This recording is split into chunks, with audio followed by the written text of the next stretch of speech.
Baimu found himself transported to the DC universe, becoming a homeless child on the streets of Gotham. On that rainy night in Crime Alley, he made a choice that would alter the course of history. He saved the Wayne couple, who were destined to perish. From that moment forth, he became the adopted son of the Wayne family, the brother of Bruce Wayne. But did this world truly require a Batman? The Joker, Two-Face, the Penguin. The malevolence of Gotham would not simply vanish in the absence of a hero. As Baimu gazed at the innocent and carefree Bruce, he could not help but ponder. Would the Dark Knight still be born had he not endured the tragic loss of his parents? If Batman were to never emerge, who would safeguard this city of sin? And how would this unexpected variable confront the impending chaos of the DC universe? Chapter 1. The Robbery in Crime Alley. Tick-tock, tick-tock, tick-tock. Drops of water incessantly fell upon his face. How cold! Baimu suddenly felt a chill, his hands fumbling in a frantic search for a blanket to wrap around himself for warmth. Yet, no matter how he searched, he could not find his comforting quilt. Frustration mounted. It was freezing. How could the heating be broken again? He forced himself to open his eyes, but the sight before him banished all remnants of sleep, jolting him into full awareness. Where am I? Baimu surveyed his surroundings, nestled in a corner against a wall, clad in tattered rags. The environment was grotesquely wretched, with rats scurrying about, unbothered by his presence. A foul stench assailed his senses, causing him to grimace. The murky water in the sewer confirmed his current location was indeed in a subterranean passage. A dream, perhaps, or had he truly traversed realms? A sharp smack confirmed it was no dream. Baimu had a simple, yet brutal method of verification. He felt the stinging pain on his face. Struggling, he crawled to the edge of the filthy water, where the murky liquid barely reflected his visage. There was a silver lining, albeit a faint one. The good news was that even in this new realm, he retained his original appearance. The bad news was that he looked no different from his 80-year-old self. At most, he was merely 12 years old. In this age of entertainment, the notion of traversing worlds was hardly novel. Everyone had encountered tales of such adventures to some degree. Most importantly, he needed to ascertain precisely where he was. The presence of a sewer indicated that this was not an ancient time, but rather a place in the modern era. Moreover, the English letters on the walls signified that he was in a country where English was the primary language. Seeing the familiar script brought him a measure of relief. At least he would not be left utterly clueless. He had long been curious as to why all characters in these stories seamlessly communicated in the local tongue.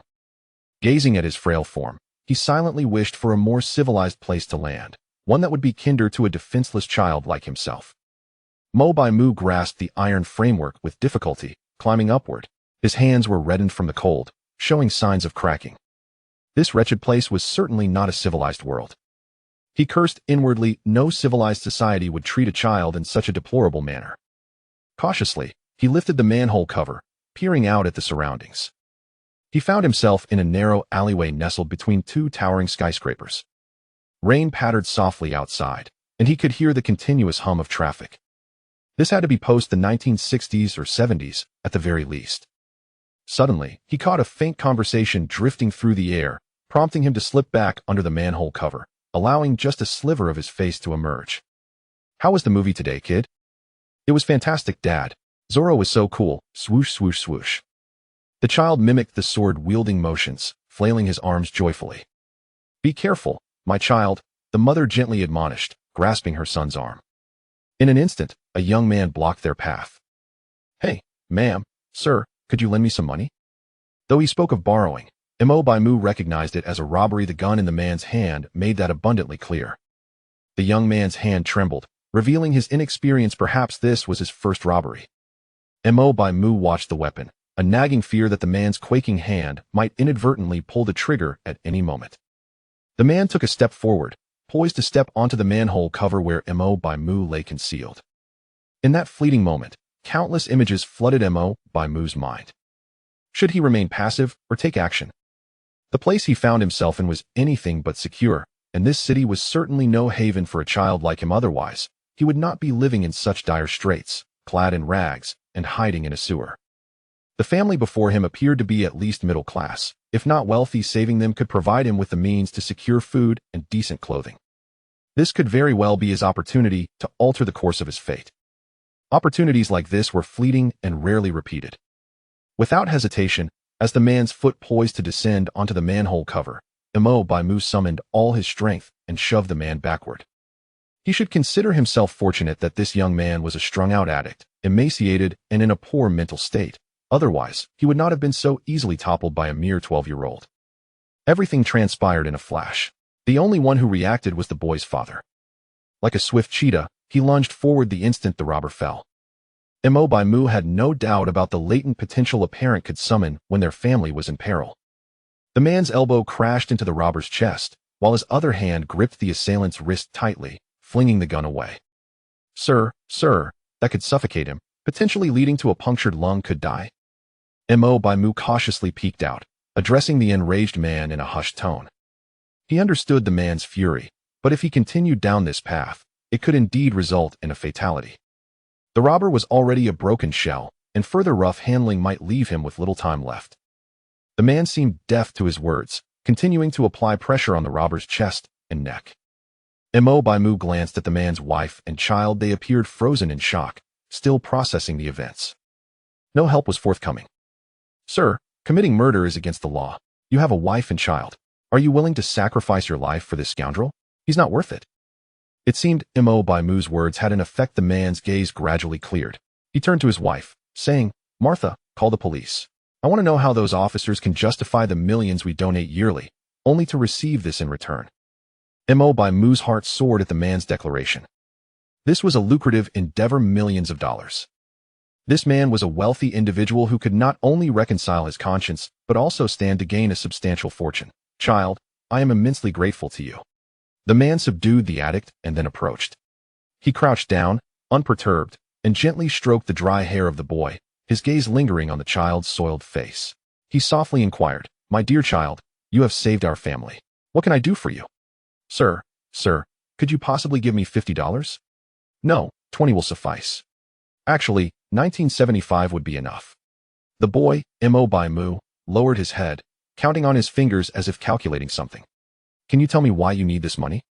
The man's curiosity piqued. It was the first time he had heard someone request money with such precision. Baimu lifted his head, his eyes sparkling with enthusiasm and a beaming smile adorning his face. He dreamily expressed, Because I want to eat a warm pizza, I am so hungry. My mother said she loves pizza the most, and I can also buy a serving of onion rings. Others have said they are delicious.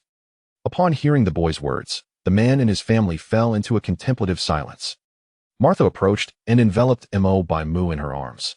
As she looked at the boy's tattered clothing, scarred hands, and rugged face, maternal affection surged within her. The man and woman exchanged a knowing glance, their years of marriage allowing them to understand each other's thoughts with a single look. They both nodded in unison and then smiled contentedly. Child, wait for a moment. Once the police resolve this matter, I will take you for pizza. The man rose, exuding an aura of authority without anger.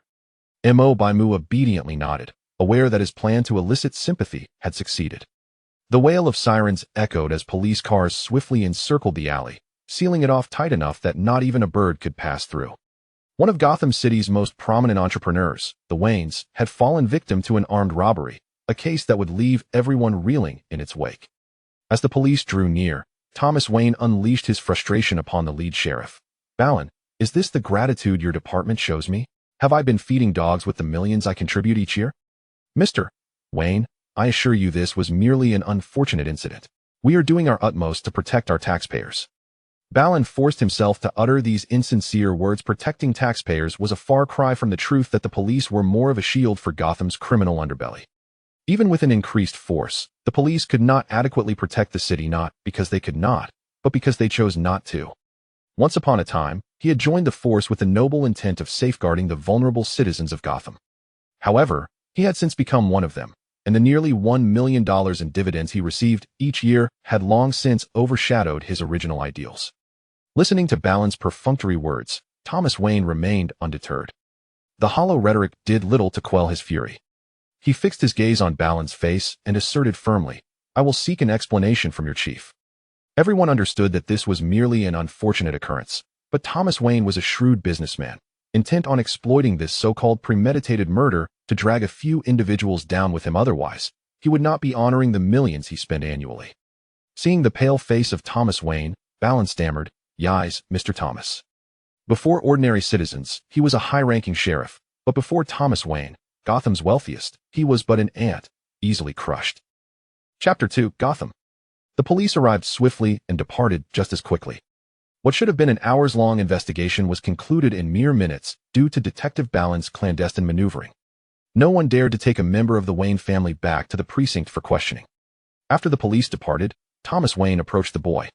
"Child, where is your family?" Baimu paused momentarily, then softly replied, "They are dead. The boat capsized, and many perished. The waves were so high, so very high." Upon hearing this, Martha hugged him tighter. They understood the boy's meaning, having experienced similar losses themselves. Although legislation explicitly prohibits human trafficking, a buyer's market persists, enticing individuals to risk it all in a nearly costless venture.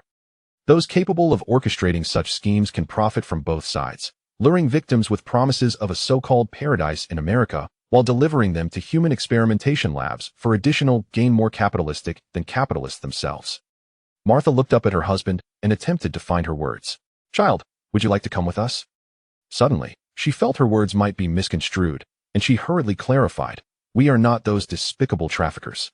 My name is Martha Wayne. This is my husband, Thomas Wayne, and our child, Bruce Wayne."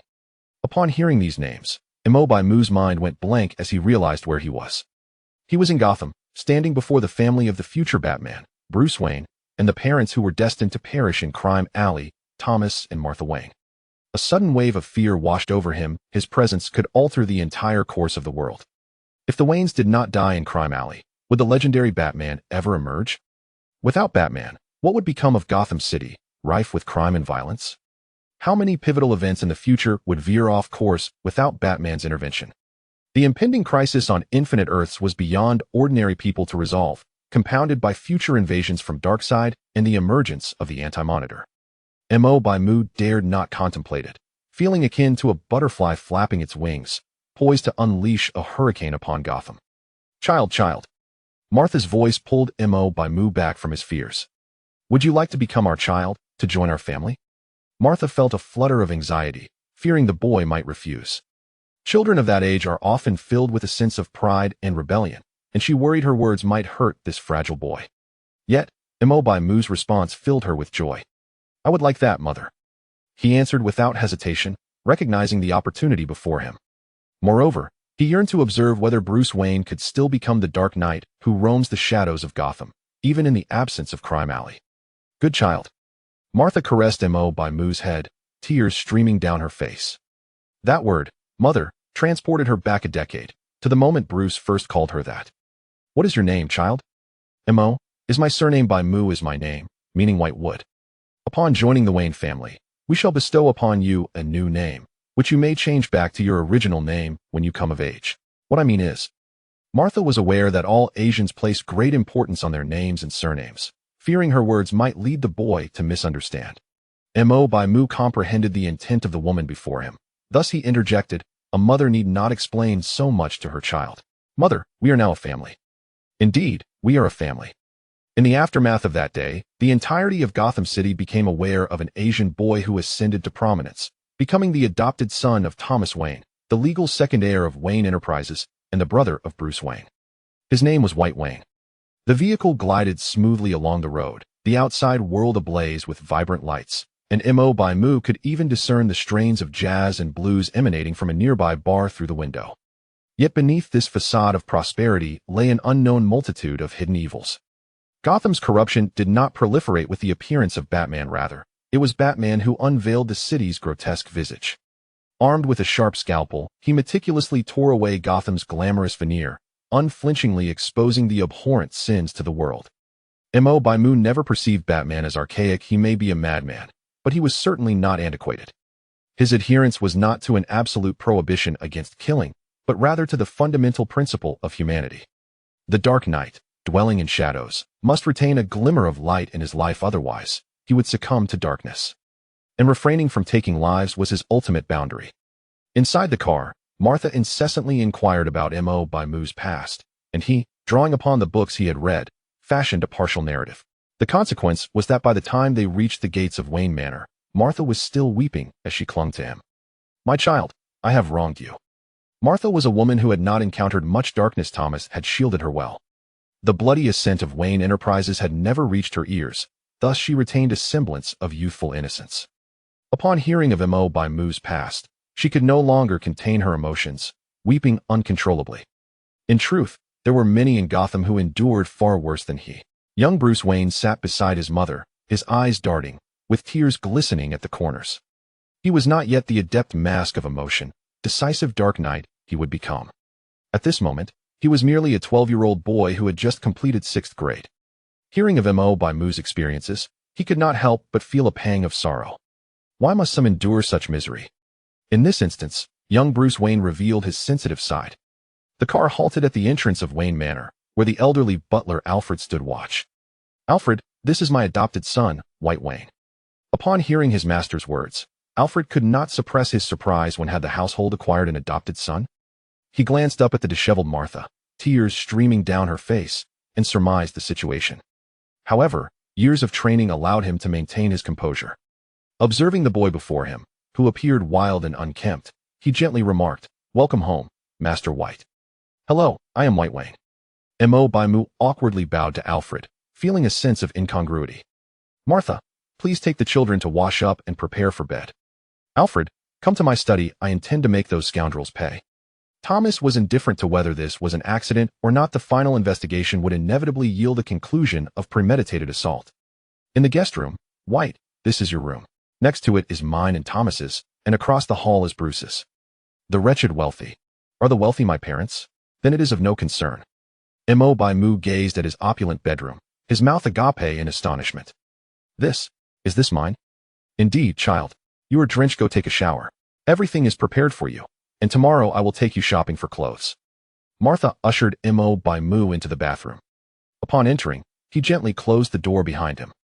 This was the largest bathroom he had ever seen, roughly estimating it to be around 40 to 50 square meters. It was larger than any place he had previously resided. Baimu slowly removed his clothing, standing before the mirror. How remarkable it was! His journey through time had not only reverted his age, but had also transported the scars from his youth along with him. A large cross-shaped scar marred his chest, one that had nearly claimed his life. He turned on the shower, the water temperature gradually rising, and the bathroom began to fill with steam. As he reclined in the bathtub, the water flowed over his skin. His mind was a blank slate, occupied solely by images of Batman. He was oblivious to what his presence in this world truly signified. After all, this was Gotham. Baimu was uncertain of the path that lay ahead. The infamous and notorious villains would not vanish simply because Batman did. Regardless of what transpired, he was determined to protect the Wayne family. Though he held a utilitarian view of them, even the most cunning Thomas Wayne treated him with sincerity. Otherwise, he could have easily paid thousands to dismiss him, and no one would have batted an eye, perhaps even praising his generosity. Since he had altered the fate of the Waynes from demise in Crime Alley, he would not relinquish his hold. As time passed, Baimu meticulously scrubbed away the grime from his body. The water in the tub gradually turned murky, while the grime on his skin faded, revealing a softer, lighter complexion. Wrapped in a towel, he donned the prepared robe. The robe was somewhat large, presumably belonging to Bruce, hastily appropriated for his use. After his bath, Baimu seemed transformed from a grimy wild child to a polished young gentleman. Pushing open the bathroom door, he collapsed onto the soft bed, drowsiness enveloping him. This was excessively comfortable. After a night of turmoil, the remnants of energy within his small frame were depleted, and fatigue completely enveloped him. He turned onto his side, cocooning himself in the blanket, and slowly closed his eyes. Unbeknownst to him, the moonlight streaming through the window cast an eerie bat symbol upon the floor. Everyone laughs at Batman, everyone is Batman. Chapter 3. Arrival of the plug-in. White Wayne slowly opened his eyes, confronted by a realm of chaos. Had he traversed dimensions once more? Just as he had begun to revel in the life of a wealthy heir, was he thrust into another adventure? No, he reassured himself, this cannot be the case. Suddenly, a child's voice, sounding no older than a teenager, echoed around him. Who? He pondered. Had he not read enough novels to know that traversing worlds should come with a golden finger? A system?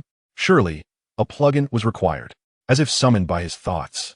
A small penguin, roughly 20 centimeters tall, materialized before him, floating in the air. "Floral Vine, is that you?" he exclaimed, In an instant, a pale blue screen appeared, emblazoned with the words Life Simulation Device, accompanied by a smaller line that read Start Game. This concept was familiar to him. He had spent an entire night playing to achieve the pinnacle of cultivation. Yet another line of text appeared, in accordance with the Minor Protection Act. The simulator may only be activated once per month. The simulated time frame spans 1 year, measured in months. As compensation, players may select 2 initial talents. The ultimate interpretation rights of the game belong to the company. He could almost envision the arrogant smirk of the individual who penned those words. How utterly subpar. Is there no option for in-game purchases? I am on the verge of becoming a rich heir. He tentatively inquired. We are a green gaming company. Do you understand what a green game entails? In the next moment, White Wayne noticed a new entry on the screen labeled Recharge. The bold letters sprawled across a significant portion of the display. Ahem, what are you staring at? As a green gaming company, I believe it is paramount to cater to our players' needs. Since players are requesting in-game purchases, as a considerate game developer, we cannot refuse. Indeed, White Wayne nodded vigorously, akin to a chick pecking a grain. So, shall I commence? He inquired, but received no response. Gently, he pressed the Start Game button. Upon doing so, a beam of light enveloped him entirely. Scan complete, a mechanical voice announced. Character name, White Wayne. Age, 11. Race, human. Strength, 4. Feeble. Intelligence, 7. A moderately intelligent individual. Stamina, 4. Feeble. Luck, 9. Fortunate. Charm, 8. Promising suitor. Family background, 10. Affluent. Next step. Gazing at his attribute panel, White Wayne felt a sense of satisfaction. What could one expect from an 11-year-old boy suffering from malnutrition in terms of strength and stamina? Moreover, those familiar with novels understood that aside from luck, the rest held little value. Next step. Shortly thereafter, 7 talents appeared on the screen. The first thing that captivated White Wayne's attention was the notion that one's strengths and weaknesses are intricately linked. As vitality diminishes, one's stature grows. Are you a legitimate gaming company? Unexpectedly, everything unfolded as a mere accident. That particular aspect is intended for adults. It seems you have forgotten your own youth. A warning from Fewbowl. We adhere strictly to local regulations. Suddenly, the talent panel refreshed, revealing all abilities anew. Fighter. You are proficient in martial arts, strength 1. Gunslinger. You possess comprehensive knowledge of all firearms. Demigod. All your attributes increase by 1. And the attribute cap rises to 15. Amulet. Perhaps it offers a protective charm. Enchantress. Your charm value elevates to 10. Extraordinary. You receive an extraordinary piece of information. Kryptonian. You possess Kryptonian blood, not yet activated. Would you like to refresh? Yes. White Wayne gently tapped yes. Subsequently, a pop-up appeared. Your balance is insufficient. Current diamonds, 0. Diamonds required for refresh, 100. Would you like to recharge? Cursed capitalists. White Wayne found himself without a single coin. Even if he were to recharge, it would only be after acquiring some pocket money. No. Choose 2 from 7 options. White Wayne gazed at the 7 talents before him, refraining from hasty decisions. Logically, he should have unhesitatingly selected Demigod to acquire basic attributes without cost, followed by Kryptonian to attempt awakening the Kryptonian lineage. Yet, an unsettling intuition told him it was not that simple. It seemed designed to ensnare him, particularly the alluring Kryptonian bloodline. He felt that choosing it would spell his doom, ensuring he would not survive the first month. White Wayne first lightly tapped on Demigod, followed by the amulet. Those familiar with games understand that such ambiguous items are a necessity. Otherwise, one might not even realize how they met their demise. The next moment, the light screen began to scroll continuously. At the age of 11, you became the adopted son of the Wayne family. Thomas Wayne held a welcoming gathering for you, during which the Wayne couple met their tragic end by gunfire. You and Bruce Wayne narrowly escaped due to the protective amulet you carried, as bullets whizzed past you, shattering the talisman. Bruce Wayne inherited the vast Wayne Enterprises, and together you embarked on a protracted journey of training fueled by vengeance. With a semi-divine talent awakening, all your attributes stood at 1, strength at 1, stamina at 1. You expended considerable resources in pursuit of the shadowy figures behind the attack. Your family's fortune reduced to a mere 0. 0,000,001. The notorious crime Lord Maroney entered your sights. In the midst of your quest, an ambush ensued. Your loyal butler, Alfred sacrificed himself in a fierce gunfight to shield you. It was the young Detective Gordon, newly arrived from Chicago, who came to your rescue. With Bruce Wayne now missing, you ascended as the new heir to Wayne Enterprises, navigating the intricacies of governance and engaging in a battle of wits with the company's elders and board members. Intelligence stood at 1. The simulation concluded abruptly. Suddenly, White Wayne found himself inundated with countless memories that did not belong to him. No, he murmured, lowering his head, unable to suppress a cry of anguish. The death of the Waynes seemed to have transpired mere moments ago. The bullets had pierced their hearts, and he could only flee with the bewildered Bruce Wayne by his side. A profound sense of helplessness enveloped him. He finally comprehended why so many regarded Batman as a saint. In that instant, as the bullet struck the Wayne couple, he felt an overwhelming urge to obliterate everything in sight. Not even the criminals, but even ordinary individuals who stood in his way would have felt his wrath uncontainable. Yet Batman could. He mastered his fury time and again, resisting the allure of darkness. Had it been White Wayne, he would have undoubtedly transformed into a formidable villain by the first chapter, turning Batman's narrative into that of a crime lord unifying Gotham. You are prompted to select one talent to retain. Amulet. Perhaps it possesses protective qualities. Semi-divine. All your attributes increase by 1, with the cap raised to 15. White Wayne gently touched the amulet, acknowledging its role in saving their lives. The simulation concluded successfully, allowing you to survive. You gained 1 intelligence point, bringing your current intelligence to 8, a slightly dim-witted genius. We welcome your next visit. See you next month, echoed as the screen vanished. Abruptly, White Wayne awoke to the faint light of dawn. He turned a glance at the clock. It was only 4 a.m. Wiping the sweat from his forehead onto the sheets, he leaned against the bed's backrest, sitting upright. Taking a deep breath, he endeavored to calm himself, seeking a breakthrough amidst the turmoil that awaited him in the coming year. He grasped the warm water prepared by Martha before bed, closed his eyes, and gulped it down. The liquid flowed smoothly down his throat. White Wayne suddenly opened his eyes, his gaze becoming significantly more resolute. What a stroke of luck to have a hammer at hand. Is it not an unfortunate soul? He mused, recalling his remarkable luck score of 9. Oh, come on, one mustn't be so coy about it.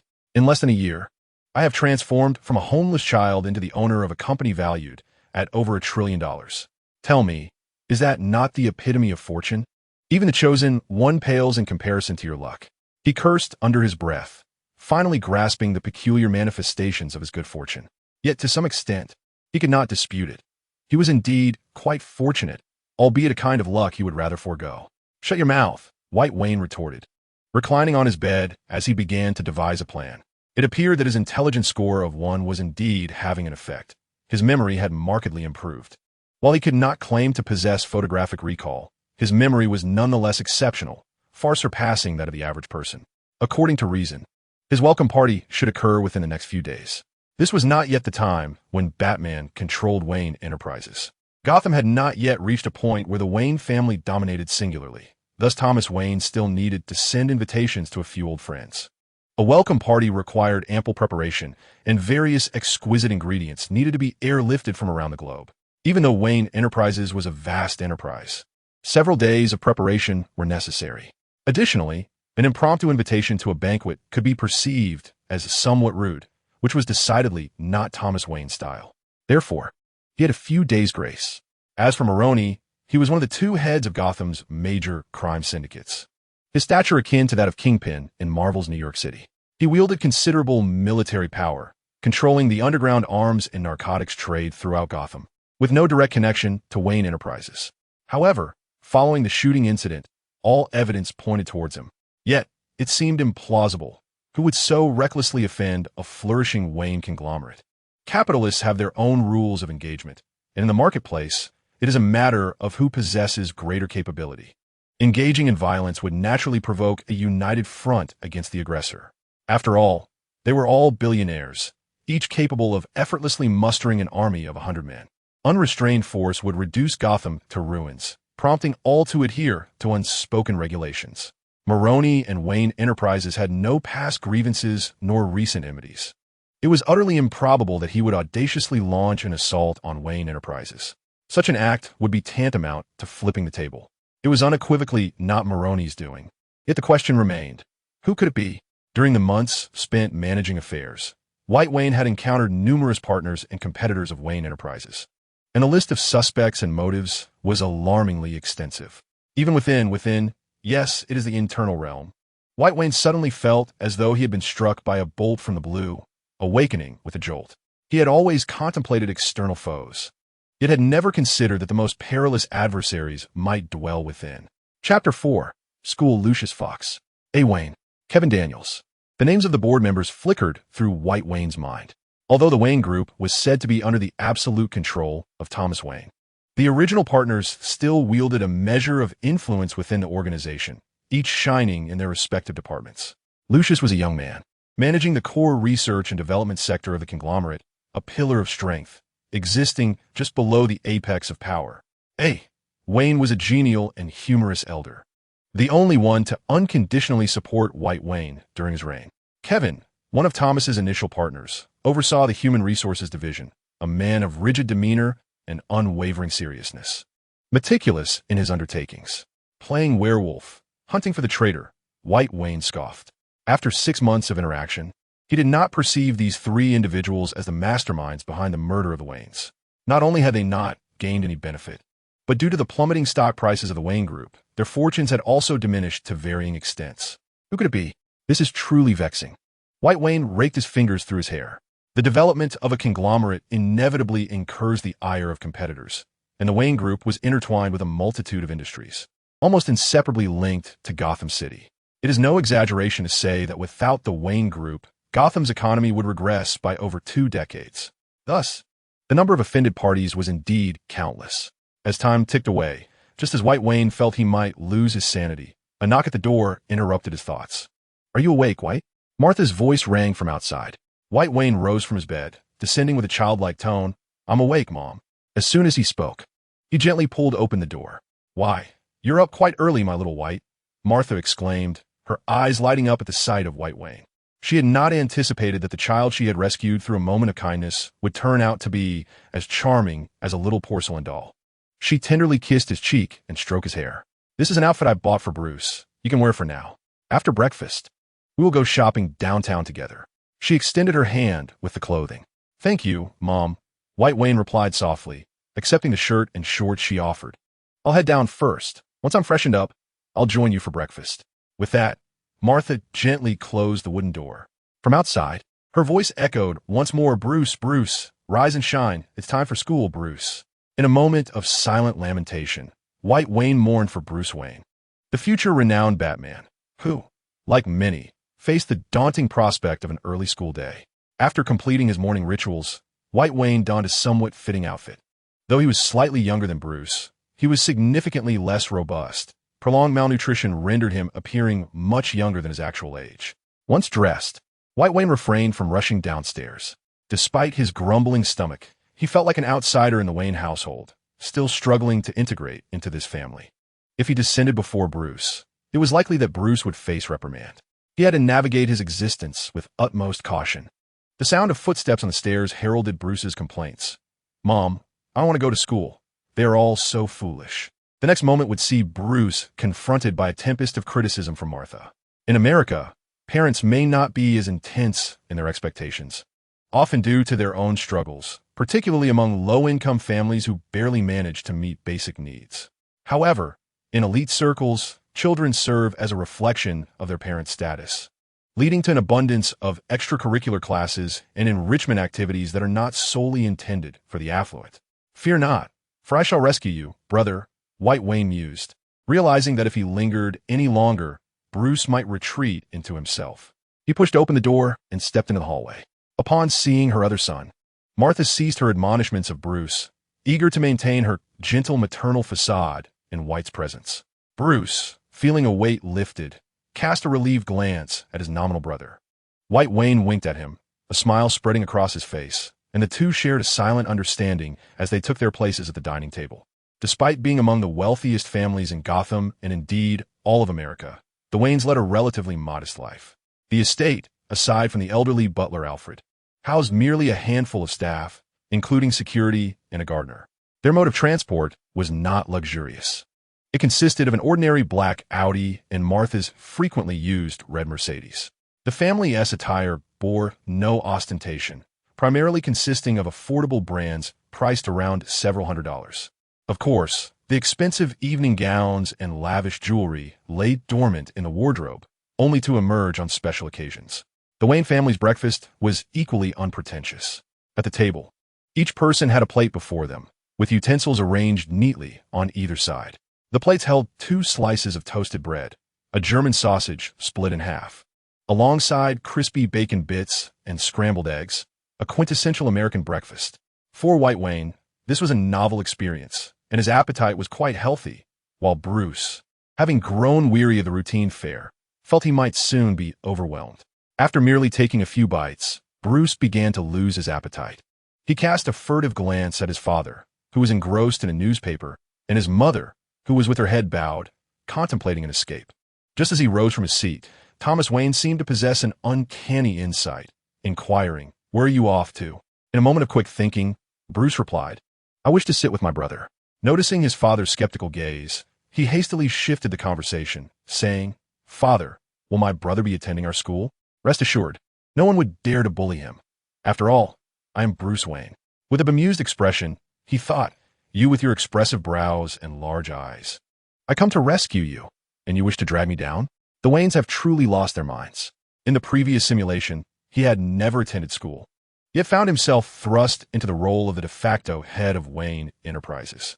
This time, there would be no escaping. The mere thought of attending school with a bunch of 11 and 12-year-olds filled Wyatt Wayne with despair. He shot a fierce glare at the loquacious Bruce Wayne, who merely responded with a smile. "No need for thanks, my brother." Thomas Wayne paused, as if he had overlooked the matter of schooling. He exchanged a subtle glance with his wife, observing the faint blush on her cheeks, which suggested that she too had forgotten. "Then it is settled." Thomas Wayne breathed a sigh of relief. Sipping his red tea, he feigned nonchalance, declaring, "I understand. I shall contact your principal." "Then I shall be off to school, father." Lewis Grieve Memorial School, where Bruce Wayne studied, was a prestigious institution in Gotham, renowned for its elite small-class education. Each class comprised merely 12 students, accompanied by an equal number of teachers, including life instructors. It was indeed a top-tier academy. While the tuition fees were not exorbitant, the entry requirements were exceedingly high. Unless one were a rare prodigy or possessed considerable wealth, admission was beyond reach. The school's board was comprised of 12 of Gotham's wealthiest magnates, including Thomas Wayne, with annual expenses exceeding $15 million, and it maintained collaborations with top universities worldwide. After breakfast, Martha called out, "Be careful on your way," as she watched her son skip out the door and chose not to call him back. Wyatt Wayne feigned ignorance, focusing solely on his meal. Once breakfast concluded, Thomas Wayne departed for the office, while Martha instructed the butler before ascending the stairs. Following breakfast, Wyatt surveyed the plates on the dining table. He jumped down from his seat and laboriously gathered the dishes one by one, subsequently transporting them to the kitchen sink. Gazing at the sink, which towered over him, Wyatt's small eyes darted around.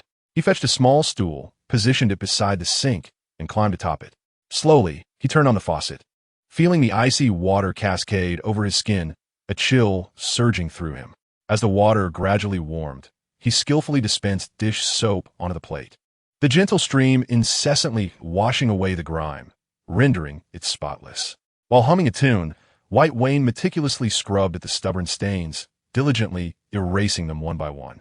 At that moment, Martha Wayne descended the staircase, softly calling out to the child. Instinctively, White turned around, droplets of water clinging to his nose and beads of sweat glistening on his forehead. A broad smile adorned his face as he exclaimed, "Mother, I am washing the dishes. Look how clean I've made them." With that, he triumphantly flicked the plate in his hand, sending droplets flying throughout the kitchen. Martha remained silent, gently approaching White Wayne's side, refraining from interrupting him. She simply watched as he exerted himself to finish the task. "I'm done, Mother. Impressive, isn't it?" White Wayne beamed with joy, glancing at Martha. She wrapped her arms around his waist, lifting him into her embrace, her eyes growing misty. "From now on, you shall not need to do these chores, my child. You are the second master of the Wayne family, destined to receive the same privileges as Bruce. You will receive the finest education, attend the best high school, and ultimately, the best university, my child. You shall no longer wander nor live under the scrutiny of others. You will lead the most splendid life in the world. I promise you this, my child. Martha whispered tenderly into White Wayne's ear. She had never encountered a child so understanding, unaware of the hardships life had imposed upon him. Yet, she vowed that such suffering would not befall him again. She vowed it. Chapter 5. The thoughts of youth Bruce Wayne felt a twinge of agitation as he walked alone along the schoolless path. On either side, withered wild grasses swayed in the breeze, while the meticulously cultivated orchids flaunted their beauty in the wind. The ground was carpeted with the yellowed leaves of maple trees, scattered in large patches. His mood mirrored the drifting leaves above, shifting and changing with the wind. It was supposed to be lunchtime in the cafeteria, yet he found himself devoid of appetite. Earlier that morning, the incessant chatter of his classmates had inexplicably irked him. News in Gotham City was nearly impossible to conceal. The announcement of a fortunate Asian boy, soon to be the rightful second heir to Wayne Enterprises, had swiftly circulated among the elite of Gotham. As for the welcome event, it was merely a superficial display. A brother, albeit one without blood ties, is merely a fa for your father's ostensible compassion towards the lower classes. Hypocrisy, remarked his deskmate, Roman Cienes, regarding the situation. The consequence of this remark, however, was that he now found himself in the infirmary receiving treatment. For Bruce had landed a punch that left his eye swollen. I am uncertain of the thoughts harbored by my uncle and aunt. However, dear cousin Bruce, you must remain vigilant. This may seem like alarmist rhetoric, yet there is nothing new under the sun, and examples of inviting danger into our midst abound in our circle. You must steadfastly secure your claim to the Wayne Enterprises inheritance, a potential titan of industry worth trillions. This counsel comes from his cousin, Kate Kane, the child of his mother's sister. He understands that his cousin means well, yet whenever he recalls the pure, innocent gaze of White, he cannot shake the feeling that Kate is merely indulging in undue fears. Nevertheless, her words cling to him like a persistent nail. Frustrated, Bruce kicked a stone, sending it crashing onto the grass. He sought out a somewhat cleaner spot and plopped down, subsequently reclining on the ground. He felt like a rogue. His brother had saved their family, yet here he was harboring baseless animosity towards him. The thoughts of a boy are as fickle as the summer sky, shifting unpredictably. His heart brimmed with guilt, and suddenly he loathed his own cowardice. How splendid it would have been had he not been frightened that night, and had taken action instead. Just moments ago, he had reveled in the joy of having a brother, anticipating shared lunches once White entered school. Yet in the next breath, he envisioned a future in which they would vie for the Wayne Enterprises inheritance. I shall never let our brotherly bond be tarnished, Bruce silently vowed. How would I express that? I would say, brother, since you desire it, I shall concede, for I am your elder. Then White would surely be moved, and harmony would be restored between them. Within mere minutes, Bruce had conducted a mental brainstorming session, fabricating countless little scenarios. Never mind that. White, hurry along, for our numbers shall swell in future skirmishes. Bruce imagined himself as a commanding general on the battlefield, issuing orders as his brother White led a cadre of medieval knights into the fray. Under his command, the enemy fell as if they were mere chaff before the scythe. Bruce! Kate, having lunched with her friends, spotted her cousin lying on the grass, muttering to himself, his expression shifting frequently, and felt a sudden pang of concern. Had her morning comments frightened him? She had only been speaking casually. Surely, he wouldn't take them to heart. Kate. Bruce's face flushed suddenly. He did not wish for his cousin to know he was indulging in childish daydreams. After all, he was an adult. Why aren't you having lunch, Bruce? Oh, I ate a substantial breakfast this morning, so I am not hungry, he replied, instantly regretting his words. Then let us return to class together. I need to use the restroom. You can go ahead. Upon concluding his statement, Bruce made his way towards the cafeteria. Bruce, the men's restroom is that way. You are heading towards the ladies' room, Kate observed with concern, gently gesturing in the opposite direction. Faced with her cousin's predicament, she felt compelled to inform her aunt. She recalled having read that early intervention could be effective for mental health issues. Ah, indeed, I must have been mistaken. Bruce wished he could vanish into the ground. He feigned nonchalance and hurriedly dashed away. Remaining here for even a second longer would assuredly lead to his social demise. How utterly embarrassing. Meanwhile, while Bruce teetered on the brink of social oblivion, White Wayne found himself akin to a marionette, manipulated at will by Martha. He perceived that Martha seemed devoid of childhood. Why, at her age, did she still delight in dress-up games? Yet, The protagonist of this whimsical play was none other than himself. Despite his utter despondency, White Wayne forced a smile. Behind him were numerous bags, accompanied by a driver who mirrored his own disillusionment, transformed into a reluctant porter. They were shopping at the illustrious Blue Water Mall, one of the largest shopping centers in Gotham and indeed across the United States. From affordable brands to opulent luxuries, it catered to every desire. Martha Wayne, rarely inclined to shop, had succumbed to the impulse, leading to an accumulation of bags after merely visiting a handful of stores that morning. Unable to contain his exasperation, White Wayne leaned towards Martha, tugging at her sleeve, and whispered, "That's enough, Mother. We already have quite a lot." Martha turned to look, noticing the driver burdened with an array of bags, leaving no space to accommodate more. "This is autumn and winter. We shall return in spring. Gotham summers can be quite sweltering." White Wayne exhaled in relief.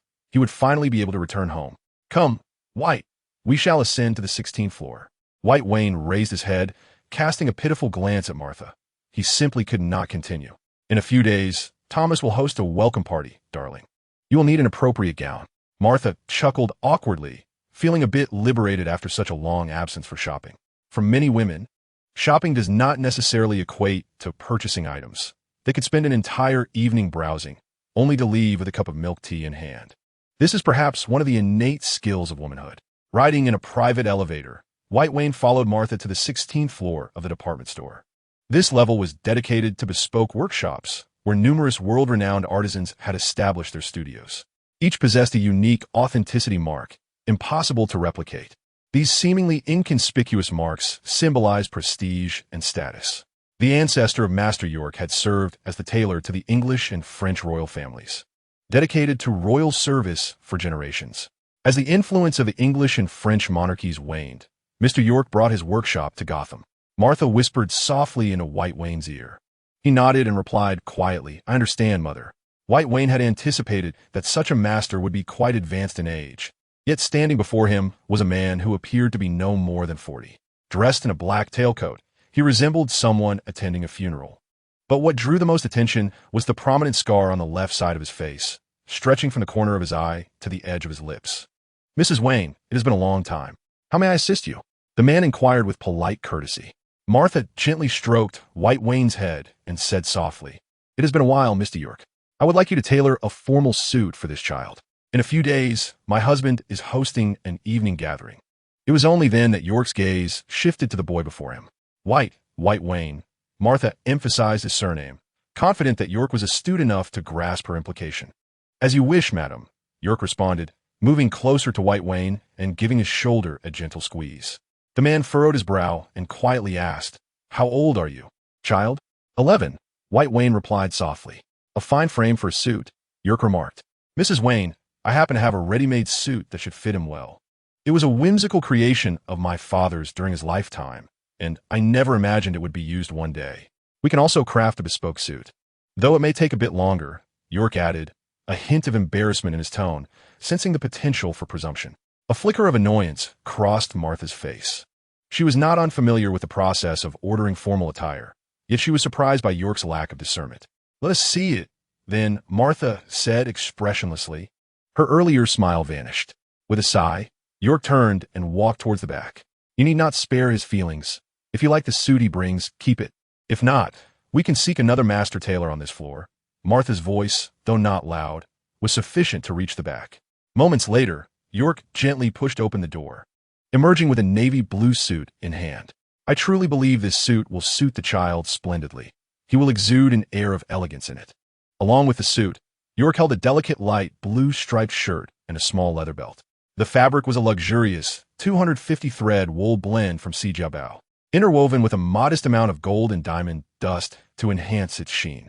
The entire suit, from selection to creation, was meticulously crafted by my father alone, taking over 6 months to complete. I assure you, this ensemble is truly worthy of young Master Wayne. Upon hearing York's words, Martha nodded in agreement. If what he said held true, even if the suit were not a perfect fit, she intended to purchase it. After all, it would serve as a splendid addition to her collection. Chapter 6. The sinister Gotham. On her way home, Martha transformed into a different person, incessantly extolling the virtues of a tailored suit. The adage, "Clothes make the man," rings true in any context. After donning the deep navy suit, Whitehaven somewhat exuded the air of a refined gentleman. Thus, when faced with a staggering offer of $70,000, Martha did not hesitate to swipe her card. Meanwhile, in the vehicle, Whitehaven's thoughts had already drifted to the upcoming welcome reception a few days hence. To this day, he remained utterly perplexed. Everyone, including Maroney, could potentially be the mastermind behind the curtain. It was conceivable that he was on the fifth tier while Maroney awaited him in the stratosphere. The notion of directing all evidence towards oneself to exonerate suspicion was not without merit. These schemers residing in Gotham were akin to intricate layers of pastry. Leaning back in the rear seat, Whitehaven observed the jubilant Martha, acutely aware that he must take action. Suddenly, rain began to pour outside. The patter of raindrops resonating against the vehicle, a rhythmic drip-drip. On Barley Street, a comical yet absurd scene unfolded. A young man clad in a black suit, despite holding an umbrella, was thoroughly drenched. The umbrella, however, did not belong to him, but to a woman who had just alighted from the car. This woman, unremarkable in appearance, was memorable only for the striking red hue at the tips of her hair. The woman before him was Fish Mooney, though many refer to her simply as Fish Mom. In the underbelly of Gotham, Fish Mom held the esteemed title of the third most influential figure within the criminal underworld. Over the years, Maroney's territory had expanded rapidly, while the once mighty Carmine Falcone had grown older, losing the ambition of his youth. Fish Mom was the linchpin maintaining the Falcone family's substantial influence. She was the foremost ally of Carmine Falcone. Currently, Carmine Falcone had become nearly oblivious to the affairs of the world, thereby allowing Fish Mom to be regarded as the second in command of Gotham's underground forces, second only to Maroney. Clad in high heels, Fish Mom gracefully descended from the vehicle. The young man, eager to ingratiate himself, moved closer, sheltering her with the umbrella. Raindrops cascaded onto the umbrella and the man, trickling down his attire and pooling on the ground. "Well done, Oswald," the woman remarked, tilting her head slightly in praise. The man, filled with fervor upon hearing her words, fervently replied, "It is my honor to serve you, Mama." Oswald stood at the entrance, watching as the woman entered the Iceberg Lounge, before folding the umbrella and standing like a statue at the doorway amidst the torrential downpour. As time ticked by, nightfall swiftly descended. Fish Mother emerged from the Iceberg Club at a leisurely pace, the rain outside unrelenting. Oswald opened his umbrella and waddled over like a penguin, softly inquiring, "Are you leaving?" Fish Mother nodded and boldly stepped into the downpour, prompting Oswald to hastily follow, fearful that even a single drop might fall upon her, lest he incur her wrath once more. After escorting her to the black Mercedes in the parking lot, he watched her silhouette fade into the distance, finally allowing himself a sigh of relief. The night was drawing to a close. He picked up his phone and gently pressed the green button. The message was sent successfully. Subsequently, he hurled the phone to the ground, shattering it into fragments before discarding it into the sewer.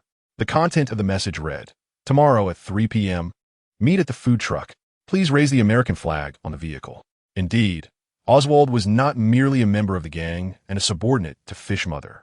He was also one of the undercover agents painstakingly acquired by the Gotham Major Crimes Unit. He occasionally relayed less critical intelligence to them, providing just enough to keep them interested, akin to fishing. Yet, the question remained, who was the fisherman and who was the fish?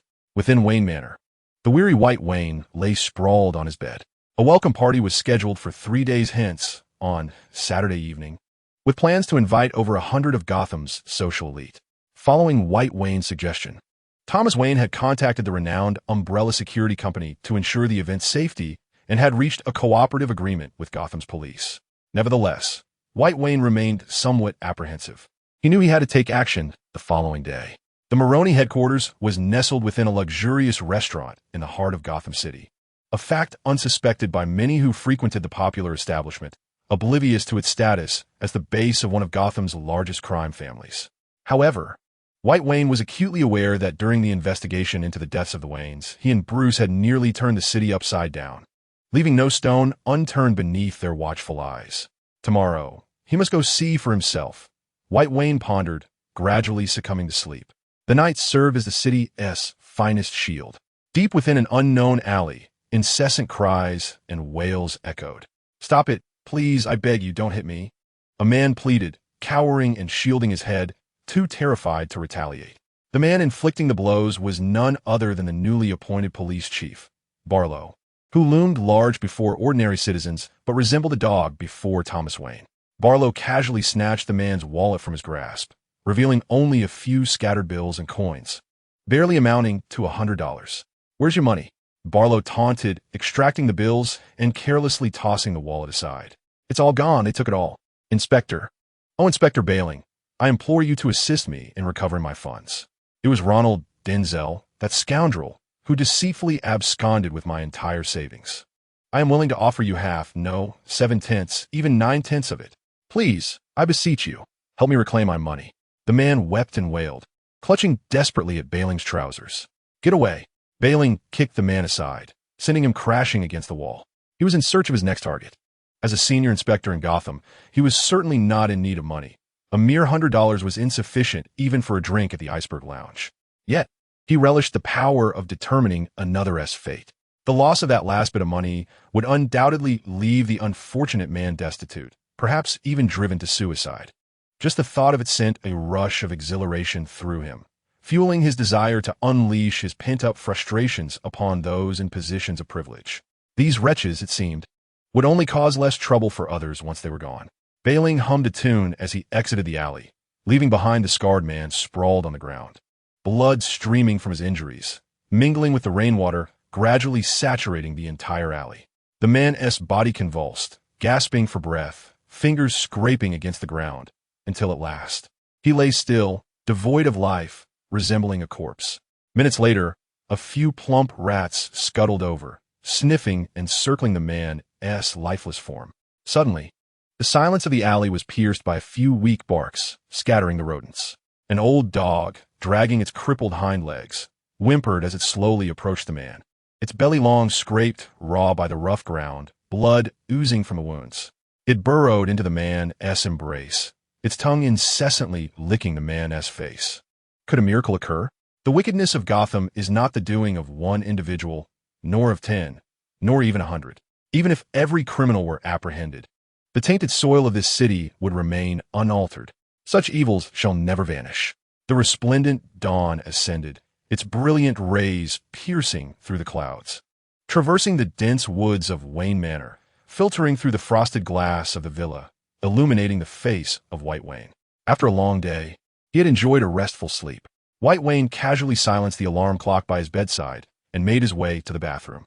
The icy water jolted his mind awake.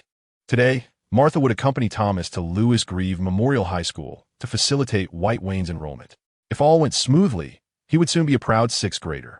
This might be the only opportunity for him to disappear from their sight in the coming days.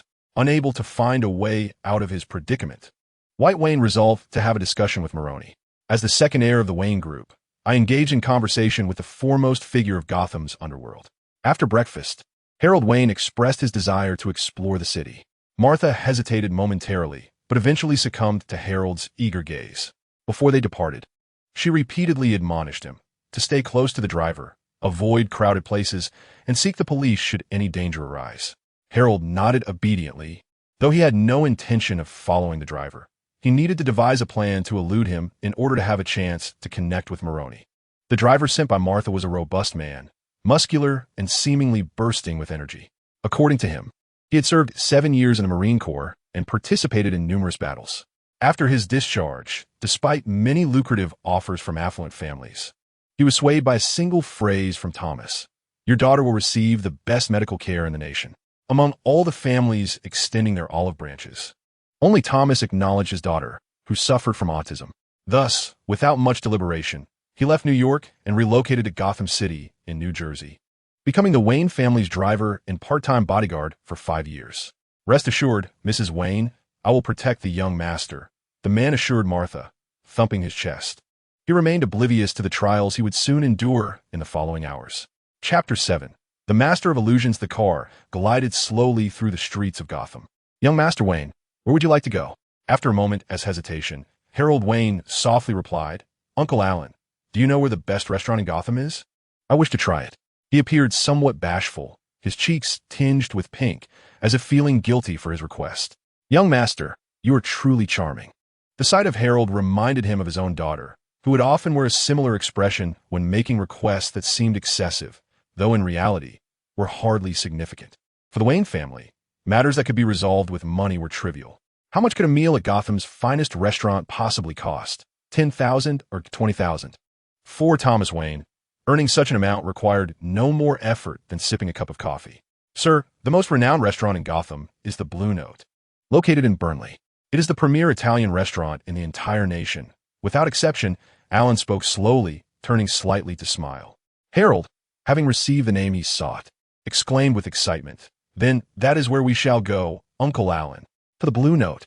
Observing the young master's enthusiastic expression brightened Alan's mood as well, and he cheerfully echoed, "As you wish, young Master Wayne." With that, he pressed the accelerator, and the car sped across the Brown Bridge, heading for the Blue Note. The restaurant operates from 11:30 a.m. to 8:30 p.m., and no guests are welcomed outside this time frame. Unlike the aging Falcone, the spirited and ambitious young Salvatore Moroni took over the Moroni family business from his father a few years ago and undertook significant expansion last year, encroaching upon the territories of the Falcone family, much to his pride. Moroni is indifferent to beauty and unconcerned with wealth. His pursuit of power is merely driven by a sense of familial duty. In their line of work, one must either advance or regress, akin to navigating upstream. Only by acquiring increasing power can he earn a place at the negotiating table to converse with the capitalists who control Gotham. Survival is essential for him to continue indulging in his passion. He never perceives himself as a gangster. In many respects, he feels akin to a law enforcer, maintaining the fundamental balance of Gotham's underground forces. To him, it is the lofty capitalists who resemble the true gangsters, as the oppression in Gotham stems from them, rather than from a mere gangster like himself, who possesses nothing but brute force. Moroni harbors but one passion: cooking. Perhaps it is due to his heritage, as he is a devoted aficionado of Sicilian cuisine. Dishes such as Palermo-style fried cod, sea urchin garlic pasta, and baked eggplant with Italian cheese are his favorites. A voice called out "Boss" from outside, followed by a knock on the door. "Come in." He squinted, propping his head with his left hand, while his right hand rested on the gun at his waist. He appeared relaxed, yet the muscles in his legs were taut as a cheetah's, ready to spring. "Boss, a child has handed you a note and specifically wishes to see you." His subordinate believed it merely a prank, but upon seeing the name on the back of the note, no one dared to make a decision on his behalf. The note read, "Dear Mr. Moroni, my name is White Wayne. Perhaps you have heard of me, perhaps not. That is inconsequential. What matters is that there are individuals seeking to assassinate my father and mother and frame you for it. I wish to meet with you in my capacity as the second son of the Wayne family, White Wayne, to discuss this matter on behalf of my father. Yours respectfully." Moroni took the note, glancing over it with a gradually serious expression. He was well aware of the name White Wayne. In just one night, it had echoed through the ears of Gotham's elite. Some believed Thomas was repaying a debt. Others thought he was consolidating loyalty. Regardless of the reasons, what mattered was that a new figure had emerged in their circle, one to be approached with caution. The words on the note, indeed, sent a shiver down his spine. If the boy speaks the truth, it signifies that both the Moroni and Wayne families are under scrutiny. Where is he? He is sitting outside with his bodyguard. Moroni remains composed, nodding repeatedly, as an air of silence envelopes the scene. "Let us go meet him," Moroni declares, stepping through the door. Navigating the corridor and the kitchen, he enters the bustling dining hall. It is lively. The establishment, having just opened its doors, is already filled with patrons. "Mr. Sal, it has been a while. Mr. Sal, your cuisine is truly exquisite." As Moroni makes his entrance, an avalanche of compliments greets him. Here, he is not merely a mob boss, but a revered chef, an illustrious culinary artist. He graciously acknowledges each praise, as many in attendance are his loyal patrons. After greeting his old friends, Moroni approaches young Master Wayne, who is seated by the window. "Good day, Master Wayne." "Alan, it has been ages, my dear friend. When shall you bring your daughter to savor my baked pasta? She is utterly adorable, like an angel." "Perhaps during the holidays, Master Wayne." "This is Sal, Chef Sal Moroni, the head chef of this establishment." "Yes, you. This is the finest Italian cuisine I have ever tasted, bar none," Alan introduces. Young Wayne smiles amiably, returning a somewhat awkward greeting. "Hello, Mr. Sal Moroni." Alan remains indifferent upon hearing the name, assuming Master Wayne simply misheard. attributing it to the boy's limited English proficiency as an Asian. However, Maroney's heart races. He had believed the Wayne family only recognized his name, as he had always operated under the guise of a middle-aged man within Gotham's underworld. Yet, this boy has identified him at first glance. The restroom. Master Wayne gestures discreetly. Maroney subtly nods in acknowledgement and replies, "What would you like to eat, Master Wayne? I assure you, you will come to love Italian cuisine." Master Wayne peruses the menu, feigning contemplation for a few minutes before apologetically smiling at Maroney. "You know, my English is not very proficient, so I would appreciate your recommendations for some signature dishes." "Your wish is my command." Subsequently, Maroney recommends 3 of his personal favorites, which are also his most acclaimed Italian dishes. Master Wayne readily acquiesces, offering no objections. Alan and Master Wayne sit by the window. Alan, a well-traveled man, shares tales of his experiences across various countries. Undoubtedly, Alan is an exceptional storyteller, his words transporting Master Wayne into vivid scenarios. "Here is the hot water you requested." "Thank you." Master Wayne accepts the hot water, softly expressing his gratitude. "Uncle Alan, I need to use the restroom." "I shall accompany you, Master Wayne." White Wayne had no reason to refuse. He nodded and replied, "Just wait for me at the door. It won't take long." "Thank you for your patience." As he pulled open the restroom door, White Wayne turned and locked it behind him, while Maroney sat on the toilet lid. A comical sight indeed. The first encounter between the notorious mob boss of Gotham and the second son of the Wayne family took place in such a modest setting. Just as Maroney was about to speak, he was interrupted. "Mr. Maroney, my time is limited, so I shall be brief. On Saturday evening, 3 days from now, my father will host a welcome party. However, we have received information that the Maroney family intends to assassinate my father and mother at the event." While White Wayne spoke, he discreetly observed the man sitting on the toilet lid. The man's expression remained impassive, offering no insights. A troublesome fellow, White Wayne classified him in his mind. "However, my father and I harbor serious doubts about the veracity of this information. We suspect it may be a premeditated scheme to incite discord between our families, allowing someone to profit from the chaos." White Wayne was astute in his strategizing. Whether Maroney would seek confirmation from Thomas Wayne did not concern him. After all, no one would believe that all of this stemmed from an 11-year-old boy. It was sheer folly. If this matter had nothing to do with Maroney, it would indeed be fortuitous. Maroney, well-versed in the underground world, would enhance the security of the event significantly. Expertise in specific fields ensures that even the most elite security firms may have oversights, and Maroney could potentially bridge those gaps. If, indeed, Maroney was implicated in this plot, there would be no cause for concern. In such a case, White Wayne would have stirred the hornet's nest, redirecting Maroney's focus to unearthing the traitor rather than targeting the Wayne family. This was an overt strategy, regardless. The safety of the Wayne couple would be maximally secured. Maroney sat silently on the toilet, reminiscent of Michelangelo's The Thinker. The child before him could conceive of these scenarios, and naturally, someone seasoned in the underworld would as well. It seemed he had no other choice to clear his name. He would have to exert considerable effort in collaborating with the Wayne family to ensure the welcome party's success. "Old fool," Maroney muttered under his breath, never contemplating that this strategy originated from the mind of an 11-year-old boy. Yet, observing Maroney's demeanor, White Wayne understood that he still harbored reluctance. "We shall never forget your assistance. The Wayne family will engage in a degree of collaboration with the Maroney family. As for the depth of this cooperation, that shall depend on your sincerity. Drawing illusions, is it not?" White Wayne excels at crafting such fantasies. In the past, he enchanted a host of young ladies. But I digress. Chapter 8. Double cheese. Hold the sauce. Having resolved his inner turmoil, White Wayne felt an immense sense of relief. He indulged in the exotic delicacies before him, savoring each bite. Sicily, renowned for its bountiful seafood, was a culinary paradise, and Maroney, whose lineage traced back to this island, was a fervent aficionado of marine cuisine.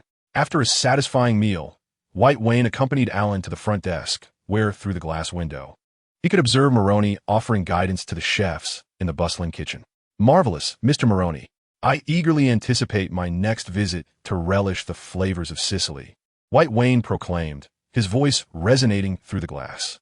"Your praise serves as my greatest motivation." "I am delighted that you enjoyed the Sicilian fare and look forward to your return," Maroney replied, his words tinged with insincerity. The arrival of this young man had brought him both trouble and, paradoxically, a reprieve from potential crises. He pondered the dire consequences had the Wayne couple been assassinated at the welcome event by someone from the Maroney clan. The repercussions would be dire, rendering him a pariah. The thought of Fish and Falcone reveling in his downfall was not lost on him. He harbored suspicions that this assassination plot was likely orchestrated by those two, seeking to ignite a feud between their families for personal gain. Falcone had long desired a transformation, aiming to infiltrate military and political spheres to cleanse his image. Yet the Wayne family posed a significant obstacle. Meanwhile, Fish aspired to unify Gotham's underworld, yearning to become a formidable matriarch within the city's shadows. This scheme would serve their ambitions splendidly. Whether it was true or not had become irrelevant. What mattered was his conviction and his ability to persuade the Wayne family of the same. While White Wayne utilized him, he too was leveraging White Wayne as presence. Master Wayne, where would you like to explore next? With his gaze lowered and a spark of excitement in his eyes, White Wayne replied softly, Uncle Allen, might we visit the East End? It was once my home, and I have a few friends there. I wish to see if I can assist them. The East End of Gotham was the city's most chaotic region, home to one of its notorious landmarks, Crime Alley. For White Wayne, the pivotal concern was that the Falcone family headquarters lay within that very vicinity. If they wished to engage with the young master, they would find themselves at a disadvantage. He intended to align both of Gotham's criminal factions with the Wayne family's ambitions. Falcone was aging, preoccupied with his aspirations of cleansing his reputation through military channels, and the Wayne family could facilitate this goal impeccably. As for Maroney, should he comply and refrain from any dubious antics, White Wayne would not object to him unifying Gotham's underworld, for it is essential to have someone maintain stability in the shadows. However, should he prove disobedient, Gotham is teeming with individuals eager to collaborate, and the absence of Maroney would not be lamented. Regarding Fish Mooney, she is on Wayne's hit list. Following the demise of the Wayne couple, his investigation alongside Bruce revealed Fish Mooney's intricate connections with the addict involved in the robbery on Crime Alley. Wayne's principle is to eliminate all unstable elements in their infancy. A stable and prosperous Gotham is the optimal environment for the Wayne family's growth. Upon hearing his master's words, Allen hesitated briefly before dialing the police. Please triple the police presence in the East End. The second young master of the Wayne family is about to arrive. At this juncture, the East End is a veritable den of iniquity. Two prominent figures from the Major Crimes Unit, Montoya and Allen, disguised as vendors, awaited the earth-shattering news from their undercover agent, Oswald, at a food cart on the street corner. Newly appointed Detective James Gordon, recently transferred from Chicago, was en route to the East End, seething with frustration over the chief's orders. Meanwhile, the vehicle of the second young master of the Wayne family traversed the bridge towards the East End. A grand spectacle was on the verge of unfolding. Oswald, limping with a black umbrella in hand, approached the food cart, resembling a penguin. Oh, like a hot dog. With German sausage, no French, double cheese, and hold the ketchup. Certainly, sir. German sausage, double cheese, no ketchup. That will be $5.75. Will it be card or cash? Cash. After speaking, Oswald rummaged through his pockets, producing a bill and several coins. $5, 25 cents, 50 cents, and 75 cents. All right, here, S5.75. The sound of clinking coins accompanied him as he handed the bill and coins to the woman. Without glancing, she tossed the bill onto the cart's floor and placed the coins in the cash register. Thank you for your patronage. It may take a few minutes. Please hold on. As she walked towards the kitchen, she called out, Allen, grill a German sausage. Meanwhile, she began preparing the bread. Could you hurry? I'm about to go to work. Oswald grumbled. The woman replied loudly, coming right up, sir. She then sprayed cheese onto the bread and handed it over. We look forward to serving you again. After bidding farewell to Oswald, the food cart welcomed a flurry of customers, earning approximately $100. The woman and her partner left the East End contentedly, heading toward their next stop. After traveling several kilometers, the woman picked up the scattered bills from the floor, where a line of text was inscribed. Fish is indeed the mastermind behind the attack on the Wayne couple. The woman involuntarily loosened her grip, and the banknotes fluttered through the air before descending to the ground. A singular thought occupied her mind. Trouble had ensued. Just yesterday, the police had convicted Mario Falcone based on intelligence gathered from their investigation. Furthermore, during a confrontation to safeguard their own safety, Their colleagues Harvey and Gordon had inadvertently killed Mario while in pursuit. Legally, Harvey's actions were justified. However, if it were revealed that Mario Falcone was not the true perpetrator, it would result in a monumental scandal for Gotham's major crimes unit, potentially leading to its dissolution.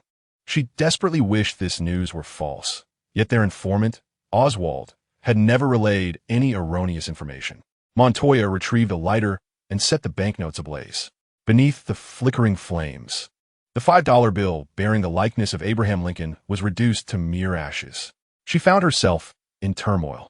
The ethical obligations of her role as a police officer urged her to report this information to her superiors, while her rational mind insisted she should feel no guilt. Even had Mario not been accidentally killed by Harvey, his other crimes were sufficient to ensure he would languish in prison until death. Furthermore, the major crimes unit harbored among its ranks the few remaining officers in Gotham with a semblance of conscience. If the unit were disbanded, those officers would soon find themselves coerced into collusion with the very scum they sought to combat. Once ensnared in that quagmire, escape would be impossible. Meanwhile, Oswald strolled along the street, voraciously devouring a hot dog as if it were a culinary masterpiece. His spirits soared, a rare occurrence in recent times. Once he toppled Fish, he would have the opportunity to ascend the ranks. He yearned for power.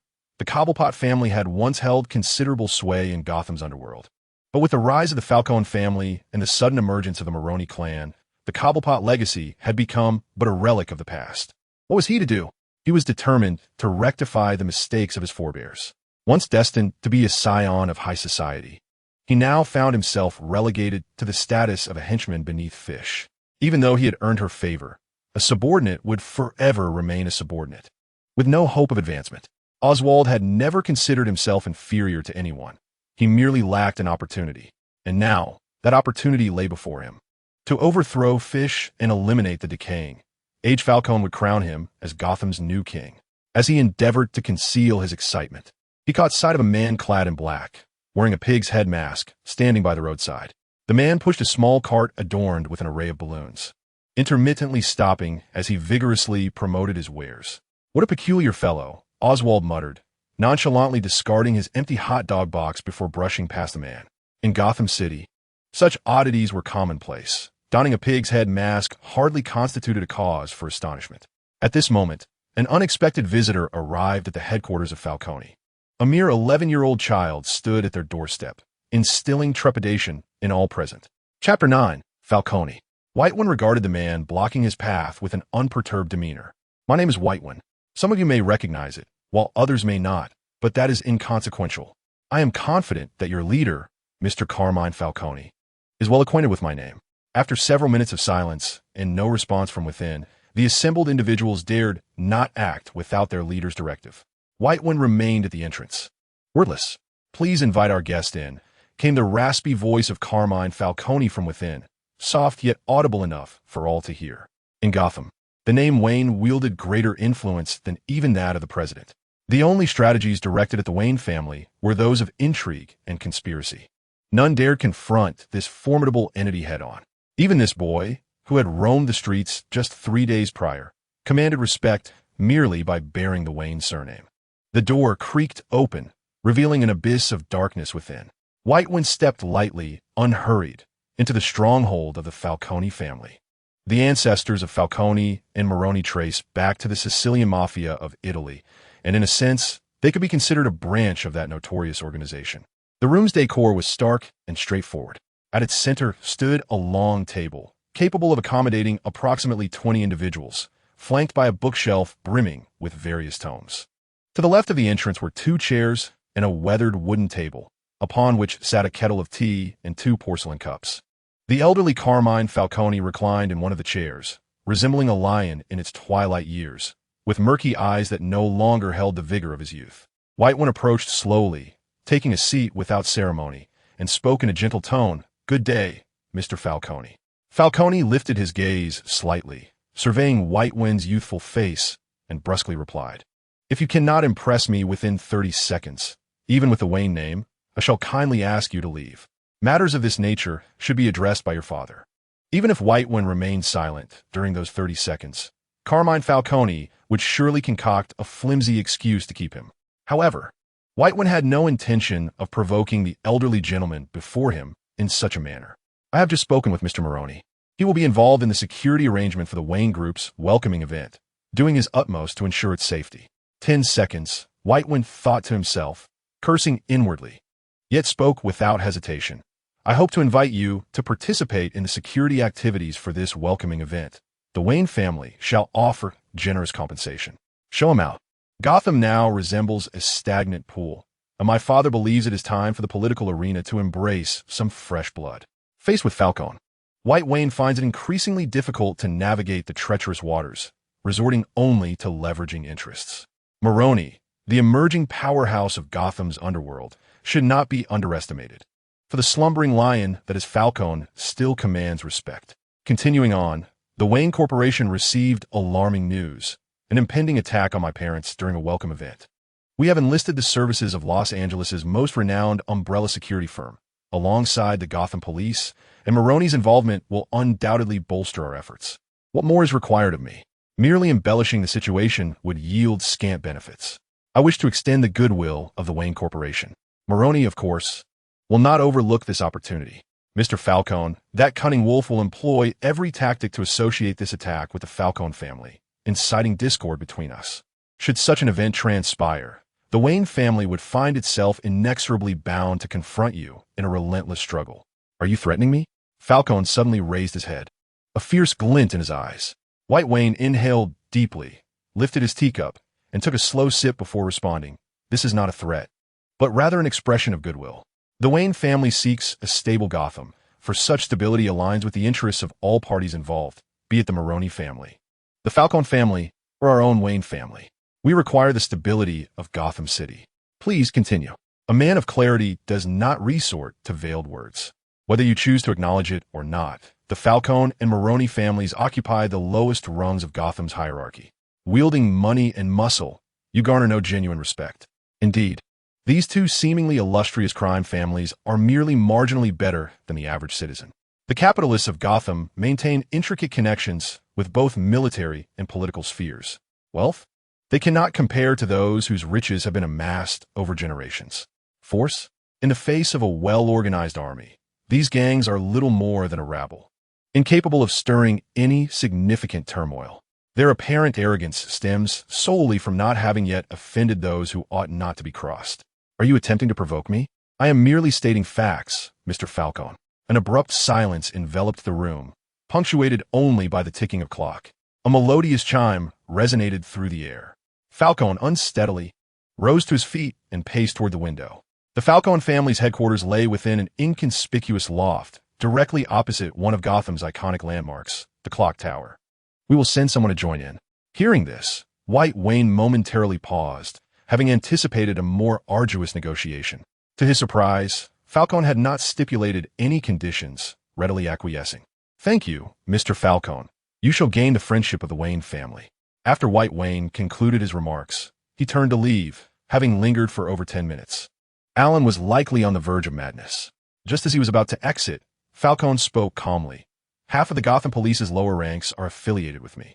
Wayne did not look back or pause. He gently pushed open the attic door and stepped outside. The cool autumn breeze gradually dissipated the sweat on his brow, and as he crossed the threshold, a sigh of relief escaped him. The sensations he experienced in the presence of Maroney contrasted starkly with those in the company of Falcone. Before Maroney, he could exert pressure, compelling him to join the security detail for the welcome event in order to clear his name. Yet, when confronted with Falcone, despite having prepared mentally for an extended period and meticulously organizing his thoughts, he found himself utterly overwhelmed. Ultimately, he resorted to leveraging the Wayne family name, which represented his last recourse. Had Falcone not relented, Wayne was uncertain what further words could sway this cunning old fox. Once Wayne departed, the attic shelves were slowly pushed aside, revealing a young man filled with indignation. "Father," he exclaimed, "that brat showed us no respect. What does the Wayne family matter? My brother cannot have died in vain. We must seek vengeance." Carmine Falcone lifted his eyelids, squinting at his son, and cracked a grim smile. "Revenge? On whom? You? Wasn't Mario's demise orchestrated by you and Fish? Surely you don't think I am unaware, my child." Alberto, seeing the familiar expression on his father's face, was engulfed by an overwhelming dread and instinctively retreated, colliding heavily against the wall. That old fool Thomas has found himself a fine son. Our Falcone family has no obligation to pass down the legacy to sons alone. Compared to Fish, you fall short. You're my son, and I am willing to grant you favor, but you must strive, Alberto. Prove to me that you are worthy of the name Falcone. Carmen Falcone gradually rose, fading into the shadows. Meanwhile, his son Alberto leaned against the wall, gritting his teeth. Carmen's words rang true. The headship of the Falcone family had always belonged to the capable. As for the family legacy, it could merely be a matter of altering a name, marrying in, or adopting, with no further obstacles in sight. I've already slain my brother. What's one more partner to eliminate? Gazing at his father's retreating figure, Alberto silently resolved to demonstrate his capability to shoulder the responsibilities of the Falcone family. Unbeknownst to him, however, in his father's heart, he had already been condemned to a fate worse than death. Carmen had long held a disdain for his two sons, harboring greater expectations for his two daughters. In the pursuit of power and wealth, one must inevitably prioritize personal gain, for it is the allure of money and status that draws individuals into perilous situations.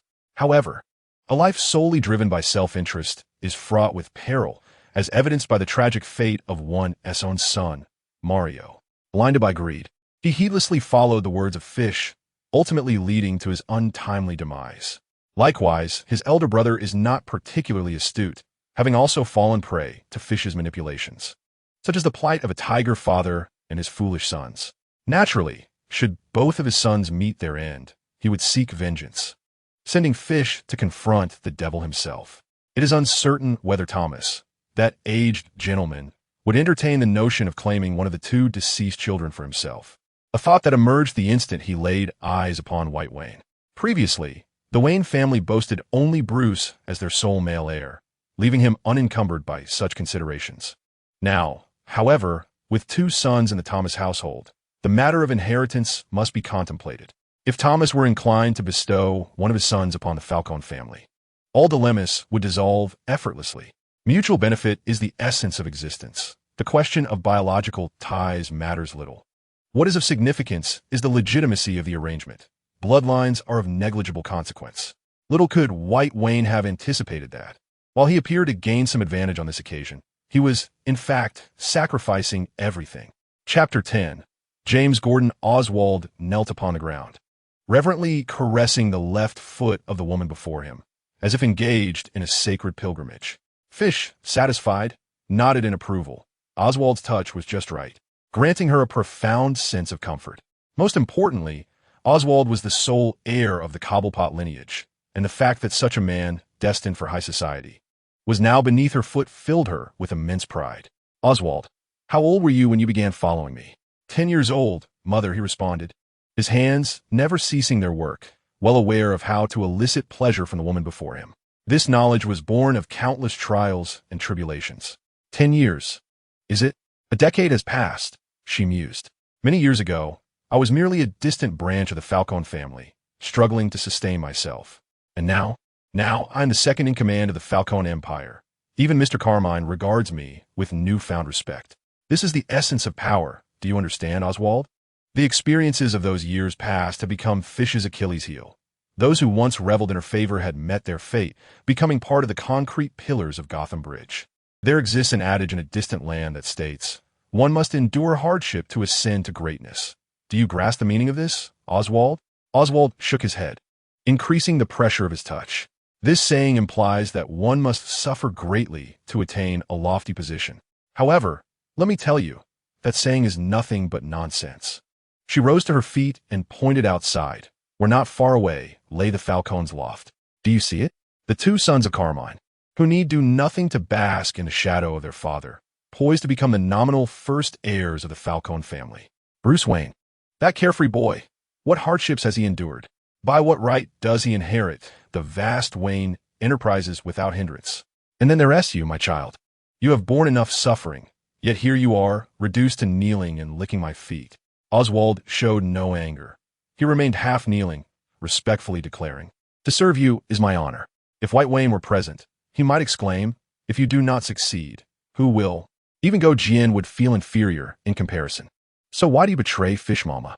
Suddenly, Fish turned to him, her sharp gaze piercing like that of a hawk, as if attempting to see through him. Upon hearing her words, Oswald sprang to his feet, feigning calmness. Mother, no son has ever betrayed his mother, even if the sun ceased to rise. I would never betray you. Is that so? Fish Mama narrowed her eyes and sat back down. As she regarded him with a murderous glint, Oswald realized he must act swiftly, or he would not escape with his life today. Trembling, he gazed into her eyes and said, "As long as you command, I would unhesitatingly offer my life for you."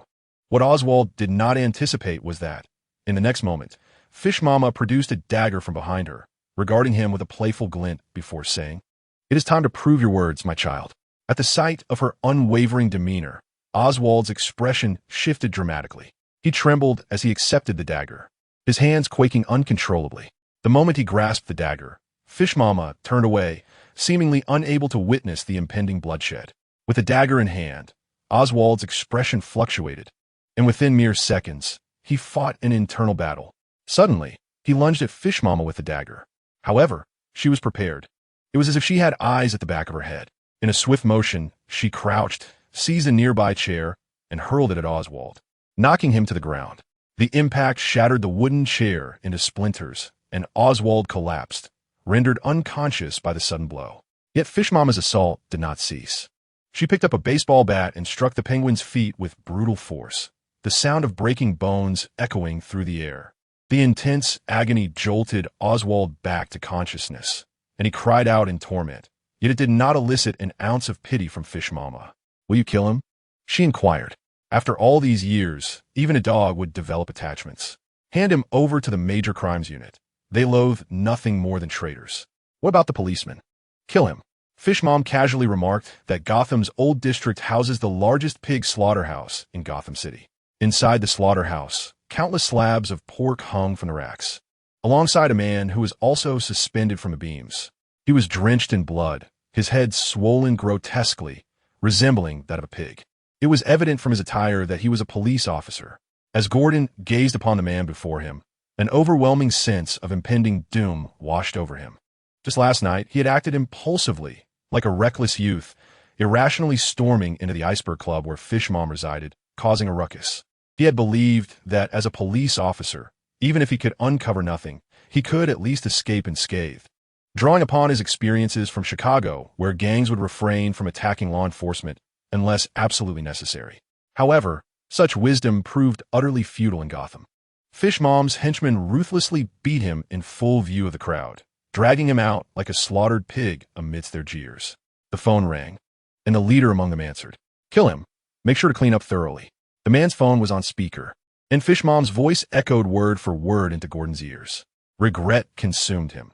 He lamented his impulsive decision to convict Mario, his hasty intrusion into the Iceberg Club, and his gullibility regarding that scoundrel Oswald's words. After hanging up, the man approached with a chainsaw, a sinister grin adorning his face. Gordon struggled fiercely, yet the sturdy ropes bound him tightly, leaving him no room for resistance. He could only wish for a swift end rather than prolonged torment. Suddenly, the doors of the slaughterhouse were kicked open, and a dozen armed men clad in bulletproof vests stormed in. Leading them was the venerable Carmine Falcone. With a slight gesture, the armed personnel encircled Fish Mom's 3 henchmen. Under the intimidation of their weapons, even the most loyal subordinates faltered. Moreover, they were nominally still under the Falcone family's command, with Carmine as their superior. "Release him." Carmine's voice, though soft, brooked no dissent. The leading man dropped the chainsaw and swiftly untied the ropes binding Gordon. "Tell Fish Mom that I'm taking him. She should not overstep her bounds." With that, Carmine waved his hand and departed the factory, leaving Gordon to follow, surrounded by wary eyes. He feared not death, yet if survival was an option, no one would wish to perish. Gordon felt a tingling numbness coursing through him, his movements awkward and comical as he stumbled out of the factory, where Carmine's convoy awaited at the entrance. "Come on, kid. Your father and I go way back," Carmine said, smiling at the bewildered Gordon. Gordon surveyed his surroundings, surrounded by Carmine's men, leaving him no choice but to enter the vehicle. Moments later, the car halted beside Miller's Dock, situated along the midstream of the Hudson River. In the distance, the sound of a cruise ship's horn resonated, grand and melodious. The breeze from the river carried a slight chill, invigorating Gordon considerably. "I wonder if your father ever mentioned me," he began. "Allow me to introduce myself. My name is Carmine Falcone, the current head of the Falcone family, Gotham's largest crime syndicate. Of course, I am nearing retirement." Upon hearing Carmine's words, Gordon felt an immediate sense of alarm. Instinctively, he reached for his waist, intending to draw his weapon, only to realize that it had long been confiscated. "Do not be so tense. This is merely a reunion with an old friend of your father," Carmine reassured him. "Here, I am not the head of the Falcone family, nor are you Gotham's new sheriff. I am simply an old companion of your father, and you are but the son of a bygone acquaintance. How is your father faring? Is he still in good health? It is hard to believe that our last meeting was a decade ago. He could no longer endure Gotham's darkness and chose to escape. Yet here you are. Has fate brought you back?" Carmine reminisced about his old friend's visage. The once unyielding champion of justice had succumbed to vulnerabilities. After the Cobblepot family threatened him through his wife and son, he compromised. The man who once stood resolute no longer possessed his former vigor. It seemed as though he aged 10 years overnight. Not long after, he departed Gotham with his family, settling in Los Angeles. This memory lingered vividly in Carmine's mind. Things have not been well. His health has deteriorated over the years. The injuries he sustained on the battlefield continue to plague him, and the doctors say he does not have long to live. Yet, since my return to Gotham, his spirits have begun to lift. Upon recalling his father, Gordon's mood instantly soured. He had not forgotten Gotham. Carmine sighed deeply. The memory of his old friend, his desperate flight, akin to a stray dog, remained a lifelong burden. Now, he passed this sentiment onto the next generation, which felt profoundly unjust. "James, heed my advice. Refrain from provoking fish during this time. God will provide clarity. The darkness of Gotham does not solely reside with me, Fish, or Maroni. In comparison to you, we, the old guards barely maintaining Gotham's underground order, resemble the true protectors of Gotham's stability." With that, Carmine patted Gordon on the shoulder and turned to enter the vehicle. Amidst the roar of the engine, Gordon leaned against the railing, silently watching the convoy fade into the distance. Chapter 11. The Penguin's resurrection the following day at the same dock. Gordon was no longer the beleaguered officer on the brink of dismemberment. Grasping Oswald by the collar, he lifted him as one would a mere chick and stepped out of the vehicle. This morning, Oswald, battered and broken, was unceremoniously discarded at the entrance of Gordon's apartment. Gordon, weapon in hand, advanced with menacing intent. Oswald staggered backward, panic-stricken, until he suddenly fell to the ground. He braced himself with both hands, his feet scraping against the earth, retreating incessantly. "You should not have betrayed us," Gordon growled ominously. "Betrayal is the most abhorred sin, whether among gangsters or detectives. Please, I beg you, don't kill me. Please, spare my life." Oswald pleaded desperately, hoping that this seemingly compassionate detective would show him mercy, but such hopes appeared futile. Gordon continued to close the distance, his eyes glinting with malice. Oswald found himself cornered, with the Hudson River looming behind him. Gordon seized Oswald from behind, pressing the muzzle of his gun against the back of his head. Terror and despair etched across Oswald's face. He could hardly fathom that this was his fate after enduring such torment. "Never return to this cursed place," Gordon declared. With that, he slightly diverted the gun's aim, pulling the trigger into the air. The shot rang out, accompanied by Oswald's anguished cry as he plummeted into the river. Gordon cast a glance at the water, his expression inscrutable, before he turned away and entered his vehicle. Years later, he would ponder whether to regret or find solace in the decision he had made. At Wayne Manor, today marked the final day of White Wayne's grounding. After his last escapade, Martha had instituted a 2-day confinement out of anger. In his room, he perused a stack of names and photographs, detailing Gotham's elite, the majority of whom were expected to attend the welcome gala the following evening. White Wayne's task was to memorize their names and faces before the event.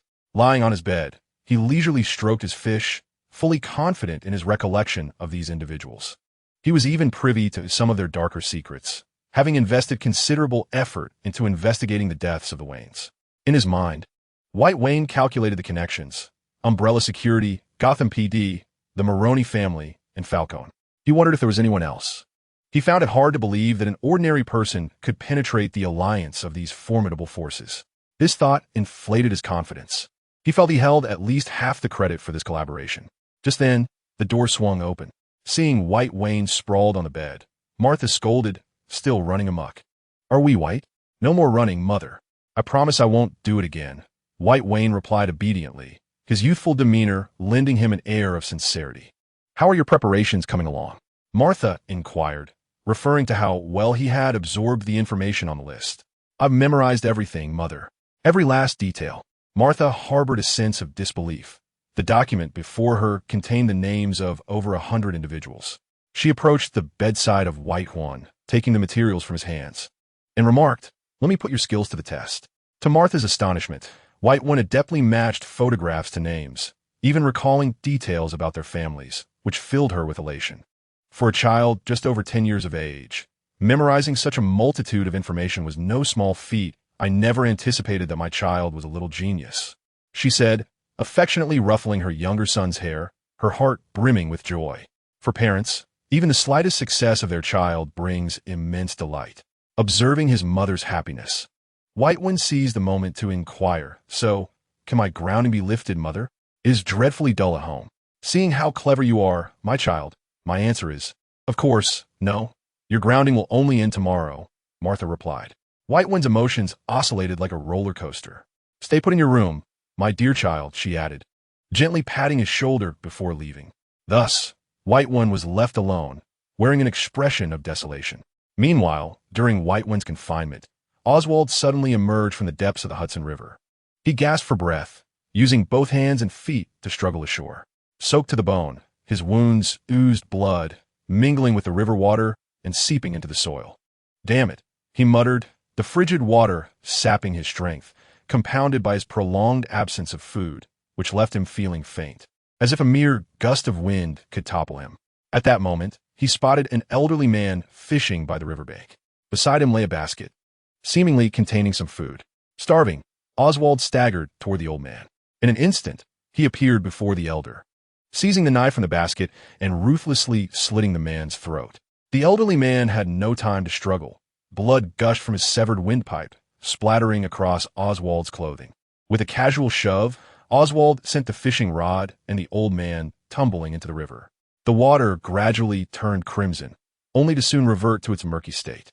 The tranquil Hudson River now bore another soul from Gotham. Oswald gazed at the sandwiches in the basket, his eyes gleaming with hunger. He grabbed his sandwich and devoured it hungrily, utterly unfazed by the blood that had already stained it. After satisfying his appetite, Oswald turned his gaze toward the distant, vibrant lights and the cacophony of Gotham. A long-lost smile spread across his face as he softly declared, "I have returned, Gotham." Thus, the renowned penguin, Oswald Cobblepot, officially entered Gotham's brutal survival game. The period of confinement had finally come to an end. Young Wayne, resembling a frolicsome rabbit, eagerly hopped into the car, his destination being the illustrious Diamond District of Gotham. As the name suggests, the Diamond District is the affluent area of Gotham, with the Wayne Enterprises headquarters nestled at its heart. This locale is also regarded as the safest in all of Gotham. To venture out, young Wayne rose early, calling for Alan as they sped towards the Diamond District. "No more wandering. You must remain in my sight, and do not lose the locator," Alan reiterated time and again. Observing the exuberant youth, "I understand, the last incident was merely an accident. Onward, onward, Uncle Alan, let us enjoy our outing," exclaimed young Wayne, his excitement palpable, having felt cooped up at home for days. The Diamond District was no stranger to him. He had spent over 6 months working there, well acquainted with every nook and cranny. The vehicle halted at the entrance of Wayne Tower, situated at the center of the district, which radiated outward, forming a vast commercial sphere. In just over a decade, this area had birthed numerous billionaires, new aristocrats of Gotham. Not far from Wayne Tower lies the Egg Plaza, where once stood a massive egg, now replaced by a stainless steel structure resembling a bean, aptly named the Cloud Gate. A few years prior, Gotham's egg was exchanged with Chicago's Cloud Gate for an exhibition, and surprisingly, it garnered such acclaim that it was never returned. Young Wayne gazed at the bustling Egg Plaza standing beside the Cloud Gate as tourists snapped photos, and a warm smile spread across his face. This was his home, his city. The Waynes were his parents, and Bruce Wayne was his brother. With nothing else to lose, if anyone dared to take from him what little he had left, he would pounce like a wild beast. using his sharp teeth and claws to viciously tear at his adversary's throat. Young Wayne stepped into the plaza, Alan trailing leisurely a few meters behind him. Suddenly, his attention was captured by a man pushing a small cart, adorned with a mask. The man wore faded blue jeans and a tattered black leather jacket, with dozens of balloons tied to his cart, advertising $2 each. A petty robbery, young Wayne mused, yet he approached nonetheless. Surrounding the man were several children, their parents standing helplessly at a distance, watching their offspring. No child could resist the allure of balloons shaped like various animated characters. As young Wayne leaned in closer, he noticed the balloons dwindling, with only a few remaining for sale. He stood before the small cart, surveying it meticulously, and then addressed the proprietor. "Could you please assist me in retrieving that Pikachu-shaped balloon?" "Thank you, kind sir." "Certainly, young one. Thank you for your patronage. That'll be $2. White Wayne produced a diminutive fabric wallet from his pocket, filled with assorted bills and coins. He carefully selected 2 $1 coins and handed them over, politely stating, "Thank you, kind sir." With that, under the gaze of the man, he joyfully took the balloon and set off towards the Cloud Gate. Chapter 12. The welcome party. 3 hours remained until the welcome party was set to commence. Yet Wayne Manor was already brimming with attendees. Various factions had converged, each on high alert. The Gotham Police Department had mobilized their entire busy homicide unit to ensure the safety of the event, motivated by their annual multi-million-dollar grants. The Umbrella Security Company, in pursuit of preserving their reputation and avoiding a potential $200 million liability, had ceased all ongoing activities to focus solely on the Wayne Group's welcome gathering. Meanwhile, the Falcones and the Mamanis were striving to uphold the camaraderie of the Wayne family. White Wayne observed the bustling crowd, his gaze calm as still water. Yet beneath the surface, a current of unease persisted. Was the future truly so malleable? He scanned his surroundings. Everything was impeccably organized. It would not be an exaggeration to say that, without prior inspection, not even a bird could penetrate the space. "What are you looking at, White?" Bruce approached from backstage, noting his brother's lack of enthusiasm. He had never been a brother before. The sudden addition of a sibling felt peculiarly novel. Martha had informed him that he was now an adult and should learn to protect his younger brother. Upon seeing Bruce approach, White Wayne broke into a smile. "I'm a bit nervous. There are so many people here." "Indeed, quite a crowd," Bruce replied. Families had come in droves, surpassing 300 attendees. Dignitaries from both military and political spheres gathered at Wayne Manor. A fleeting thought crossed White Wayne's mind. If a bomb were to eliminate them all, Gotham might regress to a primitive state. Within the hall, social elites exchanged toasts and laughter, while hungry children gracefully nibbled on the lavishly prepared delicacies. "Bruce, White, it is time to take the stage," the butler Alfred announced, assessing the two to ensure everything was in order.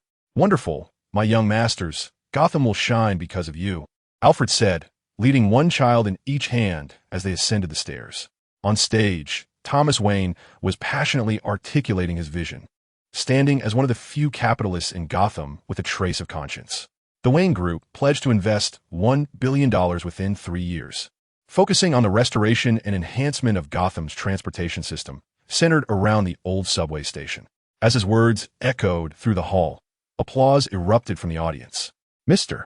Wayne is truly a remarkable individual, embodying the very essence of a role model for us all." Such accolades flow freely from the audience, as if they were without cost. As for expecting this group of leeches to contribute even a modicum, one might as well abandon that notion. Even a mere $100 would remain stubbornly unspent on what they deem worthless. White Wayne gazed upon the crowd and let out a soft sigh. He harbored a profound desire to send them all to perdition with a single explosive. Gotham rests in the hands of these people. And how can there be any hope for the future? Then Thomas shifted his tone. "Just a few nights ago, during a tempestuous rain, I accompanied my wife and son to the Park Street Theater to watch a film titled Zorro." As he spoke, he grasped the microphone, his face adorned with an uncommon gravity. Those acquainted with Thomas Wayne could tell he was incensed. "In the alley behind the theater, I encountered robbery, with the criminal's gun pointed at my family from less than a meter away. I failed to comprehend how, despite my annual donations of tens of millions to the Gotham Police Department in an effort to render our city safer, crime continues unabated. My fortune amounts to several billion. Yet I too fell victim to robbery. What the ordinary citizens, those who reside in Gotham, can their safety be assured?" As Thomas concluded, All eyes turned to the police chief seated in the front row. He feigned calmness, fixated on the stage, while inwardly cursing his fate.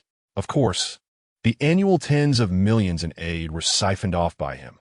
After all the necessary arrangements, he retained a mere fraction for himself, with the bulk claimed by the mayor. What concern was it of his? However, our family is fortunate. We encountered a brave young boy residing in the sewers, clad in tattered garments, his small hands marred by frostbite and adorned with scars. Yet none of this could obscure his heart of gold.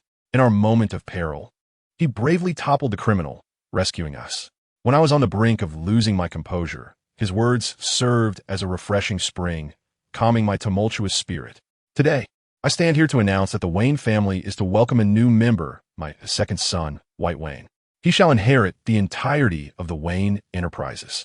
If the previous statement was met with a sense of inevitability, as that was the purpose of their gathering, the announcement of complete inheritance left them astounded. A non-biological adopted son possessing the rights to Wayne enterprises rendered the attendees visibly unsettled. They would need to reevaluate their approach toward the Wayne legacy. Subsequently, Alfred escorted the two children to the forefront. White Wayne donned a deep blue suit, while Bruce was clad in a pristine white tailcoat. All the girls present had their gazes fixed upon the two individuals. Hidden among the crowd, Carmine Falcone observed the handsome boy with great satisfaction. Indeed, possessing good looks is a natural advantage. White Wayne stood upon the elevated platform, surveying the assembly from above. Everyone in attendance belonged to Gotham's elite, wielding power over the city's fate. Yet now, they found themselves seated below, compelled to listen attentively as Thomas spoke words they deemed trivial and unworthy of their consideration. Greetings, everyone. White Wayne's youthful voice resonated from the stage. My name is White Wayne. In my Chinese name, there is a character meaning white, which is the origin of my name. My biological father perished in a maritime disaster, and my mother, deceived by a smuggler, boarded a vessel bound for America. We traversed the Indian Ocean and crossed the Pacific to arrive in Gotham. Tragically, as we neared Gotham, a monstrous wave struck, and my mother exhausted her strength to ensure my survival, leaving me, her son, with a chance to live. Upon reaching Gotham, I discovered that this place was far from paradise. It was hell. We were merely deceived into becoming subjects for inhumane experiments, and the fates of us, the undocumented migrants, were of no concern to anyone. As White Wayne concluded his speech, murmurs erupted from the audience. Even though they were indifferent to the lives of those who weren't even Gotham residents, they feigned outrage, as if they had heard of some heinous crime. The police chief in the front row squirmed uncomfortably, unsure where to place his hands. Such occurrences were commonplace in Gotham. Why should those who had never contributed taxes expect protection from the police? However, fortune seemed to favor me. I escaped from the laboratory and spent the past 6 months hiding in Gotham's sewers. My mother always told me that a kind heart is far more valuable than riches. Faced with armed assailants, I was undoubtedly terrified. After all, I am just an 11-year-old child. Yet, I mustered the courage to take a bold step forward. Thankfully, I succeeded, but I do not wish to regard this as a matter of pride. It is not something to boast about. For Gotham, it is a disgrace. A citizen threatened by armed criminals, relying solely on a child for salvation, is a humiliation. It is a pleasure to meet all of you. My name is White Wayne, and I look forward to our paths crossing again. White Wayne bowed gracefully and began to retreat slowly. Suddenly, his peripheral vision caught sight of a dark barrel of a gun. Without hesitation, he lunged forward, tackling Thomas Wayne, who was approaching the stage, causing Martha to fall as well. A gunshot rang out. Instantly, chaos erupted in the venue. A bullet pierced through the chest of White Wayne. Erupting in a spurt of blood, he felt the vitality ebbing away, his body growing increasingly cold. He caught sight of Thomas's grim expression and heard the incessant weeping of Martha. He yearned to lift his hand to wipe away his mother's cascading tears, but he realized he had seemingly lost consciousness, his limbs no longer responding to his will. "Seal off Wayne Manor." Amidst the chaos, Carmine Falcone shouted with a chilling calmness. "Anyone attempting to leave shall be dealt with ruthlessly."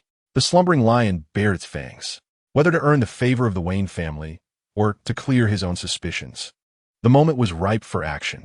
At Falcone's command, more than half of the Gotham police force swiftly removed their uniforms, encircling Wayne Manor like an army. Meanwhile, White Wayne was already under the protection of the Wayne family guard, being rushed into the medical room for urgent care. "Thank you, Mr. Falcone. Thomas managed to regain his composure amid his sorrow. He stood atop a platform, shielded by a wall of bodies, surveying all those present. "I apologize, everyone, but no one shall leave Wayne Manor tonight." With that, Thomas turned his back to the gathering and departed from the banquet, while the Wayne family guard sealed off the estate, ensuring no one could escape. It dawned on everyone present that the Wayne family was one of Gotham's 4 founding families. Before establishing Wayne Enterprises, they had been the city's most formidable criminal organization. Chapter 13. The Doctor of Fate at the entrance to the operating room. The revolving red light finally ceased its spin. The doctor, clad in a white coat and mask, emerged from the emergency room. Beads of sweat glistened on his forehead, testament to the peril of the operation. He approached Martha, who waited anxiously at the door, and softly reassured her, "Do not worry, Mrs. Wayne. The patient is no longer in danger, but as for when he will awaken, that remains uncertain." "What do you mean by uncertain? You are the doctors. You should know when he will wake up." Bruce Wayne, like a young lion, spoke with palpable fury, shouting at the attending physician. All eyes in the hospital turned in his direction. "Bruce," Martha grasped his shoulder firmly. "Mother, what do you mean by uncertain?" "That is my brother." Martha inhaled deeply, forcing herself to maintain her composure, and replied in a low voice, "Thank you for your efforts." Inside the emergency room, aside from White Wayne lying on the bed, there was an unexpected visitor at his bedside. The man wore a golden helmet and was draped in blue and gold, resembling someone engaged in a whimsical game. As White Wayne slowly opened his eyes, he was startled by the sight of the man in such bizarre attire. He scrutinized the figure before him, his expression one of astonishment, and tentatively inquired, "Bruce?" The man was momentarily taken aback upon hearing the name. Slowly, he removed his helmet. A look of confusion etched across his face as he remarked, "You can still recognize me. You must be a dog, then." Beneath the mask was the visage of Bruce Wayne, now an adult, his features resolute, marked by scars on either side. Intuition, perhaps? What has transpired? What has happened to your face? Why have you become Dr. Fate? White Wayne struggled to rise, having never encountered Bruce Wayne in the guise of Dr. Fate before. Bruce regarded his brother with a complex expression, slowly uttering a single word, "Flashpoint." "I knew it," White Wayne said, slamming his fist onto the bed. "So who are you? My brother? How do you know of Flashpoint?" "Enough with the nonsense. Tell me, what is the current situation? Is there a way to remedy this?" White Wayne refrained from providing a direct answer. What could he say? Should he admit that this is a comic book world, and they are mere characters within it? Their existence serves only to entertain, and all the suffering they endure is orchestrated by others. How utterly absurd. Barry, in a bid to save his mother, traversed time and created Flashpoint, altering the timeline. The Justice League has ceased to exist. Darkseid has invaded Earth. Clark is trapped in a kryptonite prison, stripped of his powers. Barry has become the energy source for Darkseid's fleet, while Cyborg leads the invasion of countless planets, and Diana has been brainwashed into becoming Darkseid's war machine. Earth has fallen under the dominion of Apocalypse, with countless lives lost, and against the formidable Darkseid's fleet, we are utterly defenseless. After several minutes of silence, White Wayne lifted his gaze and inquired, "What about me?" Bruce looked at White Wayne, bewildered, inhaling deeply. "I do not know." "What do you mean you do not know?" "After Flashpoint, you do not exist."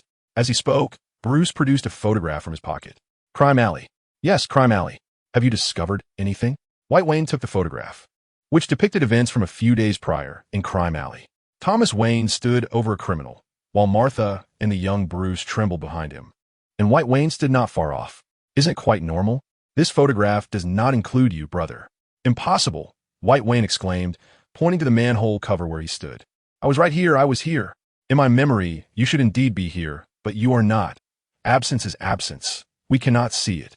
White Wayne furrowed his brow, seemingly grasping something. He looked at Bruce and continued, "Then what happened next?" Bruce seated himself at the edge of the bed, his voice laden with fatigue. "Under the guidance of the monitor, I discovered the Mobius chair. I inquired how to save this world, and it provided me with a name. Then, in unison, the two uttered the name, Batman." White Wayne suddenly comprehended and shouted, "It's you?" He finally grasped why someone could infiltrate Wayne Manor despite the extensive security. There was a traitor within. What does it mean to be a Father-S Avenger?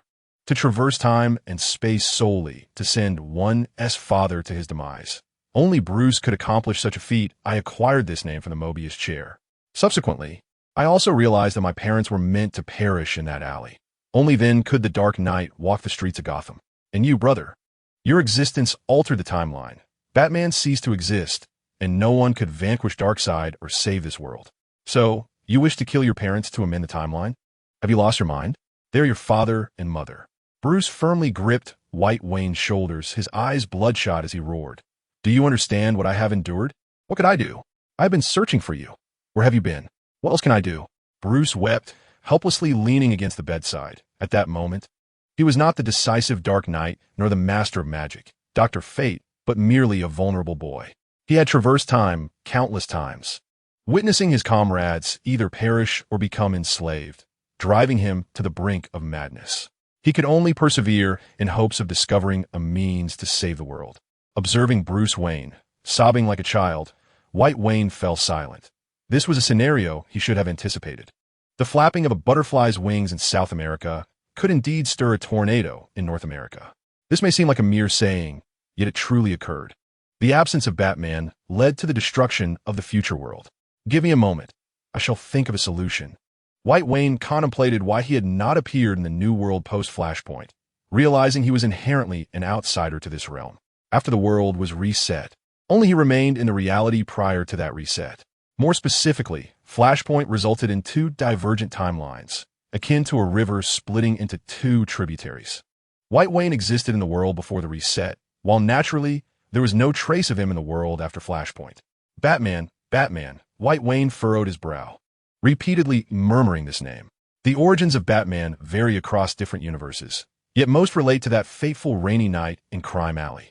I understand now, White Wayne exclaimed suddenly. There's a way. That chair of yours, the Mobius chair.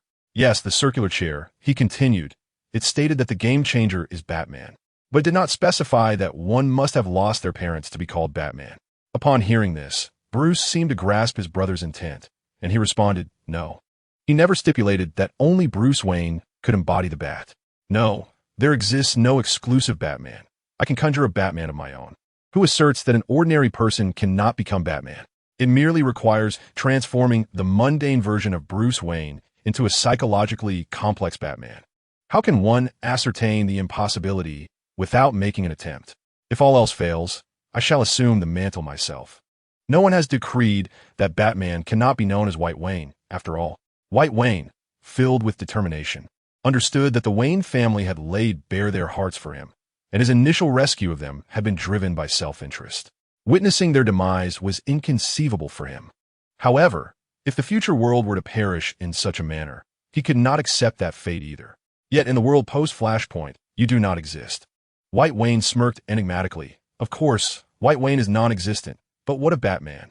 As soon as he uttered these words, a child suddenly appeared in Bruce's perspective within a photograph, and the figure gradually came into focus. The visage of White Wayne emerged distinctly. This world could certainly do without White Wayne, for he fundamentally should not exist within it. However, Batman is a different matter. He is an essential component of the entire universe.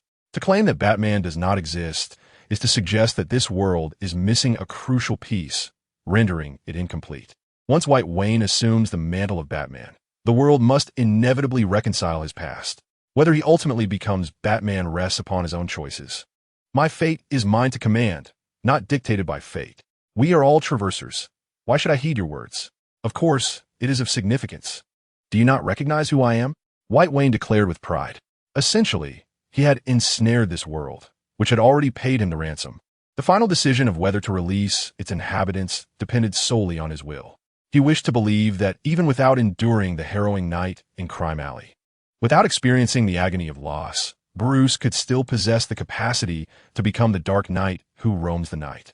It would be ideal to avoid the paternal tragedy. Bruce is no parasite. He would not traverse through time merely to assume the role of a grieving son without a resolution. Gazing at his brother's youthful visage, he softly remarked, "This world rests upon your shoulders, White." White Wayne, maintaining a carefree demeanor, replied lightly, "Fear not, I shall handle it, inshallah." Bruce recalled their past collaborations, having saved the world countless times, and nodded resolutely before vanishing from the room. "Bruce, Bruce," White Wayne called into the void, yet no reply came. Chapter 14. The Balloon Man, the sorrows and joys of humanity are never uniform. As M.O. Baimu prepared to embark on a grand endeavor, Oswald found himself troubled, pondering how to return to Gotham. The vehicles on the road flowed incessantly, coming and going, yet not a single soul was willing to pause for him. Oswald trudged forward, mimicking the gait of a penguin. He waved his hands repeatedly, only to be met with derision and insults. It seemed as if the heavens were finally touched by his persistence, for at last, a car halted before him. "Hop in, buddy, where to?" Inside were two young lads, appearing barely of age. They were utterly unaware of the profound impact this stop would have on their lives. With a grimace, Oswald replied, "The Pauline district. Care for a drink?" "Beer." As the vehicle continued its journey, the boy in the passenger seat suddenly recalled something, bent down, and retrieved an unopened bottle of beer from beneath his seat, handing it over. This very bottle of beer unleashed a torrent of words from Oswald. "Foolishness and arrogance have blinded me. Yet I have learned my lesson this time. What does not kill me will inevitably make me stronger. I shall rise again, more robust and wiser." However, his words resonated not at all with the boys, who hailed from affluent backgrounds. Though not malicious, they were unruly, untouched by the harsh realities of life, and thus self-important. The boy in the passenger seat took a swig of beer and chuckled. "Dude, has anyone ever told you that you walk like a penguin?" Upon uttering this, the two boys exchanged glances and burst into laughter. The boy's comment pierced Oswald's fragile spirit, akin to pouring salt on an open wound. In a sudden fit of rage, he seized the beer bottle and smashed it against the car window, shattering it into jagged pieces. Without a moment's hesitation, before either boy could react, he plunged the broken bottle viciously into one of their necks. In an instant, blood gushed forth, splattering across the windshield. The next moment, the vehicle spiraled out of control, veering off the road, while Oswald, anticipating the car's trajectory, yanked open the door and tumbled out. He curled into a ball, rolling across the ground until he collided with a rock, bringing him to a halt. Not far off, the violent impact triggered an explosion, engulfing the car in flames. Oswald retrieved the phone he had snatched from an old man and dialed 911. "Hello, police. I've killed someone." He then tossed the phone into the inferno, humming a tune as he resumed his quest to flag down another vehicle. In Gotham, Ronald stretched lazily and climbed out of bed, never having felt so splendid.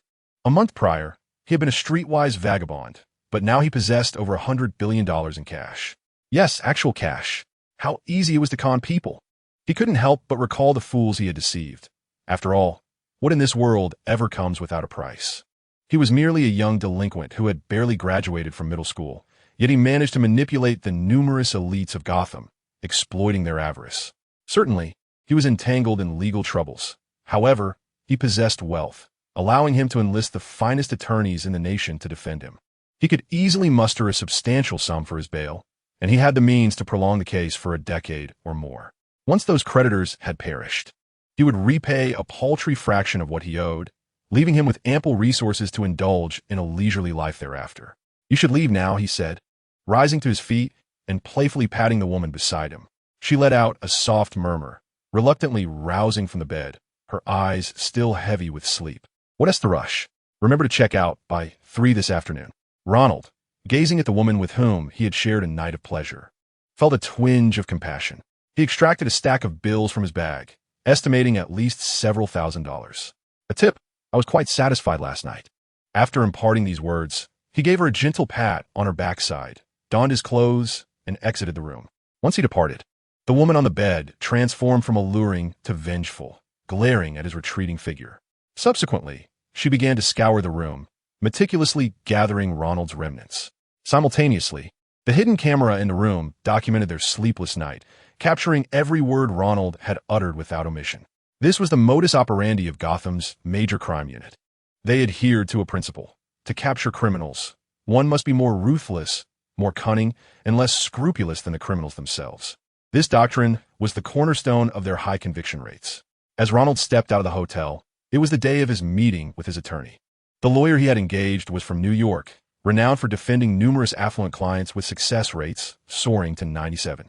Standing at the hotel entrance, he hailed a taxi and directed the driver toward the agreed-upon CF. What was typically a manageable commute was unexpectedly congested today. "I'm running late. Could you speed up?" Ronald fretted, glancing at his watch. It had taken half an hour to traverse just 2 kilometers, and he could have walked it faster. "Sir, Wayne Enterprises is conducting road repairs in Gotham. It's normal to encounter traffic, the driver replied, resigned. For him, whether in traffic or not was inconsequential. His earnings remained unaffected. Irritated, Ronald pulled out $100 bill and, with a display of arrogance, tossed it onto the back seat. No need for change. With that, he flung open the door and stepped out of the vehicle. The pedestrians hurriedly passed by, preoccupied with their daily struggles. Ronald observed them with a sense of pride. Perhaps among them were the gullible fools he had swindled out of their fortunes. Suddenly, he spotted a man wearing a pig mask, pushing a cart filled with balloons. Approaching him, crazy, Ronald mumbled under his breath as he stepped aside to let the man with the pig head pass. In that fleeting moment, he suddenly realized his hand had been seized. Glancing down, he was horrified to find himself shackled to the cart.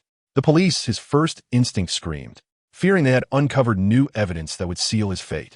The man with the pig head released the cart, humming an unfamiliar country tune, casually discarding his mask and donning a hat, blending seamlessly into the bustling crowd, vanishing without a trace. Ronald struggled and shouted, but the throngs around him seemed oblivious to his plight. Soon, he felt himself being lifted off the ground, his feet slowly leaving the earth. Help! Help! Save me! Save me! I have money, a lot of money. Please, someone save me. Confronted with the specter of death, Ronald was gripped by fear. In the face of the police's inquiries, he had maintained his composure. Before the judge in the courtroom, he spoke with calm eloquence. To the multitude of victims, he had shown disdain. In the presence of wealth, they were utterly powerless. Yet now, confronted by the prospect of a cheap balloon, he was terrified. Hearing his cries, the hurried pedestrians finally paused, lifting their heads to reveal eerie, menacing smiles. Just as one wave of chaos subsided, another emerged. James Gordon leaned against the driver's seat, rubbing his temples to alleviate a growing headache. The shooting incident at Wayne Manor from 2 days prior remained unresolved. He had received a reprimand and subsequently delegated the case to other colleagues in the Homicide Division. Mere minutes ago, the police had received another distress call. An elderly lady had witnessed someone plummet from the sky, shattering into a grotesque array of crimson and white. His partner, Harvey, had already arrived at the scene. Clear the way, everyone disperse, James shouted, parting the crowd of onlookers. It was indeed a testament to the simplicity of Gotham's citizens. Even amidst such tragedy, they found the time to gather and gawk. Has the identity of the deceased been confirmed, Harvey? James inquired.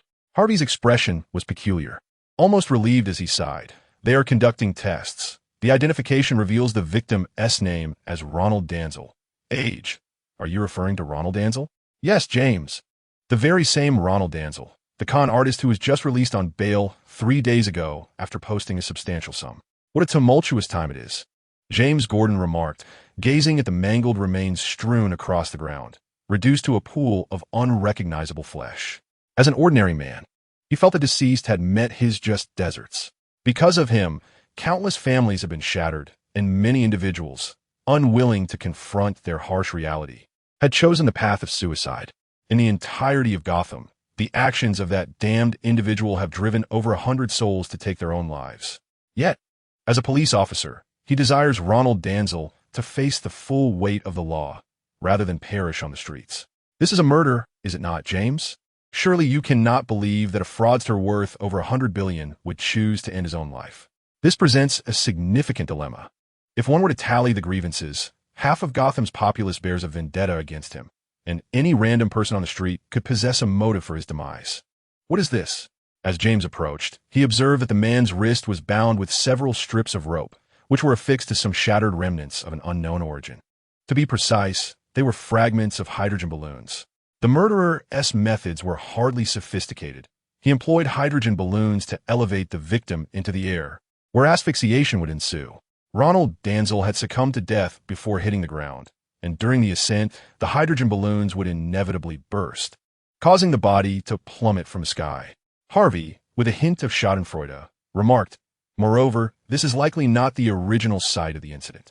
The balloons would carry the victim aloft, drifting through the air, rendering it impossible for us to ascertain the true point of origin. James shot a disapproving glance at his partner and retorted, "You're a police officer, Harvey." Harvey shrugged nonchalantly, responding, of course. I am aware that I am a police officer, but I'm not a mere machine for solving cases. Were I not a police officer, I would have already commenced dancing in celebration. In fact, I am tempted to host a bonfire in honor of this. A bonfire, indeed. I am quite the genius. By the way, James, my mother's cat performs backflips. I have decided to throw a bonfire for it. Would you care to join? I can even summon that one person. Observing his exuberant partner, James chose to remain silent. It was hardly surprising that this partner, who had been coddled from a young age, yet harbored a deep-seated disdain for wickedness, would engage in such antics. Chapter 15. Selina White Wayne reclined on the sofa, gazing at the ceiling. For half a month now, he had been ensconced in a life of privilege, where every need was catered to. He felt as though he were on the brink of madness. During this fortnight, the elite of Gotham had incessantly visited Wayne Manor under the guise of concern. Though cloaked as visits of sympathy, their true intent was to gauge the Wayne family's reaction, thereby ascertaining the status of this adopted scion within the household. The Wayne family's response was swift and decisive. The personnel at the Gotham Police Department had been entirely replaced, with a former chief reassigned to a position in Mid-City, Missouri, an elevation in title, yet a demotion in reality. Furthermore, various high-ranking officials in the military and governmental sectors received varying degrees of admonition. The leaders of these departments expressed their grievances, each feeling unjustly victimized, yet in the face of the ruthless Wayne family, they opted for silence. Following this shooting incident, the Wayne family revealed its true predatory nature.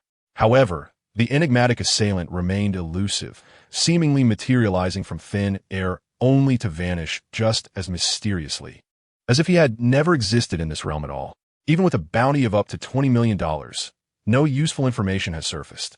White Wayne, observing the unfolding events, found himself at a loss. He could hardly tell Thomas Wayne that his son had traveled back in time to become a paternal figure. Today's visitor was Carmine Falcone, who was the first to respond to the banquet and, as a result, naturally garnered the friendship of the Wayne family. He officially stepped on a Gotham's political stage, becoming a member of the council. For an outsider, this was already a significant achievement. However, his purpose for visiting left Martha utterly astonished. Foster care? Yes, Mrs. Wayne. I wish to place my daughter, Selina, in your home. Carmine began to unveil the secrets of the Falcone family. Selina Kyle, his youngest daughter, was to be fostered in various families across the land for the sake of family lineage and the safety of the children, until they reached adulthood and could return home to acknowledge their heritage and assume responsibilities within the family. His youngest was no exception. Yet now, he faced the dilemma that the family she was to be placed with had recently suffered an assassination attempt by enemies. And it was only under the protection of the Falcone family that his daughter managed to escape. This was his beloved daughter, yet he was reluctant to disrupt the established order for her sake, while simultaneously seeking a suitable home for his astute child. I need to discuss this with my husband, Martha replied, neither accepting nor refusing. She was momentarily uncertain of the intentions of the elderly man before her. The Carmine she encountered had emerged from the tumultuous and dark times of Gotham decades prior. In that era, even the city's most prominent four families suffered tremendous losses. Thomas Wayne single-handedly upheld the underworld of Gotham, while Carmine Falcone led the previously unremarkable Falcone family to seize the Copbert family, stabilizing Gotham's underground world. Despite the ongoing challenges posed by the Manoni family to Falcone's status over the years, they remained the challengers in this intricate game. Thus, every action of his bore significance. Transcending mea appearances. Of course, do not be so tense, Mrs. Wayne. I merely seek a safe haven for my child. There is nothing that could provide Thomas Wayne and Martha Kane with more reassurance than becoming her godfather and godmother. I have aged. This is not 30 years ago. Guns and bullets no longer resolve issues. My two sons are being toyed with by my subordinates. One has perished at the hands of my old friend's son, and the other may not have long to live. I must plan for my daughter's future. The surname of Martha was mentioned, Kane. The Kane family, like the Wayne family, was one of the four founding families of Gotham. However, the Kane family took a wrong turn and was ultimately compelled to leave Gotham for Colorado, where they joined the military, while Martha Kane remained as Thomas's wife. May I meet our esteemed benefactor? Of course, I shall escort you. Martha rose, filled with profound respect for the elderly man before her. No need. Thomas is still awaiting you. Alfred, it has been a while. Indeed, it has, Mr. Falcone. Alfred emerged from the shadows, appearing omnipresent. Madam, the master is awaiting you in the study. I shall attend to Mr. Falcone. The two seemed familiar. And from the butler's words, Martha discerned that Thomas had his own plans.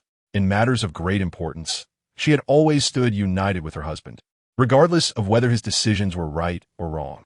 "This is troublesome," Martha remarked as she proceeded toward the study. Alfred observed Martha's retreating figure, his expression shifting as he muttered fiercely, "You old wretch, 2 decades ago you had your sights set on my master, and now, 2 decades later, you have your eyes on our young master. Surely, one must change sheep when shearing." Watching the man's protective demeanor, Carmine couldn't help but chuckle. Years ago, Thomas had chosen Martha Kane over his sister, Carla Falcone, a decision that ultimately forced the Kane family to leave Gotham. Whether this outcome was beneficial or detrimental to the Falcone family remained a matter of debate.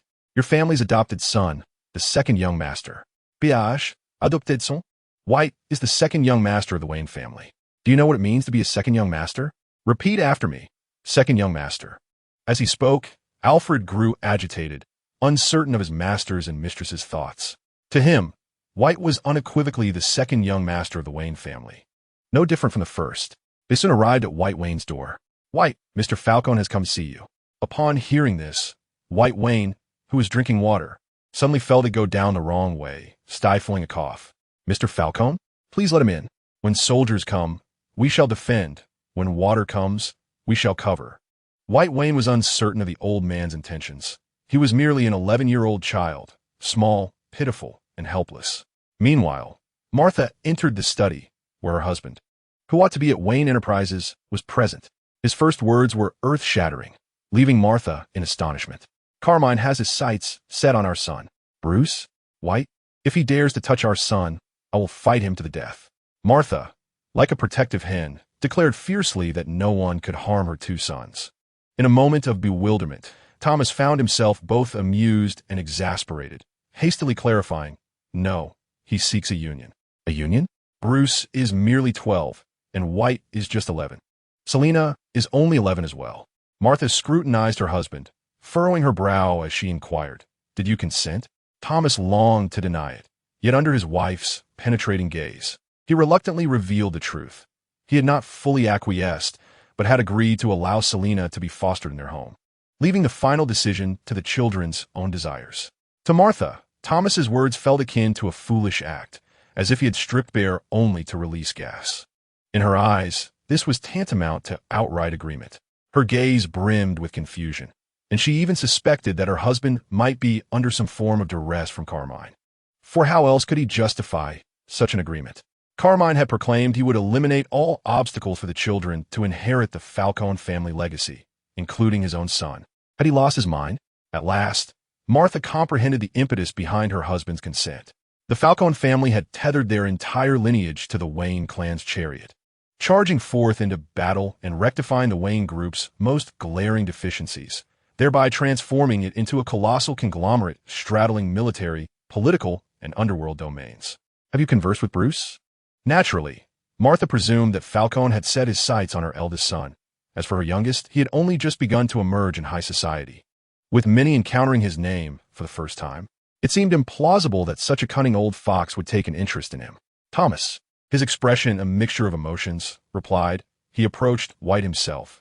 When he first heard White's name from Falcone's lips, he was momentarily dazed, even entertaining the notion that his son possessed some arcane Eastern sorcery that had ensnared the astute Carmine.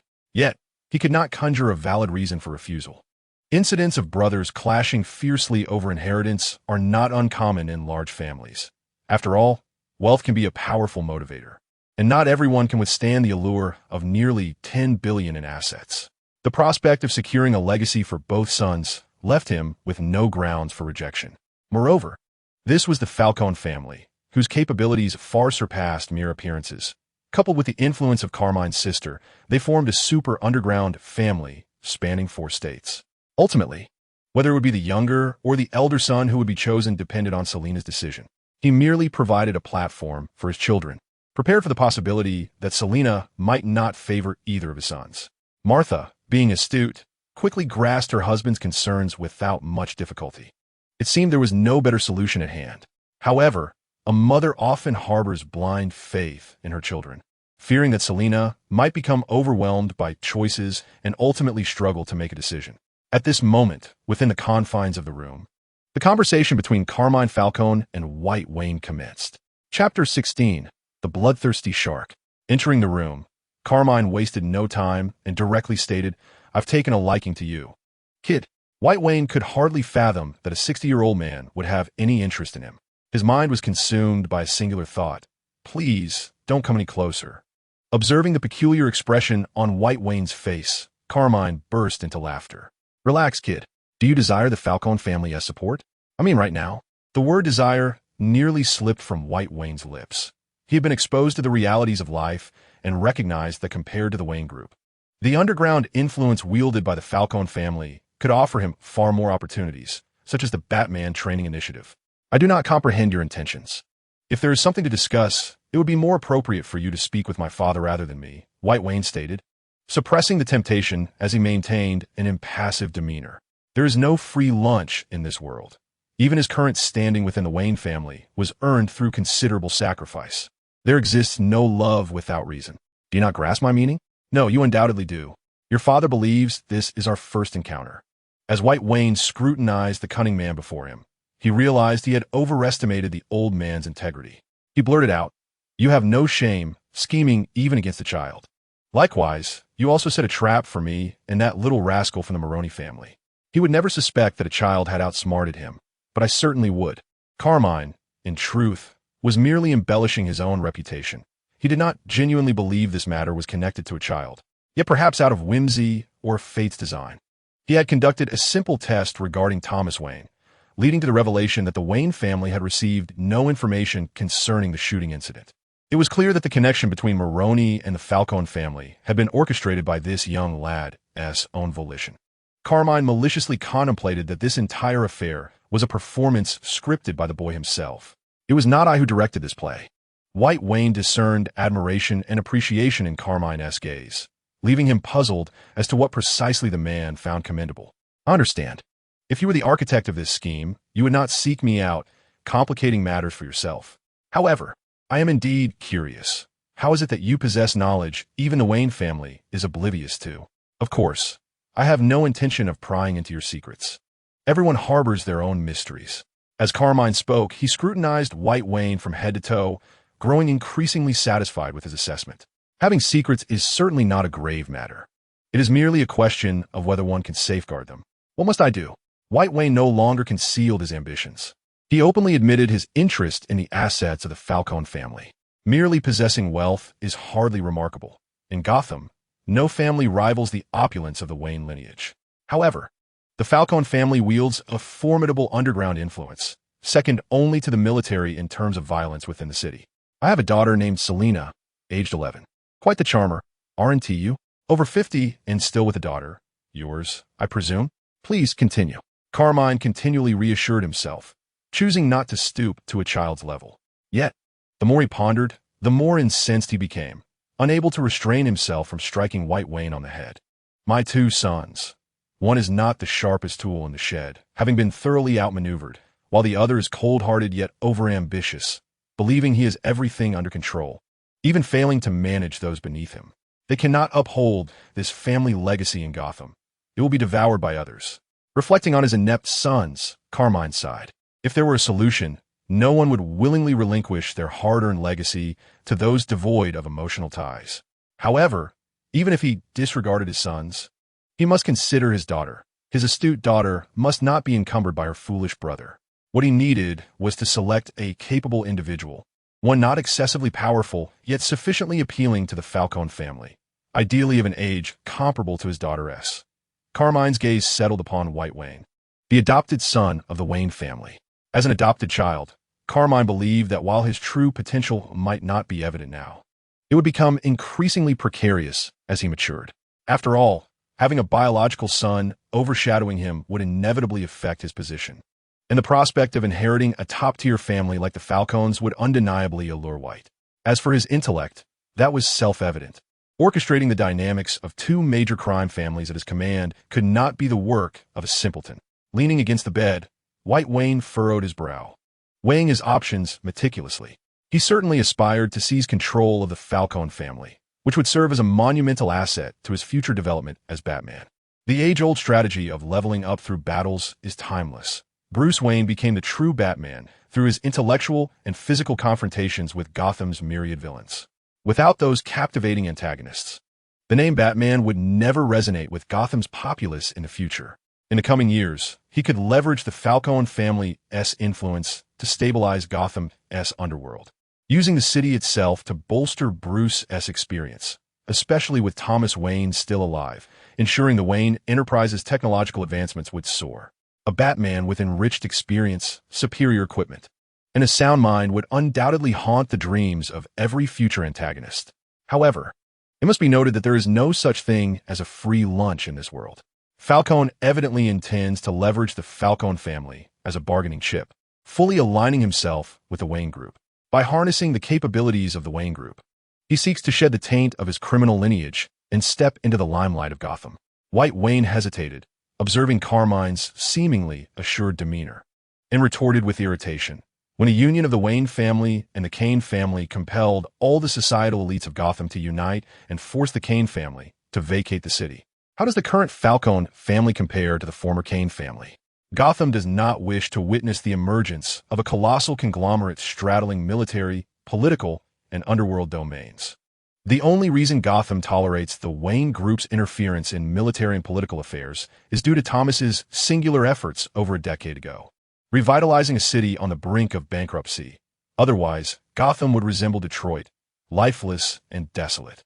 Carmine, having proposed this notion, naturally possessed a solution.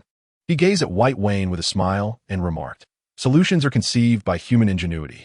My daughter, Selina, has grown up in Star City, California, and I recently brought her here.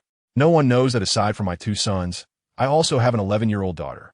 Even if a marriage alliance were to occur, it will be many years hence. Do you not have faith in utilizing this decade to develop the Falcone family into a formidable powerhouse?"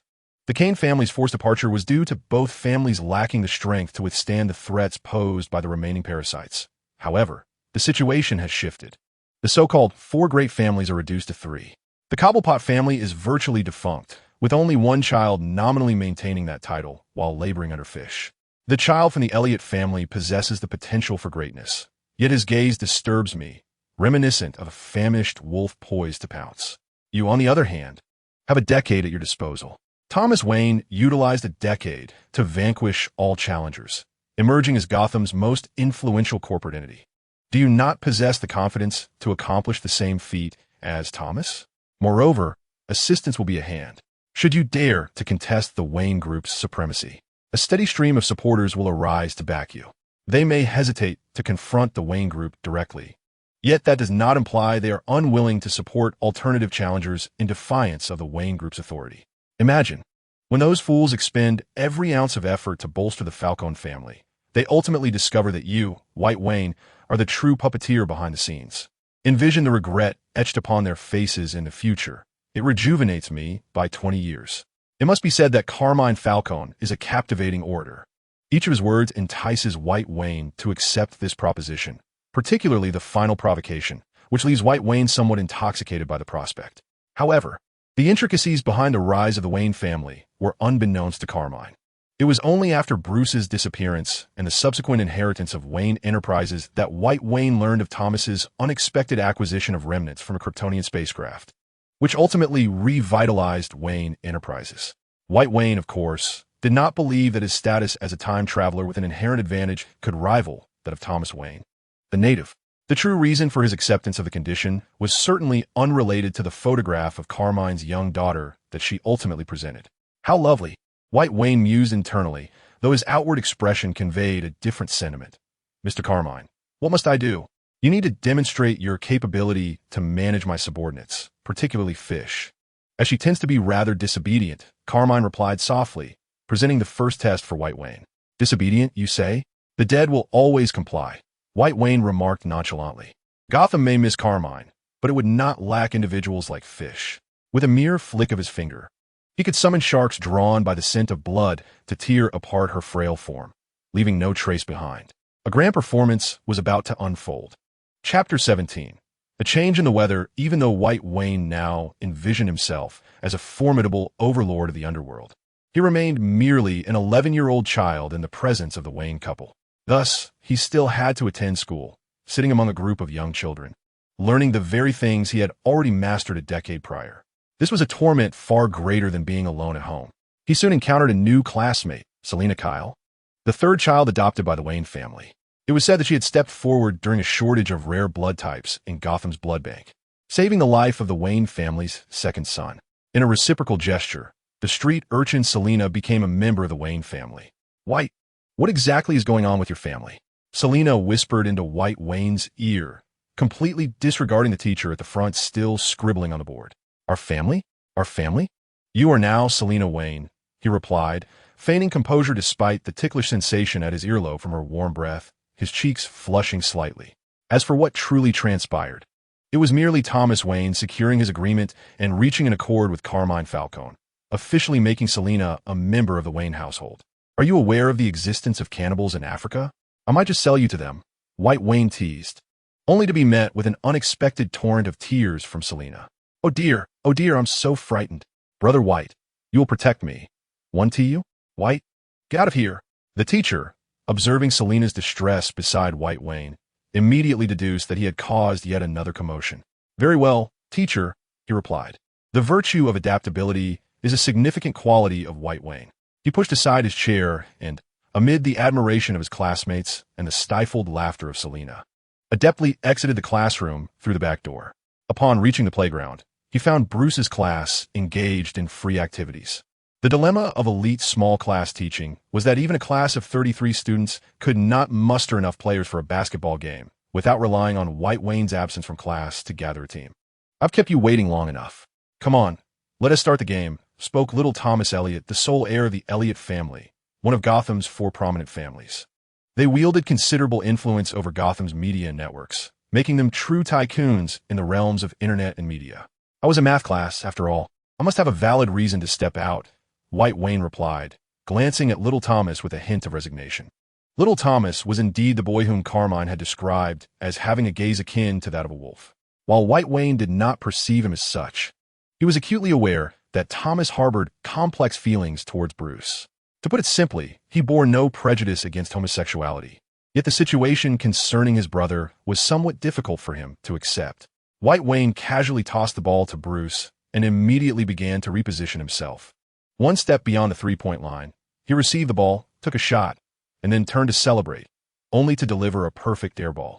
Who do you think you are? Larry Bird? Bruce remarked, casting an exasperated glance at his brother before joining the defense. The sorrows and joys of individuals are never the same. Just as White Wayne was reveling in his game, Oswald lay in his rented room, staring blankly at the wall beside a woman's lifeless body. The wall was adorned with a complex web of relationships, at the center of which was Carmine Falcone. All of Gotham's underground forces revolved around this elder figure, continually expanding outward. The only rival capable of contending with Falcone was Sal Maroni. Thanks to Lady Luck, Oswald was aware that Maroni's headquarters was conveniently located within the renowned Blue Note restaurant. A stable Gotham offered few opportunities for him to exploit. Only chaos could allow him to seize a chance amidst the turmoil. Blue Note restaurant, here I come. It was yet another tranquil Saturday. The Blue Note welcomed 3 distinguished guests. The Wayne family's 3 sons and their daughter gathered for a meal, a considerable honor for the establishment.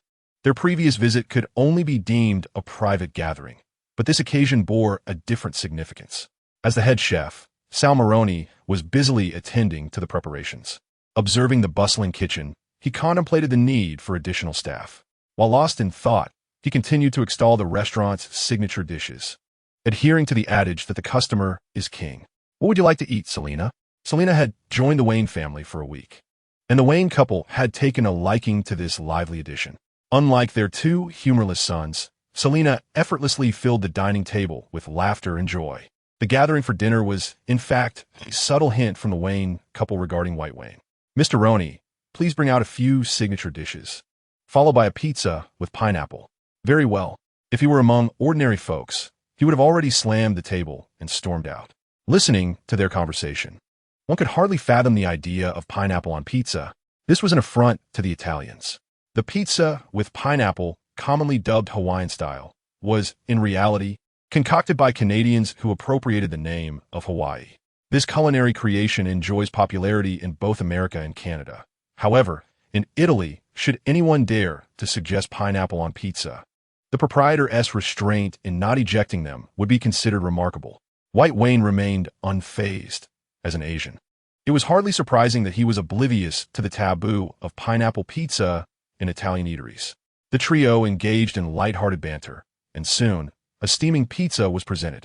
White Wayne caught a whiff of something metallic in the air, a scent reminiscent of blood.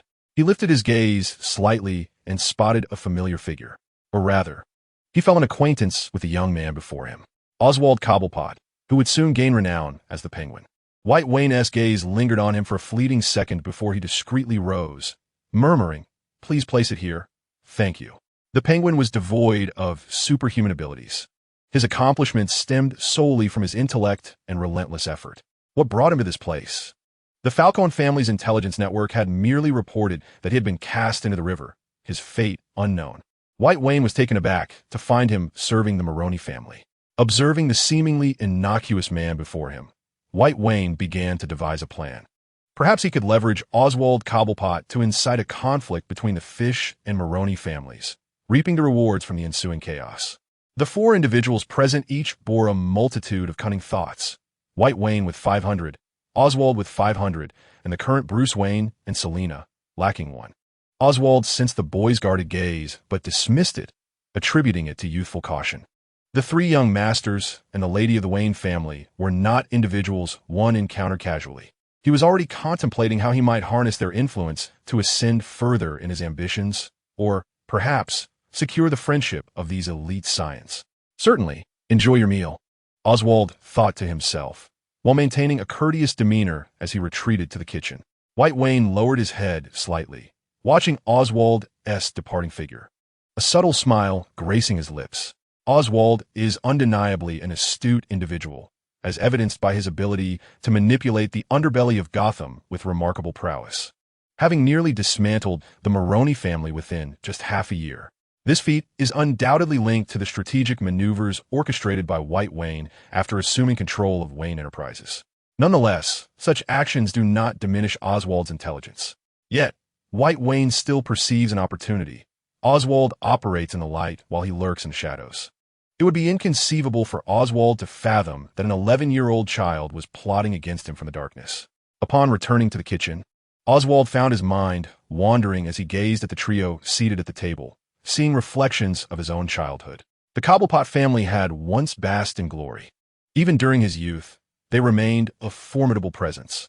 He could still navigate high society as the sole heir of the Cobblepot lineage, but everything has changed. The tides of Gotham shifted rapidly, with the swift ascendance of the Falcone family and the unexpected rise of the Maroney family, which left the Cobblepot family in ruins. He transformed from a revered nobleman to a prisoner of circumstance. Had it not been for Fish Mooney, he might have perished on that fateful rainy night. Yet, he feels no gratitude towards her. She merely views him as a plaything, deriving a sense of satisfaction from trampling on the remnants of his former nobility, allowing her to momentarily forget the humiliating past where survival depended on the sale of her own body. I shall return. Those who cannot vanquish me will only render me stronger.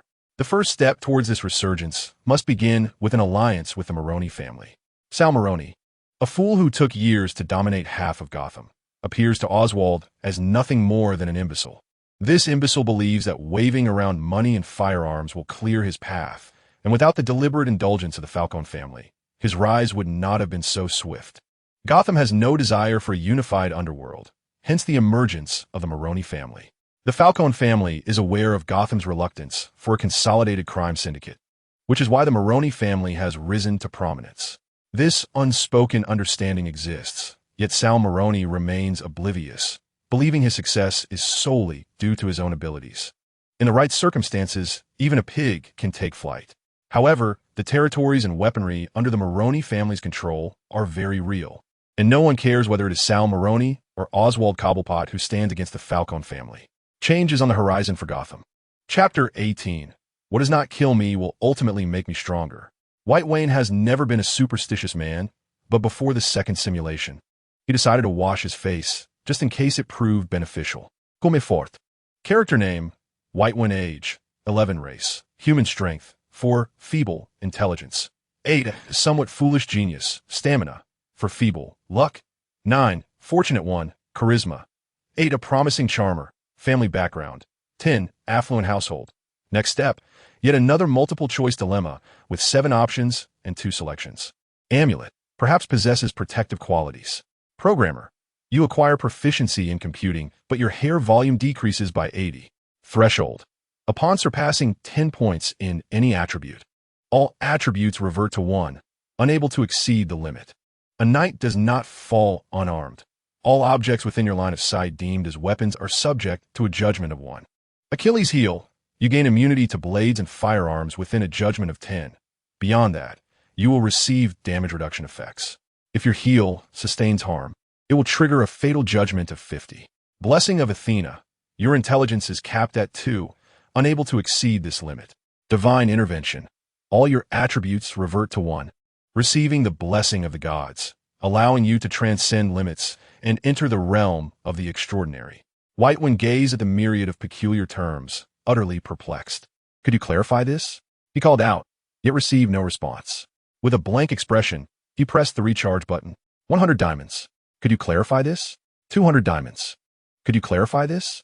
Without hesitation, he continued to recharge, exchanging $10,000 for 100 diamonds, an exceptional deal indeed.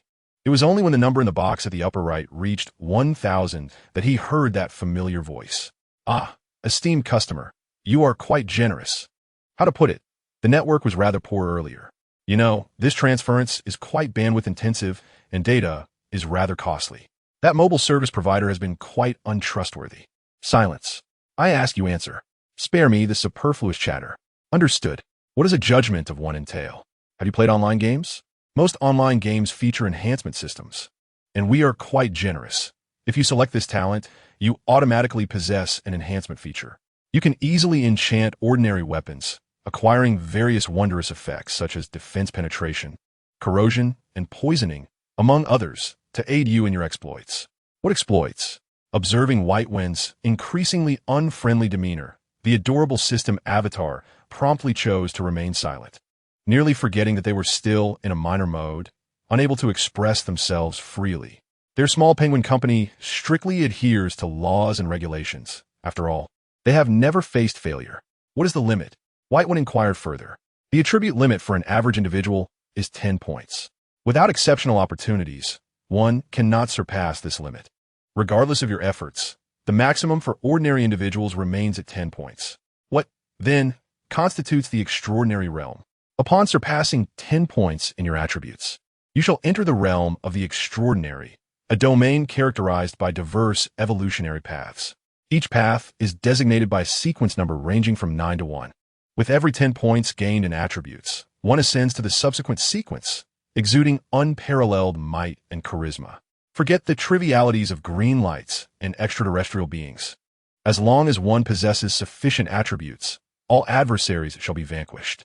Each ultimate sequence harbors the potential for cataclysmic power. Attributes signify combat prowess? Whitwin inquired, furrowing his brow. The world is replete with an array of extraordinary abilities, magic, alien technology, and innate powers possessed by indigenous beings, each yielding wondrous effects. Merely relying on attributes seems rather insufficient. Certainly not, came the reply. We shall strive to maintain a semblance of balance. Yet in the realm of gaming, complications invariably arise. High attributes do not guarantee superiority, but low attributes surely denote weakness. Understood, Whitwin mused, drawing parallels to gaming. Attributes constitute but one facet. One must also consider equipment, skills, and dexterity.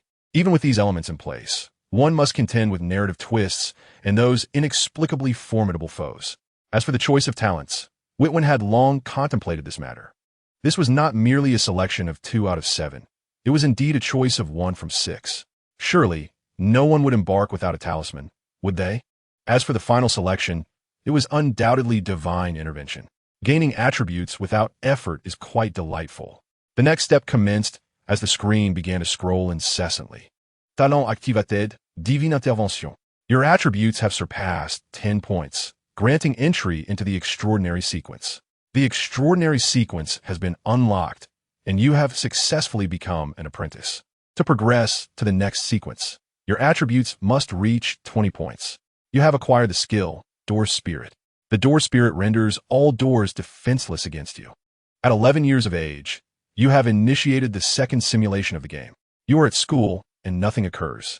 Maroni's restaurant is besieged by robbers. Gotham's police investigate, but yield no results. The Falcone family is deemed the primary suspect. A skirmish between two gangs erupts, with the unprepared Falcone family suffering significant losses. The casino overseen by Fish Mama is razed by a devastating fire. Fishma's retaliation ensues, plunging Gotham into chaotic gang warfare. Penguin Oswald Cobblepot approaches you, seeking collaboration, which you decline. You are subsequently attacked. However, thanks to the protection of your talisman, you narrowly escape. Tragically, your driver, Alan, perishes from gunfire while shielding you. The Penguin ascends to become the second in command of the Maroni family, while Fish Mama, bereft of Falcone's support, retreats under duress. Eventually, Fish Mama falls victim to betrayal from her own ranks. The simulation concludes, and you have survived. Strength 1. Please select a talent to retain. Talisman. Perhaps it offers a protective effect. Divine Intervention. All your attributes receive divine blessings, allowing you to transcend limits and enter the extraordinary realm. As White Wayne gazed upon the experiences displayed on the panel, a singular word echoed in his mind: despair. He found himself inescapably bound to the fate of being assailed. As for his choices, what options remained? It could only be said that the Jade Pendant remained an eternal deity. In the ensuing year, Gotham would bear little relation to the Wayne family, who had ceased to be the protagonists of this narrative. This chaotic city transformed into the stage of Oswald Cobblepot, who, in collaboration with the Falcone family, manipulated both Carmine and Fishmonger as mere puppets.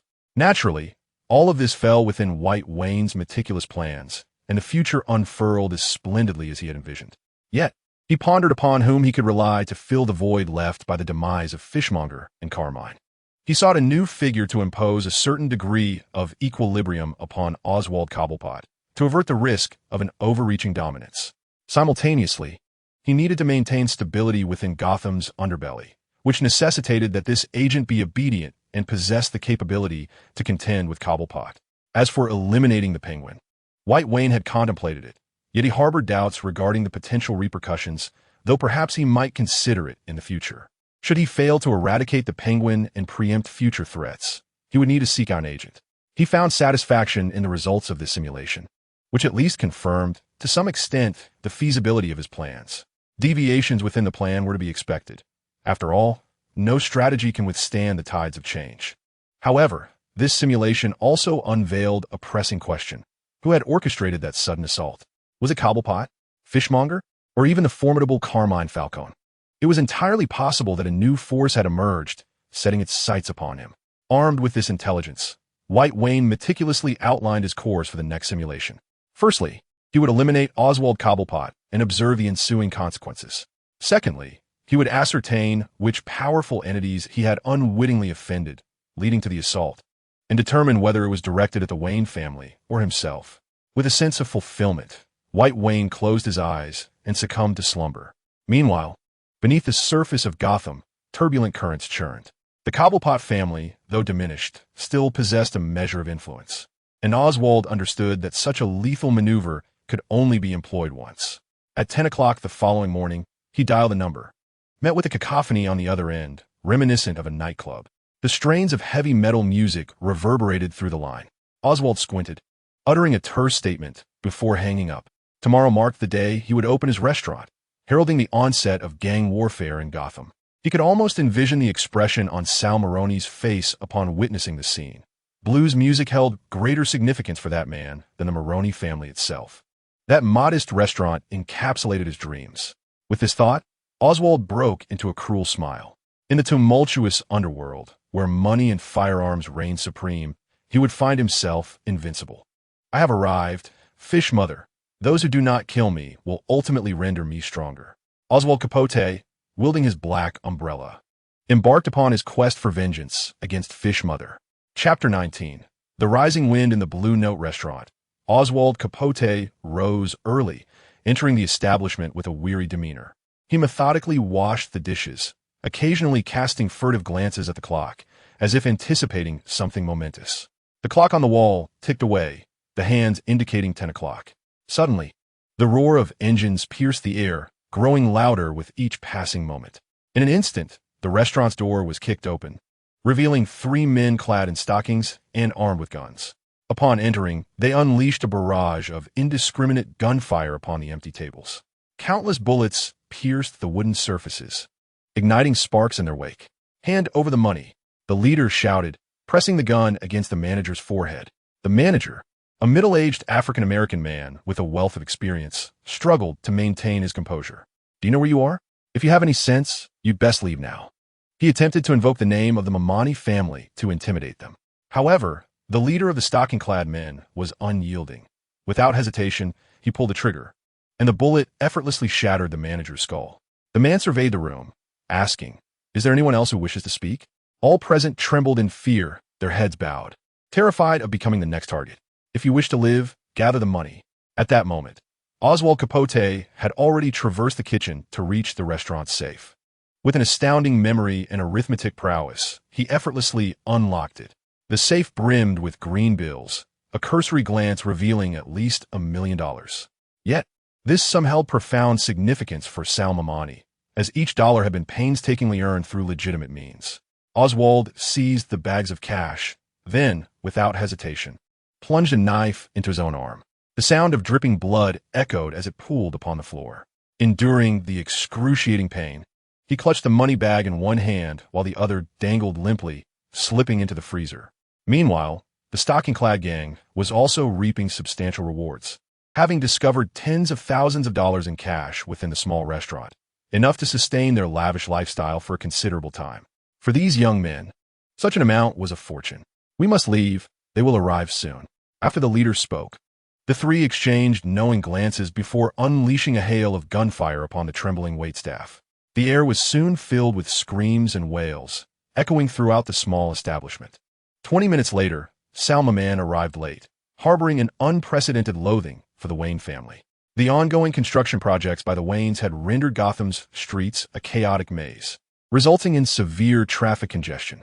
Maman pushed open the shattered door, revealing a restaurant in utter disarray. "Call the police," he stated impassively. "Call the police?" His underlings, trailing behind him, were momentarily taken aback. Were they not part of a criminal syndicate? With a swift motion, Maman drew his handgun and unhesitatingly pulled the trigger, declaring, "Why demand is obedience, not inquiries. Call the police." With a precedent set before them, his flustered subordinates scrambled to retrieve their phones, dialing the police station. Suppressing his fury, Maman advanced further inside, his gaze sweeping over the scattered corpses on the floor, some still clinging to life, their breaths faint. Indifferently, he kicked aside the bodies, casting a pained glance at the meticulously chosen sofas surrounding his tables. The tables were crafted from the finest Italian oak, and the chairs upholstered in sumptuous velvet, all products of his painstaking efforts. The manager he once trusted now lay as a mere torso, his head obliterated. Venturing into the kitchen, Maman beheld the empty safe, his anger boiling over. He fired 3 shots into the air, a cathartic release of his pent-up rage. Suddenly, a soft moan reached his ears. He looked down at the bloodstains beneath his feet and, gun in hand, approached slowly, stopping before the refrigerator. With a forceful yank, he flung open the refrigerator door, revealing Oswald, a new employee he had hired just days prior, lying inside, accompanied by a bag of cash. "Thank heavens, you've finally come." They had guns," Oswald exclaimed, his face a mask of relief as he gazed up at the man before him. He was an undeniable talent, worthy of Hollywood. An Oscar surely awaited him. That evening, the police arrived swiftly, only to leave just as quickly after filing a report. Their primary focus lay in investigating the assault on the Wayne family and the elusive figure who wielded balloons as instruments of chaos. This individual had already claimed 2 lives: Ronald Danzel, worth billions, and the esteemed Chief Inspector Baron Dooling. Each of their lives held greater value than those of the ordinary souls who had perished here. Human life is assigned a price from the moment of birth. The combined worth of the deceased waitstaff was negligible. Neither the police nor Maman cared for them. His wrath stemmed from the fact that those bastards had stolen the tens of thousands he had painstakingly earned, obliterated his carefully curated restaurant, and tarnish the reputation he had tirelessly built. Tell me who did this. You must tell me. Who is responsible? Mamani cast a furious glance over his subordinates, all of whom remained silent, unwilling to provoke his wrath. Fish, a minion of Lady Fish, was involved. I had encountered them previously at the Iceberg Club. They referred to themselves as the Silk Gang, ostensibly independent, but in reality, a private militia under Lady Fish's command, employed to counter the machinations of Falcone. Oswald recognized this as an opportunity, albeit fraught with peril. However, retreat was no longer an option for him. Mamani's gaze landed on Oswald, who lingered in the corner, never having imagined that the newly appointed manager he had just promoted harbored such a history. You, come here and elaborate, he commanded. I was once an informant for the police, engaging in intelligence dealings alongside Lady Fish, navigating the murky waters of legality. But, as you know, nothing ever goes smoothly. She discovered my duplicity and nearly ended my life. Oswald was acutely aware that his identity was no secret. If Mamani wished to investigate, he could easily uncover the truth. Thus, deceit held no value in this moment. Sincerity and honesty were the only paths to earning trust. Treacherous, Mamani mused, observing Oswald with a twisted sense of amusement. Suddenly, a sickly flush crept across his face as he seized Oswald, exclaiming, "Betrayal, betrayal! I truly adore you." In an instant, he thrust a pistol against Oswald's temple, stating, "Deception, my greatest disdain." With a deafening crack, the bullet whizzed past Oswald, finding its mark in the head of a man standing behind him, whose mouth hung agape in disbelief at the sudden revelation of his fate. "Continue," Mamani urged nonchalantly. "What should I say?" Oswald stammered, fear gripping him. A clever individual possesses means to deal with another clever individual, while a fool has their own methods for handling folly. Yet, no one knows how to confront a madman. You are aware of the incident in Crime Alley a month ago, orchestrated by Lady Fish, which I subsequently sold to the police. Upon hearing this, Mamani raised an eyebrow, squinting as if attempting to penetrate Oswald's facade. Fish was responsible? Do you have proof? Oswald hesitated for a few moments before shaking his head. If I had evidence, she would be buried beneath the Wayne Group by now, not plotting this assault. What are those silk men? Should you choose to investigate, you will easily find traces. They are Lady Fish's subordinates, though they seldom make appearances, handling tasks too unsavory for Falcone to uncover. Mario is dead, you know? Oswald seemed to recall something urgently. I am aware. He perished at the hands of that police officer. Mamani was puzzled as to why Oswald suddenly invoked that name. The death of Mario Falcone at Harvey Dent's hands was common knowledge, yet the Falcone family had shown no ambition in response, a development that surprised all. No. Mario perished at the hands of Fish Mom and Alberto, who conspired to ensnare him, framing Harvey Dent for the crime. Upon hearing this, Moroni appeared to have unraveled the entire situation. No wonder that old man refrained from seeking vengeance. Falcone, aspiring to enter the political arena, would not jeopardize his standing for a deceased individual. Thus, it seems that Fish Mom and Alberto have effectively sidelined Falcone.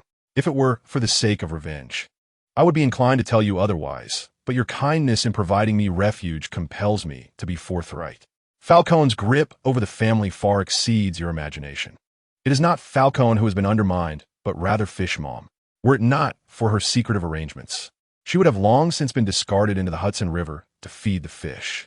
A commendable response, my child. Moroni rose, gently patting Oswald's face twice. The moment to substantiate your words has arrived. Fish Mom's money transport will traverse Blackwater Street this afternoon. Bring a few individuals and reclaim the vehicle for me. Succeed, and you shall be one of us. Fail, and you may anticipate joining that old woman in feeding the fish in the Hudson. With that, Moroni departed the restaurant without a backward glance, leaving Oswald standing alone. Observing Moroni's retreating figure, Oswald revealed a triumphant smile. Chapter 20. Distorted love. Salas drove, while humming an unfamiliar Mexican tune, his spirits seemingly elevated. In contrast, his partner, Carlos, bore a gloomy expression. He had just been rebuked by Fish Mom, and his share for the month had been significantly reduced. For an addict, this was akin to a death sentence. Since last month, Fish Mom's subordinates had seen their shares halved, and today his share was barely noticeable. Were it not for a lack of connections, he would have unhesitatingly thrown himself into Moroni's embrace. Suddenly, the car halted as 3 sedans blocked the alleyway, signaling ill intentions. Salas, accustomed to the bravado afforded by the Falcone family's name in Gotham, instinctively grasped his gun and exited the vehicle. A dozen armed individuals emerged from the cars, each radiating an air of menace. "You had better comprehend what you are doing. This is Fishmom's vehicle," Salas stammered, his legs trembling at the sight. However, recalling Fishmom's promise that upon completing this run, he would enjoy a half-month as respite, he steeled himself and shouted, attempting to sound authoritative. Leading the group, Oswald approached with a meter-long shotgun, the frigid barrel pressed against Salas's face. He had no intention of taking a life, but was not opposed to teaching these insolent individuals a lesson. "I am in a good mood today and do not intend to kill. You had better grasp this clearly. The money belongs to others, but your lives are your own." Just then, Carlos, still seated in the vehicle, was roughly yanked out and thrown to the ground. He made no attempt to resist, appearing resigned and submissive. As Khalees beheld the dawn, it seemed as though a pillow was delivered for his slumbering thoughts. Suddenly, he stood up, confronted by the ominous black barrel of gun, and boldly declared, "Today, Fishmother will lead a negotiation with the Falcone family, leaving only a handful of her subordinates to feign strength at the casinos." A splendid opportunity, Oswa mused, furrowing his brow in contemplation of the feasibility of this venture. Could it be that Fishmother was attempting to lure him into a trap? Regardless of the answer, he felt compelled to take the chance. After all, these were Mamani's men, and their demise held little weight for him. Action was paramount. Hesitation would yield nothing. Having made his decision, Oswa acted decisively, tossing a firearm to Khalees and instructing, "Present your loyalty and join us." Without a backward glance, he approached the armored truck. Raising his shotgun, he fired twice at the lock from distance. The door swung open to reveal a bounty of green Franklin notes, several $1 million in cash, prepared by Fishmother for the night ahead. "Take what you desire. You know your own limits," Oswa remarked nonchalantly before returning to the vehicle, leaving everyone in a state of stunned disbelief. While they had all encountered wealth before, courtesy of Moroni, who occasionally dispensed generous sums amounting to thousands or even tens of thousands, they had never witnessed such a spectacle. Like frenzied beings, they plunged into the ocean of money, stuffing bills into their pockets with wild abandon. 1, 2, 3. Each person filled their hands to the brim, a sight both grand and chaotic. Yet, in truth, managing to pocket $20,000 to $30,000 was already quite a feat. Suddenly, a gunshot shattered the atmosphere, prompting everyone to exit the vehicle. They were met with the sight of a lifeless body sprawled on the ground, Khalees's gun having fallen beside him. Sitting there, he murmured, I have killed. As a member of Fishmother's entourage, he had witnessed violence before and even felt a thrill when others took lives, envisioning himself as the executioner, trampling upon the lives of others at will. Yet, when faced with the reality of such an act, he found himself unable to pull the trigger. By squeezing the trigger, he could join in the fray for riches, wealth that would free him from financial worries for a month or two. The man before him, with whom he had shared business for over half a year, often took advantage of Fishmother's favor to bully him and withhold his goods. He should have felt nothing but rage towards this man, yet he hesitated, unable to act. Closing his eyes, he recalled all he had endured, and with a fierce determination, he pulled the trigger. Stop shouting. He isn't dead. You missed. You can't even hit the target from 10 meters away. Take my advice. You are ill-suited for this line of work. Take the money and leave. Oswald stepped out of the vehicle, expecting to acquire his first capable subordinate, only to discover that he had encountered coward. At such a distance, even a primary school student could hit the mark, yet he managed to miss, and by a considerable margin at that. This, in fact, reflects the reality of most ordinary individuals. Many harbor a sense of cynicism or are filled with resentment and dissatisfaction towards the world. They have likely entertained thoughts of harming their bosses, teachers, or classmates before sleep, yet when faced with the actual opportunity to act, only a minuscule fraction possesses the resolve to carry it out. Meanwhile, as Oswald exuded confidence and authority, Fishmother found herself in dire straits. Before the Falcone attic, Fishmother led a group of individuals, their demeanor fierce and determined. Confronted with the familiar structure, she was compelled to lay her cards on the table with her superior. Over the past month, her territory had been steadily eroding, and for 2 consecutive weeks, her finances had been in deficit. Absent a directive from Carmine, no one dared extend her even a modicum of support. She was being relentlessly besieged by a mysterious force. Naturally, she scoffed at the term mysterious force, firmly believing it was the handiwork of that rascal Mamani. "Since we've come this far, shall we not go in?" Carmine proclaimed robustly, observing her subordinates. Fish Mother felt a surge of confidence. She had brought along a considerable number of allies, and surely Carmine would hesitate to act recklessly. Steeling herself, she approached the ominous black door and entered. Inside, Carmine maintained his leisurely demeanor, with steam still rising from the tea on the table, as if he had anticipated Fish Mother's arrival all along. "Mr. Falcone," she addressed him, opting for a formal title while others prefer to call him boss. Carmine lifted his gaze slightly, scanning Fish Mother with a nostalgic expression. "Speak your mind. Have you abandoned me?" Fish Mother inquired, fixing her gaze upon Carmine Falcone. A great scoop indeed. White Wayne, hiding behind the door, caught wind of Fish Mother's words and sensed the aroma of gossip. A middle-aged woman and an elderly gentleman. Who wouldn't he be intrigued by this unfolding drama? "Minor. Remember, you're still a minor. We must adhere strictly to local laws. Haven't you heard? Under 18, he cautioned, casting a knowing glance. "You seem quite adept. It appears you've indulged in considerable observation and study. Yet you claim to be a serious gamer." While White Wayne and the young girl exchanged banter, the grand performance between Carmine and Fish Mother was far from over. "Abandon? What do you mean by abandon?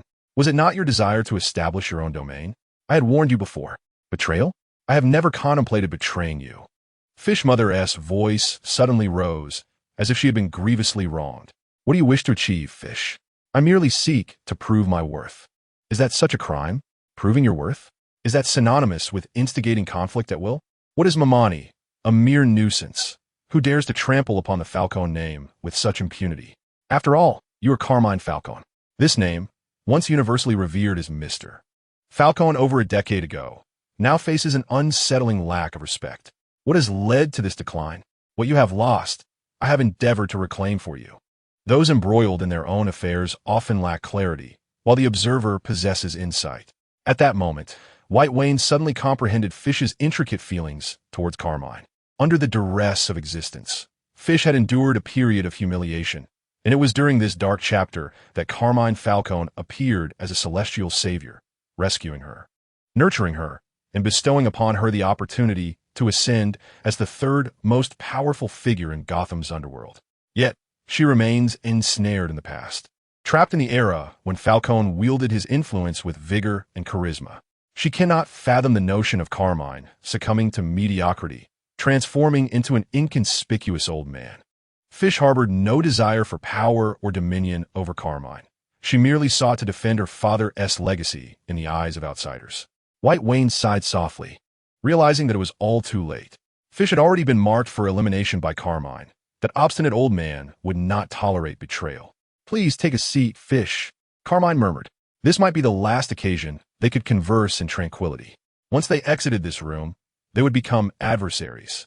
He would adhere to the plan of his future son-in-law, elevating Oswald to prominence and selecting a trustworthy individual to maintain balance against him. Thus, Gotham's underworld would be partitioned into seemingly opposing factions, preserving a facade of equilibrium. Fish held her head high, convinced of her righteousness. Those who dared to provoke Falcone would pay a bloody price. Their dialogue continued. Chapter 21. The Mantis and the Cicada. Do you recall our first encounter? Indeed. Their memories drifted back to over a decade past when Fish, still under the thumb of the Cobblepot family, was engaged in a degrading trade, with half her earnings surrendered to Cobblepot's enforcers, while the remainder scarcely sufficed for survival. On a moonless, tempestuous night, as she forced a smile to conduct business, the door was suddenly kicked open. A man burst into the room, seizing the man who had been atop her and casting him aside with force. Coldly, he commanded, "Change your clothes and leave." It was then that Fish realized the tides had turned. The Cobblepot family had fallen, the parasitic clan that had exploited her reduced to nothingness. The indifferent man who had intruded upon her sanctuary was none other than Gotham's new king, Carmine Falcone. Those who wish to stay may continue. No one will demand your money any longer. Those coerced, return home swiftly. No one shall divulge your presence here. Carmine illuminated Fish's bleak existence like a beacon of hope. She had believed her future destined to languish in that den of vice. "Sir, may I follow you?" Amidst the astonished gazes of all present, Fish rose to her feet, her voice trembling yet unwaveringly resolute. "What purpose do you serve?" Kaiman too was taken aback that anyone would dare to stand up in such circumstances. Suddenly, Fish seized a firearm and discharged 3 precise shots at the ground near the remnants of Cobert's followers. "Sir, I can try again." Fish felt a profound embarrassment. Having committed such an act in the presence of the man she sought to rescue. "Ha ha ha ha ha." Kaiman erupted into laughter, having never encountered a woman so amusing. "Leave it be. The Iceberg Club is in disarray. Seize it, and he will belong to you." Days later, Fish knocked on Falcone's loft, brandishing a bloody knife and a severed head. "I have succeeded, sir." Whitehaven suddenly recalled the tale of the Joker and Harley Quinn, a narrative of descent and salvation that, while cliché and lacking allure, nonetheless revealed to countless souls the inevitability of their chosen path, even if it meant paying the ultimate price of life. Go on, Fish. Once you step through that door, you're no longer tied to the Falcone family. You owe me nothing, and I owe you nothing. Kaiman closed his eyes, shielding the faint crimson hue at the corners. Do not speak of humanity. Even a dog, after years of companionship, would develop feelings. Yet, he refused to allow anyone who posed a threat to his daughter to continue living. Fish's influence over the Falcone family was far too significant. Without him, no one could balance her power. Mr. Falcone. Fish could not comprehend what she had done to warrant such a fate. I can relinquish everything. Please do not cast me away. Send someone to take over all the territories. I am willing to forfeit it all.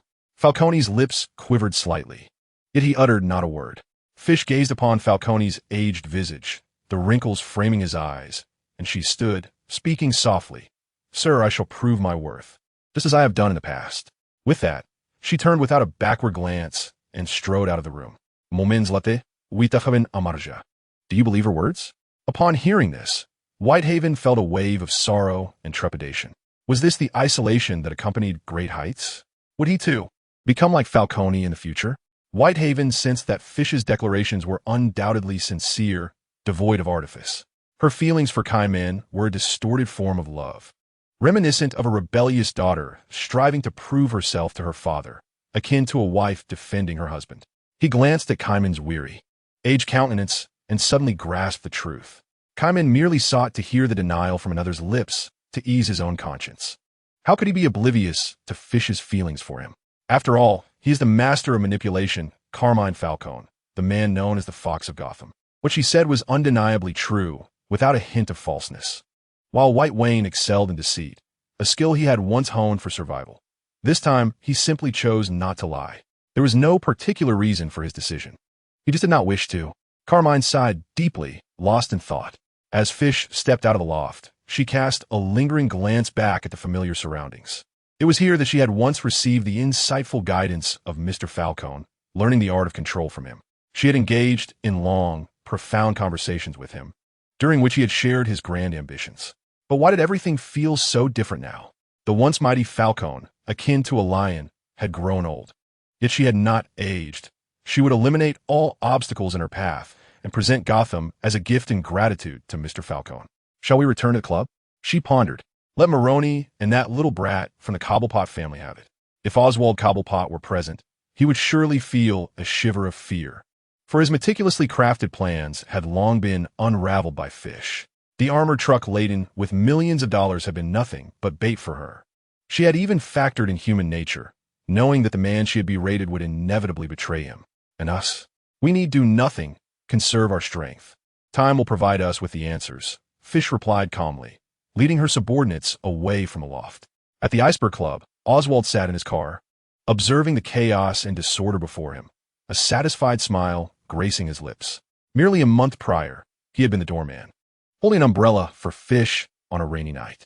And now he was leading a group of thugs in vandalizing the renowned Iceberg Club.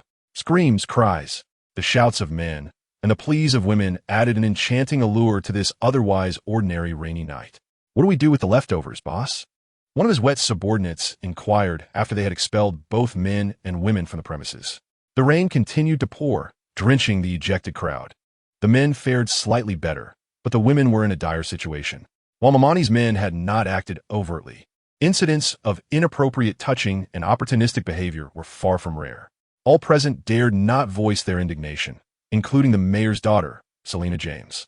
Selena was a regular at the Iceberg Club, her true identity known only to Fish. She never occupied a booth or VIP area. Instead, she relished the ordinary experience of dancing in the center of the crowd, embracing the life of a commoner. She even frequented others' bars to enjoy complimentary drinks, and many recognized this young girl. Numerous individuals extended invitations for a 419, yet all were subtly declined by Selena. She possesses an exceptionally amiable temperament. In a bar, when someone attempts to take advantage of her, she feigns ignorance, treating it as a mere cost of enjoying complimentary drinks. However, today she was incensed. "Who are you? Where's Fish Mom? Our leader is Sal Maroney, darling. Care to join us? You seem passably attractive enough to keep him company for an evening." As for Fish Mom, she has long since become a relic of the past. The Maroney family will unify Gotham. The adage "loose lips sink ships" never grows obsolete. A brash comment from one of the underlings might draw an avalanche of trouble upon Maroney. Selena remained silent, weaving into the throng. "Maroney, is it? Let be obliterated," Oswald remarked nonchalantly, gazing at the Grand Iceberg Club. For millennia, the wisdom of the working class has been universal. The feud between Falcone and Fish Mom shall not cease, naturally benefiting Maroney. Furthermore, there is another saying: while the mantis stalks the cicada, the oriole watches from behind, and lurking beyond the oriole is the eagle that soars above. Maroney believes he can usurp Fish Mom's territory, yet ultimately, only he shall reap the rewards. Everyone perceives themselves as the hunter, while others are mere prey. It appears Oswald has not genuinely learned from his own words. A fleeting success has blinded him, clouding his judgment and eroding the vigilance upon which his survival relies. With a thunderous roar, the once resplendent Iceberg Club was reduced to rubble. The shockwave from the explosion startled the men and women standing at the entrance. Some even sustaining injuries. "Fall back," Oswald declared, brimming with confidence, as everyone reveled in their bountiful gains. At last, they could breathe a sigh of relief. Fish Mom had perpetually held them under the thumb of the Falcone family, but now they had finally vented their frustrations. "Maroney! Maroney! Maroney!" the crowd chanted. "Oswald! Oswald! Oswald!" They cheered. Will this tale lead next? The answer remains uncertain. Chapter 22. Abrupt halt. If the robbery at the Blue Note Diner marked the inception of the turf wars among Gotham's gangs, the explosion at the Iceberg Club propelled the chaos into an anticipated bloodbath between rival factions, instilling fear in countless hearts, anxious to avoid collateral damage. Yet, all of this abruptly ceased, for Gotham's mayor, Ambrose James, intervened. Ambrose had visited Wayne Manor the previous night, engaging in a lengthy hour-long discussion with Thomas Wayne. Upon emerging, their satisfied smiles were evident, indicating a productive exchange. The following evening, under the scrutiny of the crowd, he once again visited the Falcone penthouse. In less than 5 minutes, he emerged with an inscrutable expression, leaving everyone in the dark about the nature of their discourse. This unfolding was a consequence of Fish Mom's unexpectedly astute maneuver, one that had taken everyone by surprise. That very morning, Mayor Ambrose James delivered a lengthy speech at the Municipal Hall lasting half an hour, focusing on the pressing issues of Gotham's public safety and the eradication of organized crime. Just yesterday, the Diamond District of Gotham was rocked by a violent explosion, resulting in the deaths of dozens and injuries to over 100. This was not merely a humiliation for me, nor for the police department. It was a disgrace for the city of Gotham itself. The necessity to combat organized crime had become urgent, as the safety of the city's exemplary citizens was now under grave threat. The speech, whose authorship remains a mystery, lacked fervor, and the mayor himself did not exude the charisma of a natural orator. White Wayne, watching the address on television, found himself drowsy. He even considered that his high school principal's motivational speeches at the beginning of the academic year were far more riveting. White Wayne was acutely aware of why Ambrose James, who prided himself on being part of the upper crust, was compelled to step into the spotlight. The deaths of a few powerless commoners were trivial in the grand scheme of Gotham. However, the explosion at the Iceberg Club posed a direct threat to Ambrose James's electoral prospects, as it could determine whether he would secure re-election next year. When personal interests are at stake, even the mayor is not immune to the ordinary concerns of the populace. In essence, his rhetoric conveyed a straightforward message. The criminal underworld is intolerable, and we must take action against them. This was no mere empty slogan. He was serious about it. Everyone knew that the current Gotham police chief Labries, had been transferred from Colorado. His record was unblemished, having never worked within a police force before, and his previous position was as a captain at A.U.S. Air Force Base in Colorado. Theoretically, he had no pathway into the police department, as these were two entirely distinct systems. Yet, this was precisely how events transpired, owing to his surname, Kane, which had intricate ties to the Wayne Corporation. Just the day before, many witnessed the mayor exiting Wayne Manor, and the following day, the Wayne Corporation announced an additional $50 million in aid, committing to a significant upgrade of the Gotham Police's equipment over the next month. As for the target of this anti-crime initiative, it was painfully obvious. Falcone had withdrawn from the underground power struggle of Gotham and entered the political arena, collaborating with the Wayne family to exert control over the entire police department. The crime-solving rate in Gotham had surged, particularly with the rising star, James Gordon, garnering widespread acclaim. Meanwhile, Fish Mom and her associates seemed to have vanished, as if they had evaporated from the earthly realm, leaving even White Wayne unable to trace their whereabouts. The only remaining faction in Gotham that could still be deemed a threat was the audacious Maroney. The reconstruction of the Blue Note restaurant had yet to be completed before it was abruptly halted. Within Maroney's subterranean lair, he hurled objects in a fit of rage, venting his frustrations. His enforcers, unable to relay any warnings, were swiftly eliminated, joining the grim tally of casualties at the Iceberg Club. It was only through the protection of his remaining henchmen that he managed to escape. He could not comprehend how a trivial matter had escalated into such a chaotic frenzy, akin to provoking a hornet's nest. He was aware that someone was exploiting the situation, yet without the support of Falcone, Fish Mooney lacked the capacity for such power plays. Even Falcone himself would struggle to mobilize such a vast force. At present, Maroney found himself bereft of reliable allies. His former second-in-command, Bridges, had been killed, and Oswald, who had recently begun to emerge under his wing, was now imprisoned and facing imminent sentencing. Life behind bars seemed inevitable. Maroney admonished himself to remain composed as the image of a boy flickered through his mind. He had no choice but to grasp at a glimmer of hope, for his survival depended on it. When White Wayne received Maroney's message, he was momentarily taken aback. As he gazed at the note in his hand, he felt an urge to laugh. Maroney was blissfully unaware that the purge was orchestrated by the mayor, with the Wayne group rallying behind it to ensure its smooth execution. In Wayne's view, there was no concept of half-hearted surrender. He believed firmly in eradicating threats entirely. Foolishness was the only outcome for those who did not. Yet, the humor faded as he realized Maroney had truly reached a point of desperation. Otherwise, he would not risk his life to deliver such a note of capitulation.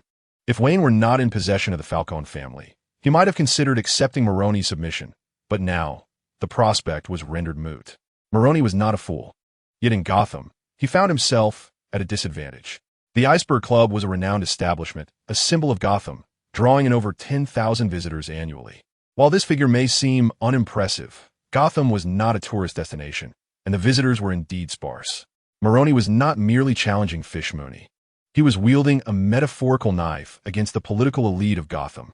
These politicians, desperate for re-election, would resort to any means necessary. And the bombing at the Iceberg Club was akin to a dagger thrust into their hearts. Even without the intervention of Selena James, he would have faced retribution. His excessive comfort appeared to have inflated his ego, leading him to forget his true standing. Being one of the top figures in Gotham's underworld sounded imposing. Yet among the elite, he was regarded as inconsequential. They respected Falcone not for the criminal empire he commanded, but for the legacy of the Italian mafia. For Carmine Falcone's intellect, and for his remarkable ability to transform Gotham's underbelly within a mere few years. In contrast, they looked down upon Maroney. Even his identity as a celebrated Italian chef garnered more respect than his notorious moniker. It was common knowledge how he ascended to power. He was merely a byproduct created to curtail the Falcone family's influence. Yet, he remains oblivious to all of this. A gentleman does not position himself beneath a precarious wall. White Wayne has never considered himself a gentleman, yet he has no intention of confronting Maroney, who is currently struggling like a cornered beast. What if Maroney were to lose his sanity and bind him up? More significantly, he finds himself ensnared within the confines of the school, akin to a prison. The teachers on stage resemble a reciting monk, and he is the monkey ensnared by the tightening spell. He is perplexed by the very purpose of his education. The questions posed are trivial enough for first graders to tackle. Oswald shares a similar existential crisis. He has experienced the tumultuous highs and lows of life. Just 3 days prior, he had triumphantly demolished the renowned Iceberg Lounge and boldly slapped Fish Mooney before an audience, avenging past grievances. However, 2 days later, confronted by the police's overwhelming encirclement, he prudently ceased resistance. As long as the Green Mountains remain, one need not fear a lack of firewood, he thought. If he would be shot dead by the police, who would hear his grievances? This was his mindset at the time, yet now he perceives his error, a profound one at that. Gotham's prison is not merely a penitentiary. It resembles a battleground for various factions, with the mayor's influence extending even into these walls. Within just 1 day of incarceration, the Penguin is already covered in bruises, having been brutally assaulted. The fists, as large as sandbags, rained down upon him like a tempest, leaving him in agony. Oswald curls his body, attempting to shield his vital areas, gritting his teeth in silence. He understands well that begging for mercy would only invigorate his assailants, evoking no trace of compassion. Fish's men, Oswald endures the searing pain while contemplating. If you have the guts, kill me, Fish. Let your men finish me off. He watches the figures that assaulted him retreating, and he cries out hoarsely, filled with humiliation. The very ones who battered him have now escorted him to the infirmary for treatment. Fish, she dares to think herself worthy? Scoffs the last man in line. This does not sound like a mere fabrication. Yet Oswald cannot fathom who else could be behind this, nor can he grasp whom he has offended recently. He would never deduce that the mistakes made by his subordinates at the Iceberg Lounge are now his burden to bear. The assailants strike with precision, ensuring no bones are broken, yet inflicting the utmost suffering. They appear to be seasoned veterans, having engaged in such brutality before. He crouches in the corner of his cell, nursing his wounds alone. As a suspect, he should not be confined in this place. Yet the police and prosecution, two entities that usually stand at odds, have reached an astonishing consensus regarding the explosion at the Iceberg Lounge. Apart from those who were killed, all individuals involved in this explosion have been sentenced to over 15 years of imprisonment. As the mastermind, he has received a sentence of life imprisonment, destined to remain in this place until death. Yet, as the saying goes, one may find fortune in misfortune. Life is filled with ups and downs, and none can predict what tomorrow may bring. At least, compared to Mamani, Oswald's situation is considerably better. For Fish Mom has intervened. Chapter 23. Double cheese with pineapple. Perhaps it is only when one is pushed to the brink that the true nature of one's errors becomes clear. Maroney felt a twinge of sadness. Here he was, one of the prominent leaders of Gotham's underworld, groveling before an 11-year-old child without even receiving a modicum of assurance. All that White Wayne left him was a flimsy note. The note bore a single line: "If you are to die, let it be with understanding." The Iceberg Lounge is one of Gotham's symbols, its calling card to the outside world. Your explosion did not merely destroy the Iceberg Lounge, but also served to slap countless faces. You intend to sever their paths to power. Upon reading these words, Maroney realized he had been outmaneuvered. Even the Oswald he had once trusted was likely an informant for the other side. Fish Mom had staged a masterful feint. Penguin, I am wronged. I'm still in prison. He had been ensnared in a web of deceit. Boss, Fish Mom has arrived, and she has surrounded the place. What should we do? At that moment, a subordinate burst in, exacerbating the already dire situation. Maroney took a deep breath and spoke with a calm authority. What is there to fear? If the sky falls, I'm still here. Let's go and see. With that, he strode confidently out, pushing open the door to find Fish Mom and her crew blocking every exit, dozens of guns aimed at his head. Shall we have a chat? Maroney said softly, regarding his old adversary, a hint of resignation etched on his face. Fish Mom, evidently unaware of the wisdom that a gentleman does not stand beneath a crumbling wall, hesitated momentarily before entering with several of her henchmen. Had White Wayne been present, even if he wished to parley, he would have ensured that all your underlings were incapacitated, with a multitude of weapons trained on your brow, before considering a suitable venue for discussion. The room was sparsely furnished, containing only a table and a few chairs, devoid of even a bed.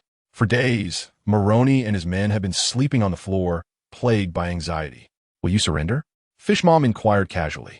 Would you accept it? Maroney retorted. Fish Mom was momentarily at a loss for words. Clearly, she would not entertain Maroney's capitulation. as long as he lived. The bloodthirsty sharks of the Gotham police would not relent. When faced with formidable foes, these wretched officers rarely displayed commendable valor. However, their prowess in pouncing on a wounded adversary and competing for fame and fortune was unparalleled. I am aware that you would certainly refuse, and only the demise of a few influential individuals would compel this wretched group to cease their actions. Otherwise, even you and that old coot Falcone would inevitably become entangled in this web. Both individuals share a mutual disdain for the Gotham police. Had the police possessed even a modicum of competence, their futures might have unfolded in entirely different directions. Maroney reclined in his chair, reminiscing about the aspirations that had driven him from Sicily to America many years prior. Though he was ostensibly one of the heirs to the Italian mafia, in reality, he had little opportunity, his prospects relegated to a distant future, and he held no significant standing within his family. His ambition in coming to America was to escape that familial legacy, armed only with his culinary skills, to demonstrate to the world that Italian cuisine is the finest in existence. However, upon arriving in an unfamiliar city, he encountered insurmountable obstacles, and the Italian dishes he held dear garnered no recognition whatsoever. Nevertheless, he was willing to wait, to bide his time until a discerning patron might recognize his talent. Yet, the specter of survival loomed ever closer. He had resided beneath bridges, in sewers, and had been robbed of his meager possessions, all of which he took in stride. But when a robber from the Cobblepot family attempted to trample him, he erupted in fury. The gunfire cleaved through the night sky, awakening the bloodline of the Maroney family. That night, Gotham lost an exceptional Italian chef but gained a burgeoning crime lord. Fish Mooney's journey bore a striking resemblance to his own, both having been thrust into their respective paths by the Cobblepot family.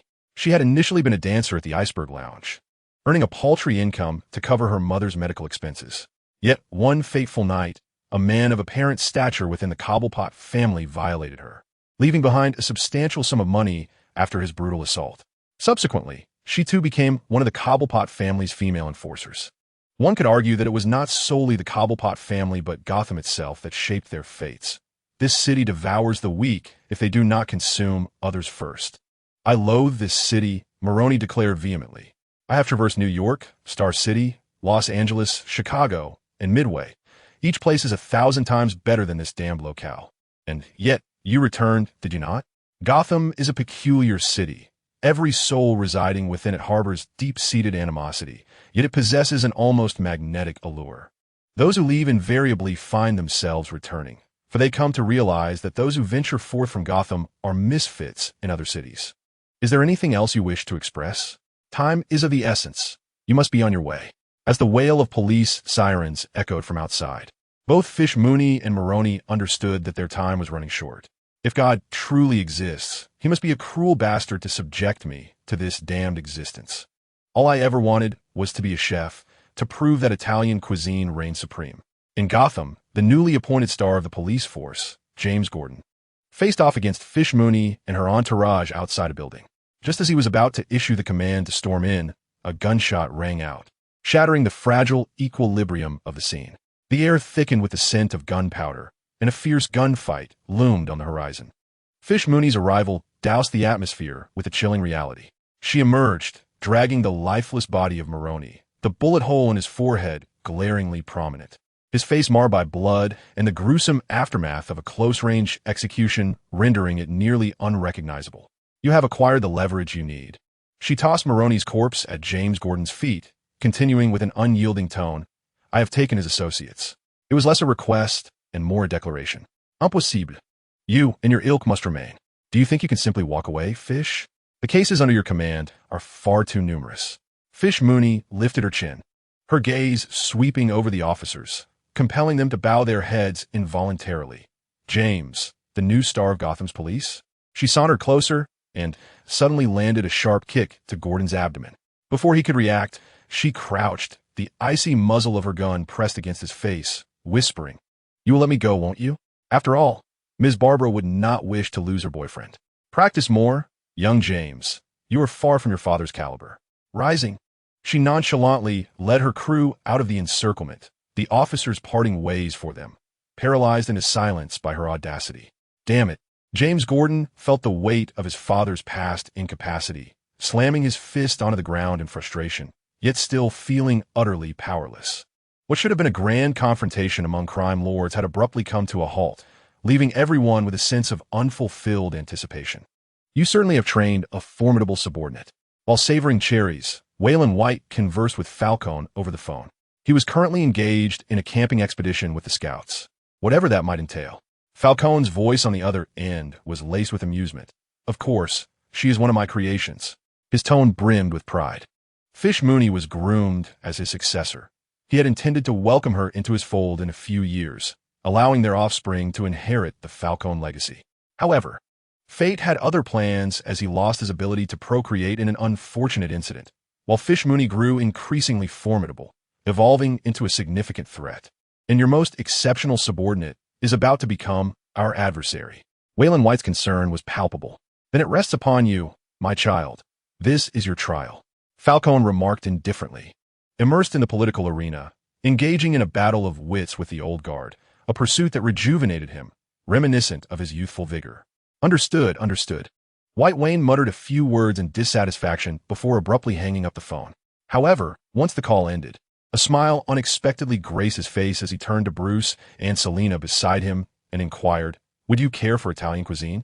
The same place we visited last time." Upon receiving affirmative responses, he lightly tapped the green button on his mobile device, sending off a message: "Deep dish pizza, double cheese, with pineapple." Chapter 24. Study Abroad. A melodious whistle echoed as a colossal cruise ship docked at Gotham's pier. It was the Missouri. Leaning against the railing, White Wayne suddenly heard an unfamiliar voice from behind. He turned to find a voluptuous woman standing there. Visible, yet unattainable, White Wayne remained silent, continuing to observe the bustling activity surrounding the Missouri.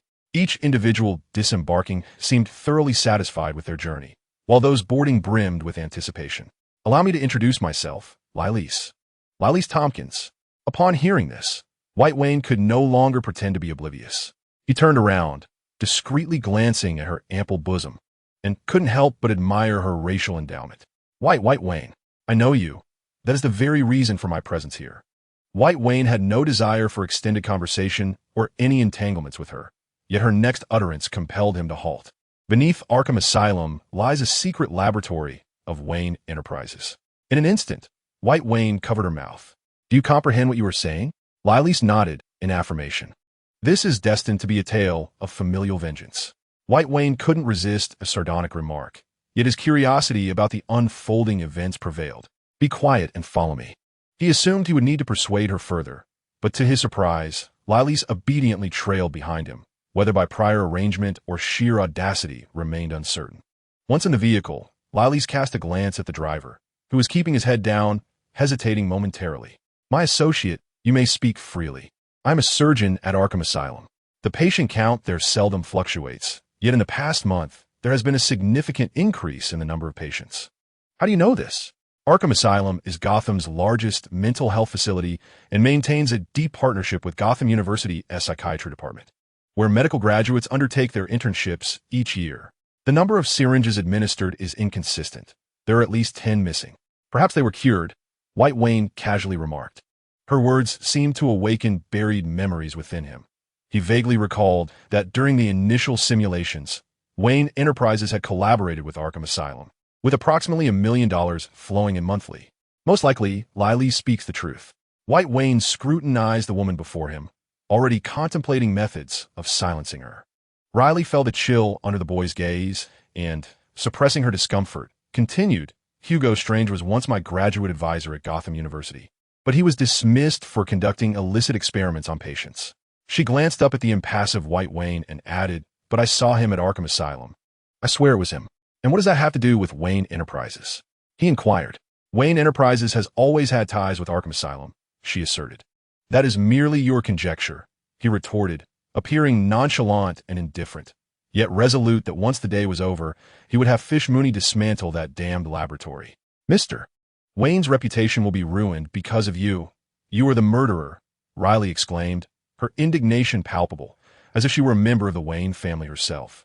"Those scoundrels deceived Mr. Wayne, exploiting his kindness for their vile experiments. If this comes to light, the ignorant masses will blame Mr. Wayne." and he will suffer an unjust fate. Listening to Riley's fervent words, White Wayne was taken aback by the fervor of a seemingly fervent admirer of his father. He wished to ask whether it was possible that his father had authorized such actions. However, upon further reflection, the likelihood seemed slim. Thomas Wayne was indeed likely kept in the dark. 100,000 a month amounted to merely over $1 million a year, a pittance in the grand scheme of Wayne Enterprises' expenditures. It must be said that reputation held weight. Had it borne another name, it would have faced vehement backlash. In White Wayne's view, Thomas Wayne was not a conventional businessman. He regarded Gotham City as his private domain. Hence, he sought to maintain its stability, annually allocating substantial funds for the benevolent support of Gotham's public sectors, endeavoring to enhance the city's image and ensure the safety of its citizens. To him, such investments were worthwhile. What was wrong with spending money on oneself? Yet, this very mindset rendered him the most esteemed figure in Gotham, a serendipitous outcome. For as the saying goes, a gentleman is judged by his actions, not his intentions. No one truly knew what lay in his heart.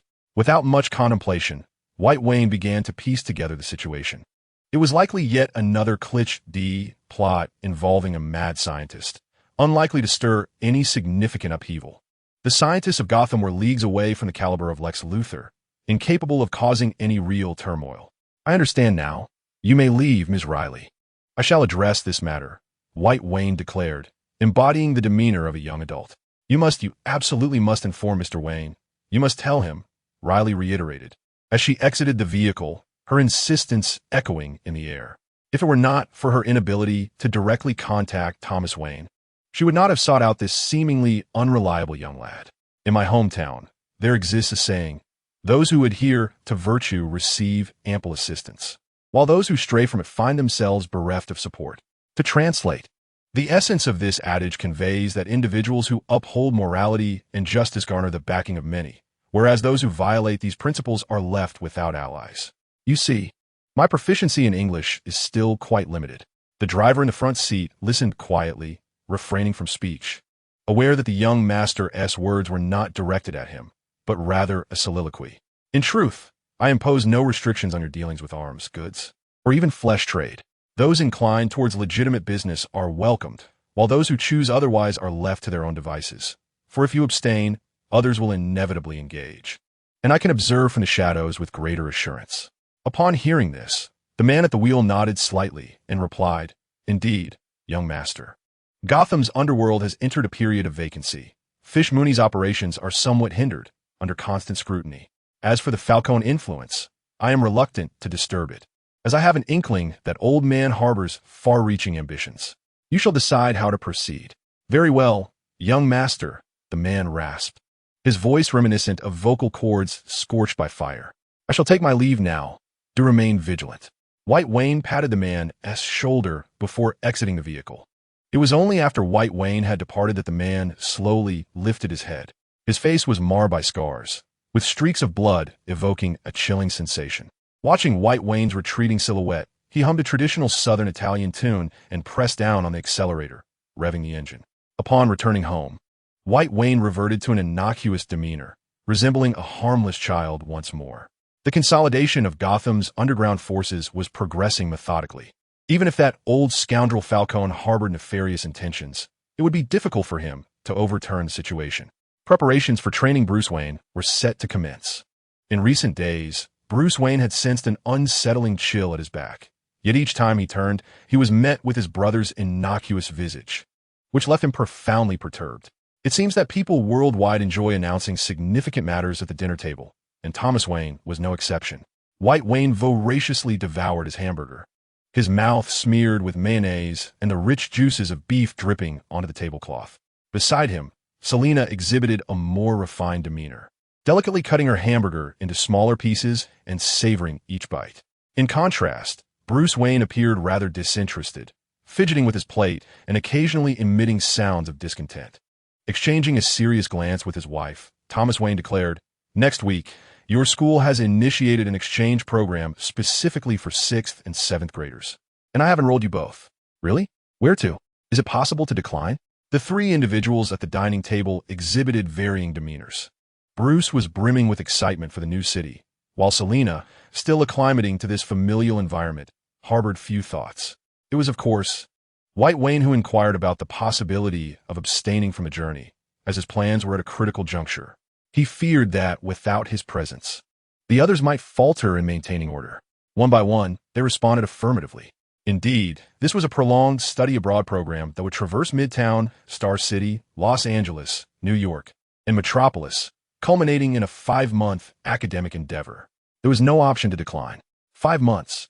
White Wayne felt utterly despondent. 5 months was an eternity, enough time for a child to be halfway born. What would become of the Gotham underworld he painstakingly managed during his absence? Chapter 25. Midtown Gotham Airport surrounding White Wayne were a group of children, all of similar age, chattering animatedly. Even though they hailed from affluent families, their youth was still evident, and the prospect of escaping parental oversight to frolic freely excited them. Not far from him, Selina sat alone in a corner, appearing somewhat out of place. White Wayne pushed through the throng and approached the girl. "What's the matter?" he inquired. "Nothing," Selina replied softly, brushing a stray lock of hair from her forehead. Her pallid complexion gazed out the window at the ascending and descending aircraft, forcing a faint smile. Just as White Wayne contemplated saying something further, Bruce called out from a distance, waving his hand. "Come on, White, hurry up. We're just waiting for you." White offered Selina an apologetic smile before slowly walking over to join the game. The private jet was adorned with lavish displays, designed to accommodate hundreds, yet only hosting a handful of children and 2 supervising teachers, rendering the expansive cabin somewhat desolate. Reclining in his seat, White observed the other children immersed in a game called Werewolf, appearing thoroughly entertained. Selina, too, seemed somewhat isolated. Once the aircraft took flight, Selina's demeanor turned grim. She shut her eyes tightly, her form trembling slightly. "Do you have a fear of heights?" White Wayne approached her, recognizing the importance of offering a modicum of concern, especially given her connection to the Fallnecks. Even considering the weight of their family's wealth, he felt compelled to inquire. Selina remained silent, merely shaking her head slightly. She did not suffer from acrophobia. Rather, she was gripped by fear. Prior to the commencement of this study abroad journey, a sense of foreboding had plagued her, as if something dreadful was destined to unfold. The last time she felt this way was the day before her parents perished. "It's all right," White Wayne said, removing his black coat and draping it over her shoulders. He did not dwell on it much, merely attributing Selina's discomfort to her adaptation issues. The thought of encountering danger never crossed his mind. After all, this era seemed to be the safest in America's history. The figure clad in a crimson cloak remained at the farm, living the life of a rural lad, while the likes of Aquaman and Wonder Woman seemed a distant fantasy. And without them, the villains naturally ceased to exist.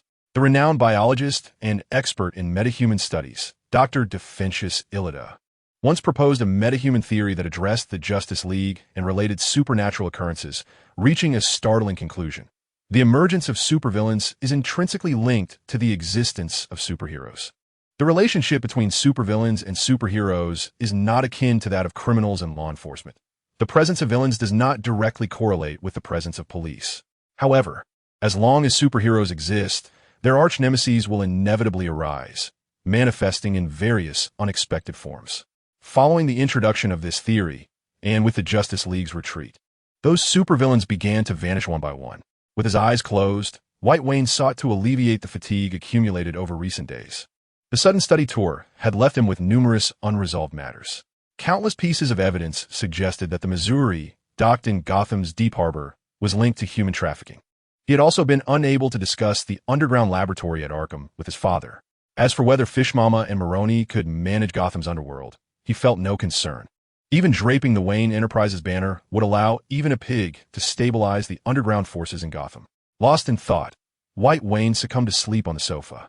In Midtown, Barry Allen lingered in his room, feeling quite despondent about the arrival of a boy named White Wayne, who was supposedly a wealthy heir visiting Midtown for study. "Barry, would you like to come with me to the airport to pick him up?" His father's voice called from downstairs. "No, very retortive," leaning out of the window with irritation. He harbored a deep disdain for children from affluent families, having been their target of bullying at school. The sound of an engine roared to life, accompanied by a thunderous noise, as a black Ford sedan sped away like a gallant steed, disappearing into the horizon. Young Barry gazed longingly at his father's retreating figure, yearning for the day he could grow up and escape from those insufferable individuals. In another timeline, clad in mechanical armor, the second Steel Girl stood before the AI of the Fortress of Solitude, accompanied by the last surviving member of the Justice League, Dr. Fate, Bruce Wayne. Give me some more time. If Victor were here, he would surely be able to achieve a perfect fusion of technology and magic. The voice of Steelbone was somewhat somber, as Darkseid's invasion had turned the entire Earth into mere fodder for Apocalypse. The remaining superheroes and supervillains on Earth, under the leadership of Dr. Fate, the last member of the Justice League, were barely surviving. The Flash, Barry Allen, had become the energy source for the Apocalypse forces. Steelbone, Victor Stone, had been transformed into an artificial intelligence. The likes of Green Arrow, Aquaman, and Wonder Woman had long since perished in the onslaught of the parademons. Their remains scarcely recognizable. Only Dr. Fate and Bruce Wayne remained, relying on the Kryptonian child after Superman's self-sacrifice, which rendered him the energy source of the Fortress of Solitude, leading the last remaining warriors in their resistance. Just a few more minutes. 5 minutes. I need 5 more minutes, Steelbone asserted resolutely. She was currently operating at overload. And after those 5 minutes, the transdimensional communication would be completed, marking the end of her life. She was no hero in a comic. She would undoubtedly be a villainous side character loathed by all.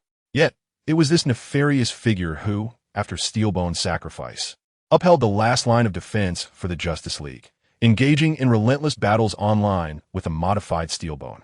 The doors of the Fortress of Solitude had been battered beyond recognition, showing signs of imminent breach. The assembled individuals nearby were already on high alert. The young Shazam, Captain Cold with but one arm, the mechanized Bane, and the nonchalant Harley Quinn whistling away. Suddenly, a tremendous crash echoed as the once impenetrable fortress struggled to withstand the ceaseless onslaught of the parademons, reducing the Kryptonian sanctuary to rubble. Dr. Fate gazed at the sentient computer before him, seemingly indifferent to the chaos outside. "Tell White I love him," he uttered. With that, his frail form ascended, floating in the air, and at his center, the entire fortress was instantly filled with a golden radiance, resembling that of a deity. His steely gaze swept across the surroundings, and wherever he looked, the parademons disintegrated into nothingness. The beleaguered defenders, who had been fighting valiantly, finally exhaled in relief. Everyone except Latonia, retreat, he commanded. There were no objections. Obedience had been engraved in their minds through blood-soaked lessons learned. As the resistance withdrew, the interior of the fortress was left with only Steelbone and Dr. Fate, while waves of parademons continued to surge through the portal like a relentless swarm of locusts, darkening the skies. "I apologize, my child. You must accompany this old man to his end," Bruce Wayne whispered softly. "So many wish to die with you, yet have not had the chance," Steelbone replied with a forced smile. No one relished the thought of death, and she was no exception. However, to perish alongside a hero like Bruce Wayne, her dim existence would find meaning. In the future, if there is to be one, the annals of humanity will undoubtedly celebrate the saga of Bruce, and she, the daughter of a thief, a criminal of irredeemable nature, shall stand beside this magnificent and radiant man, ready to embrace redemption. In this light, even death does not seem so daunting. As time trickled away, the screen displayed a moment of relief for Steel Girl, the joy of success momentarily eclipsing her cerebral agony, allowing her to forget the wretched self-destruction she was enduring, to forget that the monstrous horde had once again encroached upon the lonely fortress. Bruce, the girl's gaze began to fade, yet she strained to discern the features of the man before her. Bruce Wayne, unmasking to reveal the visage that had captivated countless Gotham maidens. In her eyes, a spark ignited, reflecting a daughter's admiration for her father, a young woman's infatuation for an older man, and a woman's unabashed affection for a man. "Even on the road to hell, I shall accompany you," Bruce Wayne whispered softly, gently closing the girl's eyes.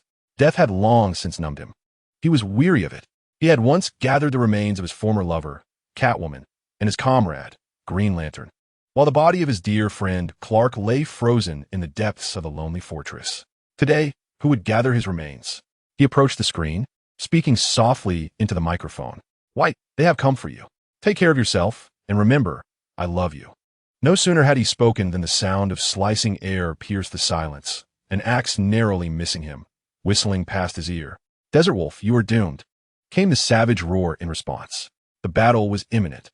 Chapter 26, The particle laboratory and the monstrous horde uncle. What is that circular building we just passed? The maple trees alongside the road receded as the car sped past a colossal circular structure. White Wayne inquired, pointing out the window. That's the particle laboratory, Dr. Wells. He's the pride of our city, Henry replied with pride. Dr. Wells, a local, had transformed the city into a hub of technological innovation within a mere decade, attracting affluent individuals from New York and Los Angeles, eager to stake their claim in this technological revolution. The car raced down the open road, as if intent on leaving everything behind. Suddenly, a phone chimed. White Wayne glanced down, noticing a message on his screen. White, they have come for you. Protect yourself. And remember, I love you. However, the sender's name was a jumble of garbled letters. He furrowed his brow and muttered, "What a lunatic." He then nonchalantly shut off his phone and resumed his conversation with Henry Allen, who was driving.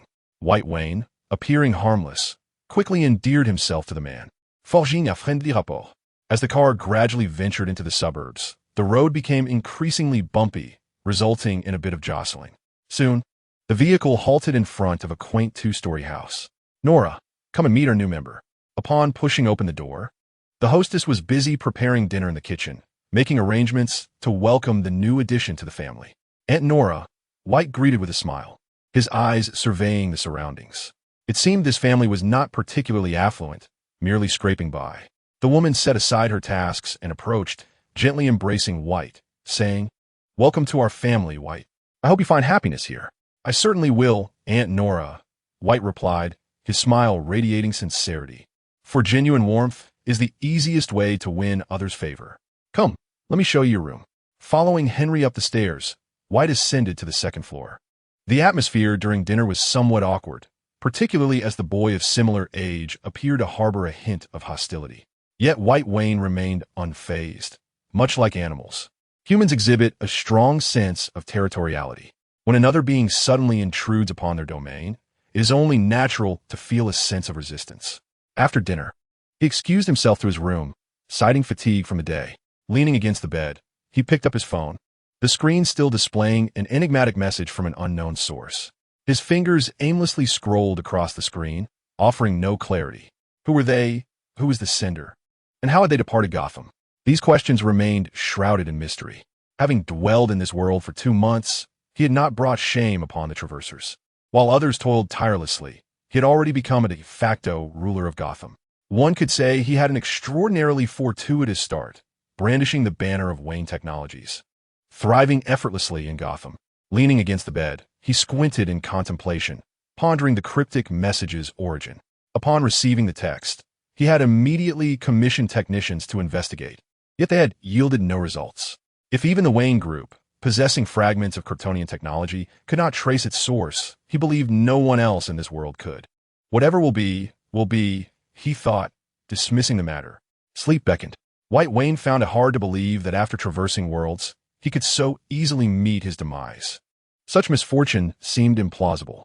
Regardless, he resolved to get some rest, for tomorrow he was to visit Dr. Wells' Particle Laboratory, and he needed to devise a plan to persuade the doctor to return to Gotham to work for him.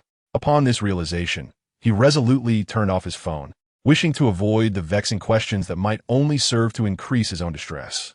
The following day, the nascent rays of the sun filtered through the sheer white curtains, casting gentle light upon White Wayne's face. It was a rare occasion in recent days when he had managed to enjoy a restful slumber. "I told myself it's nothing.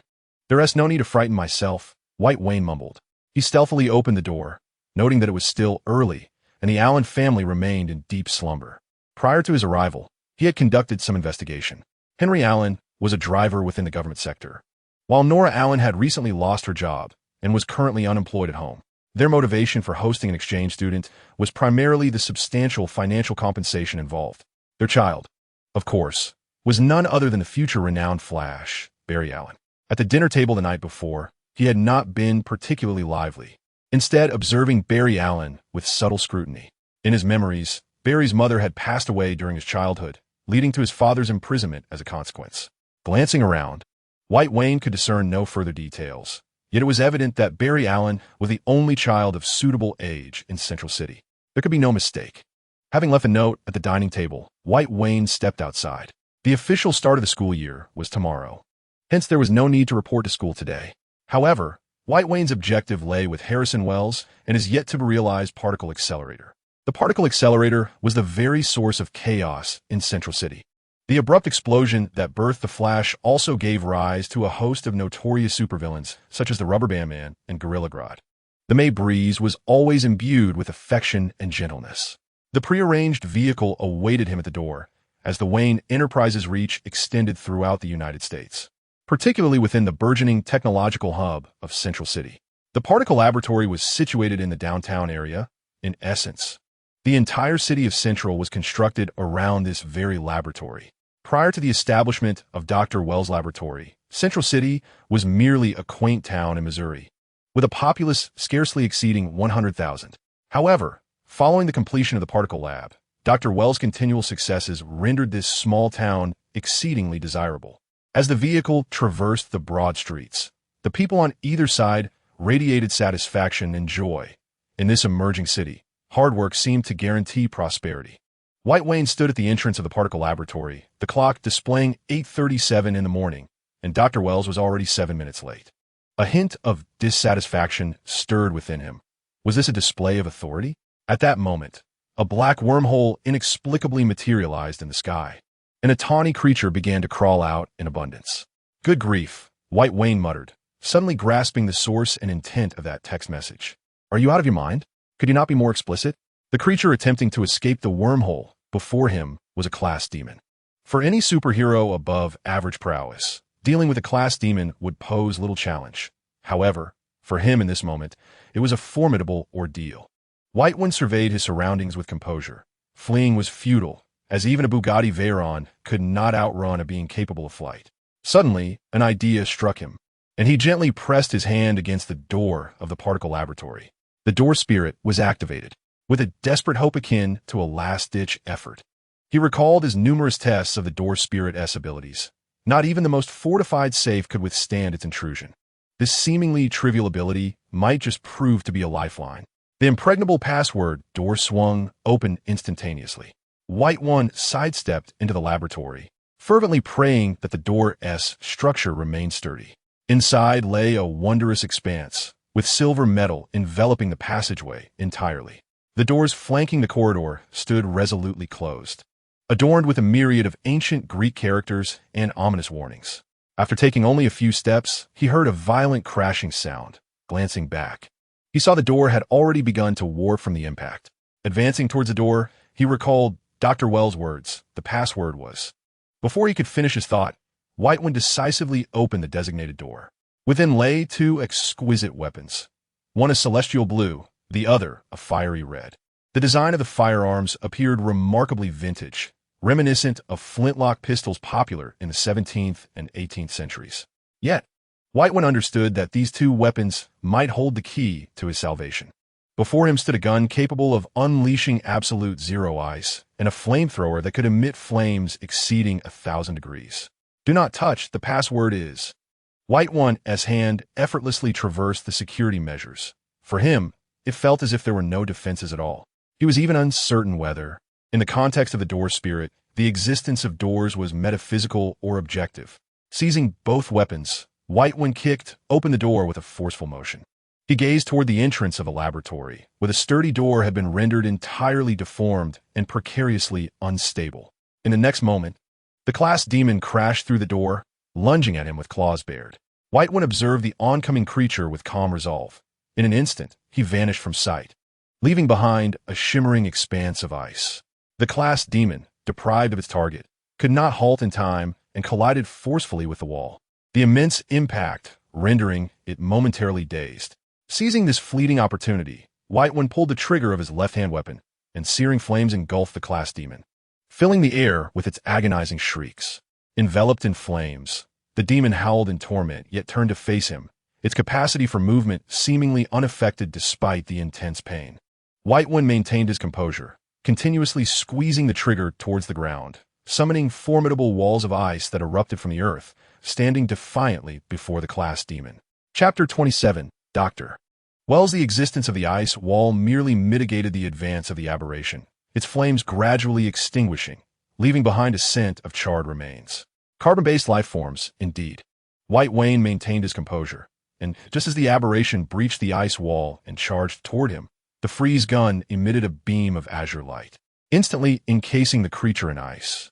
With a resounding crash, the ceiling and the flanking walls collapsed as White Wayne's words echoed through the chamber.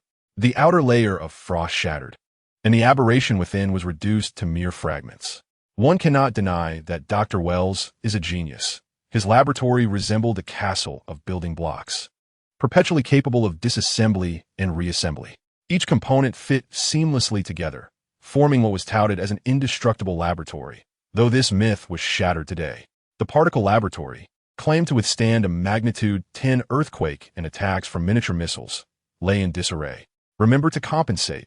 Your family, the Waynes, is quite affluent. Harrison Wells, clad in a white lab coat, entered through the doorway, having merely awakened half an hour late, only to find the laboratory in such a state. If you are willing to forego the remnants of this creature, I would not mind reconstructing the particle laboratory on the existing foundation. We have no shortage of funds. White Wayne retorted, lowering his gaze to gather the fragments of the aberration. For a moment, Dr. Wells found himself at a loss for words. He desired the money, yet he also craved the remains of the creature before him. While the particle laboratory appeared to be thriving, it was, in reality, ensnared in a financial crisis, with all potential investors vying for ownership of the facility. However, Dr. Wells was acutely aware that the subjects of his research could not be mass-produced. What are you dawdling for? Hide before the military arrives. White Wayne rummaged through the remains, and Dr. Wells could hardly fathom that this boy was still in the 5th grade. What are you searching for? Dr. Wells instinctively inquired. White Wayne glanced at him, as if he were a simpleton. The heart, the brain, and various organs search. White Wayne was uncertain whether this modified biological weapon possessed a brain or heart, yet there must be some source of energy. I'll search here. You go to the entrance and gather data on the wormhole. Hurry. Suddenly, White Wayne recalled the wormhole at the entrance, a rift that transcended time and space. If he could decipher it and reverse engineer it, he might have the opportunity to traverse that timeline. Do you think I'm a deity? How am I supposed to collect data? Shall I jot it down in a notebook? Dr. Wells retorted with irritation. Such a concept, clearly beyond the era, left him at an impasse. It was then that White Wayne realized he seemed to have transcended this time. In the 1980s America, despite the presence of various advanced technologies, it remained fundamentally inferior to the era that preceded it. He contemplated the notion of collecting and analyzing energy fluctuations, exploring whether the frequency and oscillations of energy could potentially pinpoint specific locations in time and space. This idea was initially proposed by a scientist from Wayne Enterprises, aimed at tracking extraterrestrial signals. Years had passed without any significant breakthroughs. Such is the nature of scientific research. One either borrows from others' insights or invests substantial sums, often yielding no results even after a decade or two. I shall give it a try, though I harbor no grand expectations. Dr. Wells sighed as he entered the laboratory. White Wayne, crouched on the floor, sifted through materials until the sound of military helicopters interrupted his task. Within the Marvel Universe, the military has managed to capture numerous mutants and even create powerful weaponry like the Red Hulk. However, in the broader cosmic arena, the military's prowess is often underappreciated, akin to that of mere mortals. In truth, however, the military's research into superhumans is at the forefront of innovation.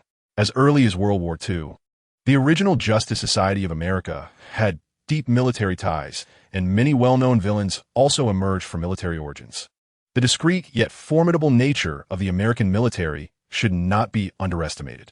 Colonel Mel, White Wayne stood up as personnel from the Colorado Air Force Base approached him.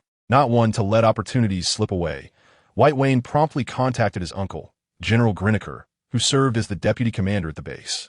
General, Kane has everything arranged. White Wayne nodded, choosing not to elaborate further, instead striding confidently out with his belongings. Such is the advantage of having influential connections. Half an hour later, news spread across the nation. A Viper helicopter from the Colorado Air Force Base was attacked by unidentified armed assailants while flying over the Mississippi River.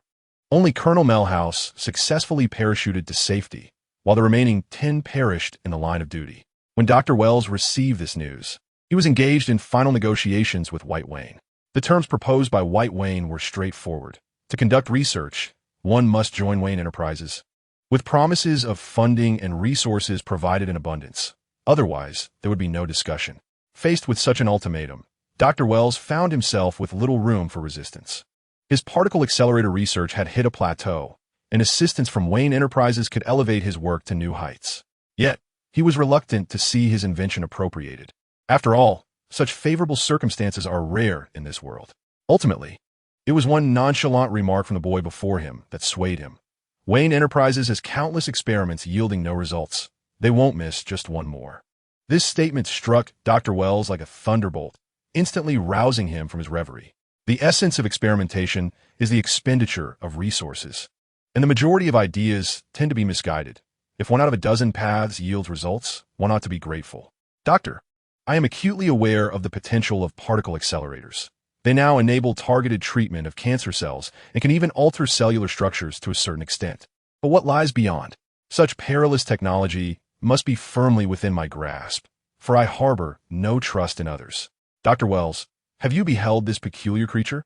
If one exists, could there not be thousands more to follow? You possess the means to deconstruct this monster using a particle accelerator. Should you succeed in crafting a weapon capable of dismantling it at the cellular level, you would etch your name as one of the greatest scientists in human history. White Wayne was not deceiving. For him, the finest purpose of a particle accelerator is to serve as a weapon against the monstrous entities. He is not one to remain idle. He aims to forge a weapon potent enough to confront these abominations, leading a legion to sweep across apocalypse. Without a relentless tide of these creatures, even Darkseid would meet his end. White Wayne's words echoed in Harrison Wells's ears like the whispers of a demon. Vivid images of the monster flooded his mind. He envisioned swarms of these creatures rampaging through the streets, mercilessly slaughtering. He perceived that humanity's existing arsenal posed no threat to this monstrosity. The formidable military power upon which America relies appeared utterly feeble. Heroes ought to rise in such dire moments. I have resolved. I shall relocate the laboratory to Gotham. With this decisive proclamation, White Wayne had anticipated this conclusion long before. When engaging with a merchant, one discusses interests and finances. However, with a genius like Harrison Wells, it is the weight of historical responsibility and the quest for the unknown that can truly resonate with him. Conveniently, he embodies both. The prospect of Dr. Wells joining Wayne Enterprises became an inevitability. Naturally, White Wayne would not employ Dr. Wells under the banner of Wayne Enterprises, as it would draw undue attention. Instead, he planned to invite Dr. Wells to Gotham University as the Deputy Dean of the College of Engineering, using this position as a stepping stone to integrate him into Wayne Enterprises, allowing for a period of adjustment. Chapter 28, Bullying Dr. Wells formally announced his impending appointment as Deputy Dean of the College of Engineering at Gotham University before hundreds of media outlets. The prolonged stagnation of his experiments had instilled feelings of anxiety and unease within him, compounded by the recent explosion necessitating a year-long renovation of the particle laboratory. Thus, I resolved to seek a change of environment to recalibrate my mindset. The president of Gotham University is an old friend from my university days. We have collaborated academically on several occasions. Invited by him, I decided to accept the position at Gotham University as Deputy Dean of the College of Engineering. The revelation of this news did not create significant ripples across the United States. Within the business community, many found Dr. Wells' statements to be reasonable. Only a handful of astute individuals through various channels became aware of Dr. Wells' prior meeting with White Wayne, the younger scion of the Wayne Group, speculating that he had orchestrated a clever escape and engaged in covert collaboration with the Wayne Group. However, speculation remained merely conjecture, and to offend such a colossal entity as the Wayne Group over mere speculation seemed an unwise endeavor. Amidst this atmosphere of trepidation, the Wayne Group effortlessly succeeded in bringing the man dubbed the Living Einstein, Harrison Wells, under its wing. This moniker is by no means exaggerated. The Wayne Group's unparalleled inventions stemmed primarily from the Kryptonian technology once discovered by Thomas Wayne, while Dr. Wells, during the era before Bruce Wayne and Lex Luthor rose to prominence, could be regarded as the pinnacle of human technological advancement. Now, White Wayne, having accomplished such a monumental feat, found himself in a classroom, enduring the scorn of a teacher. Were she a lithe blonde, he might have welcomed her scorn. Alas. The figure before him was a middle-aged woman, whose former grace had been eroded by time's relentless passage. This particular lesson was mathematics. And as White Wayne pondered his adoptive brother, not the one attending a neighboring class, but the one cloaked in a cape, he wondered about the circumstances on that side. His thoughts were not driven by a desire to save the world. After all, his existence had precipitated the disappearance of Batman, which in turn allowed Darkseid's invasion to succeed. A solution was imperative. Otherwise, that brutish Darkseid would have been thoroughly outmaneuvered by Batman. Ultimately, everything hinged on the particle accelerator.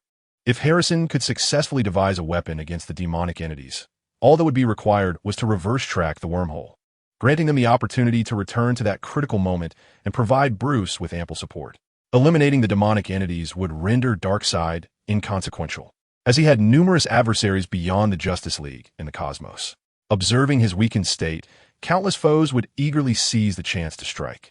Unbeknownst to White Wayne, even if he were to return, he would only encounter the lifeless form of his adoptive brother. As the bell rang, White Wayne languidly rested his head on the desk. This school, serving both elementary and middle grades, encompassed students from 1st to 9th grade within a single campus, divided only by a sky bridge, allowing upperclassmen to access the lower grades. Bullying appeared to be a hallmark of American schools. One could hardly claim to have attended a public school without having endured such experiences. Yet, this phenomenon diminished significantly in universities, where most bullies could scarcely afford the exorbitant tuition fees, and banks were unlikely to finance their dismal academic performance. White Wayne had never faced adversity at school, for few dared to provoke the offspring of the Wayne family, who were not only affluent but also formidable in their prowess. Suddenly, a cacophony erupted outside, mingled with the cries of his classmate, Barry Allen. Navigating through the throngs, White Wayne pushed aside the crowd and beheld his desk mate being bullied. Approaching the fray, he grasped Barry's arm, paying no heed to the ketchup and noodles smeared on his hands. "Step aside, lad. Unless you wish to be struck." Mick, a slender man, impeded the eager assailants, displaying a calm demeanor in stark contrast to his impulsive companions. In truth, Leonard Snight held little interest in the cruel sport of bullying children. Yet his friend Mick Rory resorted to such means to alleviate his pent-up malice. Otherwise, it could lead to far graver consequences. Out of a sense of camaraderie, he felt compelled to accompany Mick, just in case. "My name is White Wayne, hailing from Gotham S. Wayne Enterprises. You may not be familiar with us, but that is of little consequence. What matters is that this is my lunch. I have never been at a loss, and today shall be no different. You have two choices: apologize and order me a pizza as recompense, or endure a thrashing, apologize, and then order me a pizza as recompense." White Wayne spoke with deliberate calmness, undaunted by the two who towered over him by 3 grades. Leonard was still rummaging through his mind for the name of Wayne Enterprises, when the irascible, rotund Mick charged forward. His colossal fist advanced ominously, prompting the onlookers to shut their eyes, unwilling to witness the impending brutality. A shriek pierced the air, and when they dared to open their eyes again, Mick lay sprawled on the ground, with White Wayne's elbow securely pinning his neck. Facing the brute force of a hulking figure, White Wayne merely sidestepped, delivering a sharp elbow to his ribs, followed by a strike to his spine, leaving Mick to lie awkwardly on the ground, vulnerable to the whims of fate. "I shall end you," Mick growled from his position on the floor, his pride severely wounded. Silence. White Wayne had yet to speak when Leonard suddenly bellowed. He had discerned the identity of the boy before him. "Apologize, Leonard. I said apologize. If you still consider me a friend, then apologize." White Wayne regarded the frail man with keen interest, observing the transformation of his expression from turmoil to terror, from terror to supplication, as if witnessing a theatrical performance. "I'm sorry." Mick's voice was scarcely a whisper. "Speak louder, Mick. Did you skip breakfast?" "I'm sorry." Mick's tone rose several decibels. White Wayne was not an unreasonable individual. He glanced back at Barry, refraining from uttering any words suggesting they should apologize to him. At least at this moment, the feeble Barry was unworthy of such an apology. This was certainly not the first time Barry had been bullied, yet he had never contemplated rebellion, always choosing to endure his plight silently. He did not merit the apology. Let us turn the page. It is time to disperse, each returning to their respective homes and mothers. At this juncture, the teacher appeared just in time to scatter the onlookers. "Let us go. Barry, it's time for lunch. I've ordered pizza. By the way, are you two big guys joining us?" Mick intended to object, but was taken aback when his friend readily agreed. Their dining locale was the rooftop terrace, where each of the four held a bottle of cola, and several 12-inch pizzas lay strewn across the floor. There was no deep-seated enmity. Merely a lunch sufficed to strengthen the bond among the four. Mick, sipping his cola, thumped his chest and declared that he would look out for Barry from now on. No one would dare trouble him. Observing Mick's fervent declaration, White Wayne couldn't help but stifle a laugh. No one would have anticipated that two future adversaries of the Flash would become his steadfast friends. Of course, the particle accelerator was soon to be relocated to Gotham, and whether the Flash would emerge remained uncertain. White Wayne was inclined to believe he would. Speed Force had already found its champion, and everything was a gift of fate. Even without the explosion of the particle accelerator, some peculiar phenomenon would inevitably occur, leading Barry to become the Flash. Even if he were not Barry Allen, the Flash, he could very well transform into Green Lantern Barry Allen, Adam Barry Allen, or Shazam Barry Allen. Regardless, this world relied on a select few to survive. The timeline would continually converge, striving to align with its original course. White Wayne himself held a significant position in this world, as his actions could instigate a butterfly effect throughout the future. However, after concluding his dealings with this realm, he had become a formal employee with a designated role. Whatever he undertook was in accordance with regulations. Thus, White Wayne planned without hesitation to bring the particle accelerator and Dr. Wells under the auspices of Wayne Enterprises. Their luncheon was a delightful affair, with each individual achieving their objectives. After sending Barry and Mick on their way, White Wayne retained Leonard. If you don't find a good opportunity post-graduation, come to Gotham. You two should not linger here. Leonard was someone he had high hopes for, as he needed him to balance the influences of Fish Mooney and Maroney while keeping an eye on that old rascal, Falcone. This way, he could divert his attention to other regions rather than focusing solely on Gotham. Chapter 29, The Wealthiest Man in West Rainbow City. This period of study abroad would serve as a means for him to engage in a collection game. The arrival of Darkseid is a foregone conclusion, and White Wayne's objective is to arm the Earth as much as possible before Darkseid's arrival, uniting all forces that can be united to create a Justice League far surpassing the original timeline. In the universe, there are no semi-official organizations like S.H.I.E.L.D. Although the American government is secretly cultivating superhumans, they remain inconspicuous and can only be described as minor skirmishes, unable to stir significant turbulence. In this capital-dominated nation, White Wayne will strive to consolidate resources, rally all the fearful capitalists, and forge an unprecedented Justice League. Following the demon-like invasion and bullying incidents, White Wayne's daily life has finally returned to normal. He behaves like a good student at school and spends weekends visiting museums, memorials, and science exhibits, enjoying a stable month. The simulation for this month has also arrived as expected. Boss, your little assistant is here again. Shall we wash our face and hands? Although it's said that the arcane does not save the unworthy and kryptonite does not alter fate, perhaps a little more kryptonite could persuade the crafty planner to make some clandestine changes. Be careful, or I might accuse you of racial discrimination and get you banned. You mustn't speak recklessly. White Wayne's mood remains relatively good as he engages in frivolous banter. He gently touches the panel and opens the character introduction. Character name, M.O. Baimu, White Wayne, age, 11 race, human strength, 6, ordinary person, intelligence, 8, somewhat foolish genius, stamina, 5, ordinary person, luck, 9, fortunate 1, charisma, 8, promising beau, family background, 11, wealthy family. The training during this period has yielded some results. He has finally caught up in stamina and strength with his peers. As for why his frail body could defeat Mick, the burly man, one could argue that combat skills solve most of the issues. The next step is that since you have entered the realm of the extraordinary, the available talents will refresh.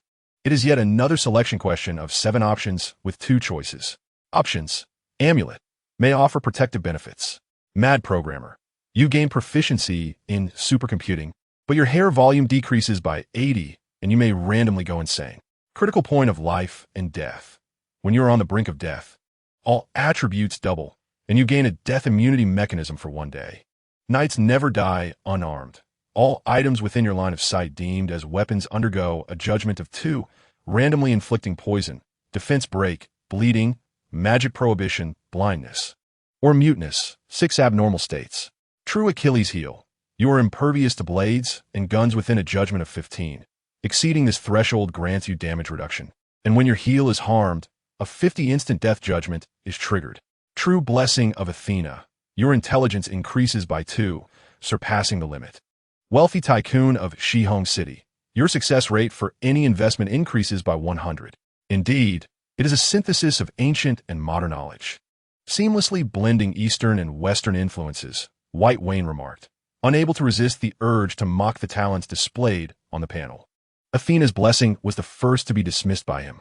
The breakthrough to a higher limit would unlock a second extraordinary path. However, he had yet to fully grasp the first path, leaving him devoid of the energy required to embark on a second. The jade pendant would also be relinquished this time. He was resolute in his belief that he could survive without it. The concept of a frantic programmer intrigued him, albeit with the potential for social embarrassment. After selecting the critical point of life and death, his hand glided over the option of a knight who would never perish from barehanded combat. Yet in the final moment, he chose the wealthiest individual from Shihong City. A sudden idea struck him, a flamboyant strategy involving the simultaneous embodiment of both Zhuge Liang and Pang Tong. The next step commenced with a cascade of scrolling text on a light screen. At the age of 11, you initiated the second game simulation, arriving at Star City, where nothing transpired. You invested in the stocks of Wayne Group, Talent, Shihong Movement, resulting in a 10 increase in Wayne Group stock value. Family Wealth Level 1. You invested in Gotham's real estate, Talent, Shihong Movement, leading to a 10 rise in Gotham's property prices. Family Wealth Level 2. You invested in Dr. Wells. Stop.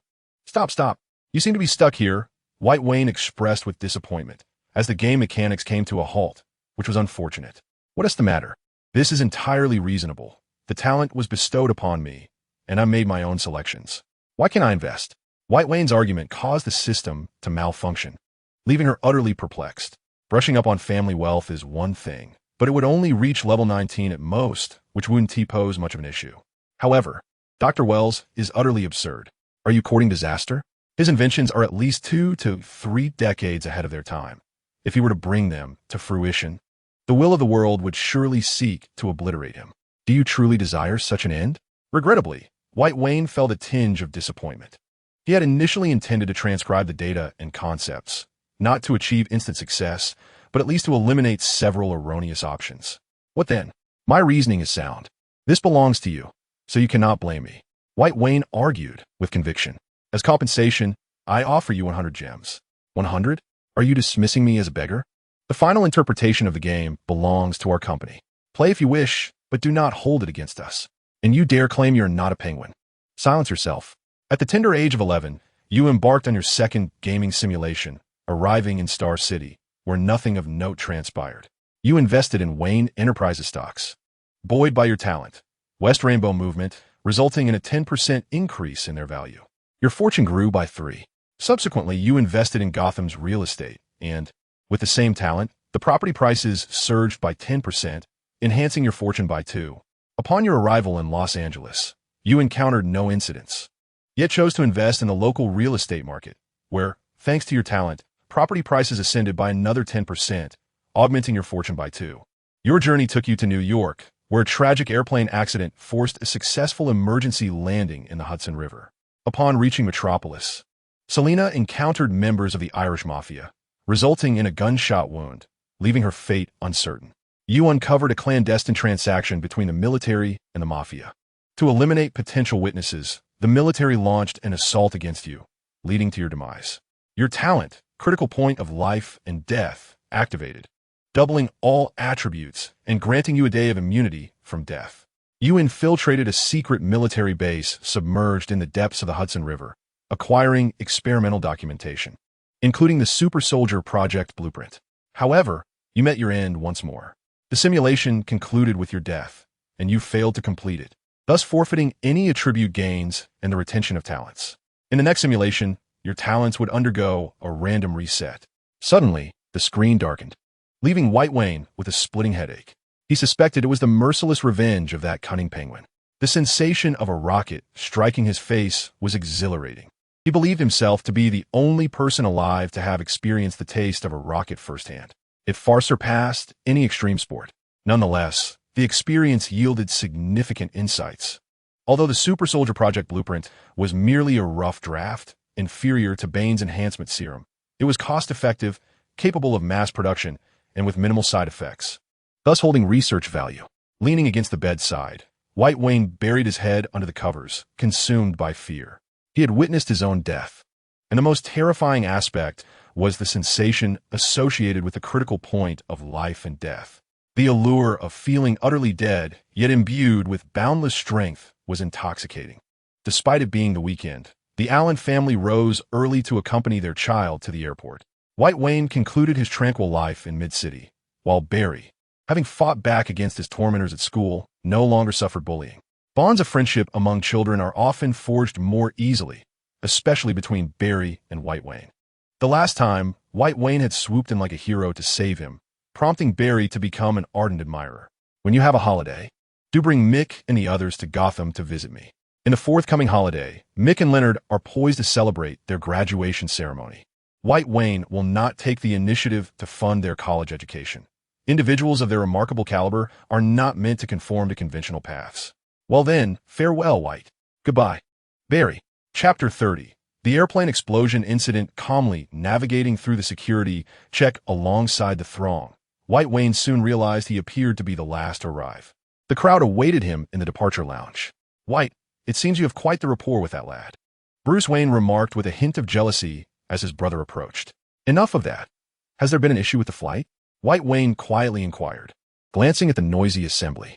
There's no real problem, just that the departure time may be moved up to avoid a potential conflict with a military cargo plane. You know how domineering they can be, much like Uncle, Bruce replied. A military cargo plane? White Wayne nodded, somewhat bewildered by this unforeseen complication. After all, they were supposed to arrive in Star City without a hitch, having never encountered such an incident in their simulations. I'll check it out, he said, striding towards the counter. At the counter, the supervising teacher was engaged in fervent discussions with the control tower and flight crew. This unexpected disruption had thrown all flight plans into disarray. The most absurd part was that the military had its own landing strip, yet sought various excuses to take off from Central City Airport. The military's aircraft will land in 2 hours. If you depart now, you can avoid them. Otherwise, you'll be delayed for at least half a day. The airport will soon be under lockdown, and it won't be cleared until nightfall. We cannot afford to offend the military. Yet these affluent youngsters are equally not to be taken lightly by a small airport, the teacher explained. Has the security check been completed? It's in progress. But even if it finishes, we'll miss the takeoff. Then we shall wait. White Wayne decisively waved his hand, making a choice on behalf of the teachers. He then turned and added, I will communicate this clearly to the students. Those aboard this flight are either wealthy or privileged. Safety is paramount. Please continue your checks at your pace. Once the military cargo plane lands, we shall proceed. White Wayne had always been someone who endeavored to adhere to plans while seeking to mitigate risks to the greatest extent. This was not a simulation game. There would be no second chances if they failed. With someone vouching for them, the two supervising teachers ceased to voice further objections, knowing that any mishap would place the entire responsibility upon them. The airplane has encountered a malfunction and is currently undergoing repairs. Coincidentally, the military cargo plane has just landed, and they will dispatch maintenance personnel. I have already asked my father to arrange this and conduct repairs for us as well, which may take a bit longer. Thank you for your understanding. While White Wayne's reasoning was not entirely sound, it was acceptable nonetheless. Come on, Bruce, let us continue our card game. Red 3, Green 3. The boys gathered in small clusters, engrossed in North America's most popular card game, while the girls huddled together, discussing the latest handbags and cosmetics, occasionally casting discreet glances at the boys. This was both their lament and their fortune. From the moment of their birth, much of their fate had already been determined, leaving them to select their most cherished options from among the choices presented. Selena, however, felt somewhat out of place, having only recently transferred to the school. Yet, her situation was not dire. Rather, she experienced a sense of lightness, as if she had survived a calamity. Just moments before, she had felt like a frenzied cat, agitated and contemplating feigning illness to prevent White and Bruce from boarding that plane. Thankfully, White opted for the most prudent course of action. He crouched down. White Wayne, he suddenly shouted, launching himself at the unsuspecting Bruce Wayne. In an instant, flames engulfed the entire waiting area. Selena, are you all right? White Wayne called out, scrambling to his feet, while Bruce also rose, surveying the scene. It was not as disastrous as it seemed. The devastation in the waiting area was primarily due to the shockwave from the explosion, which shattered the glass and scattered large shards across the floor.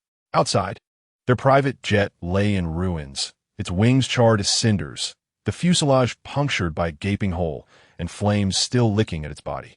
Cough, cough. I'm Fine. Go help others. I'll call for help. Selena appeared to be in the best condition among them, having taken refuge behind a large trash bin and sustaining no injuries. We nearly lost our lives, White Wayne muttered, realizing that had they boarded the plane in haste, it could have been fatal. He discreetly scanned the crowd, finding no leads. He remained uncertain if this was a conspiracy targeting one of them or merely an unfortunate accident. He pulled Bruce and Selena to the side of the restroom, leaning against the wall to whisper, "Do you think this was aimed at us?" He mused. The odds of encountering trouble on the road are 1,000 times better than this. White Wayne concurred with his brother's assessment. If there were any ill intentions toward them, it would have been far less risky to act on the road than to meddle with them aboard the plane. An unfortunate disaster, Selena remarked. Aren't we the only flight departing this hour? Mid-City was not a bustling metropolis, and flights were sparse, often subject to cancellation. No, I've checked. We are indeed the only flight departing within the next half hour, the nearest flight left ahead of schedule. The three of them, no fools, quickly grasped the gravity of their situation. They had been caught in an unfortunate disaster. That military flight preparing to land had brought them ill fortune. Perhaps the intention was never to eliminate them, but rather to prevent the military plane from landing. Bruce, where's the nearest major airport to us? St. Louis or Kansas City? Upon hearing this, Whitehaven dialed the exclusive number belonging to his uncle. The other party was waiting for them in St. Louis. They would redirect their flight and land at Chicago O'Hare International Airport, where I would ensure the cooperation of the Falcone family. Before the person on the other end could respond, he dialed another number. This is Whitehaven, representing both the Wayne and Falcone families. In 1 hour, a helicopter from the Colorado Air Force Base will be landing at O'Hare International Airport, and I would appreciate a comprehensive security check of the airport. The woman on the line fell silent for a few seconds, and just when Whitehaven thought she might refuse, she said, "Consider it an early wedding gift for you and my niece, kid. Please refrain from making requests in such a commanding tone. It's rather off-putting." After completing all this, Whitehaven finally breathed a sigh of relief. In Chicago, the influence of the mob far surpassed that of any other city in America, infiltrating every industry. It was possible that the actual shareholders of a large corporation were affiliated with the mob. They adhered to their own unique set of rules, with fierce internal competition. Using heavy weaponry was as casual as a child's game. Yet to outsiders, they appeared as an impenetrable alliance, tearing apart any intruders. This power stemmed from the enigmatic woman, Calavetti, sister to Carmine Falcone. In Chicago, her authority even eclipsed that of the mayor, as she could effortlessly sway voter opinions. Indeed, in the microcosm of Illinois, both parties had to heed her will. Just as Whitehaven had arranged everything, the police arrived, albeit belatedly. It would be unfair to say they were tardy, considering the limited police resources in such a small place as Midtown, where their firepower paled in comparison to the hidden bodyguards of the Wayne Group. Leading them was a middle-aged detective, an old acquaintance, Joe West. "Why is it always you who ends up with the thankless tasks?" Whitehaven asked with a smile. Their paths had crossed about 2 weeks prior when Joe was tasked with providing protection for their group. Safeguarding a bunch of affluent heirs was undoubtedly a challenging endeavor with little reward. If danger arose, the blame would solely fall on him. If there was none, it was merely expected, and no one would express any gratitude. "Mr. Wayne," Joe said with a wry smile, not daring to underestimate the boy before him. Those who seemed somewhat clever in Midtown were utterly insignificant compared to this 11-year-old.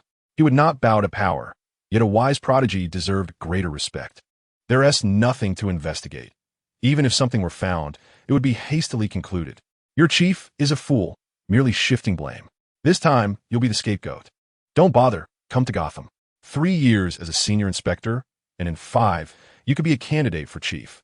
5 years remain, and if I manage to live for 3 months, I shall consider myself fortunate. Alice is still attending school. Joe declined the proposal from White Wayne, fearing that he would not survive even a month as a police officer in Gotham, a city notorious for its alarmingly high rate of police casualties, surpassing even Chicago. In Chicago, the gangsters and law enforcement share an unspoken understanding, maintaining a covert code between them. However, in Gotham, the gangsters are prone to violent confrontations with the police. He had heard that just 2 months prior, the iconic Iceberg Lounge had been destroyed in a gang shootout, leaving even the mayor's daughter injured. Master Wayne, I shall proceed ahead for a moment. Joe felt an inexplicable sense of detachment from the boy before him. His subconscious urged him to keep his distance, lest he truly find himself in peril. Chapter 31. The Blue Lantern. Bruce Wayne, as White Wayne had aptly stated, any related evidence had perished in the inferno. Joe faced a 3-month suspension for his inadequate handling of the case, while conspiracy theories proliferated in the media. Yet, none of this significantly affected him, for he was presently enjoying dinner with the Quinn family. This intimate gathering included a dozen attendees, and besides the Oliver family, several of Star City's elite had received invitations.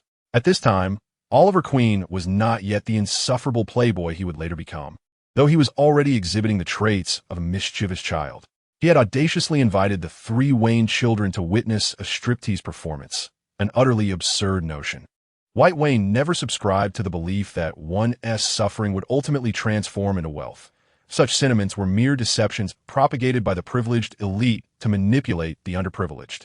They sipped wine and dined on steak aboard yachts, engaging in lofty discussions about racial discrimination and the chasm of wealth inequality, hypocrisy that was laughable, akin to a cat lamenting the plight of a mouse. However, regarding the mischievous Oliver Queen, White Wayne felt compelled to address his behavior. Fate would inevitably render its judgment.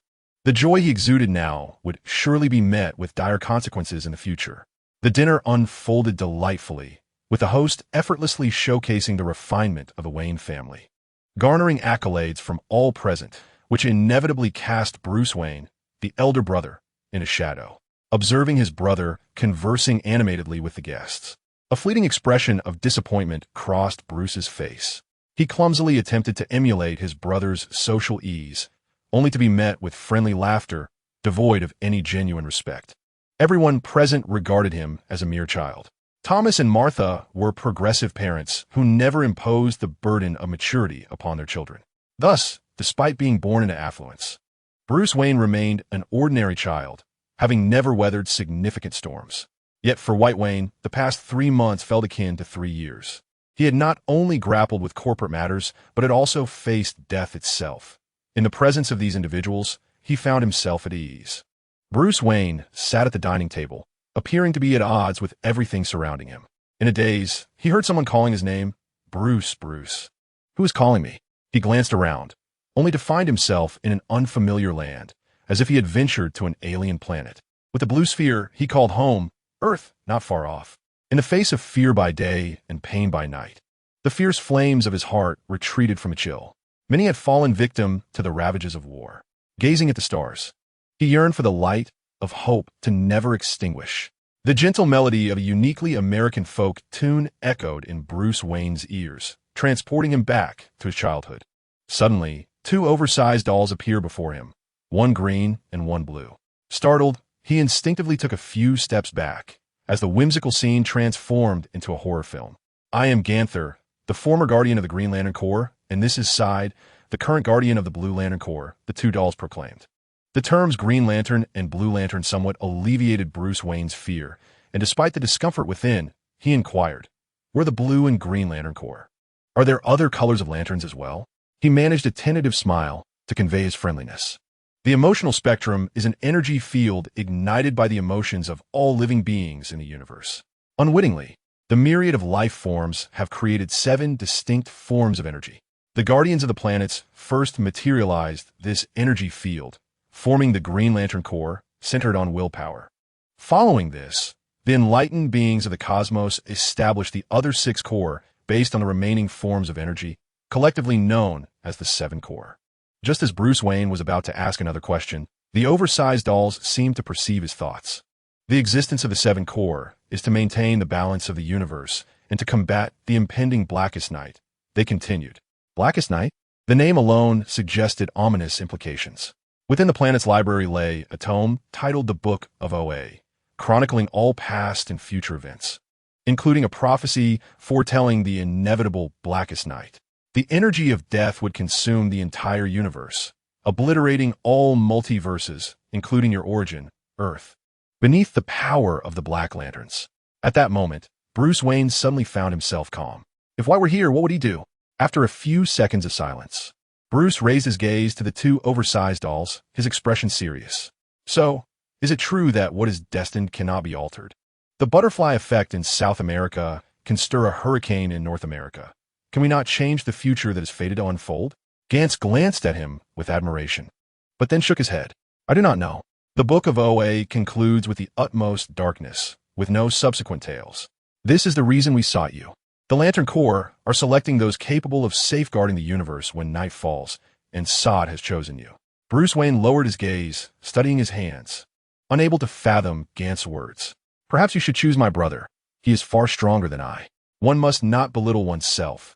Each individual has their own path to traverse. You have your journey, and your brother has his. Sod is a sage of the universe, and his choice of you is not without reason. Upon finishing, Gantz revealed a blue ring in the palm of his hand, slowly extending it towards Bruce Wayne, pausing before him.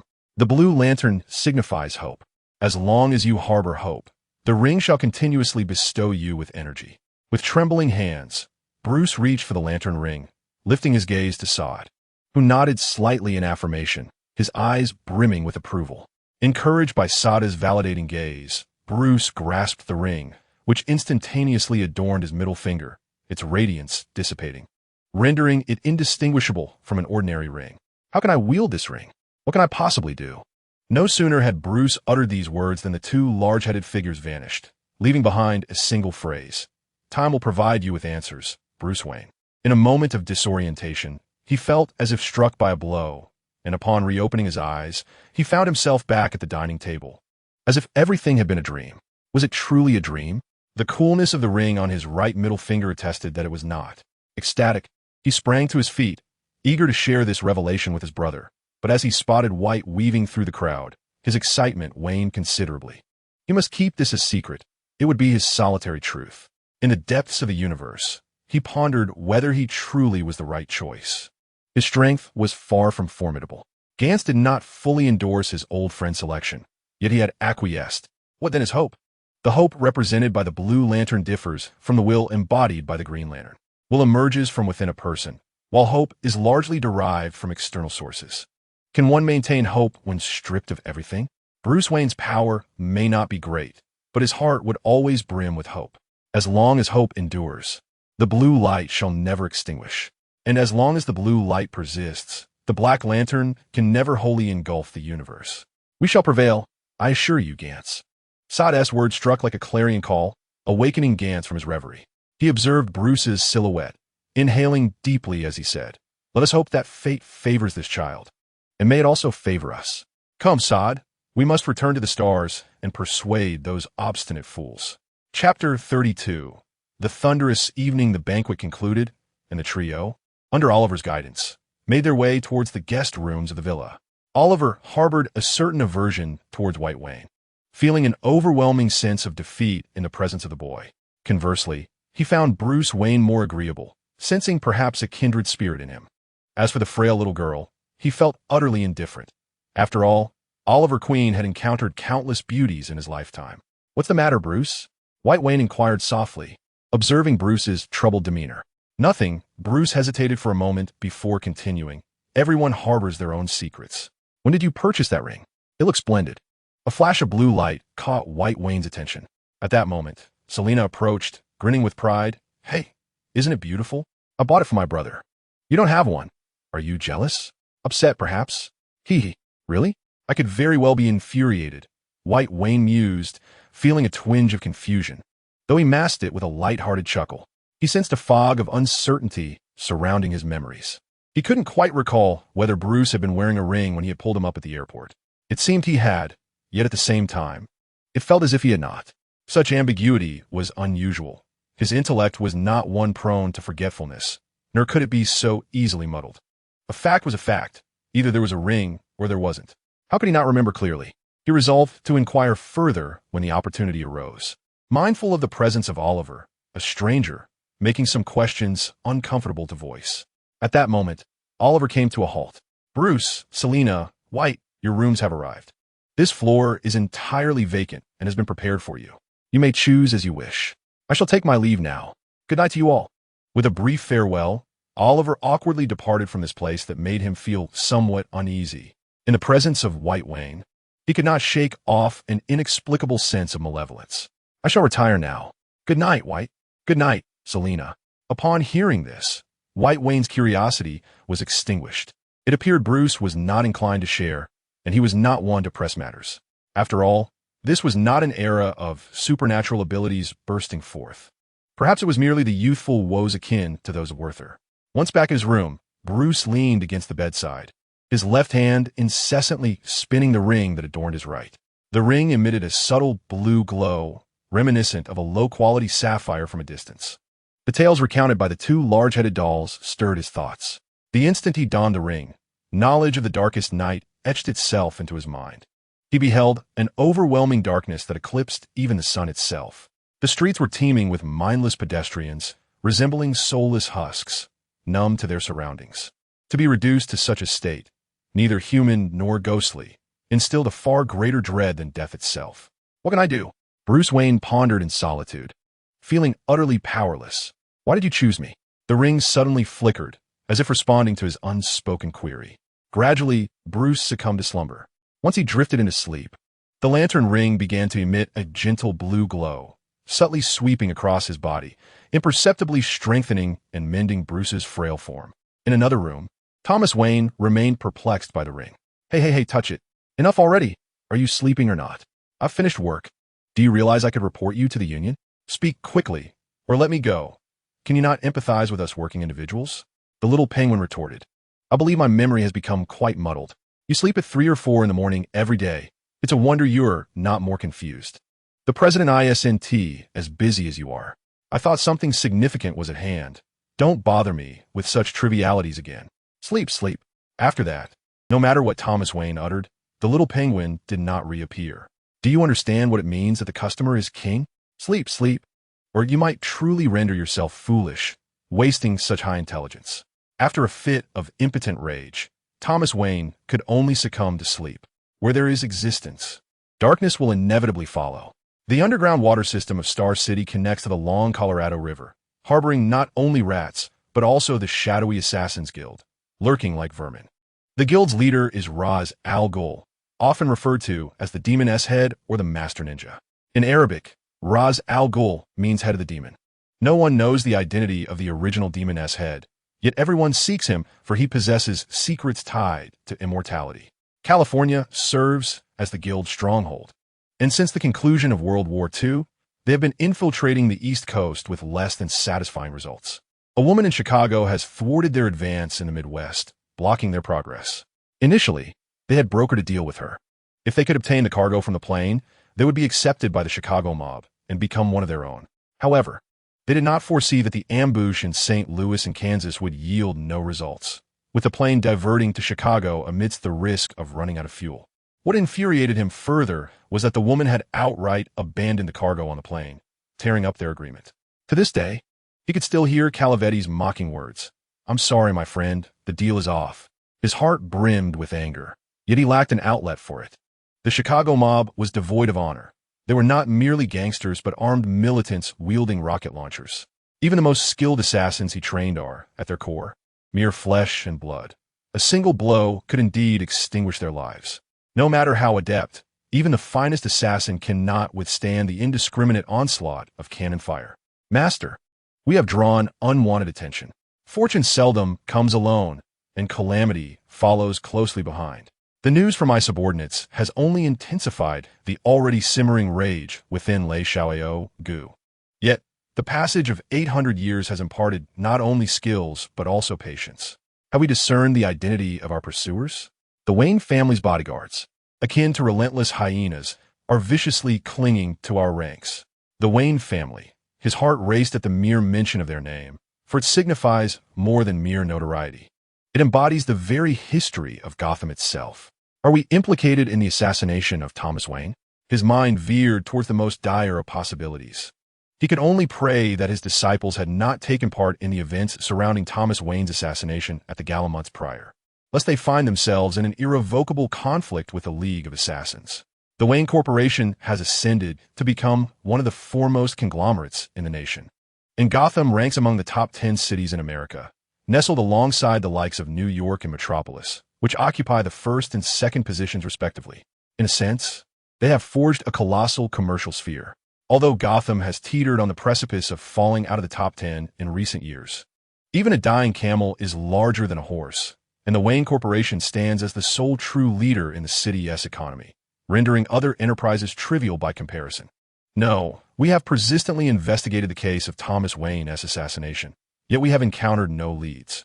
The words of his disciple brought him a momentary sigh of relief, only for the next revelation to plunge him back into turmoil. The aircraft we destroyed was the Wayne family's private jet, which was set to depart from Mid-City to Star City yesterday. We must shake them off. If that proves impossible, we shall eliminate them. Lei Xiao Gu felt a surge of determination. The moment of life and death had arrived. The survival of the League of Assassins depended on their discretion and enigma.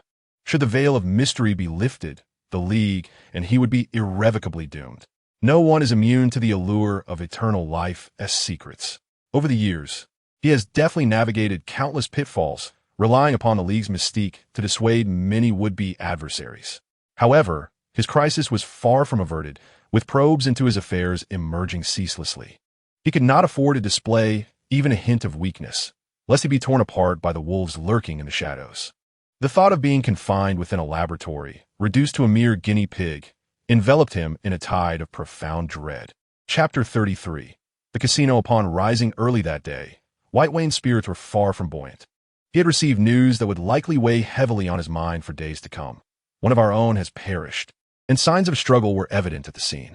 White Wayne's curiosity had led him to a moment of impulsive inquiry, yet he had not anticipated the bitter consequences that would ensue.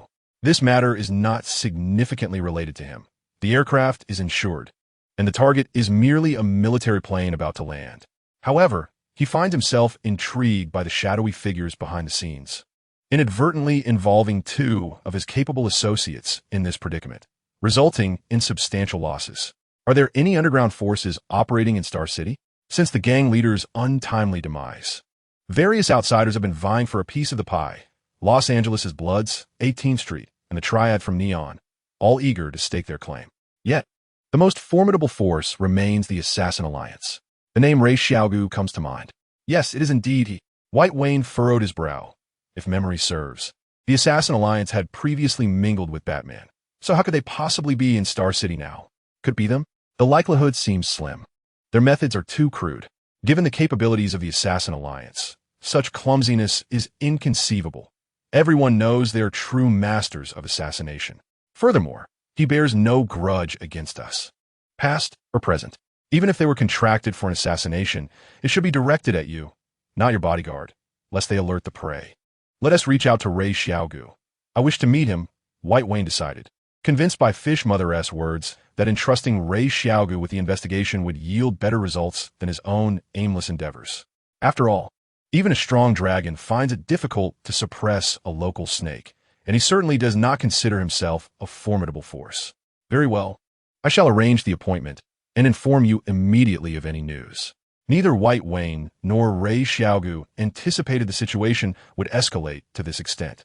Upon receiving news from the Wayne family, Lei Xiao's first instinct was that his cover had been compromised. He mentally concocted numerous scenarios, suspecting that the two bodyguards were merely baits set by the Wayne family, waiting for him to take the hook. Master, how shall we respond to the Wayne family's message? Lei Xiao leaned back in his chair, taking a deep breath as if aging a decade in an instant. He no longer doubted that the Wayne family had discovered his hiding place.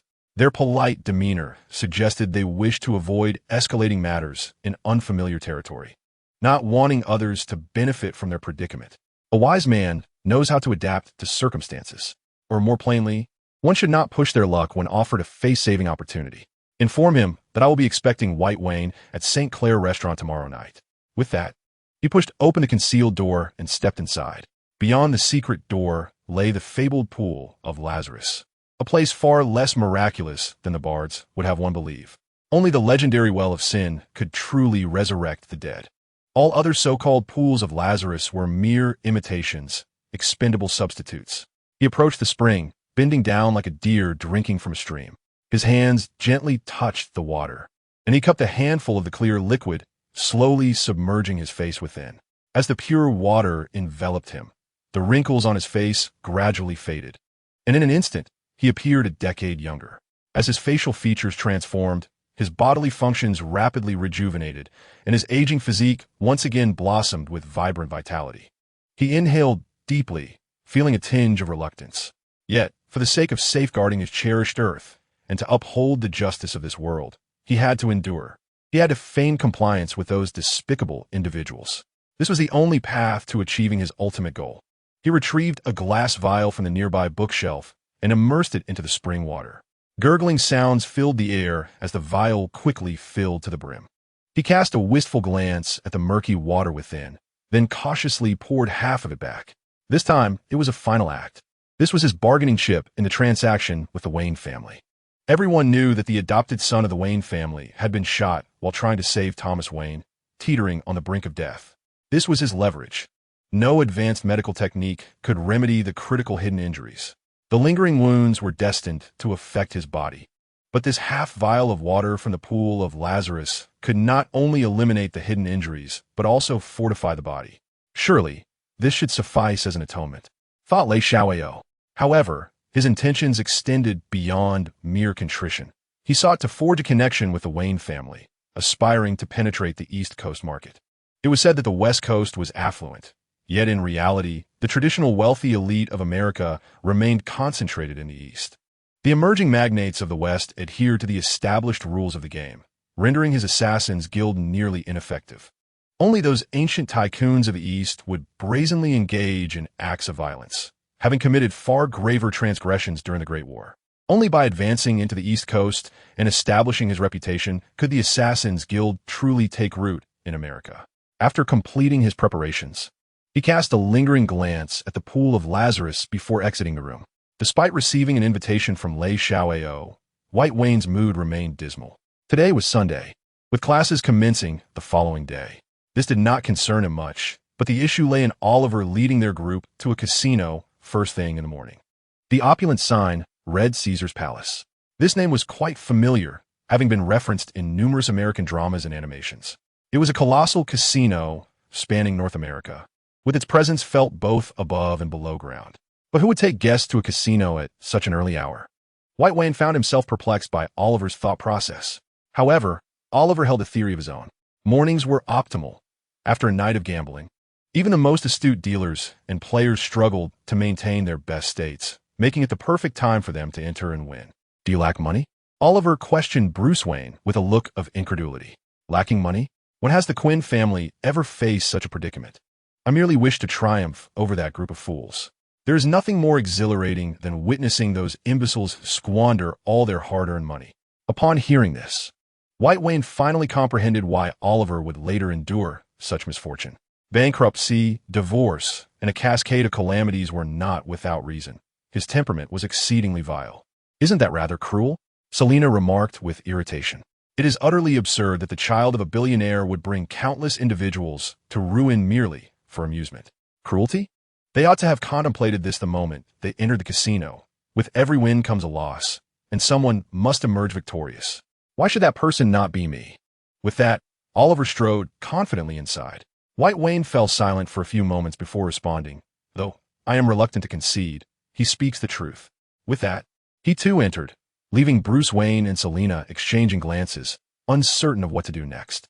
Inside the casino, the clamor was not as overwhelming as one might imagine. It lacked the fervor depicted in films. Most patrons were clad in suits, presenting a polished fade. Were they all white-collar workers? Not merely that. Many affluent heirs were engaged here, with Caesar's Palace having become a standard venue for entertaining friends. The stakes were substantial, with a minimum of 100 and a ceiling of 100,000. Just 100,000? White Wayne raised an eyebrow. Gotham also harbored clandestine underground casinos where wagers of hundreds of thousands were not uncommon.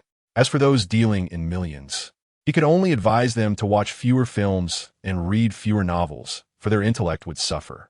This is a legitimate casino. I'm off to play poker. Would you care to join? Never mind. I don't know how to play. I'll just wander around.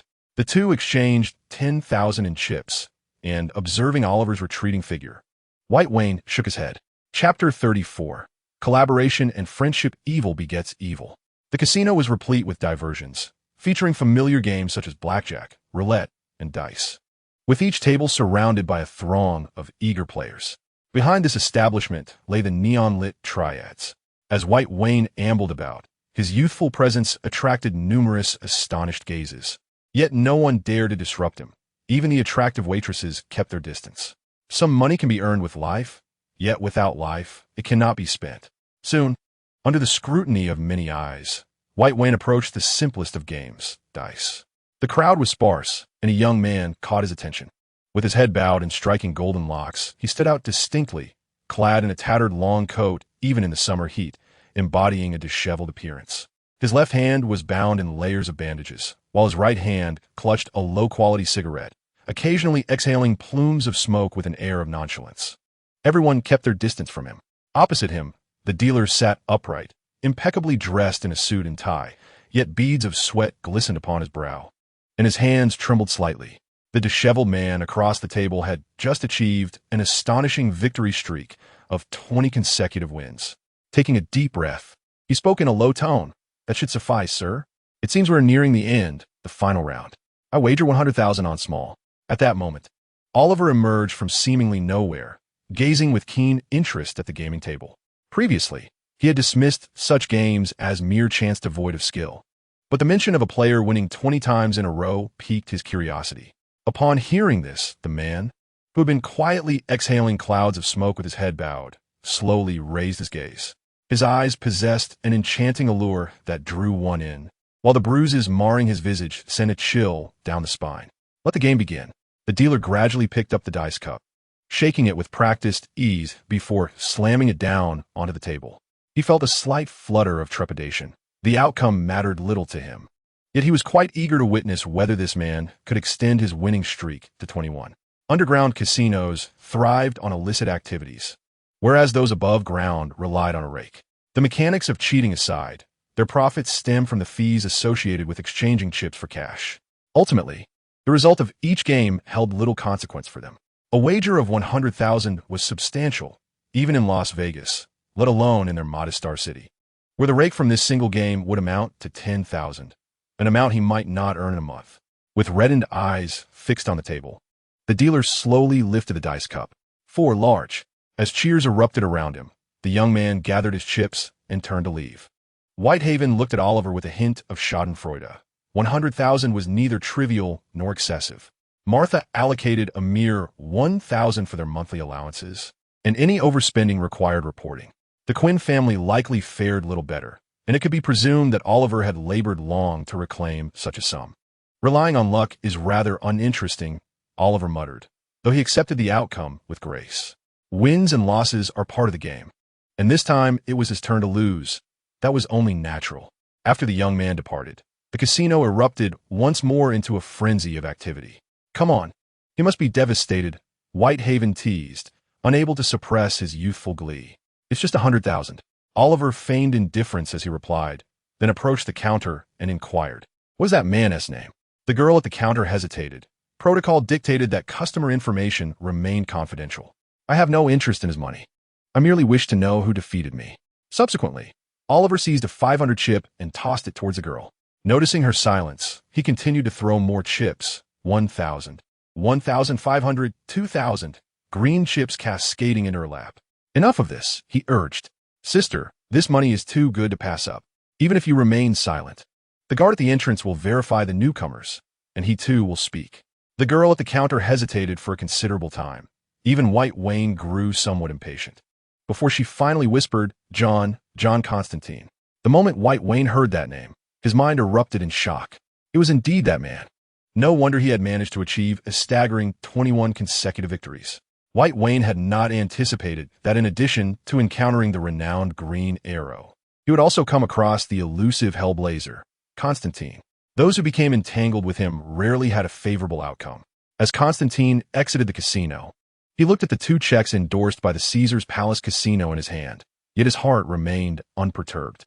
He licked his fingers, then lightly traced the back of the checks, causing them to suddenly soar into the air, vanishing into the sky with the breeze. In the next moment, Constantine found himself back at the Ravenskin Psychiatric Hospital in Los Angeles. Meanwhile, Oliver, having returned to the Queen family, faced a scolding from his mother. Observing his nonchalant demeanor, White Wayne couldn't help but chuckle, but Selena's words in his ear soon extinguished his amusement. "I told Mom, and she said to make you wait. You're reporting me. It's a gift." Sighing at Selena's smug expression, he resigned himself to another impending reprimand at home. The day passed swiftly, and having declined the invitation to the Queen family's dinner, White Wayne departed the villa alone. Unlike Gotham, Star City exuded a vibrant West Coast aura, brimming with freedom and exuberance.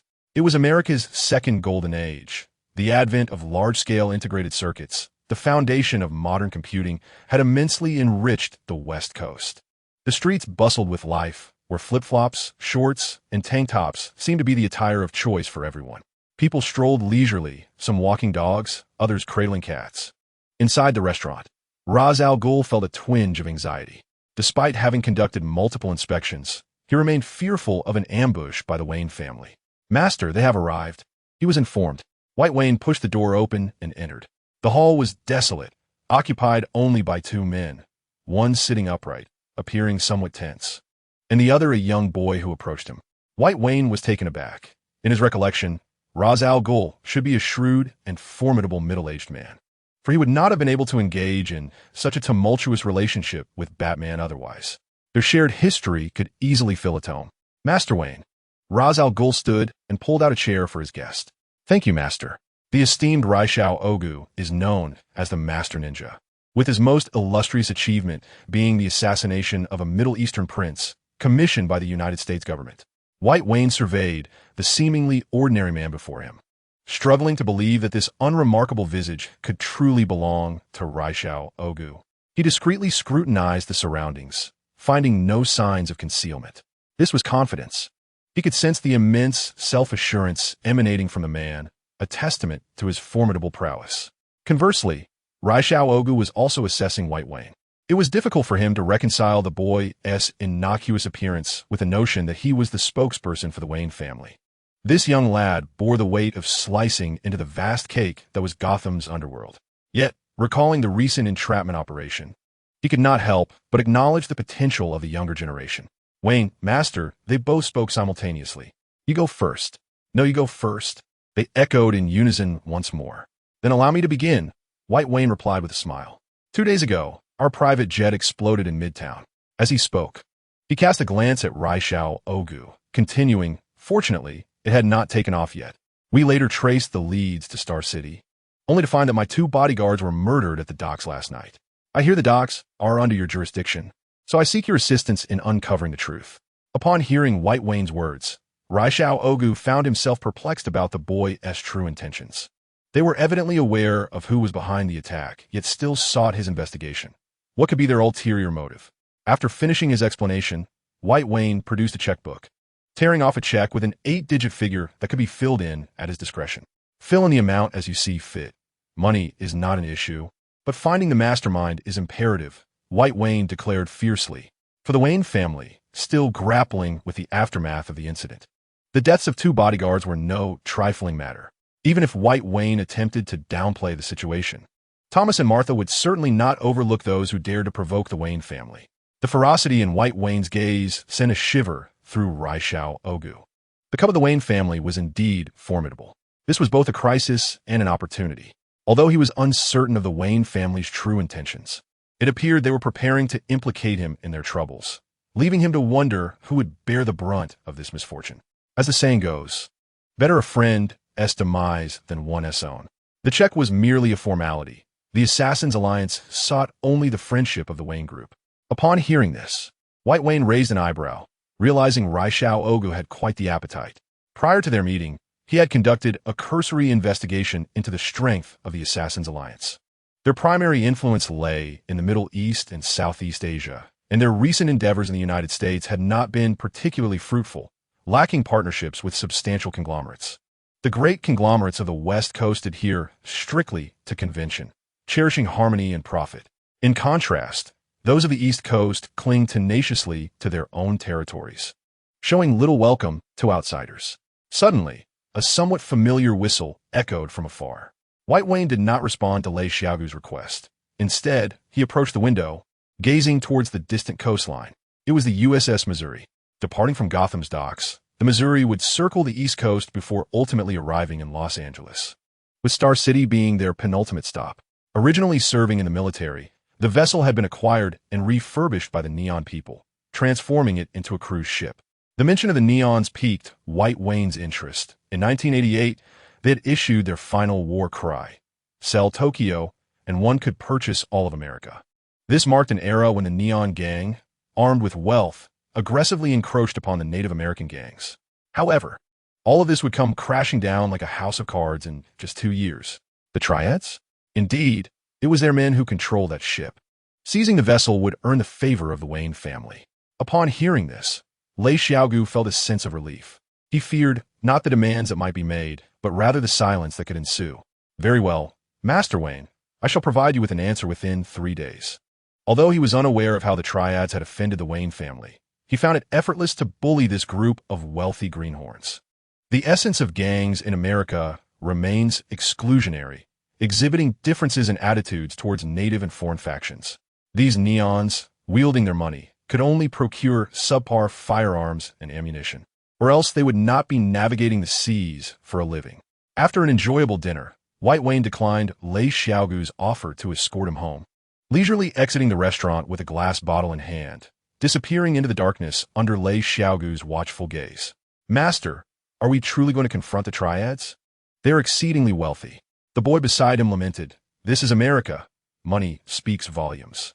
Even God must bow to capital, let alone these gangs. Money, who could rival my wealth?" Chapter 35. The fall through 8 centuries of tumultuous change. Lei Xiaogu seized nearly every opportunity. From the eastward migration of the Arabs to the Renaissance, and from the Renaissance to the Age of Exploration, ultimately traversing into the colonial era, amassing immeasurable wealth. For him, money was merely a number. And what harm could it bring? Gaining control over the Triads' territory would also secure the friendship of the Wayne family, an undeniable profit. Exiting the restaurant, White Wayne shared this sentiment, feeling he had lost nothing in the endeavor. The camaraderie of the Wayne family proved to be far more valuable than he had anticipated. Not only did it save him several million, but it also resolved the issue with that ship. Most importantly, he had acquired the legendary pool of Lazarus.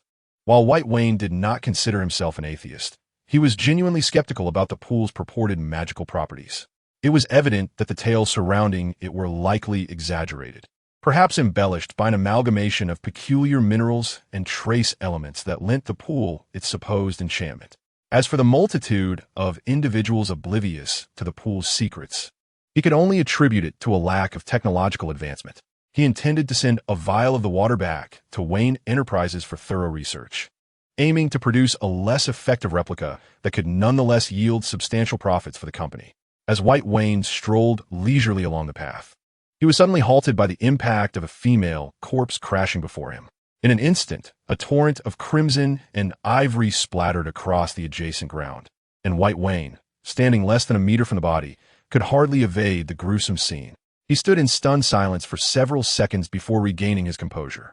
Suppressing the urge to retch, he dialed 911 to report the incident, feeling as though he had become a magnet for calamity. At the Star City Police Department, the clock read 10:49 p.m. This was no trivial case. The deceased was identified as Isabel Dawson, the twin sister of Angela Dawson, a senior detective in the precinct. Moreover, she was a devout Catholic, and, according to Catholic doctrine, those who commit suicide cannot ascend to heaven. The bustling officers seemed to overlook the child seated in the hallway, a mere 12 years of age. As the primary witness, White Wayne was escorted back to the precinct.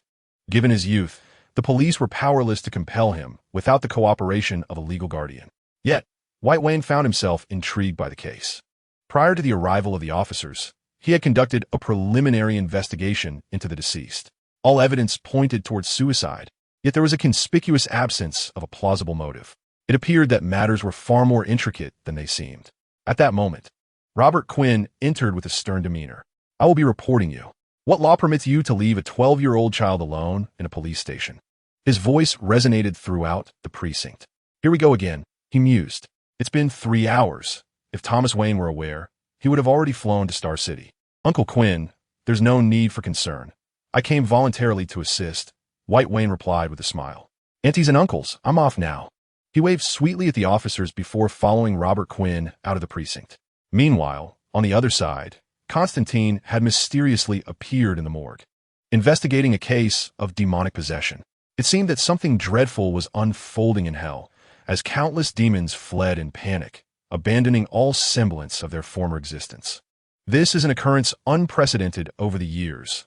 The insatiable avarice of that malevolent group is well known, and the magnitude of what could compel them to forsake their very lives is beyond even Constantine's comprehension. He has traversed through London, Los Angeles, and New York over the past few days, tirelessly working without respite, and only today did he pause to organize a fundraiser for the orphanage. Yet, calamity struck once more that night. The frequency of demonic manifestations has escalated alarmingly, leaving exorcists around the globe spinning like tops in a relentless pursuit. Typically, they would remain dormant for half a year, feasting during the other half, but now they find themselves engaged daily, and his bank account burgeons like bamboo, flourishing in spring. Today, in his quest to trace the demon's path, he arrived in Star City, where the suicide of a girl surely harbors secrets yet to be unveiled. Unraveling this mystery may indeed lead to a genuine resolution. However, as he cast his spell, a formidable surge of dark magic rebounded against him, plunging him into darkness and causing him to collapse within a morgue. Minutes later, Angela Dawson entered, discovering the man who resembled a vagabond. Yet in her perception, he was entirely different. She beheld his soul, predominantly dark, akin to a demon from the depths of hell, howling in anguish. Contrarily, the other half of his soul radiated pure white, reminiscent of an angel, softly comforting the tormented half, rather than summoning her colleagues. She dragged the man into a corner and proceeded to the monitoring room, where no footage related to him was found. She returned to the morgue, grasped the unconscious Constantine, and made her way home. In her grasp, Constantine felt as light as a feather, a testament to her capability as an officer. A notion from some film or book once suggested that a human soul weighs only 21 grams. Angela Dawson could not ascertain its truth. Yet it seemed that everyone in her hands was remarkably buoyant.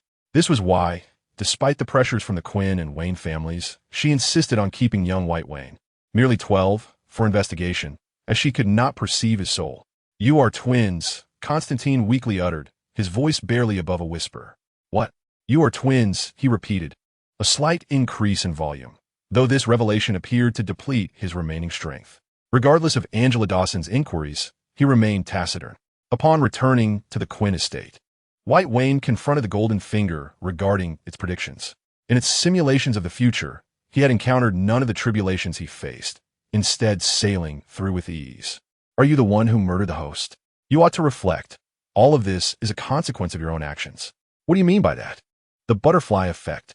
The little penguin, bouncing about, seemed to exhibit a hint of impatience. "What does it mean? I will explain this one last time. There shall be no further instances. Were you not kept awake last night due to overwhelming excitement, leading to a 2-hour delay in the flight? If not for that 2-hour postponement, the plane would not have encountered the explosion. However, had the explosion not occurred, this day would not have been delayed. Without this delay, there would have been no investigation or the unfortunate demise of the bodyguard, and naturally, there would be no connection to the assassin alliance. You would not have encountered this case. Our simulation is based on the primary timeline. Every action you take may alter the timeline, consequently affecting the future's trajectory. Surely, you cannot place the blame on us. We are merely law-abiding citizens, innocent of wrongdoing. Why did you not speak up earlier? I was unaware that you were so foolish. Under 18, we are currently, in our minor version, unable to express ourselves. It is advisable not to succumb to impotent rage. Early the next morning, the Quinn villa was visited by 2 unexpected guests. Angela Dawson and Constantine arrived at the entrance of the Quinn residence. Although the Quinn family possessed the strength to dismiss a mere detective, Angela Dawson was regarded as the most promising young detective, and more significantly, she was a person of color.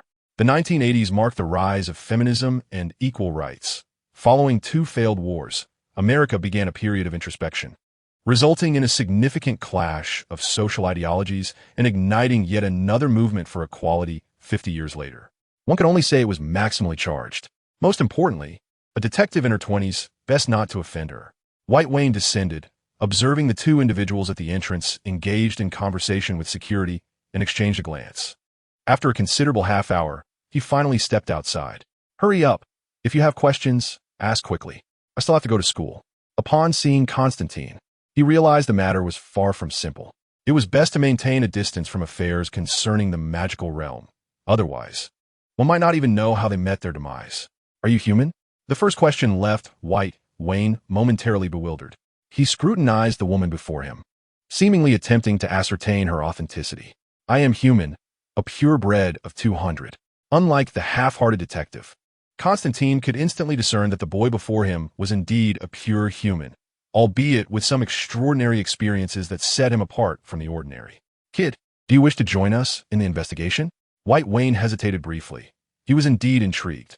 Who wouldn't he yearn for a thrilling and engaging life? However, a notorious exorcist, a half-hearted detective, and a child hardly constituted a favorable combination. Were this a film, it would likely lead to significant turmoil.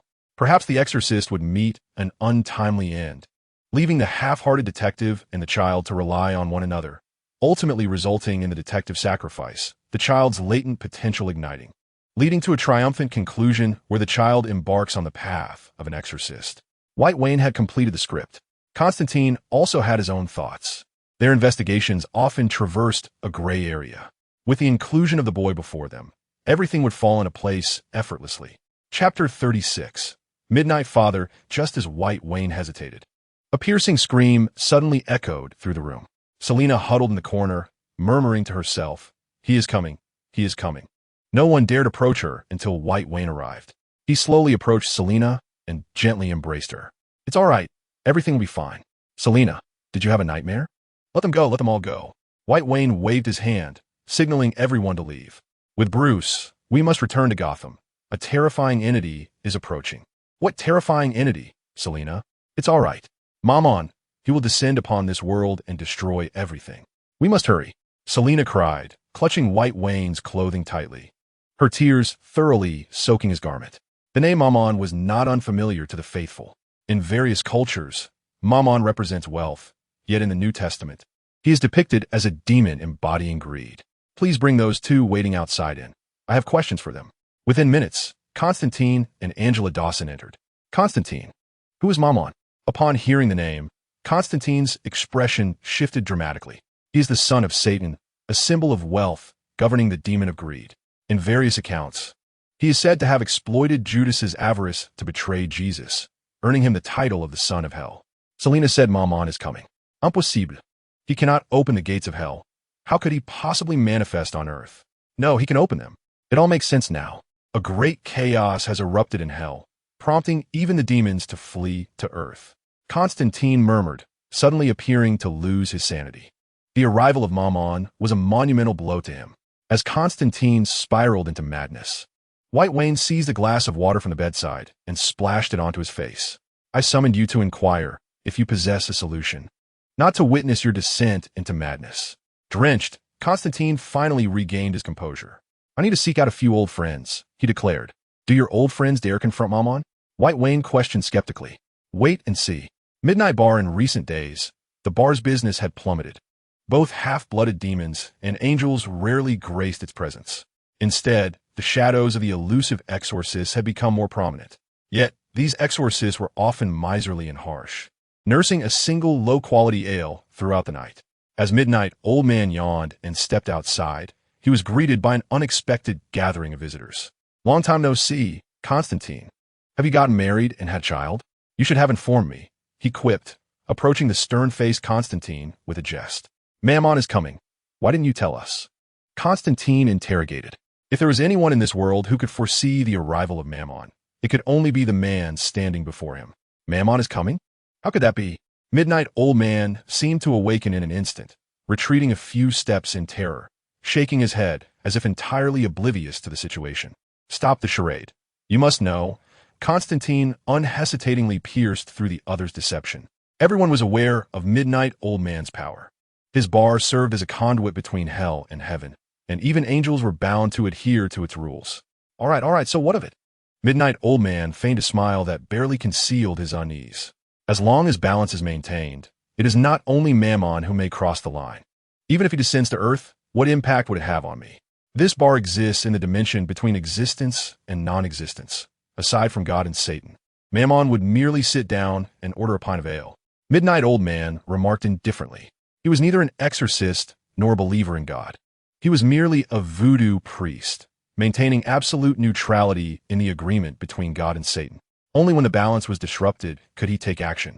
Constantine could quickly locate his bar, shattering the protective third wall. The incoming rockets would obliterate his establishment.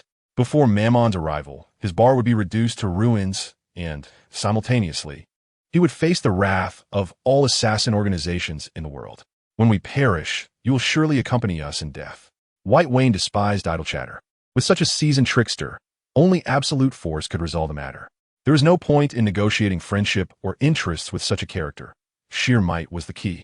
Do you wish to die, kid? In the next moment, Midnight Old Man appeared before him, grasping his throat. Observing the tense crowd, White Wayne remained expressionless.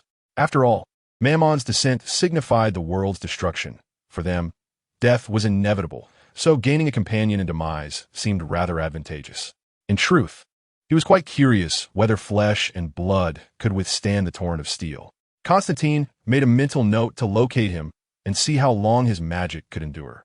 White Wayne's eyes were filled with fervor, resembling a devout worshiper. The madness in his gaze struck even the seasoned Midnight Old Man with trepidation. He sensed that the innocent eyes of this teenager were genuinely brimming with curiosity. He released White Wayne, shrugged his shoulders, and resignedly stated, all right, you've won. Whatever you wish to know, I shall divulge without reservation. As for stopping Mammon, I lack the capability. You might as well wish for my demise. The five of them settled at the bar, and a sign declaring the temporary closure was propped outside. What exactly does Mammon intend? As soon as he sat down, Constantine eagerly inquired.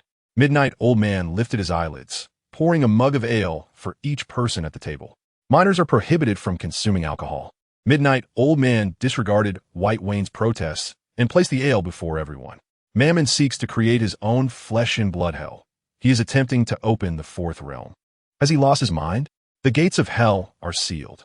Only demons bound by contracts can emerge from hell. And no one would enter into a pact with that greedy bastard Mammon. Of course not. But there is more than one method to unseal the gates of hell.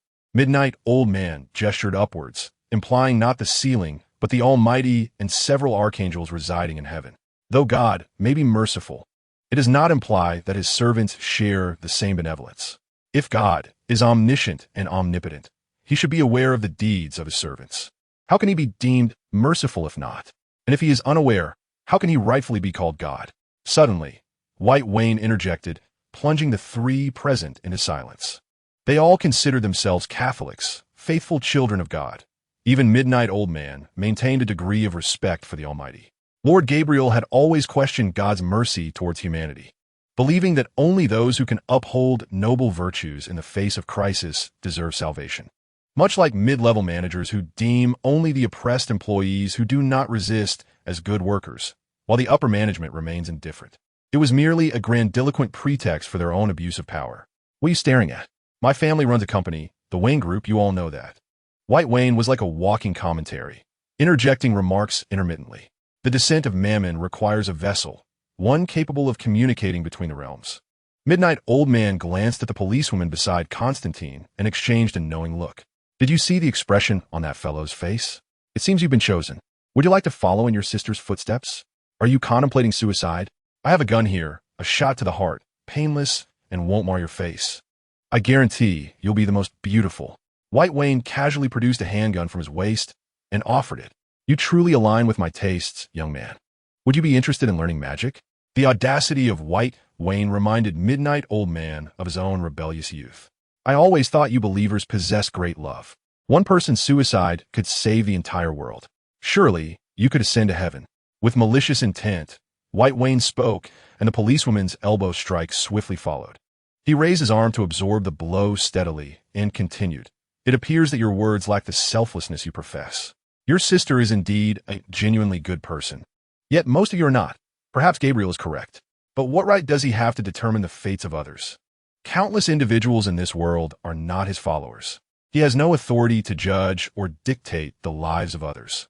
White Wayne gripped his pistol tightly and abruptly pressed it against the policewoman's head, causing tension to envelop everyone present. Find a way to resolve this issue or eliminate the vessel, Constantine.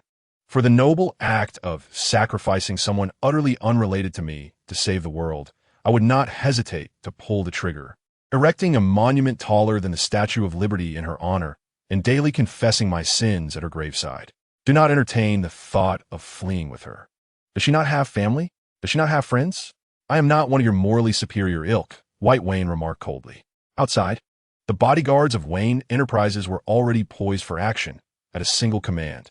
Angela Dawson's head would be blown apart the moment she stepped outside. We are adhering to the law, are we not? We reside in a modern nation, he continued. Observing the sudden standoff between the two, Midnight Father was bewildered by how the trio, once jovial, had abruptly split into opposing factions. Where did this scion of the Wayne family emerge from? He appeared harmless, yet he was quick to resort to violence. Law? Have you paid your taxes, Mr. Magician? If you wish to avoid the tax office's visit for back taxes tomorrow, it would be prudent not to meddle. White Wayne rebuffed the other's goodwill. Constantine would not exert himself to resolve this matter unless pushed. At that moment, the door swung open violently. Chapter 37. Gabriel, a woman with a strikingly androgynous appearance, entered. In truth, White Wayne was uncertain of her gender. However, Midnight Father's instinctive utterance of her name confirmed her identity, Gabriel. Gabriel's persona in European legends was largely consistent, depicted as a winged angel and servant of God. Yet, in nearly all tales, Gabriel embodied an overwhelmingly positive image. This time, however, she seemed to play the role of a formidable antagonist. The woman nodded in acknowledgement of the title. Constantine suddenly seized Angela Dawson, shielding her behind him. Gabriel, you intend to unleash Mammon from the gates of hell. What exactly are you plotting? You shall face punishment for this, Constantine challenged. Constantine, the woman replied, her gaze filled with disdain as she regarded the decaying form before her. Constantine had once attempted suicide for various reasons, though ultimately unsuccessful. He was destined never to enter heaven. Constantine, it would be prudent for you to distance yourself from this matter. Should you perish, you would find yourself only returning to the embrace of Satan, with the demons of hell eagerly anticipating your tainted soul. The Lord has shown remarkable mercy. Attempting to save even a soul as corrupt as yours, you ought to languish in hell, eternally consorting with those damned fiends. Listening to the woman's words, White Wayne erupted into laughter, his mirth capturing the attention of all present. You see, we have a saying, if you can take action, do not hesitate. This phrase, uttered in Chinese, reveals that Gabriel has yet to extend his reach across the vast ocean, proving his so-called omnipotence to be mere illusion. In the next moment, Constantine made his move. The room was suddenly ensnared, dimensions that should not exist materializing in the present world. Then, the revolver in his hand unleashed a merciless torrent of flames as he emptied the chamber of all 6 bullets. These were bullets crafted for demons, offering no significant effect against the hybrid angel, yet the kinetic energy persisted. After all, Gabriel still inhabited a mortal form, and the bullets penetrated his chest, relentlessly pushing him back until the tremendous force of the revolver slammed him against the wall. White Wayne then gently touched the ground, and a door materialized from thin air.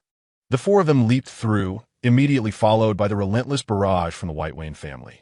Originally intended as a gift from Midnight Father, it was unexpectedly unleashed upon the angel. Under the baptism of gunfire, the bar collapsed instantaneously, burying the unprepared Gabriel beneath the rubble. White Wayne's philosophy was clear. Should you dare to come, I shall dare to strike. Demons require a pact to descend upon the mortal realm. Similarly, angels must possess a human vessel, resulting in a diminishment of their powers. This is a covenant forged by the most formidable mage in human history, Merlin. With both heaven and hell, demons must establish contracts with humans to possess them, while angels can only descend in their true forms, albeit significantly weakened. History has not been devoid of tales where powerful dark sorcerers hunted angels, rendering those diminished beings as mere prey before such formidable mages. This covenant imposes varying degrees of limitations on both demons and angels, which has allowed humanity to successfully navigate the age of sorcery's decline. The 4 traversed the sewers of Manhattan, their hearts still racing with fear. despite the seemingly flawless coordination among them. The failure of even a single element could lead to their inevitable demise. Even a considerably weakened angel was not something they could easily confront. In attendance, only one was capable of contending with an angel, Midnight Father. Despite his current guise as a shrewd businessman, in his youth, he had ventured through hell, single-handedly battling multiple demons. Meanwhile, Constantine would require extensive preparation to unleash the spells capable of restraining an angel. Thus, the 36 stratagems dictate that retreat is the superior option. You have truly led me to my ruin. Midnight Old Man muttered darkly, for even a man of his acumen could not fail to comprehend that he had been duped, ensnared in a treacherous vessel. Life resembles an investment.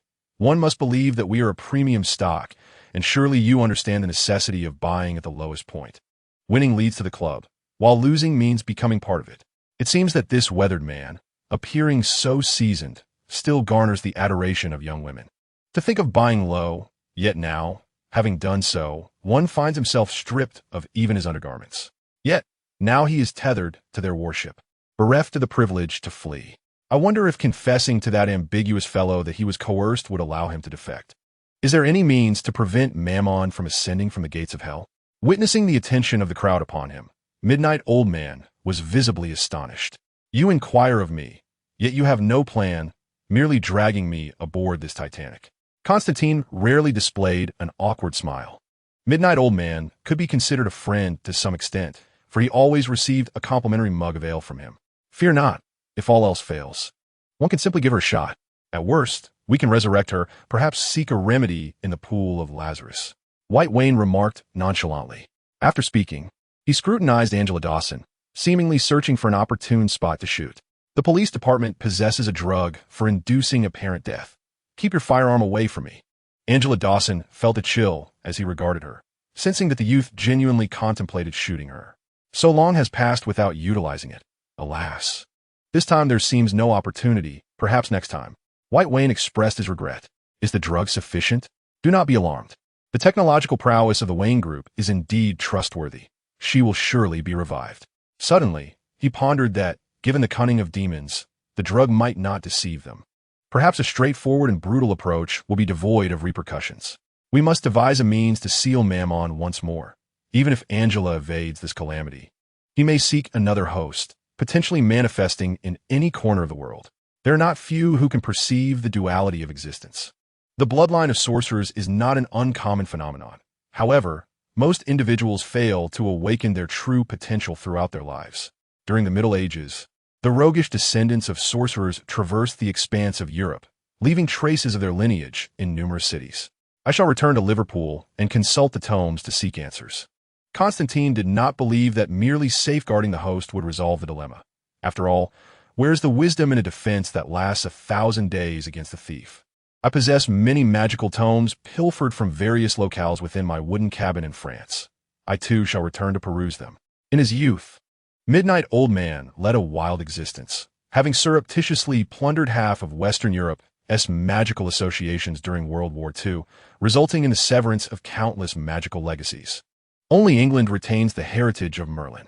And what of Angela? I shall conceal her within the volcanic depths of the Mediterranean, allowing me to sense any trouble that may arise at any moment. Midnight, with an air of confidence, proclaimed this, recalling the time when he had hidden in the same place, outsmarting demons. Let us return to our respective homes and seek our own mothers. Little did we know that the monumental task of saving the world would be entrusted to us, a ragtag ensemble consisting of a streetwise exorcist, a shrewd bar owner, a somewhat incompetent police officer, and myself, a mere child. Observing this hastily assembled team, White Wayne lamented the absurdity of it all. In less than a decade, once that slacker in Kansas matures, even the likes of Mammon or the Triumvirate will find themselves on the receiving end of a beating. Thus, the makeshift team disbanded. Constantine returned to his library in Liverpool. Midnight took Angela Dawson back to his Mediterranean cottage, and weary White Wayne finally had the chance to retire home for a well-deserved rest. It must be said that the reputation of the Wayne Group proved advantageous, as he had Fishmom utilize the name to summon reinforcements to New York with remarkable ease. Outside, the guards were not Wayne Group security personnel, but rather thugs under Fishmom's command. Presently, he could only mobilize a fraction of the Wayne family's influence. His primary strength remained rooted in Gotham's underbelly. Fish Mom and Maroni collaborated to fortify Gotham's criminal landscape, driving away any opportunists seeking to exploit the chaos. Having sent the message, White Wayne reclined upon his soft bed, finally able to enjoy a peaceful slumber. Yet, an unsettling feeling lingered in his mind, as if he had forgotten something. What could it be? Today it seemed to be Monday. Chapter 38, Epiphany within the volcanic crater. Angela Dawson's heart was tormented. The whispers of demons echoed in her ears as she gripped her firearm tightly, poised to take her own life should it come to that. Her sister had perished because of this, and she would not permit that accursed demon to escape.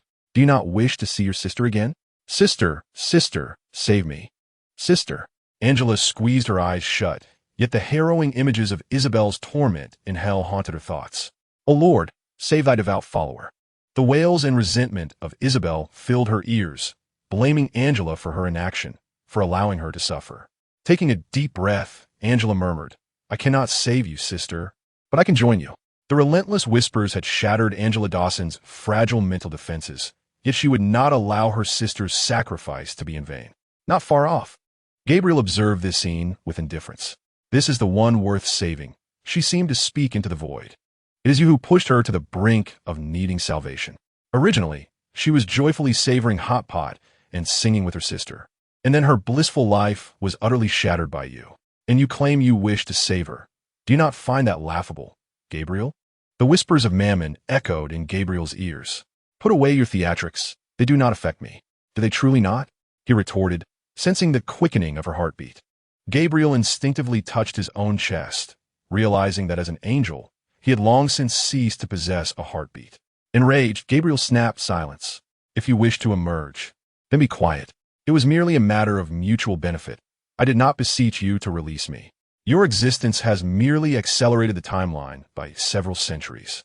A trifle for us demons. Mammon showed no fear of Gabriel.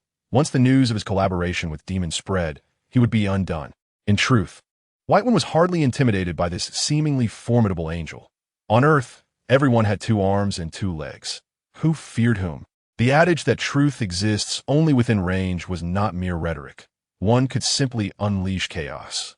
Stop looking, let us depart. Gabriel fell silent for a few moments, contemplating whether he had erred, yet having reached this point, there was no retreat. Let us go. Remember to seek the Holy Lance.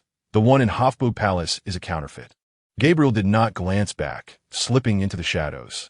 Liverpool, a port city in northwest England, stands as one of the largest cities in the United Kingdom.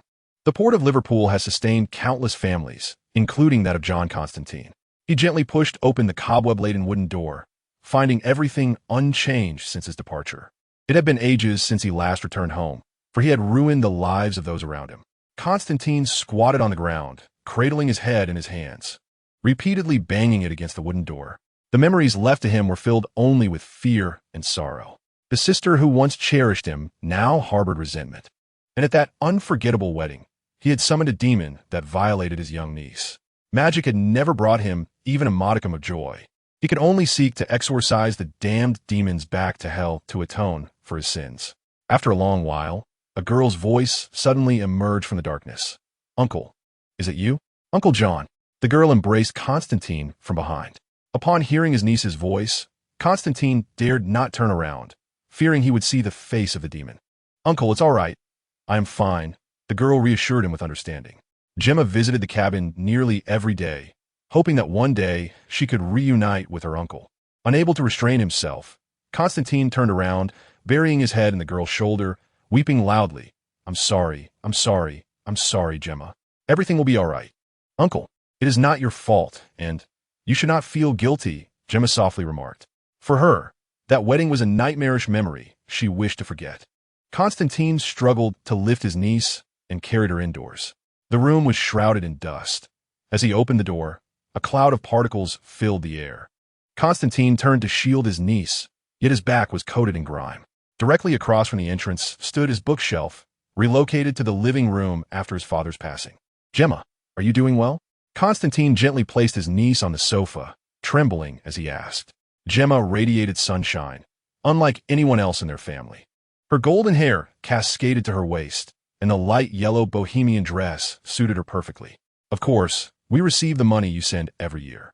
I've been saving it, and now I have quite a lot. In English, there was a significant distinction, yet Constantine instinctively overlooked Gemma's words. It's fine, buy whatever you desire. I still have plenty of money.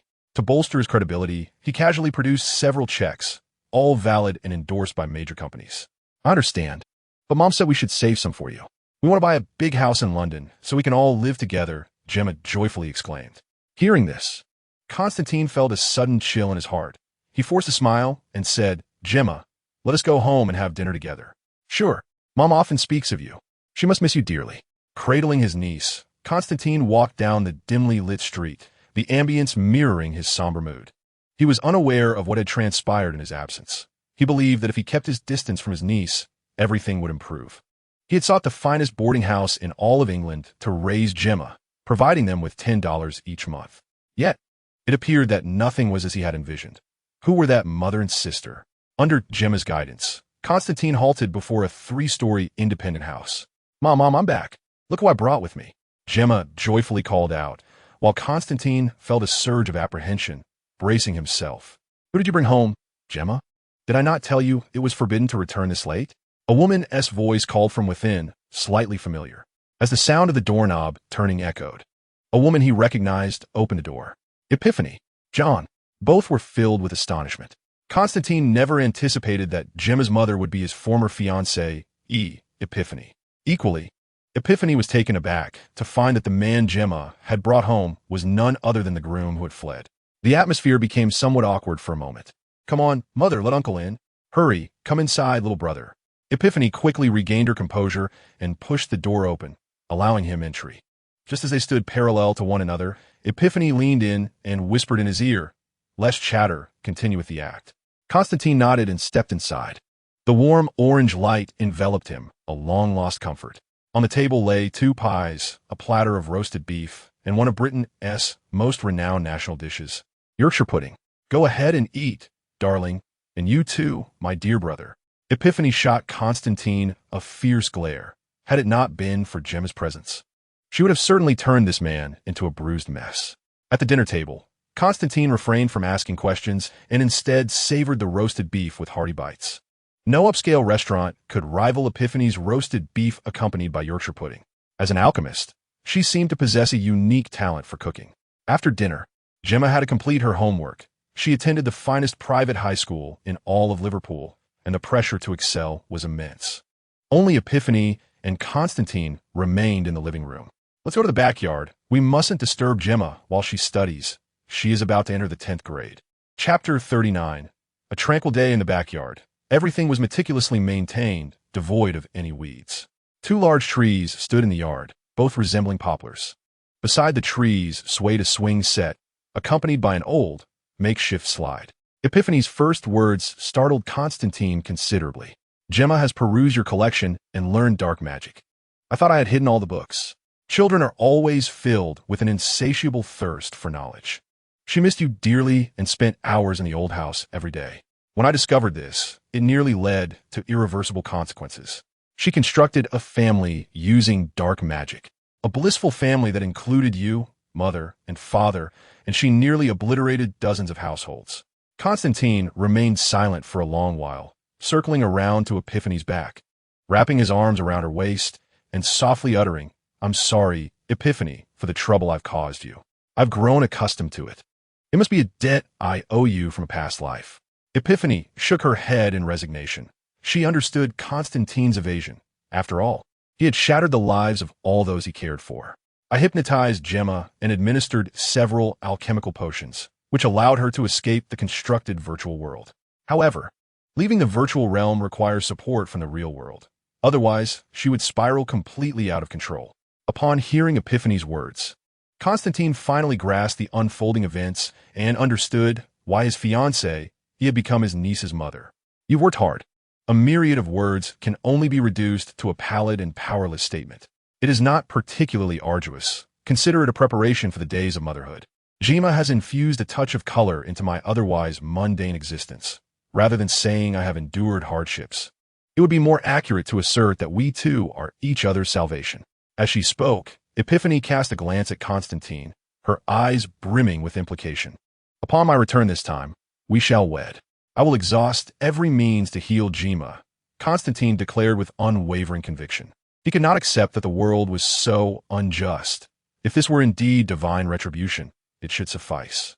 Otherwise, he would demand to know from God what wrong he had committed. Where are you headed? What brings you back this time? Constantine remained silent, releasing Epiphany. John! Epiphany cried out, but Constantine strode away from the courtyard without a backward glance. A foreboding sense washed over her, as if this might be their final encounter.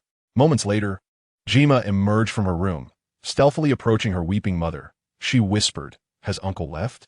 Epiphany hastily wiped her tears away, forcing a smile as she replied, "Uncle has important matters to attend to, great deeds to save the world. Just like Princess Shiare, right, Mom?" Shiare, Princess of Power, is the beloved animated series of this era, featuring a fierce heroine who, upon uttering the phrase, "for the honor of Grayskull," transforms instantly. Donning a minuscule skirt, riding a winged steed, wielding a sword, vanquishing foes with ease. "Yes, darling, it is time for bed. Shall we wait together for Uncle's return?" "All right, Mom." At the harbor, Constantine pushed open the door to the wooden cabin once more, gently casting a cleansing spell that rejuvenated the entire room. He toppled a bookshelf, scattering numerous tomes across the floor.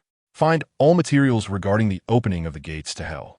No sooner had he spoken than every book seemed to awaken. The sound of pages turning resonating throughout the room. The volumes danced through the air, distinctly dividing into two piles. The left stack contained texts concerning the gates of hell. Constantine pored over the books, losing track of time until dawn broke.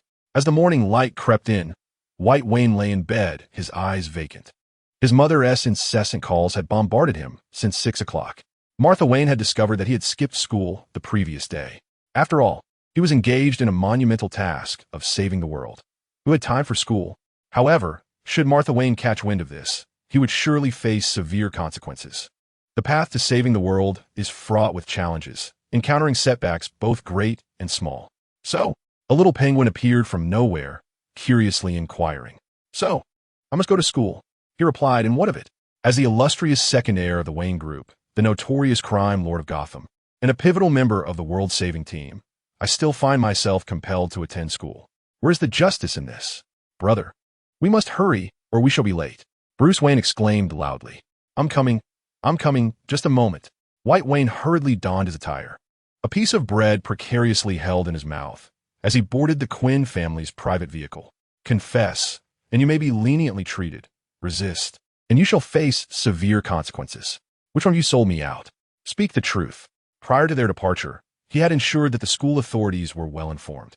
They were quite eager for these exchange students to merely exist on paper, ideally without ever appearing in person, lest any mishaps occur that they would not be equipped to handle. Yet, their truancy was soon discovered.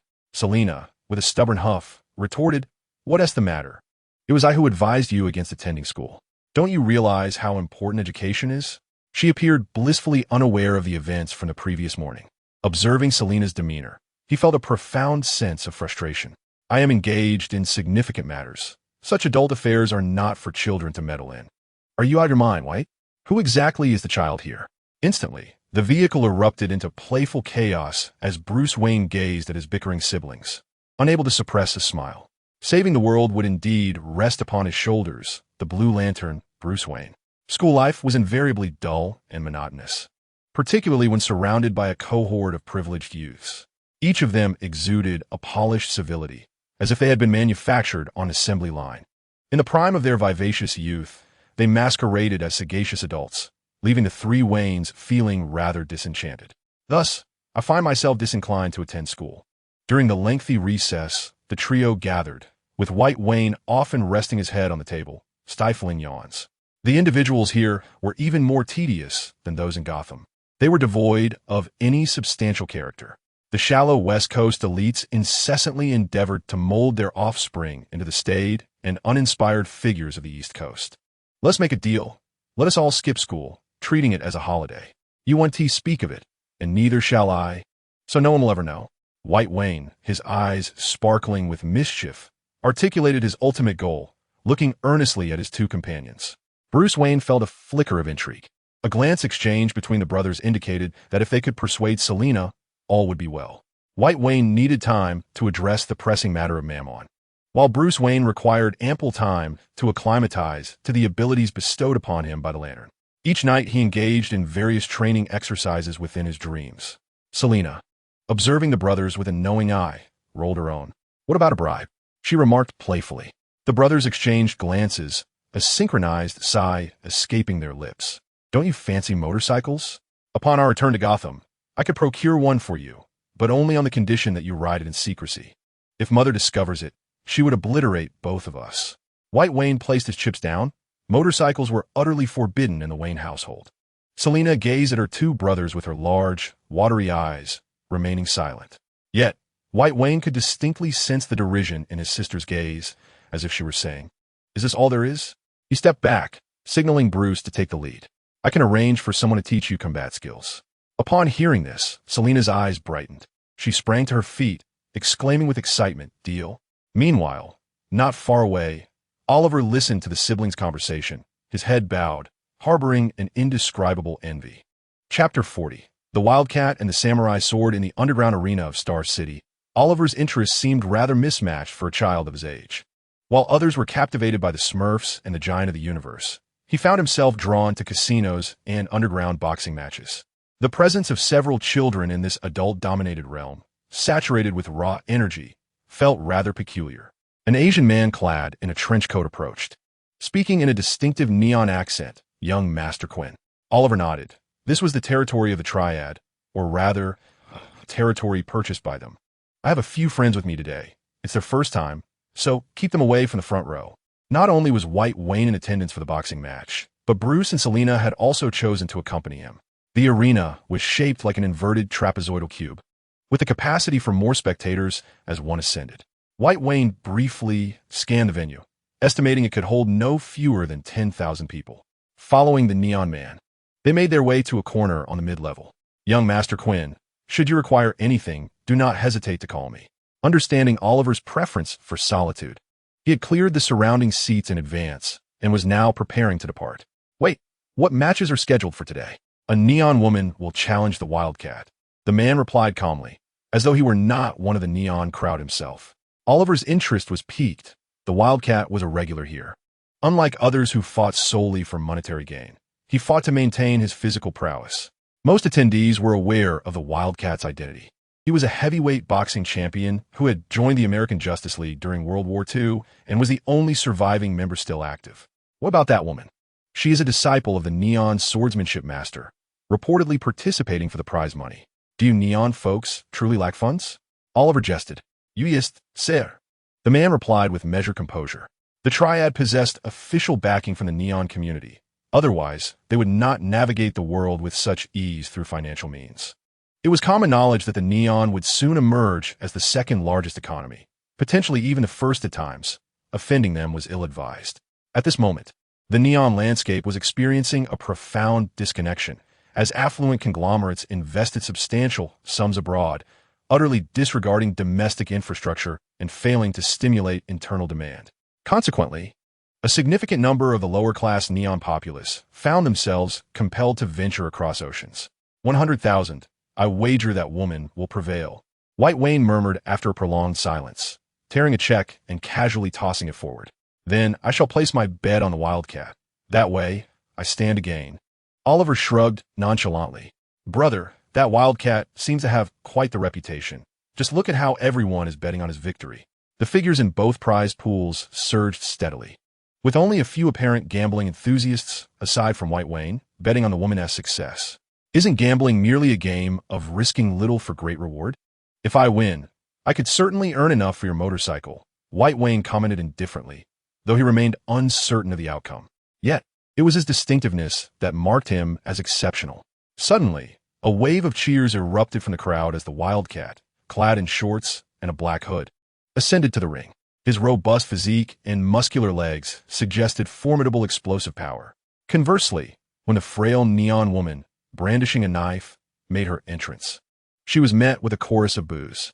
Dressed in a loose robe and wearing a silver mask adorned with a large red circle on her forehead, she appeared exceedingly slender. She's far too thin. Look at that behemoth. There's an enormous disparity, Selena remarked softly. No, observe her calves and wrists. She's clearly a trained fighter. Just watch her grip on that knife. It's far from amateur, Bruce interjected before White Wayne could respond. Scanning his brother with curiosity, White Wayne pondered whether he had also been influenced by external forces. Just as his thoughts spiraled, the match commenced. The Wildcat, exuding an air of nonchalance, approached the contest as merely a formality, while the woman resembled a patient predator, surveying her opponent with a slight bend in her knees, gathering strength. Standing at 6 feet 3 inches, the Wildcat towered over the woman, who was barely 5 feet tall. This 30-centimeter difference could very well be her secret weapon. In an instant, the woman sprang into action. In the blink of an eye, she appeared before him, her left hand releasing the long knife, which flew through the air. The Wildcat's gaze followed the blade, and he recognized the woman's unpracticed technique as indicative of her being yet another showpiece summoned by the Triad. He effortlessly sidestepped her attack. But in the following moment, his peripheral vision caught a glimmer of silver, due to the height disparity and the woman's deliberate concealment. Her right hand had become a blind spot in his line of sight. Nevertheless, honed by life-and-death experiences, the Wildcat instinctively responded. He instinctively raised his left arm to block. Yet he did not anticipate that the woman's target was not his chest, but rather his lower waist. In less than 0.1 seconds, the Wildcat forcefully twisted her body, contorting herself like a pretzel. Although the woman's determined strike did not miss its mark, it failed to achieve the intended effect. The knife concealed in her right hand merely left a scar on the Wildcat's abdomen, lacking any significant impact. After missing her blow, the woman kicked the Wildcat, using the recoil to create distance between them. Quite clever. Bruce Wayne described the woman's fluid maneuvers as intelligent, and Oliver and White Wayne nodded in agreement. The woman's strategy was clear. She feigned weakness to set a trap before the match even began. By employing the unconventional garb of a robe, she lowered the Wildcat's psychological defenses, then distracted her gaze with a clumsy throwing technique, while the knife hidden in her right sleeve was her lethal weapon. Unfortunately, the Wildcat's extensive combat experience proved too formidable. Remarkably, she demonstrated restraint. After failing her initial strike, she decisively created distance, a feat many immersed in martial arts struggle to achieve. Those adept in combat often exhibit the least regard for their lives. The Wildcat touched the shallow scar on her abdomen and couldn't help but smile. The woman before her was not the most powerful challenger she had faced, but certainly the most cunning. Every action the woman took exploited her psychological vulnerabilities. Tell me your name, madam. You have earned the respect of Tide Grant. Katana, the woman replied. No sooner had she spoken than the Wildcat charged at her like a rampaging bull. In the cramped arena, finding an escape was nearly impossible. The woman struggled to maneuver, occasionally leaving trivial scratches on the Wildcat. The Wildcat's roguelike tactics elicited jeers from the audience. As human endurance waned, Katana was ultimately caught off guard. The Wildcat seized her ankle and threw her into the air, leaping up to meet her. No, Selena gasped, as everyone present seemed to foresee the imminent events. Meanwhile, White Wayne contemplated how this audacious man would catch the woman in a manner that would best showcase his gallantry. Just as he imagined, the Wildcat rose but landed first, catching Katana securely in his arms. I can see, madam, you have won. The Wildcat's actions defied the rules. The betting pool for his victory had neared 1,000, and his concession would instantaneously enrich a select few, with White Wayne among that fortunate group. The scene erupted into chaos, leaving the manager of the Triad at a loss. On one side stood loyal spectators, while on the other were the 3 young masters of the Quinn and Wayne families, each a figure not to be trifled with. All that remained was to pacify the few gambling enthusiasts who had become overly zealous. I shall relinquish my claim to the money. The man in the trench coat expressed his gratitude, saying, Thank you, Master Wayne. Yet, a mere thank you holds little value. I desire that woman, and I am in need of a bodyguard, and I find her quite suitable. What you have won is not merely this occasion, but the friendship of the Wayne family. Upon hearing this, the man in the trench coat ceased his hesitation and promptly agreed.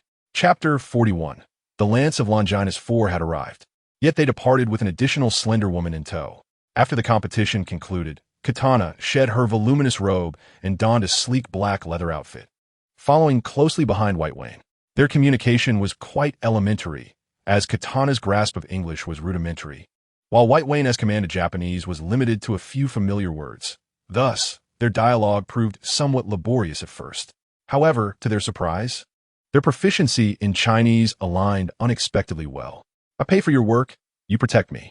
White Wayne recalled the scenes from a television drama in his previous life, where Japanese officers conversed with puppet soldiers, and he began to emulate that style. Good, came the response in articulate Mandarin. Thus, an accord was reached. Brother, you do not inquire about this woman's background before bringing her home? He questioned. If you wish to learn martial arts, refrain from meddling in adult matters. Remain blissfully ignorant. Upon witnessing the woman brandishing a blade, White Wayne recognized her identity. His ability to recall her background was, to some extent, indebted to a commercially successful yet critically panned film, Suicide Squad. Among its few remarkable characters, the katana-wielding figure stood out, captivating even within her limited screen time. Gotham has never been renowned for its combat prowess. It is a realm of cunning, where direct confrontations often falter, relying heavily on narrative twists. Their next destination appeared to be the seemingly innocuous Los Angeles. Yet in truth, it served as a battlefield for countless demons and demon hunters. Beyond that lay America's largest metropolis. Without personal protection, he felt a genuine twinge of fear. Los Angeles, deep into the night, continued to exude its allure like a seductive dancer, unabashedly showcasing its charm. The Cathedral of Our Lady of the Angels, the largest Catholic church in Los Angeles, bustled with worshippers during the day. Yet at night, they welcomed true angels. Gabriel stood before the church, a fleeting glimmer of envy in his eyes, whispering, I never anticipated that the true Holy Lance would be brought to this barren land. Due to the limitations of the human form, it took her a full month to traverse from Europe to Los Angeles. This is precisely why I harbor disdain for your kind, O angels, perpetually arrogant and self-important. You refer to this as a barren wasteland, yet what do you call your abode? A desert, perhaps? You fail to acknowledge the grandeur of humanity, believing them to be the same fools who, thousands of years ago, required salvation in the face of a deluge. Mammon mocked from the other side, noting that each year, demons in hell are unable to suppress their yearning for the mortal realm, forging reasonable pacts with those mortals. In response to Mammon's derision, Gabriel displayed a demeanor of tolerance and magnanimity. This is our fundamental distinction. Humanity approaches our existence with trepidation, while they regard you with mere fear. With that, she relinquished her human form, briefly transforming into an angelic being. In an instant, the pitch-black night was illuminated as if it were day. Gabriel morphing into a colossal sphere of light, gently hovering in the sky. However, the scene of worship Gabriel envisioned did not materialize. Instead, the crowd around her swelled, as if they were mere spectators observing a spectacle, an astonishing sight indeed. Mammon could not help but chuckle. Is this what you deem influence? Wake up. This is not Europe. These Americans are only swayed by money. They will not bow before you as they do in Europe. Is this Hollywood special effects? How incredibly cool. Where's The Wire? Are these real people? Is there a new movie set to debut? I swear, that must be Carrie Fisher. I am her biggest fan. Jessica. She's my Jessica. The crowd buzzed with chatter, yet none truly believed a celestial being had descended upon them. While pious believers may still linger on the East Coast, by the time one reaches the West Coast, one must ponder, does God prioritize wealth? Gabriel, hovering above, let out a cold snort, and with her, as the epicenter, a blinding radiance erupted, temporarily rendering those around her sightless. In the next moment, she vanished from the sky, leaving no trace. Which production crew is this? I will sue them. Yes, they have wronged us. It must be that woman, Jessica. It must be Carrie Fisher. Gabriel walked along a path adorned with a red carpet, flanked by portraits of all the bishops from the Vatican throughout the years. I see many familiar faces, she mused, as Mammon's laughter echoed in her ears. This one, it seems, for the sin of copper smelting. That one, for insulting a nun. And this one appears to have committed a lesser offense, merely embezzling a few million, resulting in the church's collapse and the deaths of dozens. As Gabriel advanced, Mammon continued to critique these old acquaintances. In life, they were all upright and faithful adherents. But only hell could ultimately pass judgment upon them. Gabriel remained unfazed, stating, "This is precisely why I seek to liberate you. The Lord is merciful." He endeavors to save all those ensnared in confusion. He strives to offer redemption to all sinners, but do they deserve it? Like the cataclysmic flood that once engulfed the world, only Noah was deemed worthy of salvation. Indeed, just days ago, I encountered him in the depths of despair. He succumbed to his overwhelming guilt and took his own life, barred from the heavens, destined to mingle with us, the morally degenerate demons of hell. Every utterance from Mammon struck Gabriel like a lethal blow. Silence yourself. No one considers you mute. Gabriel's fists ignited with holy fire should Mammon utter another word. He would render that wretched soul speechless. You see, despite the philosophical discourse, it ultimately boils down to sheer strength. Had you been able to best Merlin in your day, there would have been no need for any agreements. You ought to embrace American nationality, for your thoughts align. Gabriel abruptly halted, and Mammon instinctively recoiled, fearing he had touched a nerve. He gently tapped the ground, and suddenly, a staircase emerged leading into the abyss. Gabriel descended the steps into the darkness. Abruptly, a beam of light pierced through the subterranean realm, its intensity forcing Gabriel to shield her eyes instinctively. The darkness dissipated swiftly, revealing a brightness akin to day. She descended the staircase deliberately, step by step. The stairway connected to a vast platform, at the center of which stood a grand stone table. Upon this table rested a wooden pedestal that held a long spear, a brilliant silver weapon forged from a blend of various metals. The lance of Longinus, the very spear that pierced the Lord's body. After traversing the globe, Gabriel had finally located the authentic lance of Longinus. She approached it slowly, grasping the spear, yet despite her efforts to lift it, it remained immovable. Foolish mortals, Gabriel remarked coldly. Another counterfeit? Not quite. Upon touching the spear, she realized that after millennia of tumultuous change, this was no longer the original lance of Longinus. From the reign of Constantine, the Great of the Eastern Roman Empire, to Charlemagne of France and Otto I of the Holy Roman Empire, the Renaissance subsequently diminished the influence of religion, and the lance traveled far and wide, eventually falling into the hands of the war maniac Adolf Hitler during the mid-World War II. After the fall of Berlin, the spear crossed the ocean to America. Throughout this time, it had encountered numerous notable figures, each adding their own extravagant embellishments and renovations. This led to the diminishing potency of the lance of Longinus. I once heard a phrase from a friend, "Put down the bowl and blame the cook," which aptly describes you. Your abilities stem from the gifts bestowed by Jesus, whose power is sustained by human faith. And without those you deem foolish, what are you, Gabriel? This is precisely why the Father chose to abandon your hypocritical kind and immerse himself in hell. Do not speak to me of your father, traitor. Upon the mention of Lucifer, the usually composed Gabriel displayed an unprecedented fury. In the presence of Mammon's astonishment, Gabriel forcefully seized the spear of Longinus and plunged it into his own chest. The spear pierced through his form, yet no blood was shed. However, Gabriel's complexion gradually faded to a pallid hue, and his body weakened. He was utilizing his own essence to reinvigorate the formidable power of the spear of Longinus. Simultaneously, exorcists and demons across the globe sensed the resurgence of the spear. Chapter 42. Divine Love for Humanity. How could I have overlooked this? Both Constantine and Midnight Father tapped their foreheads in realization. Throughout the past month, they had been seeking a means to seal the gates of hell. But the spells recorded in ancient tomes had largely been lost to time, proving ineffectual. The tremors caused by the spear's revival reminded them that the spear of Longinus could not only unlock the path between hell and earth, but could also seal it entirely. Los Angeles. This is my favorite city. White One felt the heat in the air, mirroring the fervor of its inhabitants. When did you last visit here, White? Selena inquired curiously.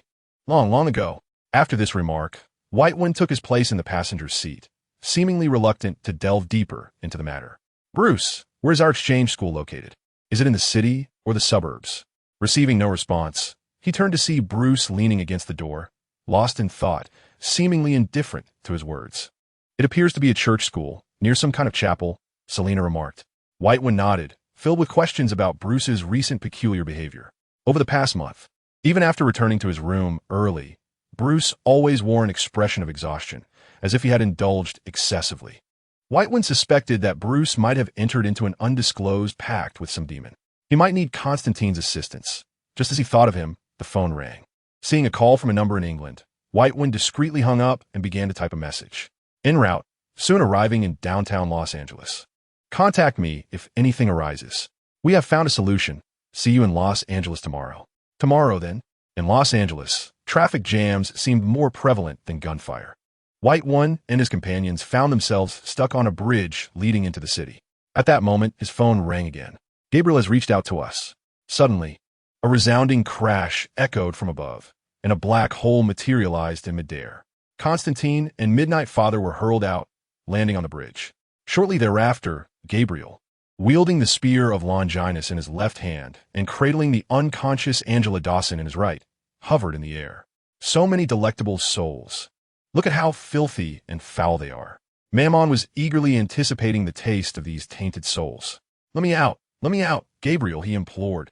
He resembled a famished wolf, with green glints in his eyes, fixated on his prey. Selena had assembled a makeshift motorcycle in the trunk, ready to ride with Bruce. Katana, follow me. Even if he is a god, I shall strike him down. White Wayne was incensed.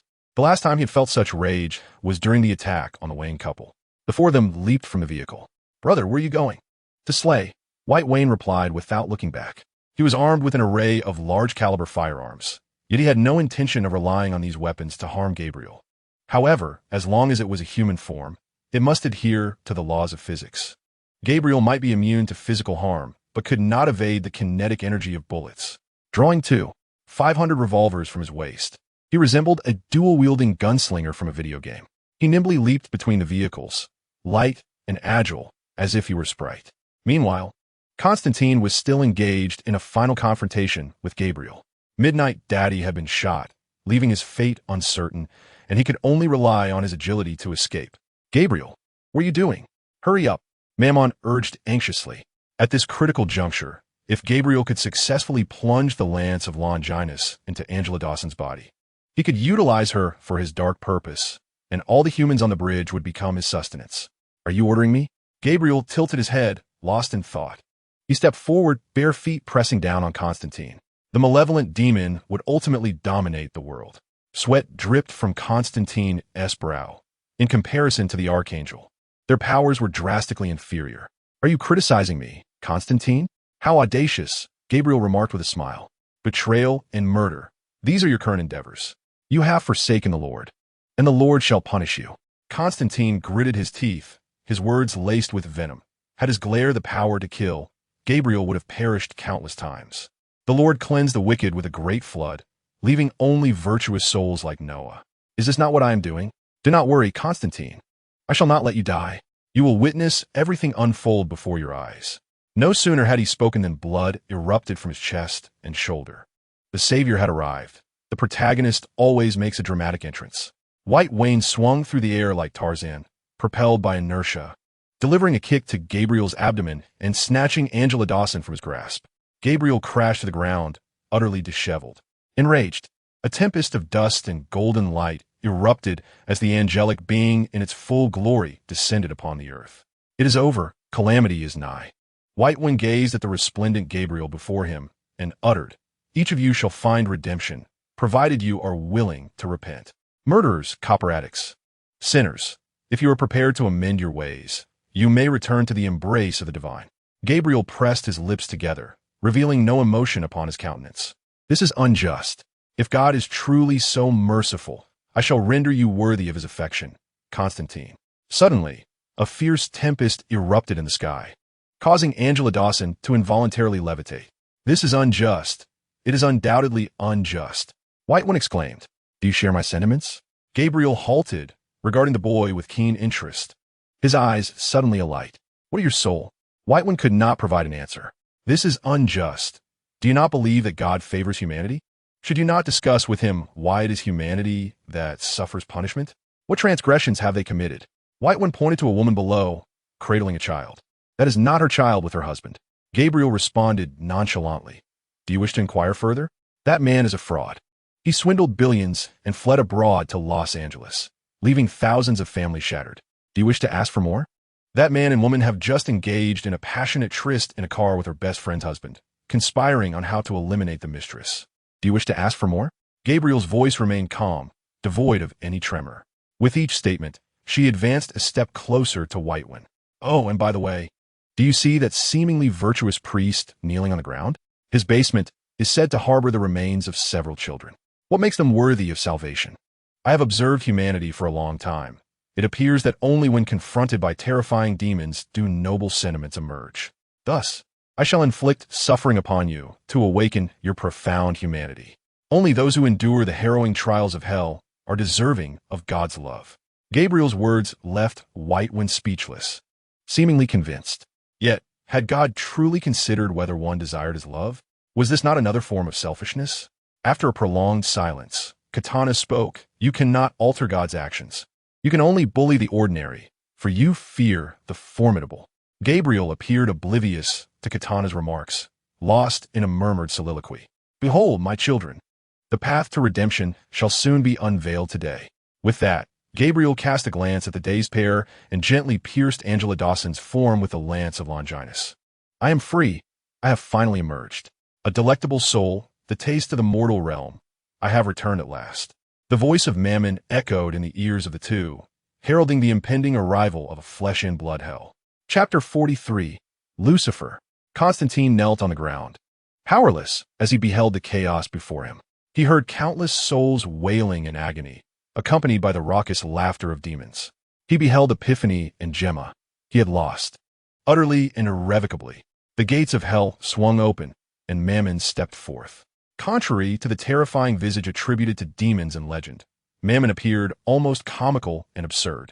His diminutive stature and hunched form seemed innocuous, reminiscent of the dwarfs or gnomes of folklore, starkly contrasting with the sanctity of angels. Gabriel, my heartfelt thanks, dear friend. He grinned, revealing sharp, menacing teeth. The winds howled ominously. A wise man does not stand beneath a perilous wall. Thus, Whitewind could only offer his apologies to the people of Los Angeles. He seized the half-unconscious Constantine, preparing to flee. Yet in the next moment, a blue hammer materialized from the sky, crashing down upon Mammon's head. Witnessing this, Whitewind felt no joy. Instead, his heart brimmed with bitterness. There would be no escape. What folly it was to play the hero, my foolish brother. In the heavens, Bruce Wayne donned his blue battle attire, deliberately concealing his face. Yet Whitewind saw through his disguise at a glance. The entire region of Jinsey Northwest descended into chaos. Mammon, caught off guard, seemed momentarily dazed by the blow. Unlike Gabriel, who descended in a mortal form, he was a demon, entirely unprepared for the existence of forces beyond magic that could inflict harm upon him. The power of the Lantern Ring derived from the emotions of the universe. Even demons possess their own preferences and aversions. Though it was Bruce Wayne's inaugural venture as a hero, he was well aware of the adage about kicking a man when he is down. In the next instant, the hammer transformed into a speeding jet, directly colliding with Mammon, sending him crashing from the platform. As Mammon regained his balance midair, he was struck by a stick, propelling him further away. A home run. Bruce Wayne whistled, thoroughly pleased with his performance. However, his smile lasted but 2 seconds before a gaping maw appeared before him, attempting to devour him whole. The self-defense mechanism of the Lantern Ring activated, encircling Bruce in a halo of blue light, rendering Mammon's attempts to bite through futile. Despite the less-than-stellar portrayal of Green Lantern Hal Jordan in both television and film, the true combat prowess of the Lantern Ring was formidable. You should survive. My brother is quite formidable, Whitewind mused, astonished by Bruce's prowess just a month after acquiring the Lantern Ring. He settled beside the nearly lifeless Constantine and exchanged a knowing glance with Katana. Gabriel observed the boy battling Mammon in midair, his eyes alight with curiosity. What manner of power is this? Hey, Archangel, have you ever considered whether everyone is yearning for divine love? Whitewind exclaimed. Perhaps so, Gabriel responded after a brief pause. He then ascended once more into the sky, shining like the sun. Is there anyone among you who does not desire God's love? His voice resonated across the entire bridge, which fell into a profound silence. They might be believers or perhaps mere pretenders, and many among them held other faiths. Yet, in that moment, they were all enveloped in silence, becoming the most devoted adherents of the divine. I did not want it, came a clear voice from a girl, accompanied by the roar of a motorcycle. Selina remained. What fools, Whitewind despaired, pondering the futility of remaining here to offer themselves up. Katana, take Selina away. Initially, White Wayne had tasked Katana with ambushing Gabriel to seize her holy spear, but Selena's sudden appearance disrupted this plan. Gabriel did not afford Katana an opportunity. With a gentle wave of his hand, Selena was lifted from the ground and placed upon the high platform. "Brother, are you all right?" Seeing Selena's anxious expression, White Wayne could not utter a single reproach. "Why, my dear?" Gabriel inquired with a smile that radiated warmth. Yet White Wayne felt an unsettling chill. It was as if Gabriel's smile concealed a gaping maw, ready to consume all. With clarity in her gaze, Selena declared, "I have 2 brothers and foster parents. Their love is sufficient for me. Why should I place my hopes on something so ethereal?" She swallowed hard and continued, "If God truly loves the world, how could he allow you to unleash Mammon? I do not need such hypocritical affection." Surprisingly, Gabriel did not refute her. Instead, he ambiguously replied, "Perhaps." Above in the skies, the battle between Bruce Wayne and Mammon reached its zenith. To some extent, Bruce Wayne had a measure of restraint against Mammon. The Blue Lantern provided formidable mental fortitude, while Mammon's combat prowess among the demons of hell was relatively weak, primarily preying on human greed to induce their downfall. The Wayne family was renowned for its wealth, and Bruce Wayne was not lacking in riches, leaving Mammon feeling at a loss for how to approach him. As time passed, Mammon unleashed true fury, wielding a gigantic scythe that towered 3 men high. The gnome-like figure appeared, rather comical, brandishing such an elongated weapon. "Brother, aren't we going to disperse the crowd?" Selena inquired. "Look at them. No one is going anywhere." Selena glanced down and was taken aback. What sight it was! They had bloodshot eyes and were murmuring incantations. "I want lots and lots of money. I want that wretched person to die. I aspire to become a grand star." Each individual harbors their own desires deep within their hearts, differing in degrees of influence from Mammon, which amplifies their inner greed. "Constantine, is there a way? If not, then take my sister away." White Wayne glanced at the man who hung his head low. "Yes, how could there not be?" Constantine let out a bitter laugh, slowly raising his head, his eyes filled with unwavering resolve. "I have a niece named Gemma. I also have a woman named Epiphany. They are in Liverpool. Your family, the Waynes, are affluent. You must take good care of them for me. We share a bond forged in blood. If anything happens to them, I will haunt you even in death. In truth, I harbor considerable regret. This damned lineage of sorcerers caused my mother's demise and led to my brother's death before birth. My life seems to be one of perpetual calamity. My father fell victim to an assassin's strike. My mother perished in childbirth. My sister was slain by her beloved husband. And my brother was robbed of his chance to live. At my wedding, my niece was taken by those wretched fiends from hell. Damn Merlin, damn sorcerers. Please convey my apologies to Epiphany. I failed to uphold my promise to her. Tell Gemma that I am an unworthy uncle." Constantine spoke rapidly, his words tumbling forth as he gradually rose to his feet, bloodied as if he had just returned from the depths of hell. "Lucifer, do you not covet my soul? Take it." With that, Constantine, under the gaze of all, plunged his hand into his chest and extracted a beating heart. A profound silence enveloped the scene, broken only by the heart's powerful rhythm. "He is not dead." With a fierce squeeze, Constantine crushed his own heart, and in the next instant, a man clad in black materialized upon the platform. "Lucifer." Gabriel spat the name with venom, for he brought shame upon their angelic kin. "Gabriel, it has been a long time. Constantine, I have come to claim your soul." Unlike other demons, Lucifer possessed striking beauty. His flowing golden locks left programmers envious, and his black wings unfurled and folded rhythmically, resembling a black swan. Unaware of the unfolding events, Lucifer reveled in the joy of soon acquiring Constantine's soul. Chapter 44. By what right? "Lucifer, your son has breached the agreement." With the last vestiges of his strength, Constantine uttered these words. Only then did Lucifer sense the peculiar atmosphere, raising his gaze to see Mammon hastily fleeing. "Return, my son." Lucifer found himself devoid of the inclination to engage with Constantine any longer. Mammon had forcibly descended to the mortal realm without a signed covenant, providing God with ample justification to obliterate him. Mammon sensed a formidable force pulling him backward, compelling him to relinquish his struggle and submit to his father's will. The diminutive figure of Mammon lay grasped in Lucifer's hand, silent as the scene descended into an eerie stillness. Constantine's soul hovered in the air, observing the unfolding events with a detached gaze. The Abrahamic covenant explicitly recorded that angels and demons must not manifest in their true forms upon earth without permission. Although Gabriel maintained the guise of an angel, he predominantly operated within a human vessel, skillfully evading scrutiny. Conversely, Mammon had descended in demonic form. Should Jehovah choose to eradicate him, Lucifer would be left with no recourse for complaint. Lucifer surveyed the surroundings and quickly discerned the chain of events. Mammon had been manipulated by Gabriel. "It is time to conclude this, Gabriel," resonated a deep and penetrating voice from behind them. A middle-aged man with dark hair materialized, cradling the exhausted Bruce in his arms. Jesus, Lord, God. Each individual held a unique title for him, yet upon the first glance, his identity was unmistakable. His visage bore no distinctive features, seemingly designed to be forgotten after a mere fleeting glance. White Wayne possessed an excellent memory, yet he found himself unable to reconstruct the man's appearance in his mind. The dark-haired man surveyed the assembly. His gaze lacked any sharpness, yet only Lucifer dared to meet his eyes. He showed no concern for Lucifer, for in his eyes, the only entity worthy of an equal dialogue was Satan, the Lord of Hell. Lucifer was merely a former servant.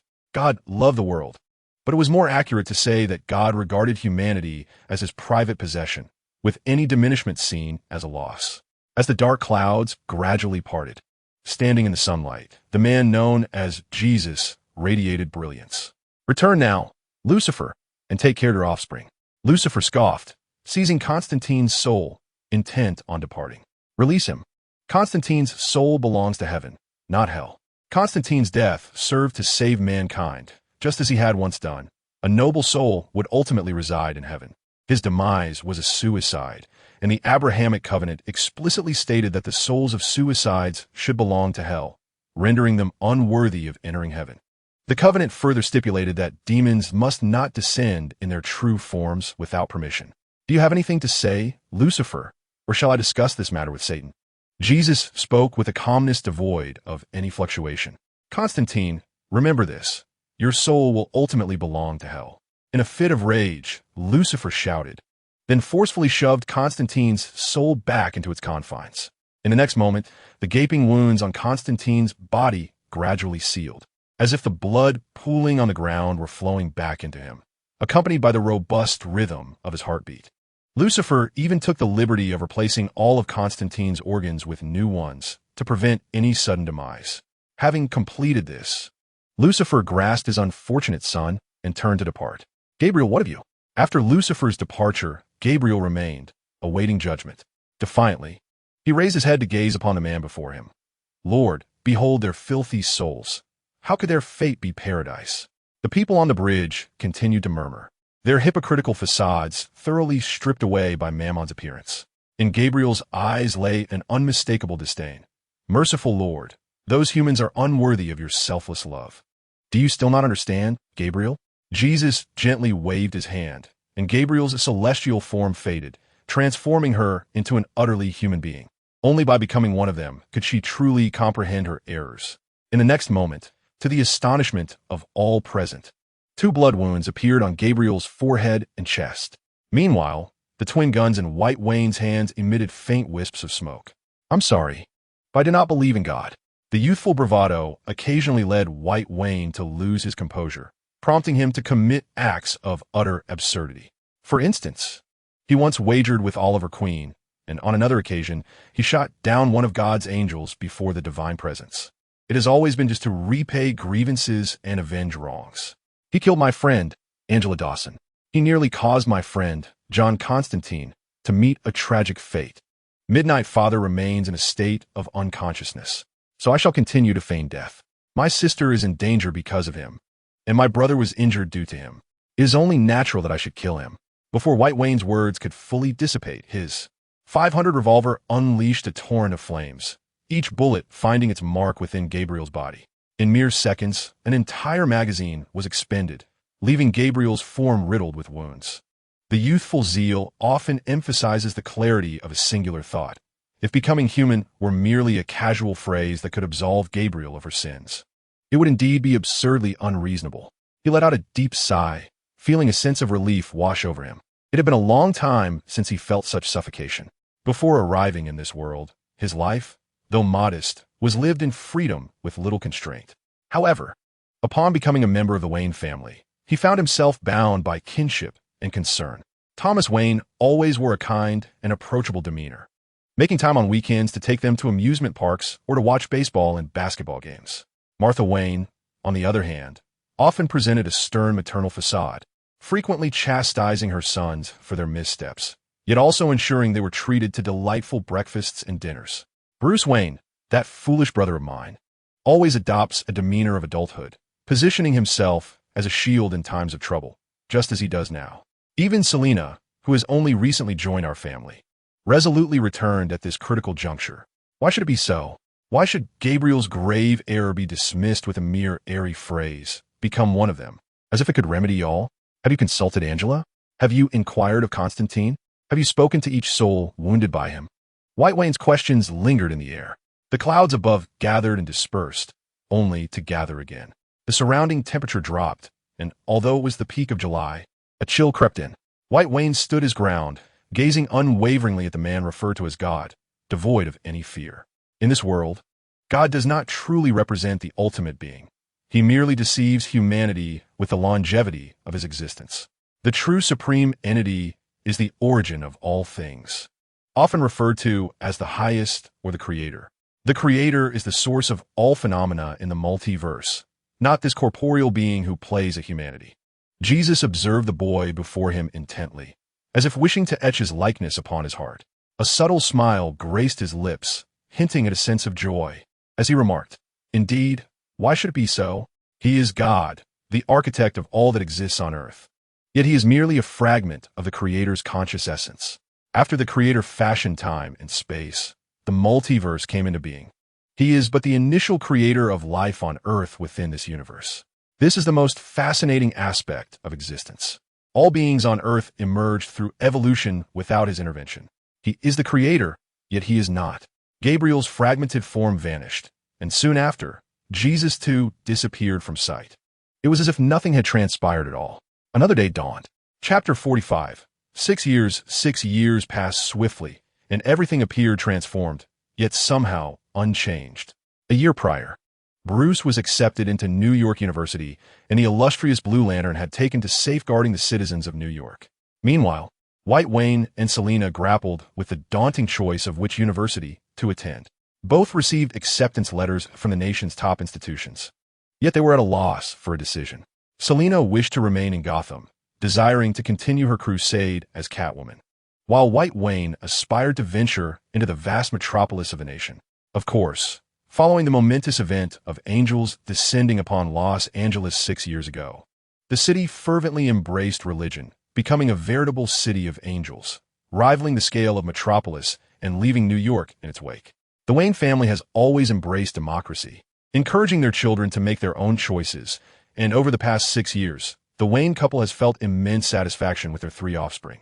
Although Martha has been reluctant to let Bruce venture to New York, she remains respectful of her child's decision. White Wayne stretched languidly, leaning against the back of his chair, appearing quite fatigued. Over the years, he and Bruce have gradually taken on portions of the Wayne enterprises, and since Bruce's escape to New York last year, the burden has entirely fallen upon him. By day, he manages the affairs of Wayne Enterprises, and by night, he oversees Gotham's underground dealings. Martha, have you noticed the significant improvement in Gotham's safety in recent years? Indeed, it seems so. In Martha's memory, following the joint operation between the Gotham and Star City Police that dismantled a maritime organ trafficking ring 4 years ago, Gotham has seen little in the way of major crime since. At that moment, the grand doors of Wayne Manor creaked open. Master Wayne has returned. Time appears to have left no trace on Alfred. 6 years have passed, and while Martha's face has gained a few faint wrinkles and Thomas has lost some of his youthful vigor, even gaining a bit of weight, Alfred remains unchanged, just as he was when White Wayne first met him. The villains of New York should consider themselves fortunate. They are encountering the relatively mild-mannered Bruce Wayne rather than the rural boy Clark Kent, who is set to study in Metropolis this year. "Brother," Selina dashed towards Bruce, her footsteps quickening as she leapt into his embrace. Over the years, Selina has grown closer to Bruce, yet there remains an undeniable awkwardness when she is with him. "Brother, White is bullying me." As soon as she saw Bruce, Selina launched her complaint. At that moment, White Wayne emerged to greet his brother. "Brother, you cannot heed her nonsense. Selena's intentions for staying in Gotham are unclear even to our parents, let alone you. The continuous improvement in Gotham's safety can be attributed to the relentless efforts of Bruce and Selena. The two often donned peculiar costumes, scaling rooftops in the dead of night, acting as saviors, all facilitated by Bruce's clandestine procurement of gadgets from the family corporation and Selena's cover at home. Moreover, Selena, devoid of worldly wisdom and guile, has offended numerous high-ranking officials with her unyielding demeanor, disrupting many of their mutually beneficial power exchanges. The primary reason she has not found herself on the police's wanted list is that the police chief is a member of the Wayne family. White is uneasy about leaving her alone in Gotham.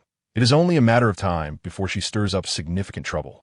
Furthermore, over the years, he has subtly brushed against the darkest aspects of Gotham City. Beware the Court of Owls. They watch your every move. They lurk in the shadows of Gotham, hidden within low walls and attics. They reside in your home, and even in your bed, they are present. Never speak their name, for their talons will seek you out. This nursery rhyme seems to have existed since the emergence of Gotham. He had encountered several rather unremarkable assassination attempts, which he merely attributed to the probing actions of distant gangs. However, during the last simulation prior to his coming of age last month, not only did he elevate all his attributes to 20, but he also acquired the moniker of the Court of Owls. This name was not unfamiliar to White Wayne. Those acquainted with Batman's animated tales would have heard of them, as they epitomized the shadowy underbelly of Gotham. Just last night, the nominal leader of Gotham's underworld, Fish Mooney, received an invitation from the Court of Owls. This development left White Wayne feeling somewhat uneasy. He knew he must fortify Gotham's defenses before departing. The Court of Owls symbolizes the darkness, yet does not imply that they are solely engaged in clandestine dealings. Through his inquiries, White Wayne discovered that Gotham's electricity is under the control of the Wayne family, while water, particularly the underground aquifers and maritime operations, is managed by different companies. Nevertheless, the true orchestrators behind the scenes are the Court of Owls. White Wayne attempted to intervene in their affairs, but encountered several setbacks, ultimately leading to no fruitful outcome. Bruce gently patted Selena's head and remarked, "You're a grown woman now. Why still resort to complaints?" He cast a seemingly meaningful glance at his younger brother. Indeed, Selena had matured. Upon her arrival at the Wayne household, she was somewhat gaunt, yet her beauty was already evident. In just 6 short years, Selena blossomed into a graceful figure, her curves drawing the attention of suitors from various Gotham families. I plan to head to Metropolis. Lex Luthor has invited the Wayne Group to collaborate with him. If all goes well, our two entities could enter a phase of rapid cooperation. Selena's safety in Gotham is uncertain. Either take her to New York, or I shall escort her to Metropolis, or perhaps Los Angeles, where that Constantine fellow has been active and has made quite a few connections, some of which possess considerable influence. Constantine is still in Los Angeles? Since the angelic event 6 years ago, the residents of Los Angeles have held an unwavering belief in the existence of God, with religious fervor intensifying, consequently leading to an increased trust in demons. Last year alone, dozens of minor demons and 3 major ones descended upon Los Angeles, keeping Constantine exceedingly busy. In his demon-hunting endeavors, he befriended many influential figures who would undoubtedly look after Selena. Let us go inside and discuss further at home. At White Wayne's words, Selena let out a huff and followed them indoors. Inside, Thomas Wayne sat reading the newspaper, appearing calm. However, his slightly trembling hands betrayed him. Meanwhile, Martha Wayne busied herself in the kitchen. "Didn't you say tomorrow? The house is completely unprepared," Martha Wayne complained. "Do not fret, Mother. I have just spoken with Mr. Sal, who will be delivering an exquisite selection of Italian dishes, including your favorite pineapple pizza." Bruce remarked with a wry smile, "I only later discovered that Mr. Sal is Italian. Otherwise, I would have never requested a pineapple pizza." In truth, this was fundamentally a test of obedience. White Wayne held no particular affection for pineapple pizza, yet the willingness to forsake one's culinary preferences in favor of creating a pineapple pizza would determine whether Maroney could survive. He required absolute compliance from his associates. Mr. Sal was no rigid and obstinate Italian.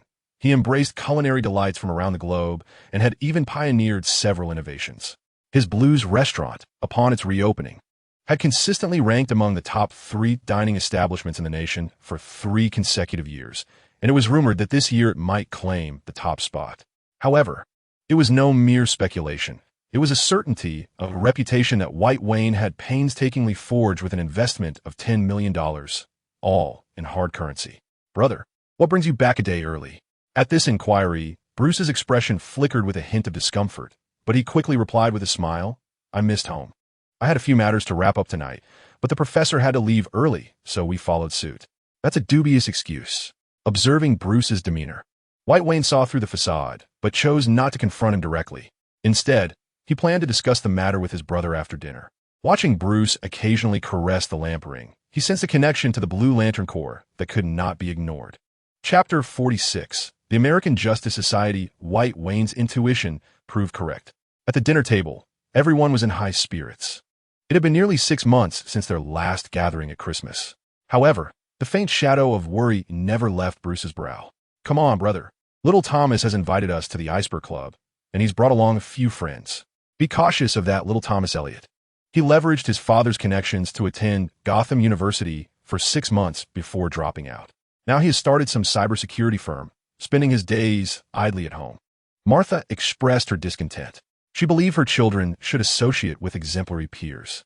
Although the Elliott family's youngest son was intelligent, he lacked ambition, relying on his family's legacy. Unlike her 3 children, who excelled academically and caused no trouble, if Martha were to discover what her 3 children were up to behind her back, it would surely induce a heart attack. Let's go, brother." White Wayne dared not retort against his mother and pulled Bruce outside. They did not wander far, but instead circled back to the dry well in the backyard, where they both descended via the rope. "White, I have never understood why this is called the Batcave. Does it hold any special significance for you?" "Enough with the trivialities, Bruce. What is the matter? What has transpired?" White Wayne interrupted Bruce's attempt to obscure the truth. "Nothing much. I merely sense the signal from the lantern ring. Perhaps the time is drawing near, and I wish to return home to spend more time with you all," Bruce murmured, leaning against the wall. His thoughts drifted back to that night 6 years ago, stirring a pang of discomfort within him. 6 years prior, he was chosen by Sod and Ganser to become the bearer of the lantern ring. Confronted with the challenges of the darkest night, he dared not relax his vigilance. Training with taut nerves each day and embarking on nightly escapades with his sister to combat evil, all proceeding smoothly. Yet, as time passed, the urgency in his heart intensified. He felt an ominous premonition that the darkest night was not far off, prompting him to cherish every moment with his family, leading him to decline tonight's ball and hastily change his flight to return home. White Wayne remained silent. Over the years, he had diligently collected various legends from ancient realms, many of which echoed tales of encroaching darkness. He had attempted to persuade Bruce to relinquish the ring, but Bruce's stubborn demeanor rendered his efforts futile. Rarely did Bruce receive validation, particularly in comparison to himself. Where young Bruce had always appeared childlike, he himself exuded an uncharacteristic maturity for his age, leaving Bruce yearning for acknowledgement in his formative years. The bestowal of the lantern ring by Sod and Ganser marked them as unforgettable figures in his life. "How much longer do you think?" White Wayne inquired. 6 months, perhaps a year. It may even be that I am merely worrying unnecessarily, for it may not be so dire," he replied with a forced smile. Upon hearing this, White Wayne's demeanor shifted to one of seriousness. It's hard to say. Throughout various mythologies, tales of darkness returning abound. In Greek mythology, it is Hercules. In Chinese legends, a monkey. And in the tales of Christ and God, there are accounts of Satan leading the demons of hell against heaven. Bruce sighed deeply. Fear gripped him. Yet what terrified him more was the impending darkest night and his potential inability to save his family. Observing Bruce's expression, White One could only offer solace. It's not that dire. When soldiers come, we shall meet them, and when floodwaters rise, we shall find refuge. What else can we do? A prolonged silence enveloped the two. Though White One had heard of the Seven Lantern Corps, he remained ignorant of the darkest night and uncertain whether that individual from Kansas could address the issue. Fear not. If the sky falls, a tall figure will bear the burden. Everything will be fine. Now, let us enter and see what new innovations you have devised this year. With that, Bruce grasped White One's hand, leading him inside. The interior of the Batcave was a vast base, which White had hollowed out and expanded over the years, resembling Superman's fortress of solitude.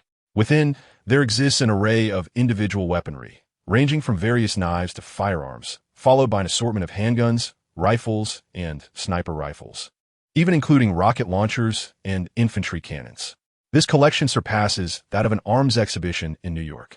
Further inside, one encounters numerous containers filled with formaldehyde, housing diverse human and non-human tissues. Upon witnessing this, Bruce furrowed his brow, as he had always been somewhat averse to his brother's fascination with such grotesque materials. It seemed there had been a lapse in cleaning, but the research had made some progress. Among the specimens, a few originated from individuals with extraordinary abilities, such as slices of Solomon Grundy's heart. However, the majority were derived from non-human sources, including Kryptonian hair and the hearts and brain slices of demon-like entities. Traversing through the biological testing area, Bruce arrived before a colossal freezer, adorned with a glaring red sign proclaiming its contents. Inside lay the fruits of Professor Wells' labor, preserved at low temperatures. As Bruce caressed the glass door, a chilling sensation surged to his mind. What resided within? Human enhancement serums, which could be regarded as a type of super soldier serum, had been injected into Professor Grand during World War II as a member of the Phantom Strike team. We had reverse-engineered the military's experimental logs and made improvements. Was the effect truly that potent? Reflecting on his nearly 80-year-old mentor, still full of vigor, Bruce was astonished by the potential efficacy of this serum. White Wayne waved his hand dismissively, stating, "It's not that exaggerated." Professor Grand was blessed by Merlin's magic. This serum merely adds a touch of enhancement. For an ordinary person, it can yield decent results, transforming a weakling into a mediocre fighter. He then gestured toward the box of test tubes on the right, remarking, "Those are the upgraded versions, exhibiting ferocious effects capable of unleashing human potential in a short span, roughly doubling reflexes, although the remaining effects depend on individual constitution." At the very bottom, a solitary dark green vial sat in the center, its color alone evoking a sense of nausea. As for the scent, it was apparent it could not be pleasant. "What on earth is this?" Bruce Wayne inquired, his brow knitted in confusion. White Wayne hesitated, uncertain how to articulate his thoughts, and finally remarked, in the end, it was a last resort, a means of survival. The serum before them was not purely biological, but a concoction intermingled with magic and alchemy. Its effects were exceedingly volatile. Constantine and his wife, Epiphany, had infused it with substances from hell, and the outcome of consumption remained an enigma. White, keep your distance from such things. Do not stray down the path of darkness, for they may cost you your life, Bruce advised, gripping his brother's shoulder and locking eyes with him. Rest assured, I am cautious in my endeavors. This will only be a last resort. After all, no one wishes to become a monster, White Wayne replied with a smile, gazing into his brother's eyes. In each simulation over the years, he chose to remain oblivious to the affairs beyond his window, dedicating his heart solely to the study of the wise and virtuous. The character of Bruce Wayne, the Batman of the tale, is a polymath proficient in biology, chemistry, mathematics, and physics, among other disciplines. With the aid of the simulator, he is flawless. 6 years, 72 months, under the enhancement of the simulator. He has experienced a lifetime of 72 years. All talents that could augment his learning speed have been retained, and now, White Wayne stands as an unparalleled academic prodigy. Will you accompany me to visit the teacher tomorrow? As adults, Bruce refrains from overly interfering in his brother's life, understanding that he bears the heavy shackles of the Blue Lantern, and his brother must also carry some unknown secret. White Wayne paused briefly before responding. The teacher went to Manhattan 6 months ago. I am currently training Selina. Bruce was taken aback. 5 years prior, Catwoman had arrived in Gotham and had been their coach. He inquired, "Oh, why did the teacher go to New York?" It was a summons from the Justice Society of America. The teacher mentioned it was a secret mission and couldn't elaborate. There shouldn't be any issues. I contacted him 3 days ago, and he said the mission would conclude soon. White Wayne replied with a smile. The Justice Society, composed of seasoned superheroes, includes formidable forces, so there should be no cause for concern. Chapter 47. Convergence. White Wayne's intuition was misguided. The mission of the Justice Society was initially smooth sailing. Under the leadership of the original Flash, Jay Garrick, they returned to 1942 to thwart the chief scientist, Vandal Savage, from acquiring a future supercomputer. Everything proceeded seamlessly until they broke through France and entered Germany, where complications arose. Vandal Savage's talents extend beyond technology, having lived for 50,000 years. He possesses wisdom that surpasses that of ordinary men. First, the original Green Lantern, Alan Scott, shattered under the guilt of unintentionally killing innocent civilians, leading to the departure of his power ring. Subsequently, the old Flash, Jade Garrick, was forced to wear explosive handcuffs to save a life. Should he cease movement, the bomb would detonate. Meanwhile, the Society's most formidable member, Dr. Fate, found himself ensnared by his old adversary, Votan, rendering him immobile. The original six-member combat team was reduced to Catwoman, the comparatively weak Sandman, and Hourman, whose powers could only last for a mere 2 hours. This was not the crux of the problem. The critical issue was that they had yet to reach the outskirts of Berlin, once considered the weakest in the Society. Catwoman had now become the pillar of strength. Even more dire was the fact that their foe, Vandal Savage, was recalibrating their time-space coordinates. With countless armies poised to descend upon this world, equipped with technology far surpassing their own. Yet, one stroke of fortune remained. Dr. Fate's magic allowed him to communicate with individuals from the same timeline in the future. As White savored his breakfast, he suddenly glanced at his phone, not bowing his head but subtly scanning the text. His expression shifted momentarily, only to swiftly revert to the demeanor of a polished gentleman. "I'm full, Dad, Mom. I'm off to work. Bruce, Selina, are you coming along?" With a nod, they followed him outside. A dark gray Audi 8 awaited at the gates of Wayne Manor, where Katana, clad in tactical gear, sat in the driver's seat, anticipating her employer's arrival. Once inside the vehicle, White Wayne's countenance darkened. "Our teacher is in trouble." The message he received was from their mutual instructor, Ted Grant. After passing his phone to Bruce, White began recounting what he knew. Their latest mission targeted Germany during World War II. The teacher and his team had utilized the time portal created by Dr. Fate to traverse into the past, intending to prevent Vandal Savage from disrupting the continuity of time. But they had now encountered difficulties. Selina, not traditionally an academic achiever, inquired, "Time travel? That sounds like a tale. Doesn't traveling to the past affect our present lives?" "No, it belongs to a different timeline. To put it simply, envision it as tributaries of a river." He illustrated a straight line and then drew several forks along it. "What can we do?" Bruce asked, his brow furrowed. "Right, how do we tackle that situation? It's not a sandwich. Never mind, that's unimportant.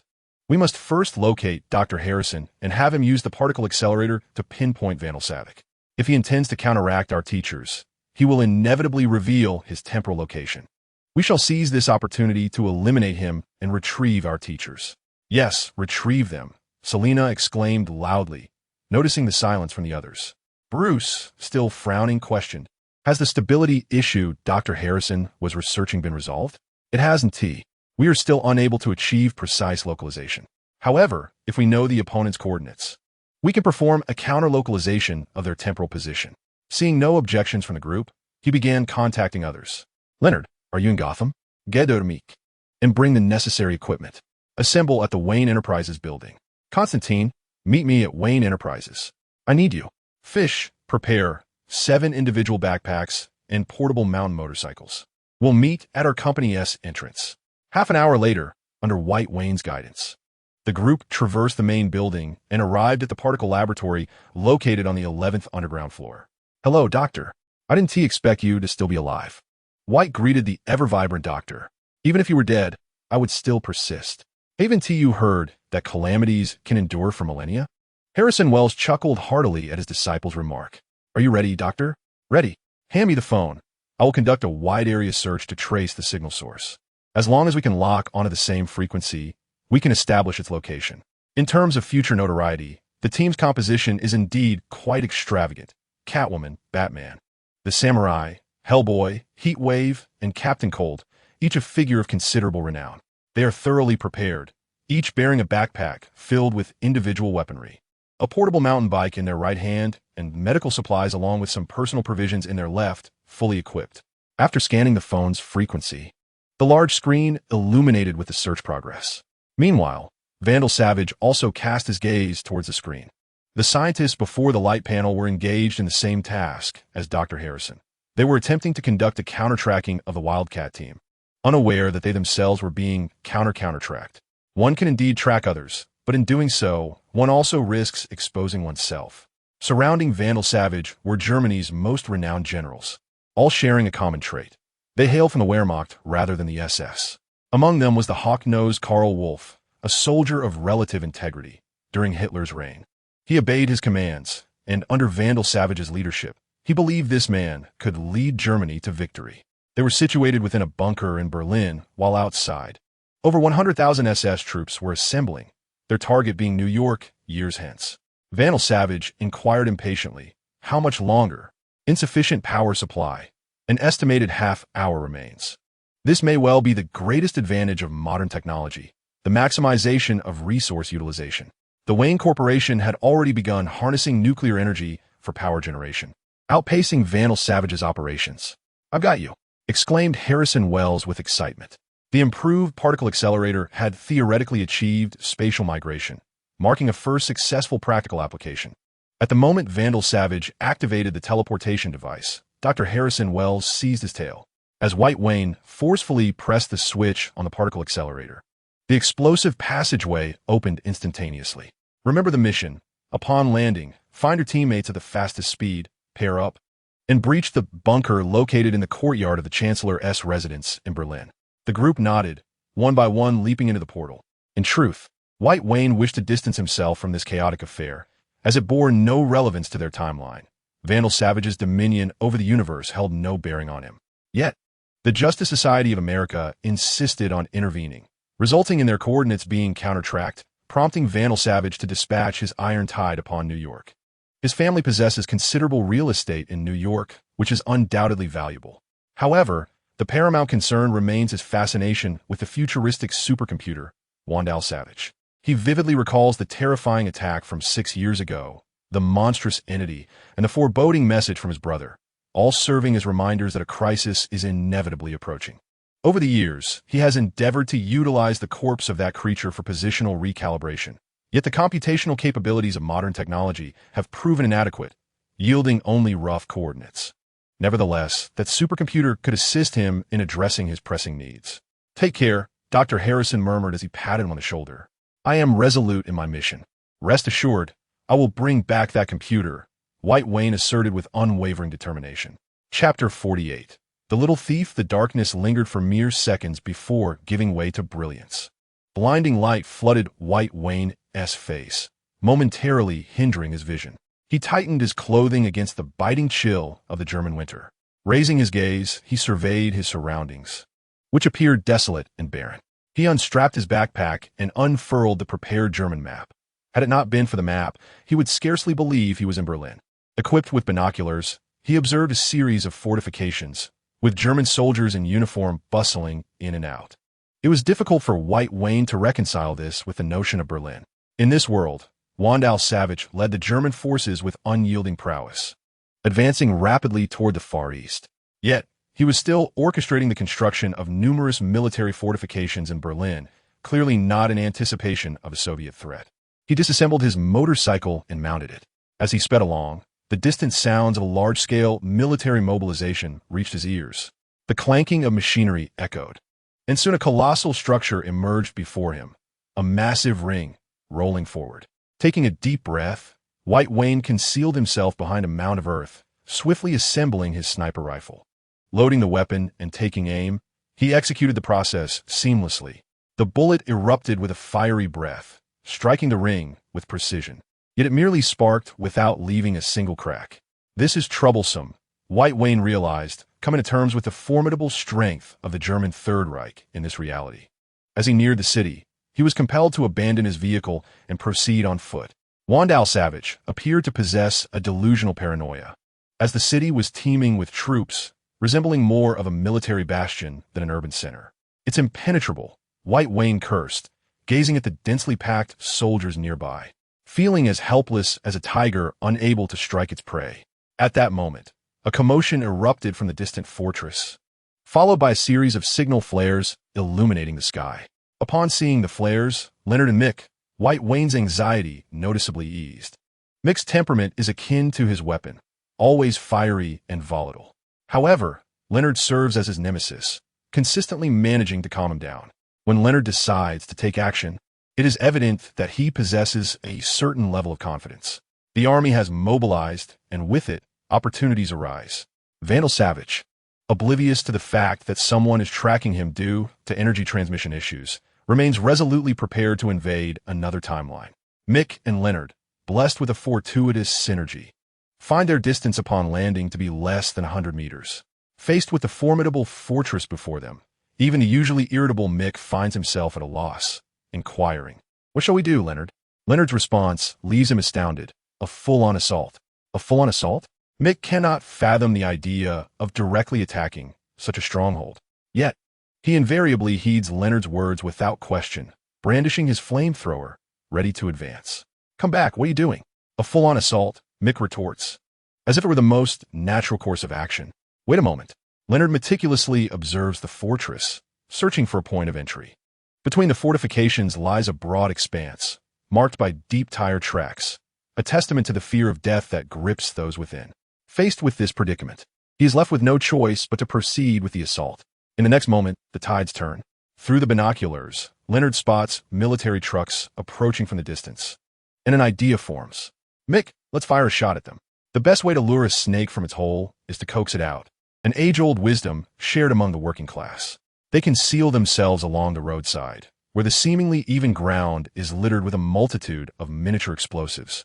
A mere step upon them would trigger an explosion, sending one skyward. Meanwhile, Leonard and Mick have long since ridden their motorcycles a good 20 kilometers away. Leonard harbors unwavering trust in his captain, the young White Wayne. Once they create chaos, the other members of the squad will surely find a way to infiltrate. If White Wayne were present, he would undoubtedly feel a sense of pride, for he finally has the means to blend in. The skills of the street performer from Sequence 9, Circus, have been activated. The barred skills of Sequence 9, Deception, are now in effect. The clouds overhead gather ominously, obscuring the sun, and in the next moment, a fierce wind erupts, followed by a beam of light piercing through the cloud cover, descending upon the earth. The column of light grows thicker and wider, capturing the attention of countless soldiers stationed at the fortress. Just as they become increasingly entranced, the beam shatters violently, and a colossal Godzilla emerges, causing the ground to tremble and sending numerous soldiers fleeing in terror. Occasionally, a few soldiers manage to maintain their composure, trembling as they picked up their weapons to mount a counterattack. However, the bullets effortlessly pierced the monstrous forms, inflicting no harm whatsoever. The skill circus stemmed from the evolution sequence of street performers, requiring an intelligence breakthrough of 10 points. Meanwhile, the skill deception was derived from the evolution sequence of bards, necessitating a charisma breakthrough of 10 points. Although the effects of these two skills paled in comparison to the apprentice's gate spirit, their combination yielded unexpected results. The effect of circus allowed for shadow puppetry, akin to the projections of a 3D projector, while deception enhanced the element of trickery. When these two skills were fused, they produced astonishing outcomes. A colossal Godzilla stormed into the fortress, demolishing one structure after another, causing countless individuals to flee in panic. Seizing the opportunity, White Wayne casually grabbed a tongue, donned a disguise, and blended into the chaos. At that very moment, Godzilla vanished. Everything fell eerily silent, seemingly unscathed, as if nothing had transpired. The bewildered soldiers were left in disbelief, struggling to comprehend what had occurred. Mere seconds before, the crumbled buildings stood intact, and comrades, once reduced to mere remnants, now stood vibrantly before them. It all felt like a surreal dream. Within the fortress, White Wayne navigated effortlessly, skillfully utilizing the illusion created by deception to traverse the compound. Inside the fortress was a residential area where modern skyscrapers towered high, seemingly unfazed by the relentless bombings from English and American aircraft. Clad in military attire, White Wayne strode through the residential district, occasionally catching the attention of blonde, blue-eyed beauties who cast him flirtatious glances, while passers-by pointed and whispered about him. The inhabitants appeared immensely proud, conversing with robust voices. In the distance loomed a grand portrait of Vandal Savage, prominently displayed at the entrance of the Prime Minister's residence. Even the glass windows of the houses lining the streets were adorned with images of Vandal Savage, illustrating the pinnacle of personality cult. Taking advantage of the absence of onlookers, he slipped into an alley and ascended an iron staircase leading to a tall building. On the rooftop, he meticulously observed the Prime Minister's residence, occasionally glancing at his watch. The comings and goings of officials were evident, with luxury cars entering and exiting sporadically. From his elevated position, he easily memorized the routes of each vehicle, noting that just around the corner lay the essential path back to the Prime Minister's residence. Although it appeared that White Wayne's plan was unfolding smoothly within the bunker, Vandal Savage was in a state of fury. Just minutes prior, a petty thief had breached the outer perimeter of the bunker. While she had not entered the laboratory, her actions had compromised the entire power supply system, rendering all equipment inoperative. The backup power could barely sustain the bunker's minimal operations, and any hopes of counter-tracking coordinates would have to be postponed. Selena emerged from the shop, a piece of chocolate in hand, hopping with a buoyant spirit. Rather than embodying the role of a police officer, she considered herself a born thief, regrettably overshadowed by the immense wealth of the Wayne family. However, today she fully harnessed her innate talents, effortlessly breaching the so-called impregnable bunker of the Vandal Savage. Chapter 49. Infiltrating the bunker. Each individual possesses their own methods, and a sudden appearance of an Eastern visage invariably captures attention. With a katana in hand, she strode boldly into the premises, even receiving certain privileges. As a distinguished guest sent from the Neon Nation to engage in martial arts exchange in Germany, she easily garnered trust. Most absurdly, Bruce, in an effort to avoid alerting the enemy, utilized a light ring to create a tunneling machine, drilling straight from a depth of 100 meters into the city, where he remained in the subterranean caverns. Meanwhile, Constantine had seamlessly blended into the vibrant atmosphere of Berlin's bars, where his half-truths about exorcisms garnered unanimous acclaim. The pressing concern, however, was that Mick and Leonard, who had successfully connected, found themselves stranded outside the city, unable to advance or retreat. The remaining members were operating independently, failing to locate their comrades, which hindered their ability to commence their mission. White Wayne, having faced death numerous times, was inherently cautious, lacking teammates. He adhered strictly to his principle of refraining from any activity, no matter how promising the opportunity. His team willingly followed this guideline, which ensured their safety. Yet today proved to be particularly challenging. As night descended, the world succumbed to darkness, with only the presidential palace in Berlin still aglow. White Wayne navigated between buildings, leaping across rooftops. The streets, once bustling with the day's traffic and merriment, were now subdued, with only the occasional vehicle affirming the city's vitality. He leaned against the shadowy corner, occasionally observing plump rats scurrying past. A patient hunter, White Wayne suddenly perceived a flash of bright light overhead. He knew the moment had arrived. A wildcat darted across the road, prompting the driver to slam on the brakes. In the next instant, White Wayne rolled beneath the vehicle, gripping its undercarriage tightly. Fortunately, the road was relatively smooth, devoid of significant potholes. After a few minutes, the car finally came to a halt. The guard at the Prime Minister's office were attending to official duties, casually remarking, "Routine check." The driver squinted and leaned out, tossing a car. "Brother, I come in and out dozens of times a day. Do you ever tire of checking?" "Part of the job," came the response as they waved him through. Humans are often prone to inertia. The repetitive nature of daily tasks breeds a sense of fatigue. The engine roared back to life, and the car was set in motion once more. White Wayne seized the opportune moment, executing a side roll and emerging from beneath the vehicle, simultaneously activating the door spirit. A portal materialized beneath him, and he plummeted through it. He held his breath, remaining in the shallow underground for approximately 2 or 3 minutes before breaking through the surface once more. While the power of the door spirit was undeniably advantageous, it was also fraught with uncertainty. A single misstep could lead to dire consequences. Silence enveloped the surroundings, occasionally interrupted by sweeping beams of light, all of which White Wayne deftly evaded. At the entrance of the Prime Minister's residence, 2 squads of patrolling soldiers were stationed, their intervals barely a minute apart, ample time for White Wayne to enter numerous times. However, in addition to the patrolling soldiers, 4 guards were stationed at the entrance, complicating matters. He crouched in a corner, shrouded by the veil of night, concealing himself. Now he faced a formidable dilemma: how to breach the Prime Minister's residence without alerting the adversaries. In the next moment, Bruce Wayne emerged from the ground in a drilling machine, triggering alarm bells at the presidential residence and summoning troops in an instant.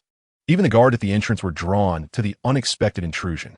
"What a death wish," White Wayne muttered, yet his hands remained deftly at work. He pressed against the wall, maneuvering to the rear of the presidential residence, while simultaneously releasing a signal flare indicating retreat. All attention was diverted to the front entrance, leaving the back door vulnerable to an assault. The door spirit activated once more, and a portal appeared on the wall of the rear entrance. He cautiously peered through the opening into a dimly lit room. Faintly discernible were a large table and a circle of chairs, neatly arranged on either side. The repeated use of his skills rapidly depleted White Wayne's stamina, prompting him to retrieve a few packets of portable military rations from his small satchel, consuming them dry without water. This skill, gluttony, derived from the evolutionary stamina series, bestowed upon him the ability to swiftly convert food into energy. He meticulously collected the wrappers and crumbs, striving to leave no trace. Leaning against the wall, he gently turned the doorknob, slightly ajar. Through the crack, he glimpsed a corridor leading to the entrance, populated by soldiers coming and going, all captivated by Bruce Wayne's assault. According to intelligence reports, Vandal Savage's laboratory was located underground, but where lay the access to it? Suddenly, sounds emanated from below, prompting White Wayne to swiftly hide beneath the table. Moments later, a door appeared in the floor, and as it opened, a regiment of soldiers emerged in orderly formation. Just as the underground door was about to close, White Wayne deftly tossed a card, perfectly wedging it into the crack of the closing door. He remained still beneath the table, unhurried, for having waited so long. A little longer was hardly a burden.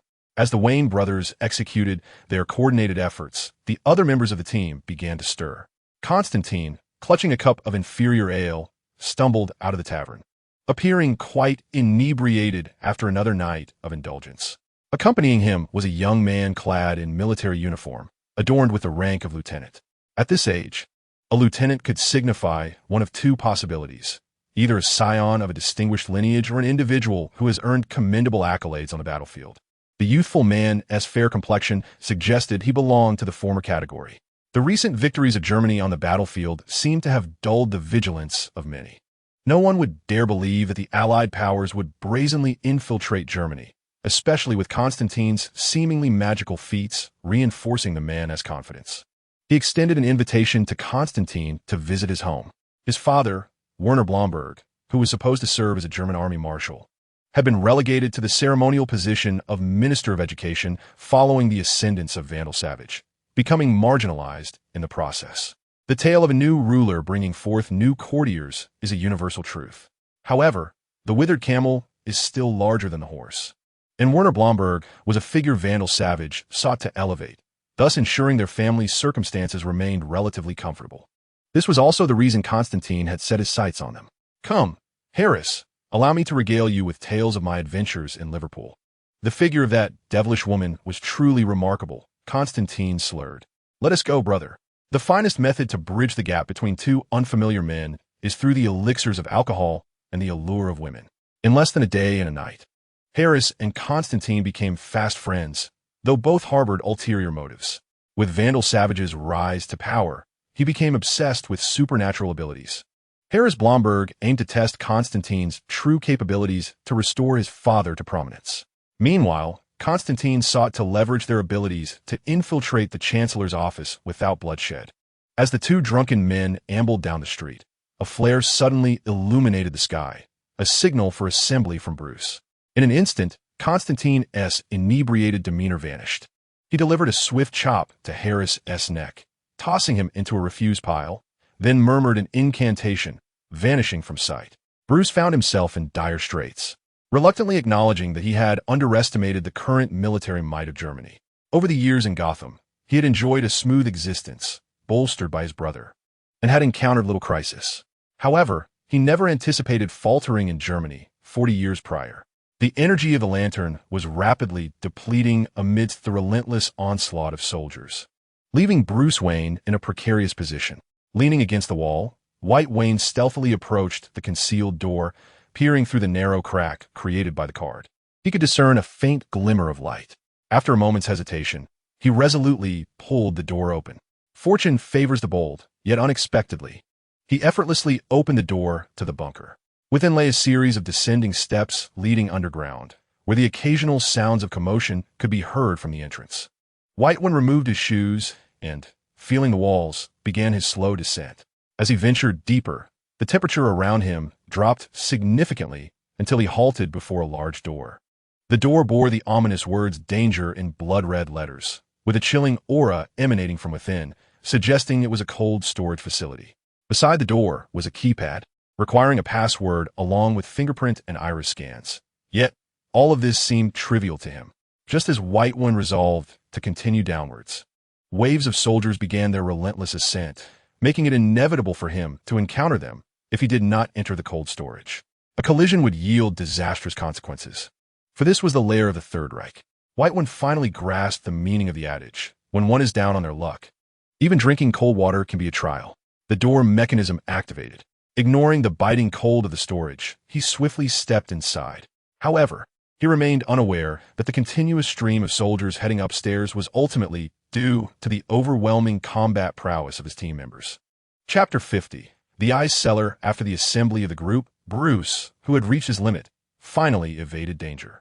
Outside the presidential palace, the team, under Selena's leadership, retreated while engaging in skirmishes, ultimately reuniting with Mick, who awaited them outside the city, under Constantine's protection.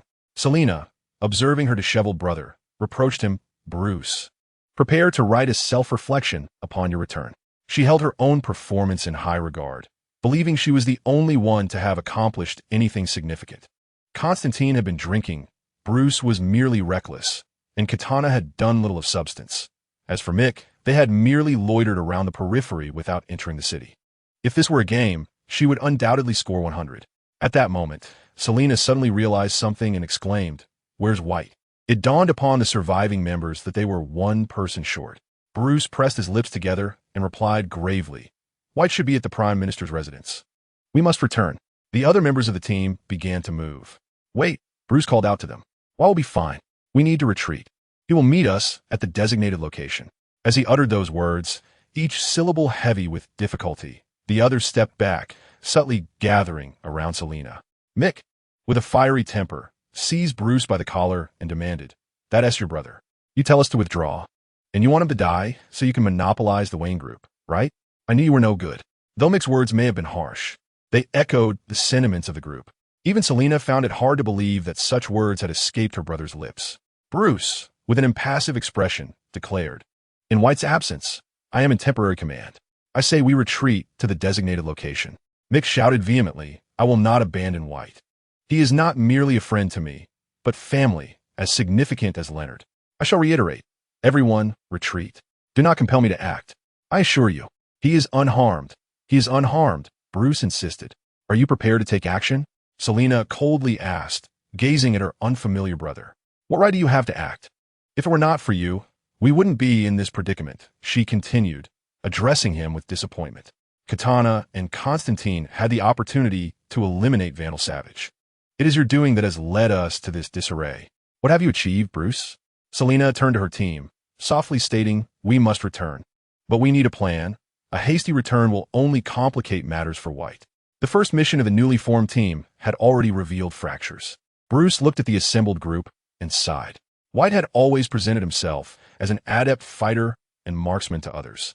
Yet Bruce was acutely aware of his brother's vast capabilities, which rendered him less concerned. The rest of the team, however, remained mere mortals, vulnerable to even a stray bullet. Prior to this, they had devised a plan. If anyone succeeded in infiltrating the bunker, everyone would retreat to the predetermined location. Yet, it appeared that the others were not in agreement with this strategy. Meanwhile, White Wayne, regarded as the formidable figure, found himself engulfed in astonishment. The cold storage contained none other than Vandal Savage himself, or rather, dozens of identical Vandal Savages. A sense of trepidation washed over White Wayne as he beheld the multitude of clones. He had not anticipated that Vandal Savage would go so far as to create numerous replicas for research. He ventured deeper, where he discovered the frozen form of Germany's former chancellor, the once downtrodden painter, the valiant warrior of Germany, and the notorious killer, Adolf Hitler. The man lay before him, still alive, as evidenced by the electrocardiogram on the adjacent screen, which indicated a slow but steady heartbeat. The extreme low temperatures had decelerated his metabolic processes, with nutrient tubes regularly supplying sustenance to ensure his survival. Vandal Savage is indeed a genius, White Wayne couldn't help but exclaim. This technique of human cryopreservation was one of the research directions of Wayne Enterprises, albeit existing only in theoretical realms until now. Vandal Savage had evidently advanced to the operational stage, and the results appeared promising. Cloning technology follows suit. The Wayne Group's cloning techniques have advanced to the stage of human operations, yet they still lag significantly behind Vandal Savage. At this juncture, White Wayne finds himself increasingly intrigued by the computer hailing from the future. The technological prowess of the Wayne Group is at least ahead of its time by 2030. While Vandal Savage may surpass Wayne Group by nearly 2 decades, a truly daunting prospect. In a mere 6 years, a computer from the future has propelled technology forward nearly a century. White Wayne is somewhat indecisive. His intrusion into Vandal Savage's laboratory is bound to incite chaos, and it is highly probable that, amidst the turmoil, the computer could sustain damage.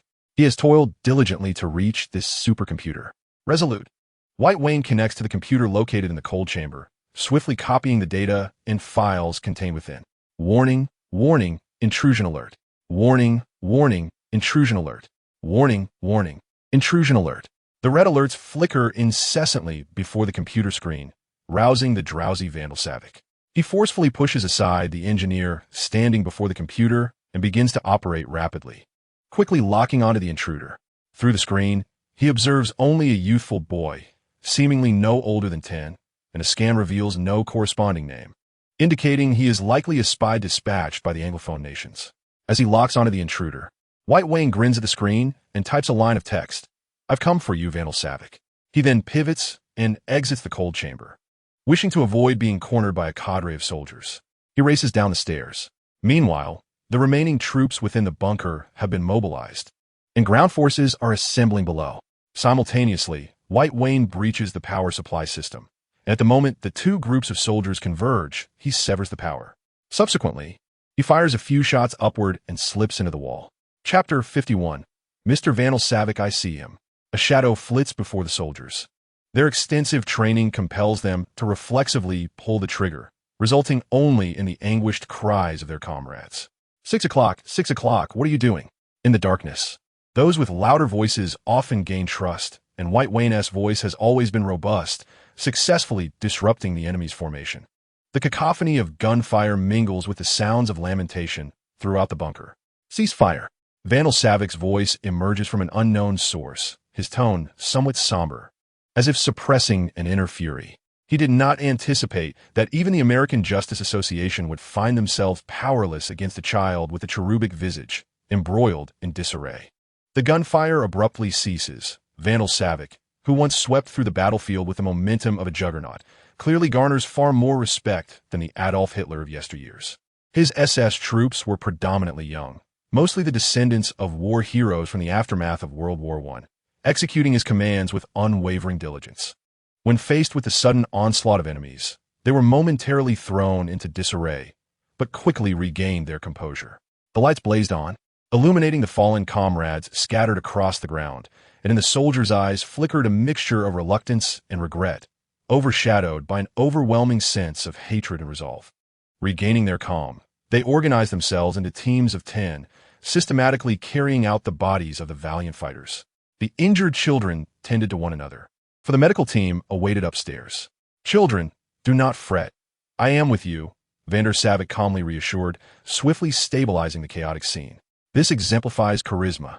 Some individuals appear to be born leaders, reminiscent of Adolf Hitler, naturally commanding trust. Yet Vandal Savage was not such a figure.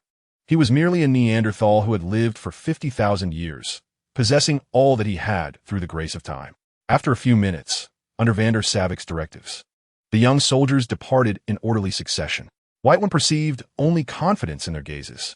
Each one harbored no concern for Vandal Savage's safety after their departure. "Are you not coming out yet? I await you at the lowest level, child," Vandal Savage murmured as he stood before the large screen. In the next moment, multiple screens materialized on the walls, displaying members of the Justice Association of America cornered and desperate. Alan Scott was imprisoned, while Wildcat and others seemed to be ambushed during their rescue attempt, teetering on the brink of disaster.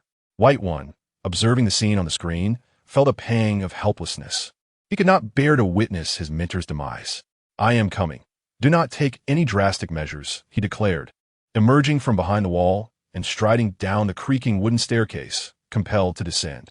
At last, he reached the lowest level, dimly lit, with the door slightly ajar, revealing a hint of orange glow. Prepare to confront an array of weapons aimed at him.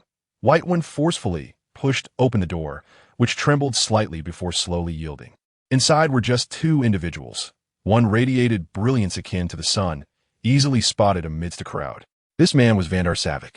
His long hair appeared unkempt, as if he had not attended to it in days, and his face bore the marks of exhaustion, resembling a weary worker who had endured several sleepless nights.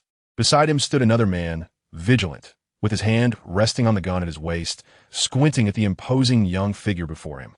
Vandar Savik appraised the boy before him and remarked with admiration, "Indeed, heroes emerge from youth. You are truly remarkable, far superior to them." This is not flattery. Vandal Savage requires no praise from anyone. White Wayne meticulously surveyed his surroundings, searching for an opening, and the only apparent opportunity lay with Vandal Savage himself. "What do you intend to do?" White Wayne attempted to divert Vandal Savage's attention through conversation while seeking the optimal moment. "What do I wish to do? What you all desire. I possess the ability to save this world. What are your intentions? This will have no impact on your timeline. Why must you interfere?" In truth, White Wayne was equally perplexed by the motivations of the American Justice Society. Events of the past cannot alter the known future. They merely create a new timeline. Germany has already lost numerous timelines. What difference would it make if you were to win this time?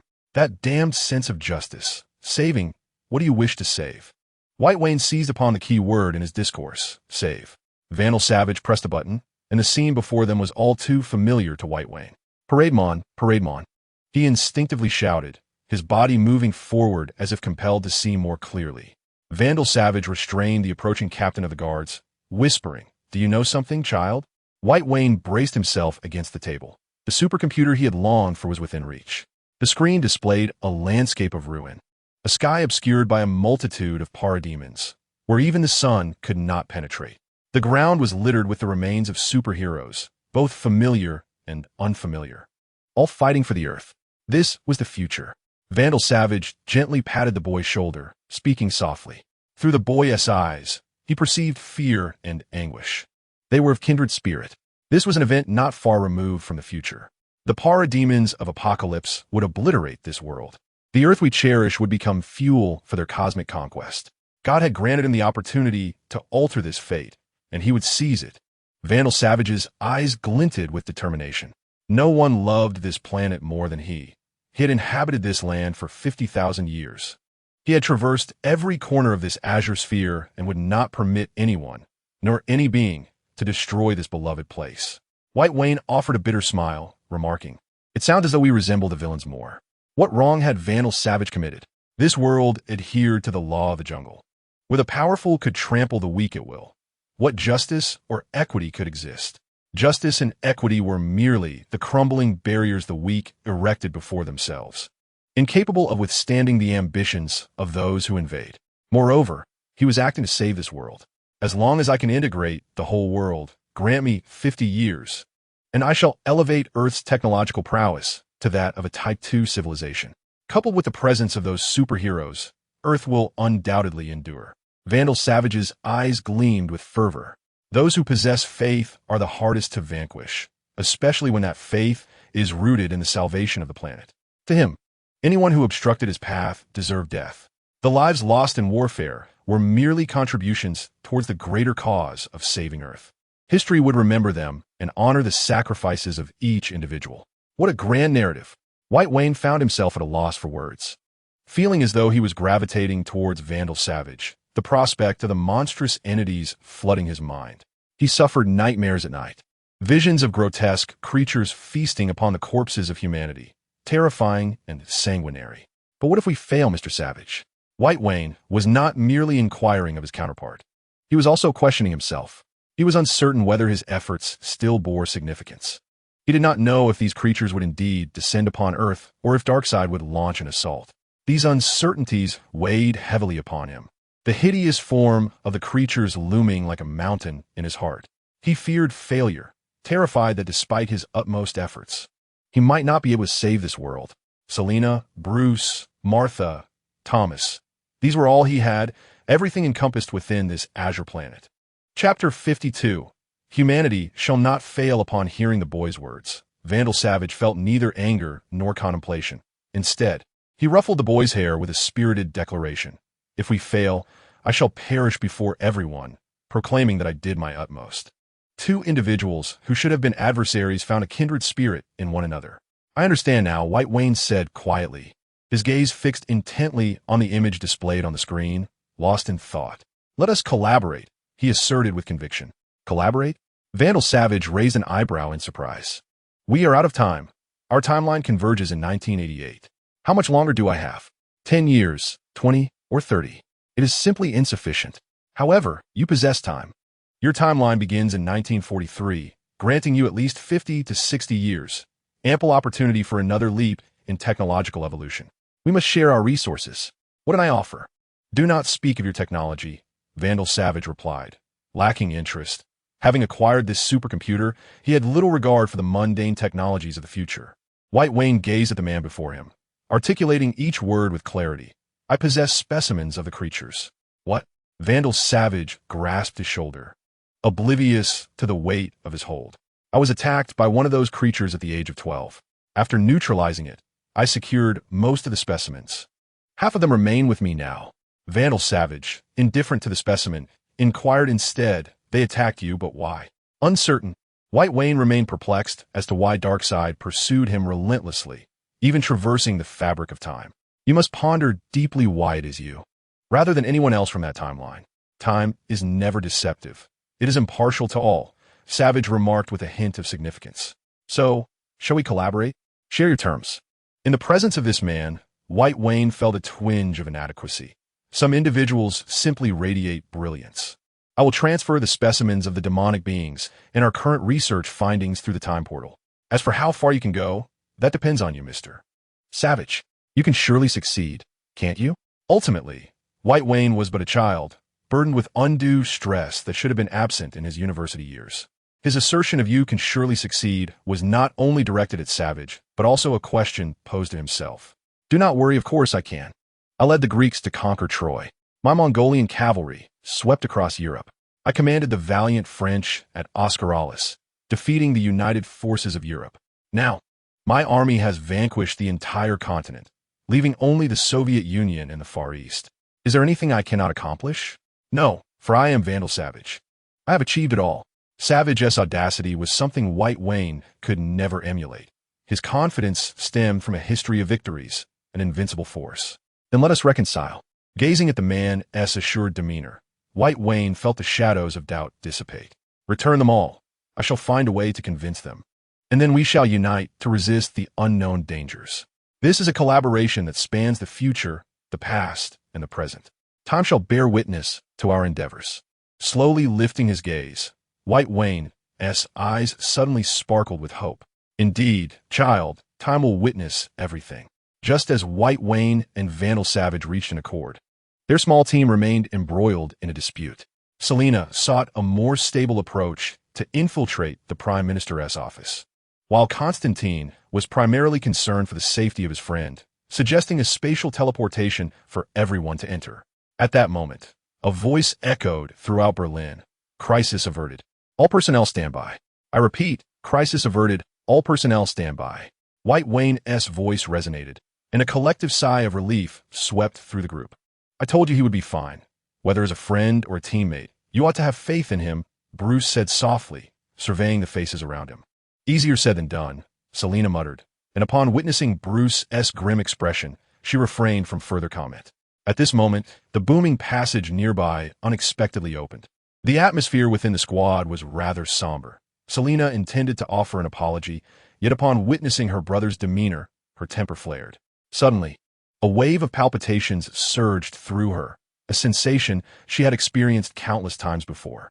Amidst the bewildered gazes of her companions, she hastily retrieved her binoculars, flitting about like a headless fly in search of answers. Everything appeared mundane until her gaze fell upon the southwest, causing her binoculars to clatter to the ground as she screamed in terror, "Run!" Bruce, astonished by his typically audacious sister's panic, lifted his head to peer in the same direction, his expression turning grave. An overwhelming tide of monsters surged toward them. "Constantine, teleport us out of here," he urged. Aware that there was no time for idle chatter, Constantine immediately began to chant a spell, conjuring a dark portal before them. "Everyone go." Selena positioned herself second to last, with Constantine bringing up the rear. "Where are you going, brother?" As the group prepared to flee, Bruce defied them, heading toward the city. "I'm going to find White," he said nonchalantly, his tone betraying a complete lack of concern. "I'm coming with you," Selena declared, intent on following him. However, without hesitation, Constantine struck her neck with a swift chop, rendering her unconscious as blood rushed from her brain. She collapsed limply into Constantine's arms. "Take care of my sister, or White will not spare you," he commanded. "Whose sister is she?" "It's too troublesome to look after someone," Constantine retorted, tossing the unconscious Selena into the portal. "Catch her," he instructed before sealing the portal shut. Inside the city, Vandal Savage, alerted by the air raid sirens, detected the sudden onslaught of monsters. On the computer screen, a myriad of creatures clawed and snarled as they advanced toward Berlin.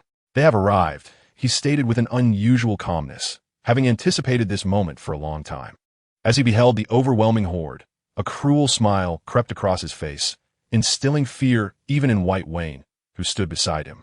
They had always believed that the weapons of war were prepared for conquest. This was far from the truth. Vandal Savage's words reminded White Wayne of the massive disc-shaped weapons he had seen, which obliterated everything in their path. "Our enemies are upon us, brothers and sisters. I have awaited this moment for far too long. We Germans have long prepared for this. We have stockpiled ample resources and possess technology that transcends the modern age. We fear nothing. Everything we do is not for my sake, not for yours, but for every individual in this world. We stand undaunted." The colossal machinery of the state was poised to propel its war chariot forward. White One will come to realize for the first time the insignificance of individual power in the face of the state apparatus. A super war machine of the German Empire, spanning across the continents of Asia, Europe, and Africa, will unleash its full might in a collision with the demonic forces from the planet of Apocalypse. Vandal Savage pressed the red button beside the computer, subsequently dismantling it and handing it to the boy beside him. "If we are to lose, take him away. Child, humanity shall never falter. It shall never succumb to defeat. I have emerged from the ancient times, having witnessed the splendor of the world. I beheld primitive men, bloodthirsty and raw, perilously evading the hunt of beasts. I observed the frail and powerless forms of humanity in the face of floods and earthquakes. I witnessed earthen and stone walls rising majestically. I saw the pyramids of ancient Egypt, and I beheld the hanging gardens of Babylon. I gazed upon the eternal Stonehenge, and I marveled at the Great Wall of China. Child, we shall not fail.